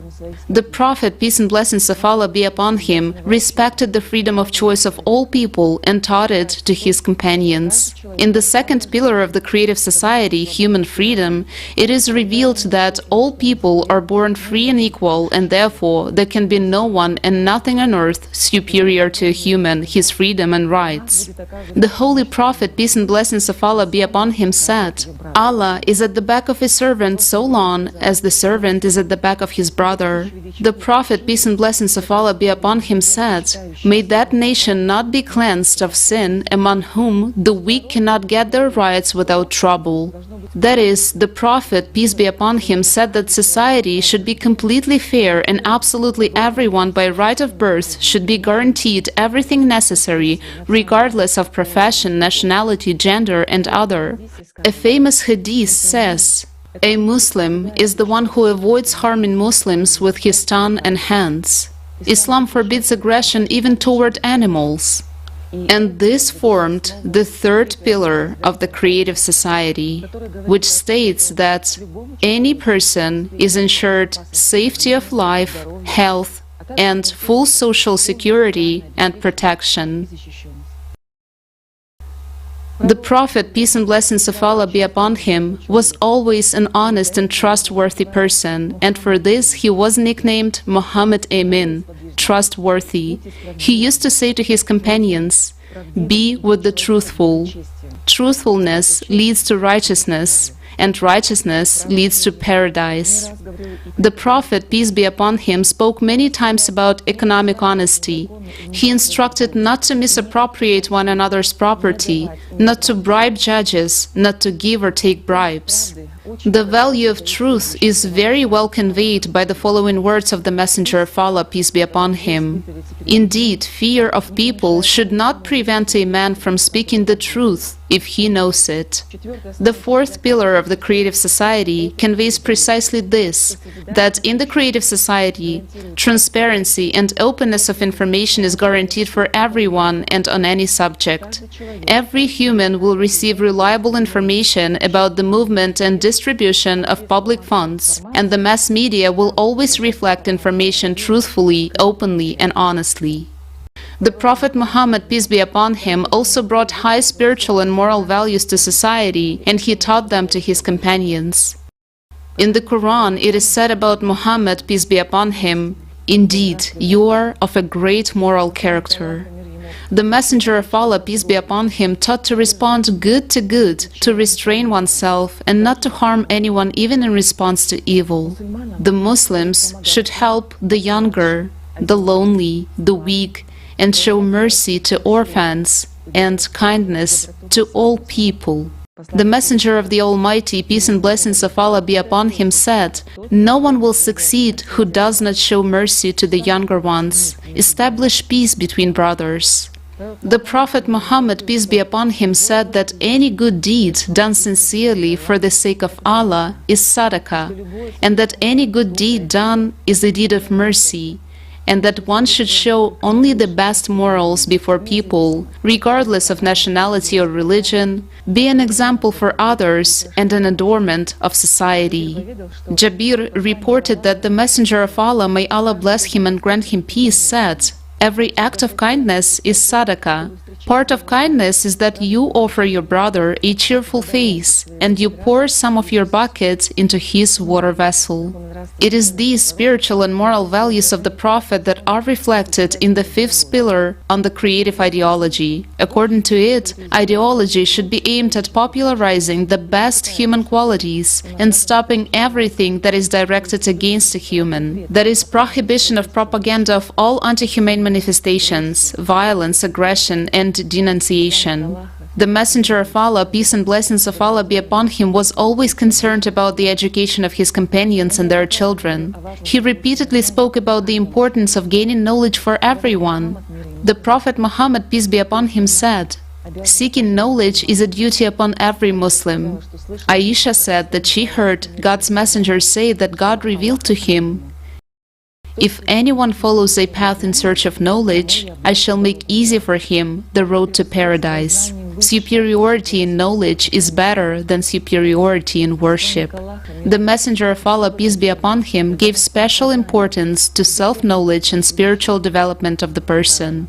It is said, whoever knows the secrets of the Spirit knows himself and is no longer subject to pride.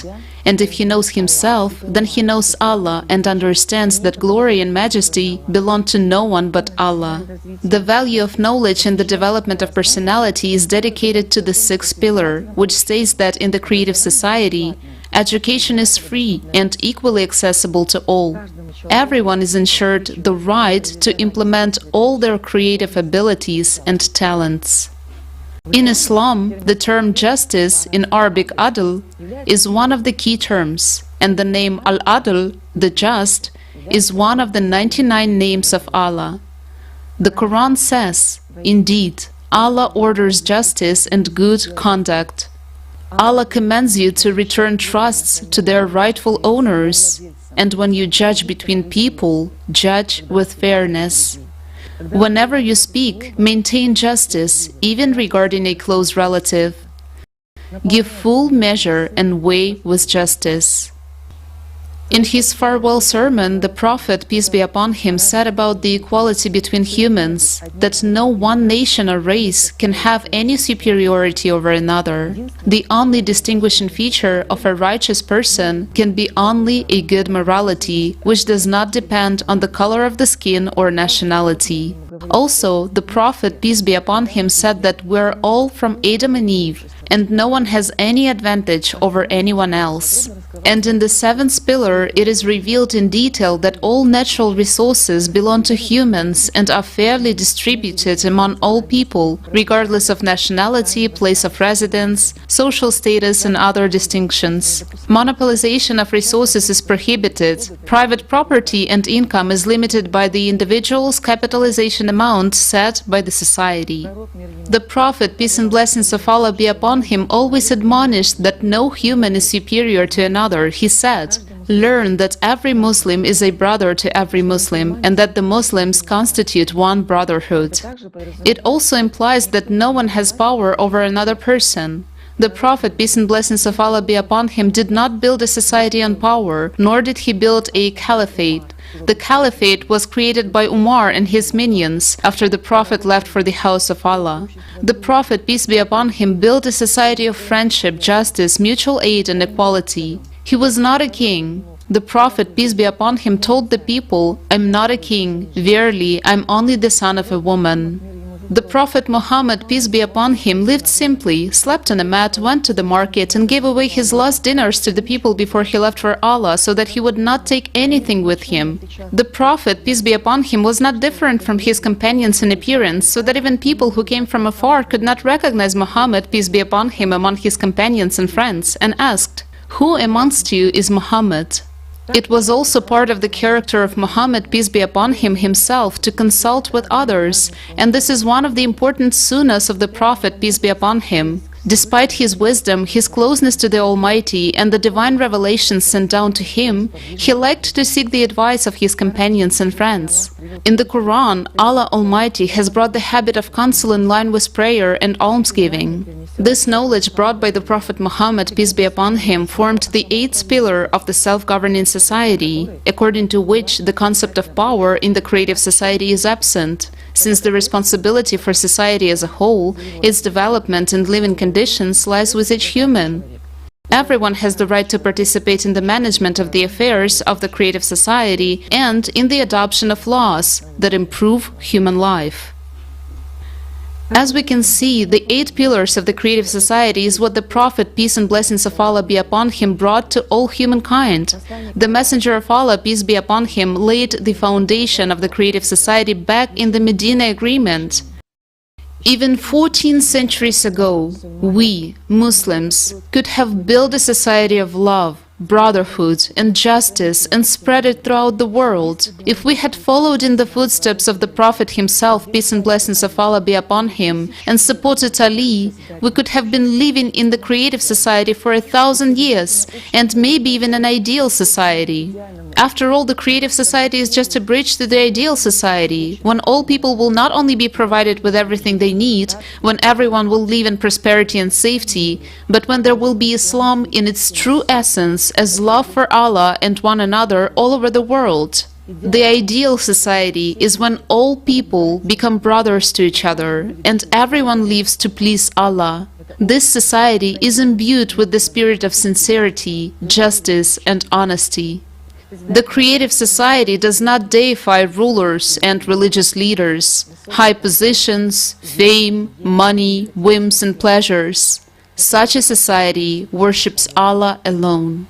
The Prophet, peace and blessings of Allah be upon him, wanted everything to be good, so that the whole world would live as one ummah. In modern parlance, he wanted people to live in the creative society as brothers, where no one is higher or lower, where human life is most precious, where love for Allah is first, love for human is second, respect for everyone is third, and only then you. Now it's the other way around. All those now living are the chosen ones, because the Prophet said that in the last times, mankind will be faced with a choice, to live or to die. That is, to unite and build a creative society, and then Allah will give us the golden millennium. Or, if we do nothing, then the day of judgment will come, and then no one will have a chance to survive. We choose whether or not there will be a future for all humankind. We must fulfill the will of the last prophet, peace and blessings of Allah be upon him, and build the creative society. And we must live as the prophet, peace be upon him, bequeathed to us. Remember, anyone who is not building the creative society is not a Muslim, because he is not doing the will of the greatest of human.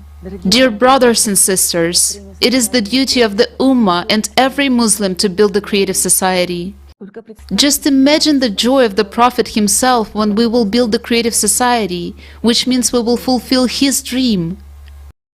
For 14 centuries we followed the polytheists, but today, by the grace of Allah, we have a chance to change the world so that the Prophet will be proud of us, and Allah himself will be pleased with us. We, Muslims, who are loyal to the Prophet Muhammad, peace be upon him, should be at the forefront of those who will build the dream society of the Prophet, peace and blessings of Allah be upon him.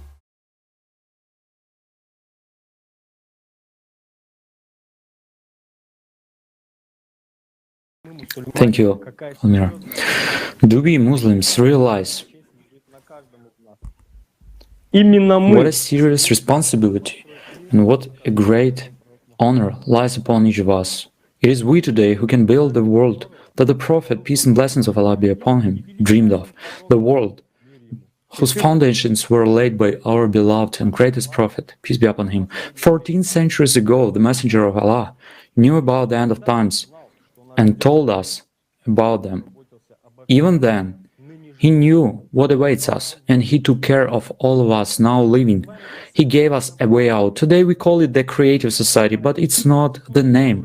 It's the essence which carries the covenant of the Prophet, peace be upon him, and the will of Allah.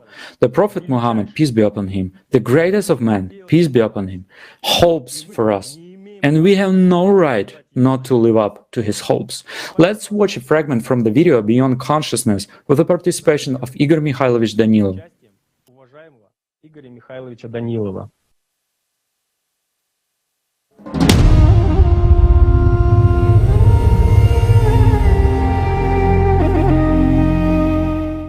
Meanwhile, the Prophet had very high hopes for the last people, very high hopes for those chosen ones who live nowadays. Well, he has hopes.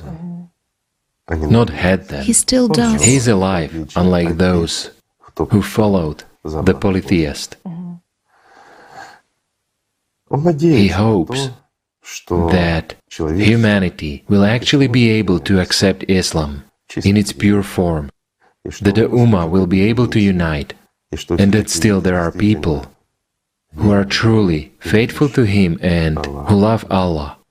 Igor Mikhailovich, from the perspective of the information given today, how to understand that Jesus will defeat the Antichrist in the times of Mahdi?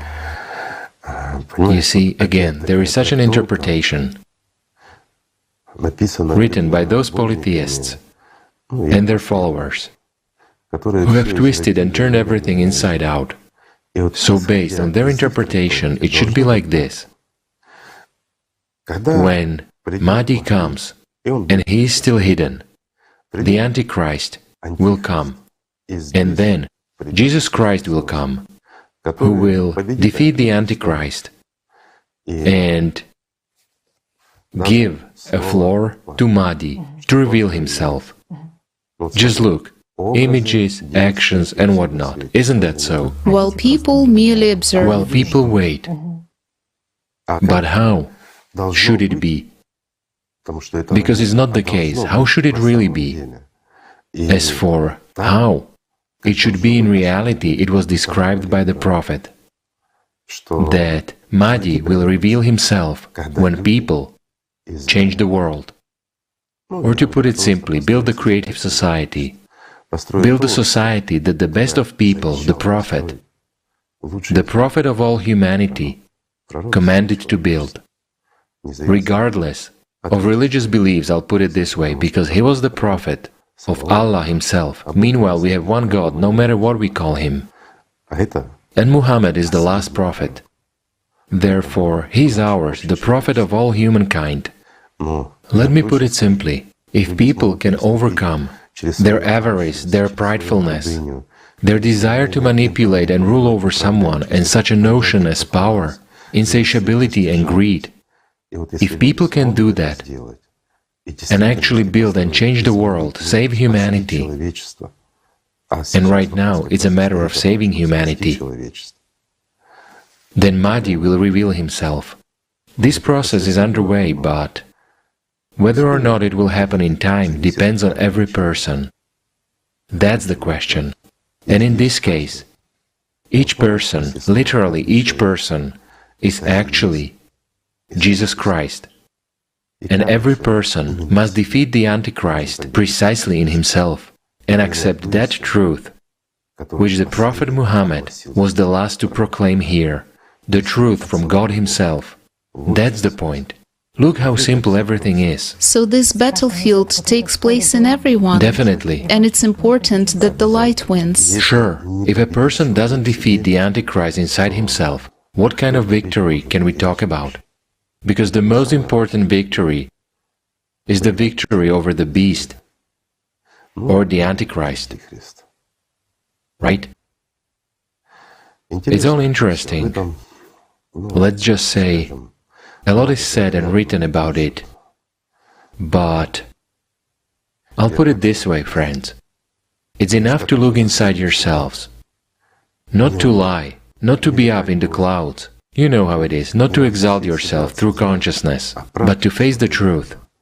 And you will understand to what extent all this is true, and how truthfully Jesus Christ and the Prophet Muhammad spoke, and how much we, people, have distorted their teaching and the knowledge, how we have turned the truth into lies, how we turned what is eternally alive into material images, into fiction. Yet why have we done that?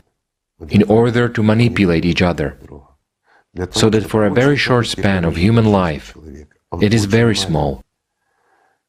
How long do we live? It is almost nothing, and to spend this nothing on profiteering and satisfying vile Antichrist qualities. Isn't that true? But at the same time, in each of us, there is Jesus Christ, God's love. In each of us, there is personality that strives for the Prophet Muhammad and for Allah.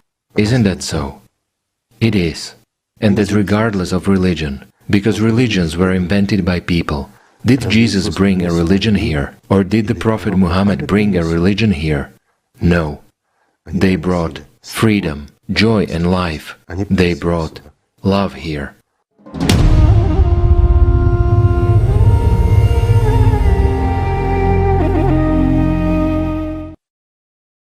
Thank you very much, esteemed Igor Mikhailovich, for your wisdom, which you so unselfishly and generously give us. Indeed, now everything depends on people. We have the opportunity to realize the dream of the Prophet Muhammad, peace be upon him. He hopes and believes in us, and we can do it. Now, I would like to tell you the story of Mahdiya, a young girl from Afghanistan, Kandahar city, which has shaken me to my core. Despite her young age, this girl's life is filled with the love and wisdom of Allah. At the age of 16, Mahdiya understood the true words of our great Prophet, peace be upon him. She understood that the creative society is what the great Prophet, peace be upon him, dreamed of. And in order to fulfill his dream, she began to spread this information. She participates as a volunteer, as a Farsi simultaneous interpreter in international forums on the theme of the creative society, so that as many people in the world as possible would learn about the creative society. On November 12, the day of the live broadcast of the global crisis, Our Survival is in Unity, Mahdiya had a power outage at home. Realizing that, unfortunately, there was no one else to start translating the forum into Farsi, that day, she decided to go into town to find a way to connect online and translate the forum for all the people who speak her native language. Mahdiya went alone with her younger 12-year-old brother. But on the way, in her own hometown, they, the children, were attacked by 3 men, Muslims. They took the children's laptop computer and beat them, and Mahdiya miraculously escaped being abused. The 3 men even threatened to kill them. Man, those who were called by our great Prophet, peace be upon him, to protect women and children are a threat to them these days. O Muslims, how have we allowed that no woman and no child in the world is immune to violence? Imagine what this young, brave Muslim girl experienced. If we live in the kind of society that our beloved Prophet, peace and blessings of Allah be upon him, spoke of, this would never happen to anyone. I am a father myself. I have a daughter and a son. And I'm sure that no father would want his children to be in this situation. So why is this happening in the world today? Why is this happening to our children? Are we just going to watch it? Be outraged, angry, but do nothing?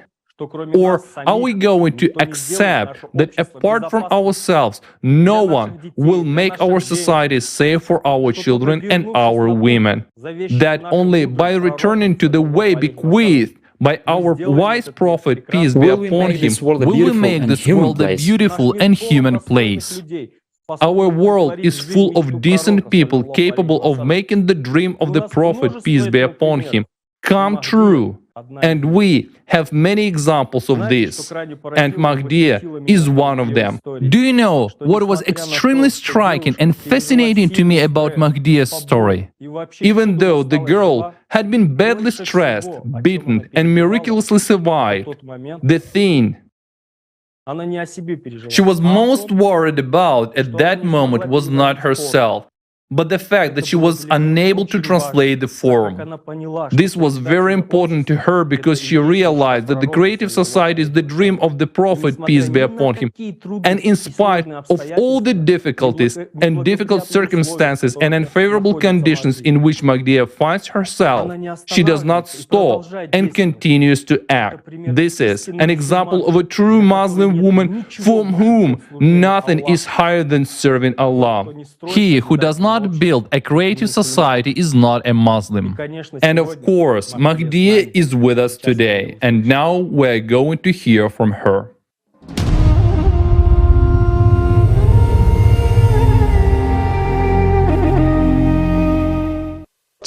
As a Muslim, I'm 16 years old girl, and until now I heard a lot about Prophet Muhammad. Prophet Muhammad was one of the messenger of God for the Muslim and for all the people of the world.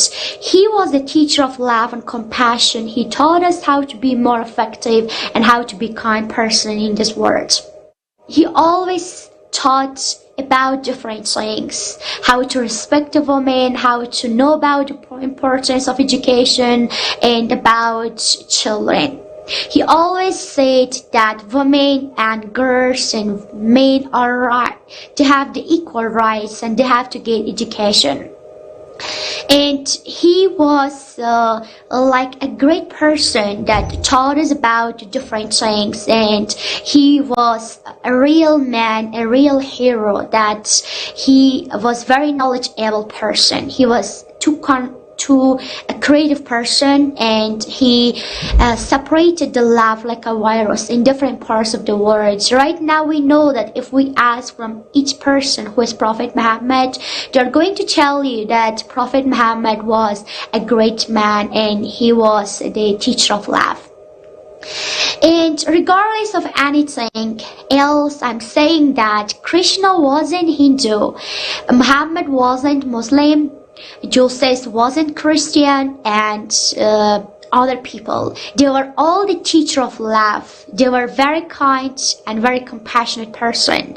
And they say that you have to be a human first. It doesn't matter that you're a good Muslim, but first be a good human, then you can be a good Muslim or a Christian or Jewish or Hindu. So we can understand that he was a very different person. He was totally positive about everything, even education. You know that in Afghanistan right now, the girls, they don't have rights to go to school or do anything else, because some of the people are saying that they are a girl and they are a woman and they don't have any right to do anything. But Prophet Muhammad was his idea was completely different. He always encouraged us to get education.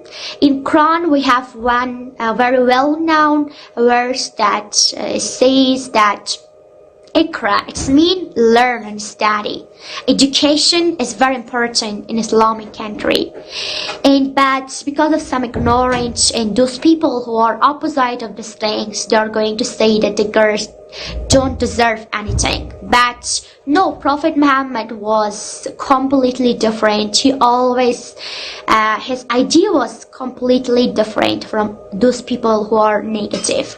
And it is about a long time that I joined the Creative Society as a translator, and I found it like idea of Prophet Muhammad that there is the people are equal, they're respecting each other. It's not important that who you are, from which country, but they're saying talk about yourself, tell me about yourself, what you want and what's real important for you.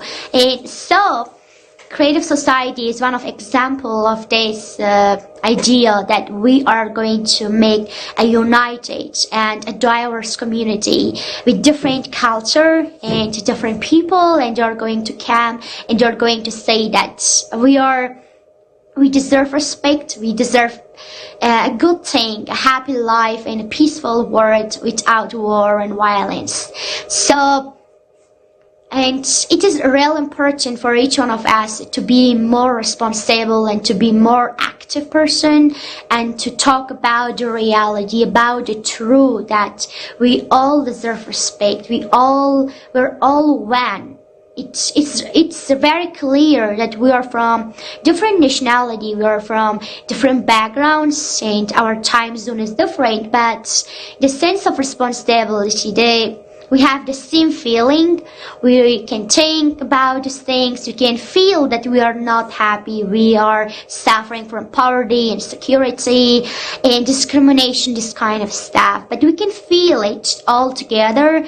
So it's time for telling true and for being more and more creative. Because if we don't do anything, tomorrow will not change. Tomorrow will be like this.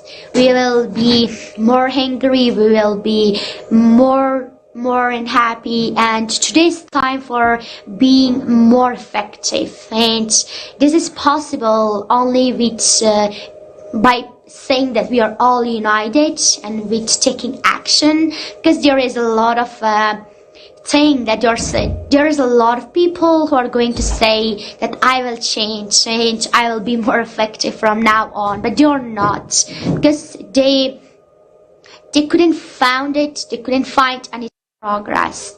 And today's time for taking action and for telling the truth. So today I'm very positive that all Muslims will watch this forum and they will become more interested. And I want from each one of you, not only Muslim, because we are all one and we are all responsible to these words. And I'm looking forward to hear from each one of you, and one day we all will be happy and we will have a peaceful world without war and violence, and we will be happy together. And it's time for telling truth, and watch this conference and enjoy and know more about Prophet Muhammad.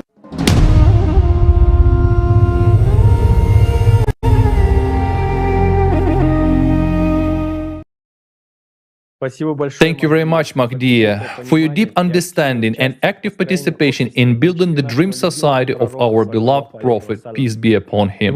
Today's conference is organized so that everyone can also deeply understand the essence of what the prophets talked about, what they dreamed of.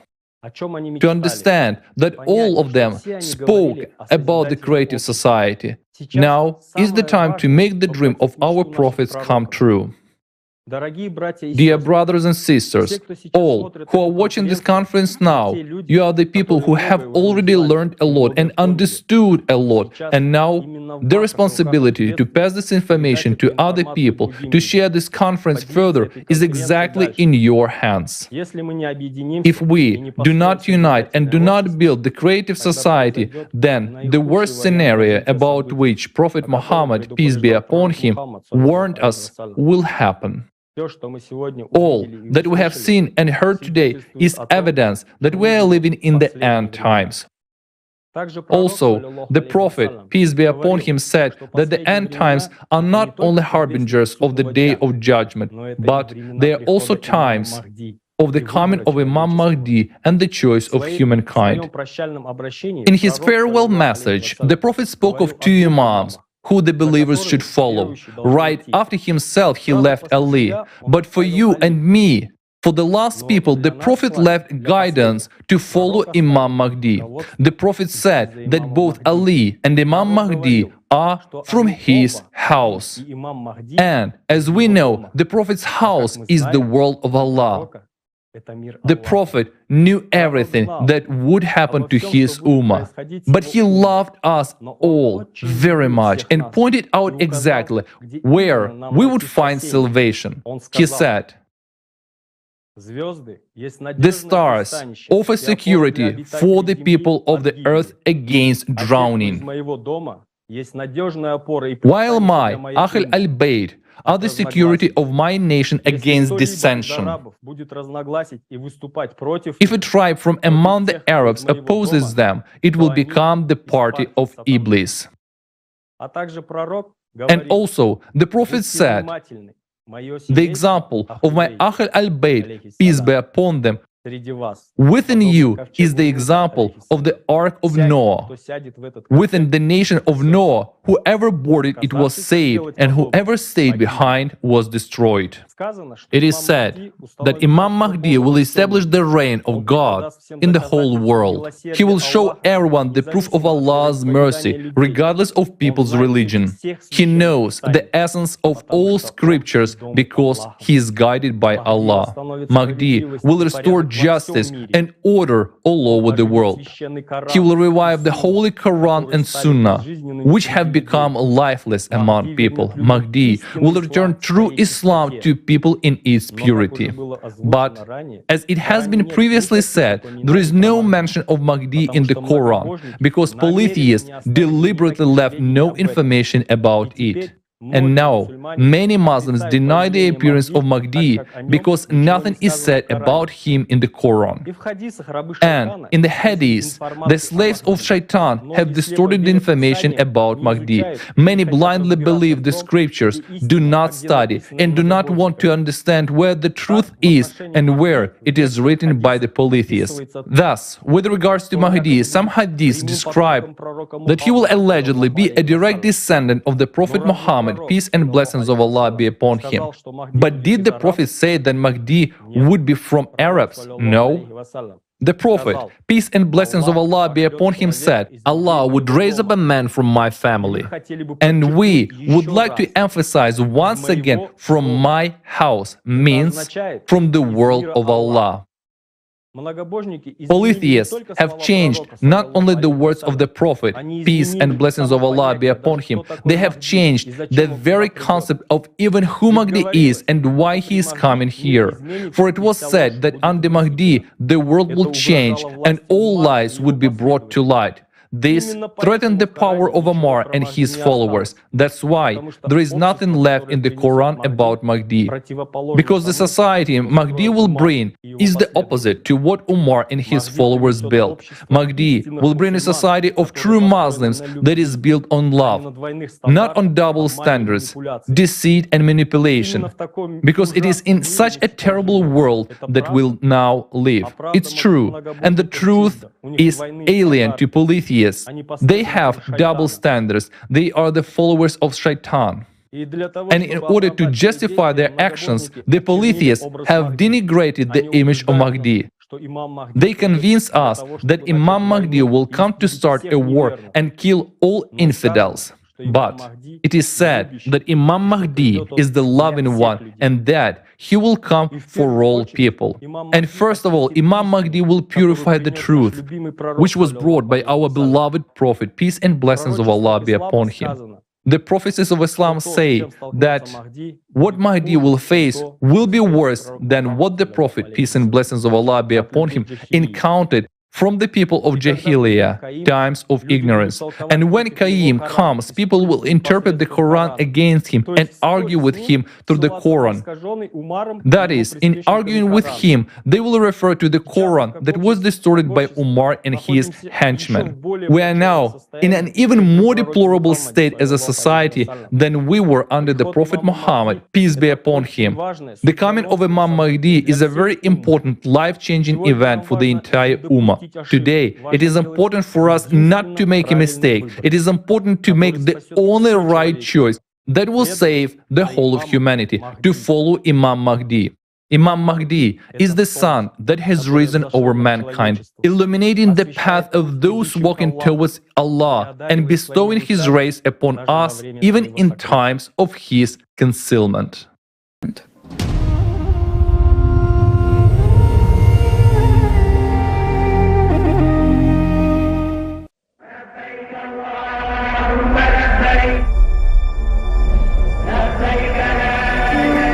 Muslims all over the world are awaiting Imam Mahdi.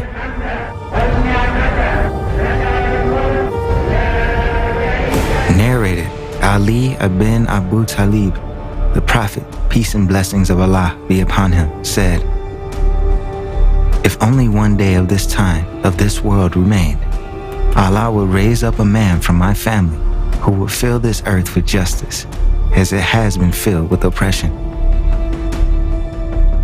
It's time for the advent of Imam Mahdi. All the signs of his advent have already come true. There are many epithets and hadiths that reflect his qualities and essence. He, Imam al-Mahdi, Imam, the rightly guided one, guiding to the truth. They will consider his advent as a sport and a rumor, but it will be the truth. He will have the collective wisdom of all prophets, all knowledge and essence of all religions will blossom in his heart. He will fill the earth with peace and unite everyone into a single brotherhood. He, Imam, would happen to be the most knowledgeable of the people with the permissibles of Allah and his prohibitions, and the variety of his judgments, and his commands, and his forbiddances. Thus, needless of the entire world, whilst they all need him. Imam Zaman, Iman of the time, the master of time. Imam Zaman means the Imam of the time, meaning he is the one who will decide if humankind will still have time. He is called the Imam of the end times, which have already come. The Messenger of Allah, peace be upon him, said that in the end times, the times of Imam Mahdi, there will remain nothing of the Quran except its outward form, and nothing of Islam except its name. And they will call themselves by this name, even though they are the people furthest from it. The mosque will be full of people, but they will be empty of right guidance. The religious leaders, fuqaha, of that day will be the most evil religious leaders under the heavens. Sedition and dissension will go out from them, and to them will it return. Al-Qa'im, he who rises for establishing the truth. He will restore the truth and lead the Ummah on the path of truth. He will do as did the Prophet, destroying that which was before, just as the Prophet destroyed the rituals of the period of ignorance. The other religions, also abandoned and disfigured, will be equally re-established in their original truth and purity by Mahdi. The Qa'im, Mahdi, comes to re-establish the lost sense of sanctity. First, he will re-establish Islam to its original purity and integrity. He said, Islam means reconciliation of a human with God, first and foremost, and of a human with a human. That is why there should be Islam in the whole world. In other words, people should be at peace with each other, and even more so, at peace with God. Then life will be different. Al-Jabir, he who softens hearts. Before Mahdi comes, the earth will be engulfed with cruelty. Injustice will be spreading around. And, of course, the hearts of people living in such a situation will be in despair. Yet, the appearance of the Mahdi will alleviate the plight of many who are oppressed, disadvantaged, and poor, and he will heal their hearts, which is why he is called Jabir. His attitude to everyone will be brotherly, as if he knows them well. People will find him heavenly bliss personified. Divine light will be manifested from him. He will not bring a new religion. All knowledge and essence of all religions will bloom in his heart like a new garden. He will be a friend and an advisor. He will show the straight path. Qadubi Shamsi, the solar pole where the divine gaze is directed. At this time, by the grace of Allah, there will be a call from him. Many people will feel an extraordinary feeling in their chests, and many will not know what it is. And his call resonates in the chest with a special rhythm. He, like the sun, will shine and equally bestow spiritual power on everyone. And those who turn to the sun will bask in his rays of love and grace. The Messenger of Allah, peace be upon him, was asked, will Imam Mahdi be useful to his associates during this occultation? He replied, yes. By the one who made me a prophet, they will benefit from his light during his occultation, just like people benefit from the light of the sun, even when it is covered by clouds. Mahdi will look like an ordinary man, but inside he will have the Holy Spirit sent by Allah. Outwardly, he will be no different from any other person. Many Mohammedans will not know about his advent for a long time. That Holy Spirit will wear out two garments, one inner and the other outer. At this time, anyone who sincerely loves Allah can feel and recognize him, and those who recognize him will accept the guidance of Mahdi, support him, and help him. The Prophet Muhammad, peace be upon him, said that these people are the best of people of all time, for Allah Almighty has bestowed wisdom upon them. They are my friends, and with my love and my cordiality, and the most prestigious of my community to me. The one who will not recognize Mahdi is not a Muslim. He said, every person who really strives for God is obliged to communicate. He's obliged to hear, first of all, the one whom Allah has sent. He has sent him here exactly so that the alive ones would hear him, but he is hidden solely to the dead ones, to those who are controlled by shaitans in their heads. For they say, no, this is impossible. They see and feel the angel that is fluttering inside, and they recognize him, but shaitans say, no, it's impossible. And people accept what shaitans dictate to them, but not what their angel is telling them. The Messenger of Allah, peace be upon him, said that when Mahdi will be among my people will enjoy the time of prosperity that they have never experienced before. The whole world will be overflowing with grace and abundance. It is also said that in the time of Imam Mahdi, may Allah be pleased with him, the Ummah will reach the highest degree of prosperity. It will be the most numerous in history. And from all perspectives, the Ummah of Prophet Muhammad, peace be upon him, will reach the utmost perfection in the time of Mahdi. And this will happen thanks to the grace that the Almighty grants in the time of Mahdi. The world will be full of abundance, so that anyone can ask, give me, and the answer will be, take it. Wealth will be distributed among people in such an equitable way that no one will need a purifying tribute, zakat. But you and I have to deserve such a world, such a life. Our beloved Prophet, peace be upon him, said that people must create conditions for Mahdi to reveal himself. Imam Mahdi is in occultation until the ground for his imminent advent is prepared. And only we, people, can accelerate his advent by our good deeds and spiritual purification. For this is the first step and the pledge of the spiritual ground of his long-awaited advent. For it is said, indeed, Allah will not change the condition of a people until they change what is in themselves.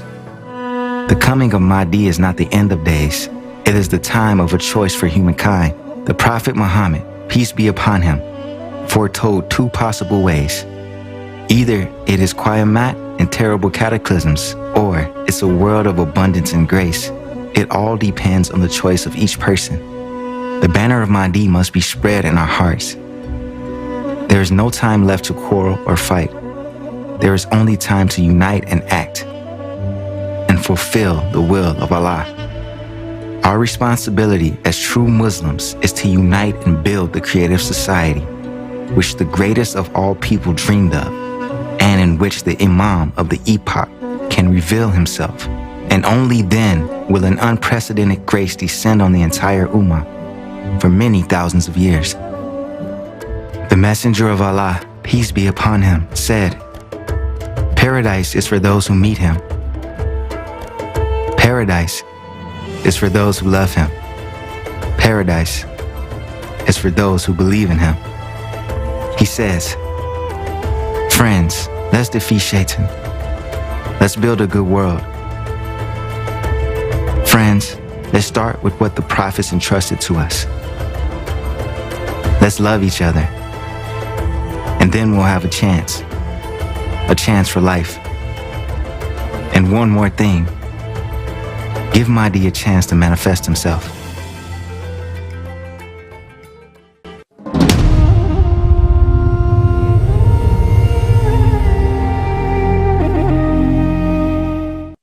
Imam Mahdi is Allah's favorite creation.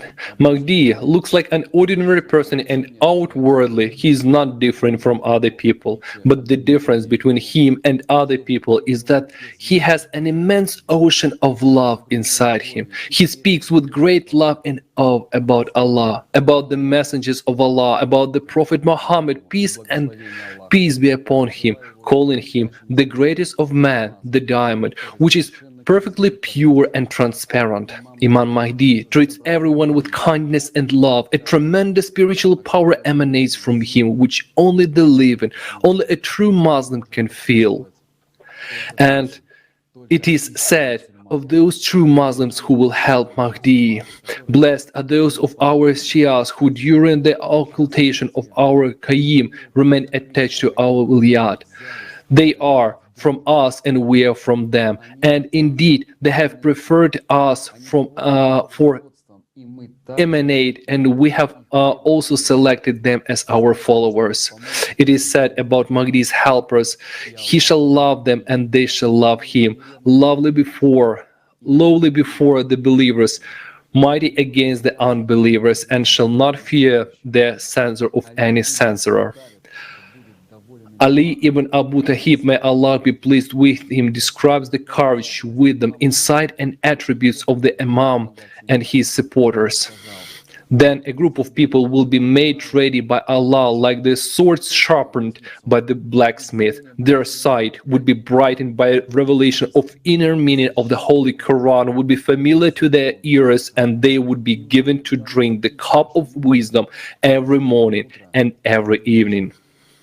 All believers who join Mahdi will be granted special miraculous powers, the most special of which is the joining of the feelings with the Imam Mahdi. It is said in the prophecies of Islam and the end of advent of our Qayyim, Allah may be exampled and glorified, will develop the hearing and sight of our faithful in such a manner that without there being a messenger between the Qayyim and themselves, he will speak with them and they hear him and see him without him having left the place where he is. Now, Imam Mahdi in the concealment, and many Muslims are just waiting for him to come and solve all their problems and give them wealth. But the Prophet, peace and blessings of Allah be upon him, said that it is up to us, the people, to prepare the ground for Imam Mahdi to come out of concealment. It depends on us whether Mahdi will manifest or not. It is said, Abu Abdullah as Sahih said, Al-Qayyim will not appear except after that every class of people will have ruled over people, so that no one may be say, if we have ruled, we will have spread justice. The Al-Qayyim will rise to rule with truth and justice. Imam Mahdi will rise only after there are no people left on earth who have power over others. Then society will be completely just.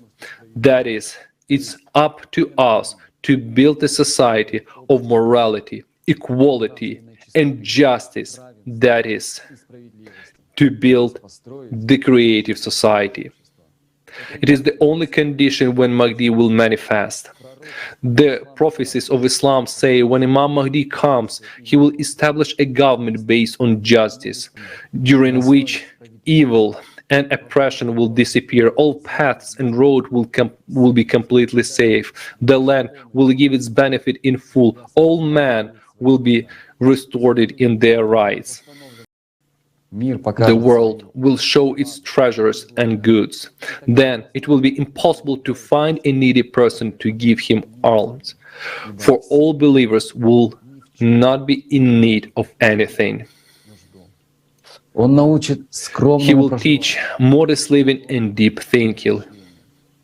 He will make you understand that dignity is an inner state that is midway between the two extremes and is based on equality and justice. He will restore the teachings of the Holy Quran and the traditions of the Holy Prophet after the world has ignored them. He will defend science and higher knowledge and will use them. His control over this will be complete. He will value the higher knowledge and will always use it with relevance. His mind will be free from desire to harm humanity. The higher knowledge under him will be like some property which has been misused in the past but which now gives permission to use again and correctly. In the beginning, he will be like a poor inglorious stranger, and Islam will be in hopeless and helpless state like an exhausted camel with its head dropping and its tail swaying sluggishly. But then he will establish the kingdom of God throughout the world. He will show everyone the proof of God's mercy, his desire to give man the knowledge of right living. That is, we see that it is said both about the value of life and about equality, justice, security. It is said about higher knowledge. It is said about the creative society. Prophet Muhammad, peace be upon him, said, "My nation will enjoy a time of ease such as it has never enjoyed." Therefore, brothers and sisters Muslims, there is no time for quarrels and fights. There is only time to unite and act and fulfill what Allah has bequeathed. The banner of Mahdi must be spread in our hearts, for his banner is in our souls, that our ancestors will also be forgiven, and we will be able to return the Muslims who were deceived by the children of Yahweh from slavery of Shaitan to the house of Altan. We have the responsibility of all. Muslims, brothers and sisters, I appeal to you, let's fulfill the dream of the Prophet, peace be upon him, forget everything and start from the scratch. From what? Let's give Mahdi a chance to manifest. The truth was spoken today, and every true Muslim will be seen by the Prophet and heard by Allah. Today's conference is nothing but the truth, and the truth can sound only at the behest and by the blessing of Allah Himself. The Prophet, peace be upon him, said of our times that it would be time of the truth, time of verity, the return of Islam and its purification. We feel that the Prophet, peace be upon him, is invisibly present with us now, and we feel how he rejoices for us as what he spoke about is happening, and the truth has sounded for the first time in 14 centuries. This is a tremendous chance for the entire Muslim Ummah to follow the Prophet. To do this, each of us needs to be honest with ourselves, because that is the only way we can purify Islam within ourselves. Answer yourself honestly.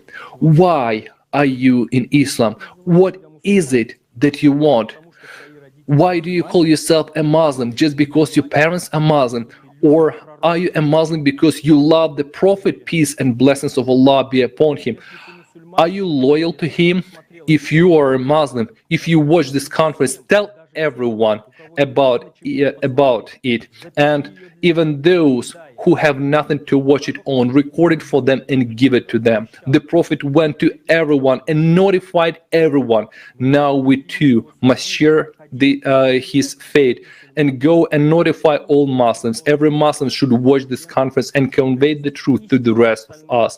This is the real Hajj, the real purification, the true way home. It is necessary to return home to us. The duty of every true follower of the Prophet, peace be upon him, is to acquaint every Muslim with what he has heard today, with the truth that renews Islam, and together the true and faithful ones. Only polytheists and liars, followers of Yahweh, will defend Islam distorted by Judeans.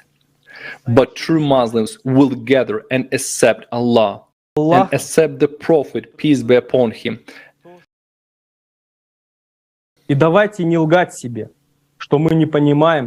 let us not lie to ourselves that we do not understand that right now, in the face of the real threat of the destruction of all humanity, we are the ones making the choice. Either we all gather on the platform of the creative society to become a civilization, or we gather in one point where Cerberus will drive us to destroy us. It is written in the Hadith that the emergence of this beast from earth will put an end to disputes and contradictions. This is what it is. This is what it does. Look how much of this actually comes true. Look at our conference. It puts an end to strife among Muslims, and it separates the liars who follow polytheists from the true Muslims, for whom love for the Prophet, peace be upon him, and for Allah is truly above all. The time has passed when we were divided. Now it is the time to become united. It's a huge responsibility on every real Muslim. We need to put aside all ambition, strife, and disunity, as the Prophet, peace be upon him, said, and come together as one ummah. We need to stop dividing Islam into teachings that were brought by shaitan and polytheist Umar, and finally follow the direct path of the Prophet, peace and blessings of Allah be upon him. Every Muslim feels and understands this. Everyone who sincerely prays to the Prophet and sincerely recalls the name of Allah understands this. It was shaitan who divided us through the polytheists who intervened and changed everything, and our task is to put everything back in its place. True Muslims, brothers and sisters, on May 13th, 2023, we will all meet at the conference that every Muslim must attend, because there we will offer prayers to Allah with the entire Ummah. And the one who offers it will purify himself and his family, and afterwards we will become one by accepting the truth. And only in this way we will build the true mosque, of which the Prophet, peace be upon him, spoke. In the Arabic language, the word mosque means to come together. The meaning of a mosque is unity. A mosque is not a building. A mosque is a gathering and unity of true Muslims. We need to purify what is true in each of us. We all hope that our ancestors are beside our beloved Prophet, peace be upon him, at his home, the home of Allah.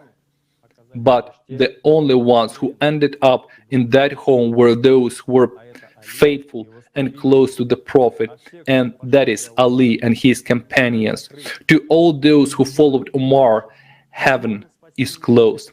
But by uniting, we can save not only ourselves, but also our entire family, all our relatives. We can fulfill our mission to save humanity, to save the whole world. We must all unite and merge in one namaz, in one prayer, so that Allah will see, and the Prophet, peace be upon him, will be proud of us, and once again confirm the rightness and greatness of our Prophet, peace be upon him, who said that at the end of time Islam will be purified and revived. And we will make our beloved Prophet, peace be upon him, glad that we were able to hear him and fulfill his covenant. Every true Muslim, knowing the truth, must share this information and make the Muslims of the world come together at the conference on May 13th, 2023. It will be the greatest unification of the Ummah. Those who do not come will be left behind the Ummah in the clutches of Shaitan. The Prophet himself, peace and blessings of Allah be upon him, gave us a chance.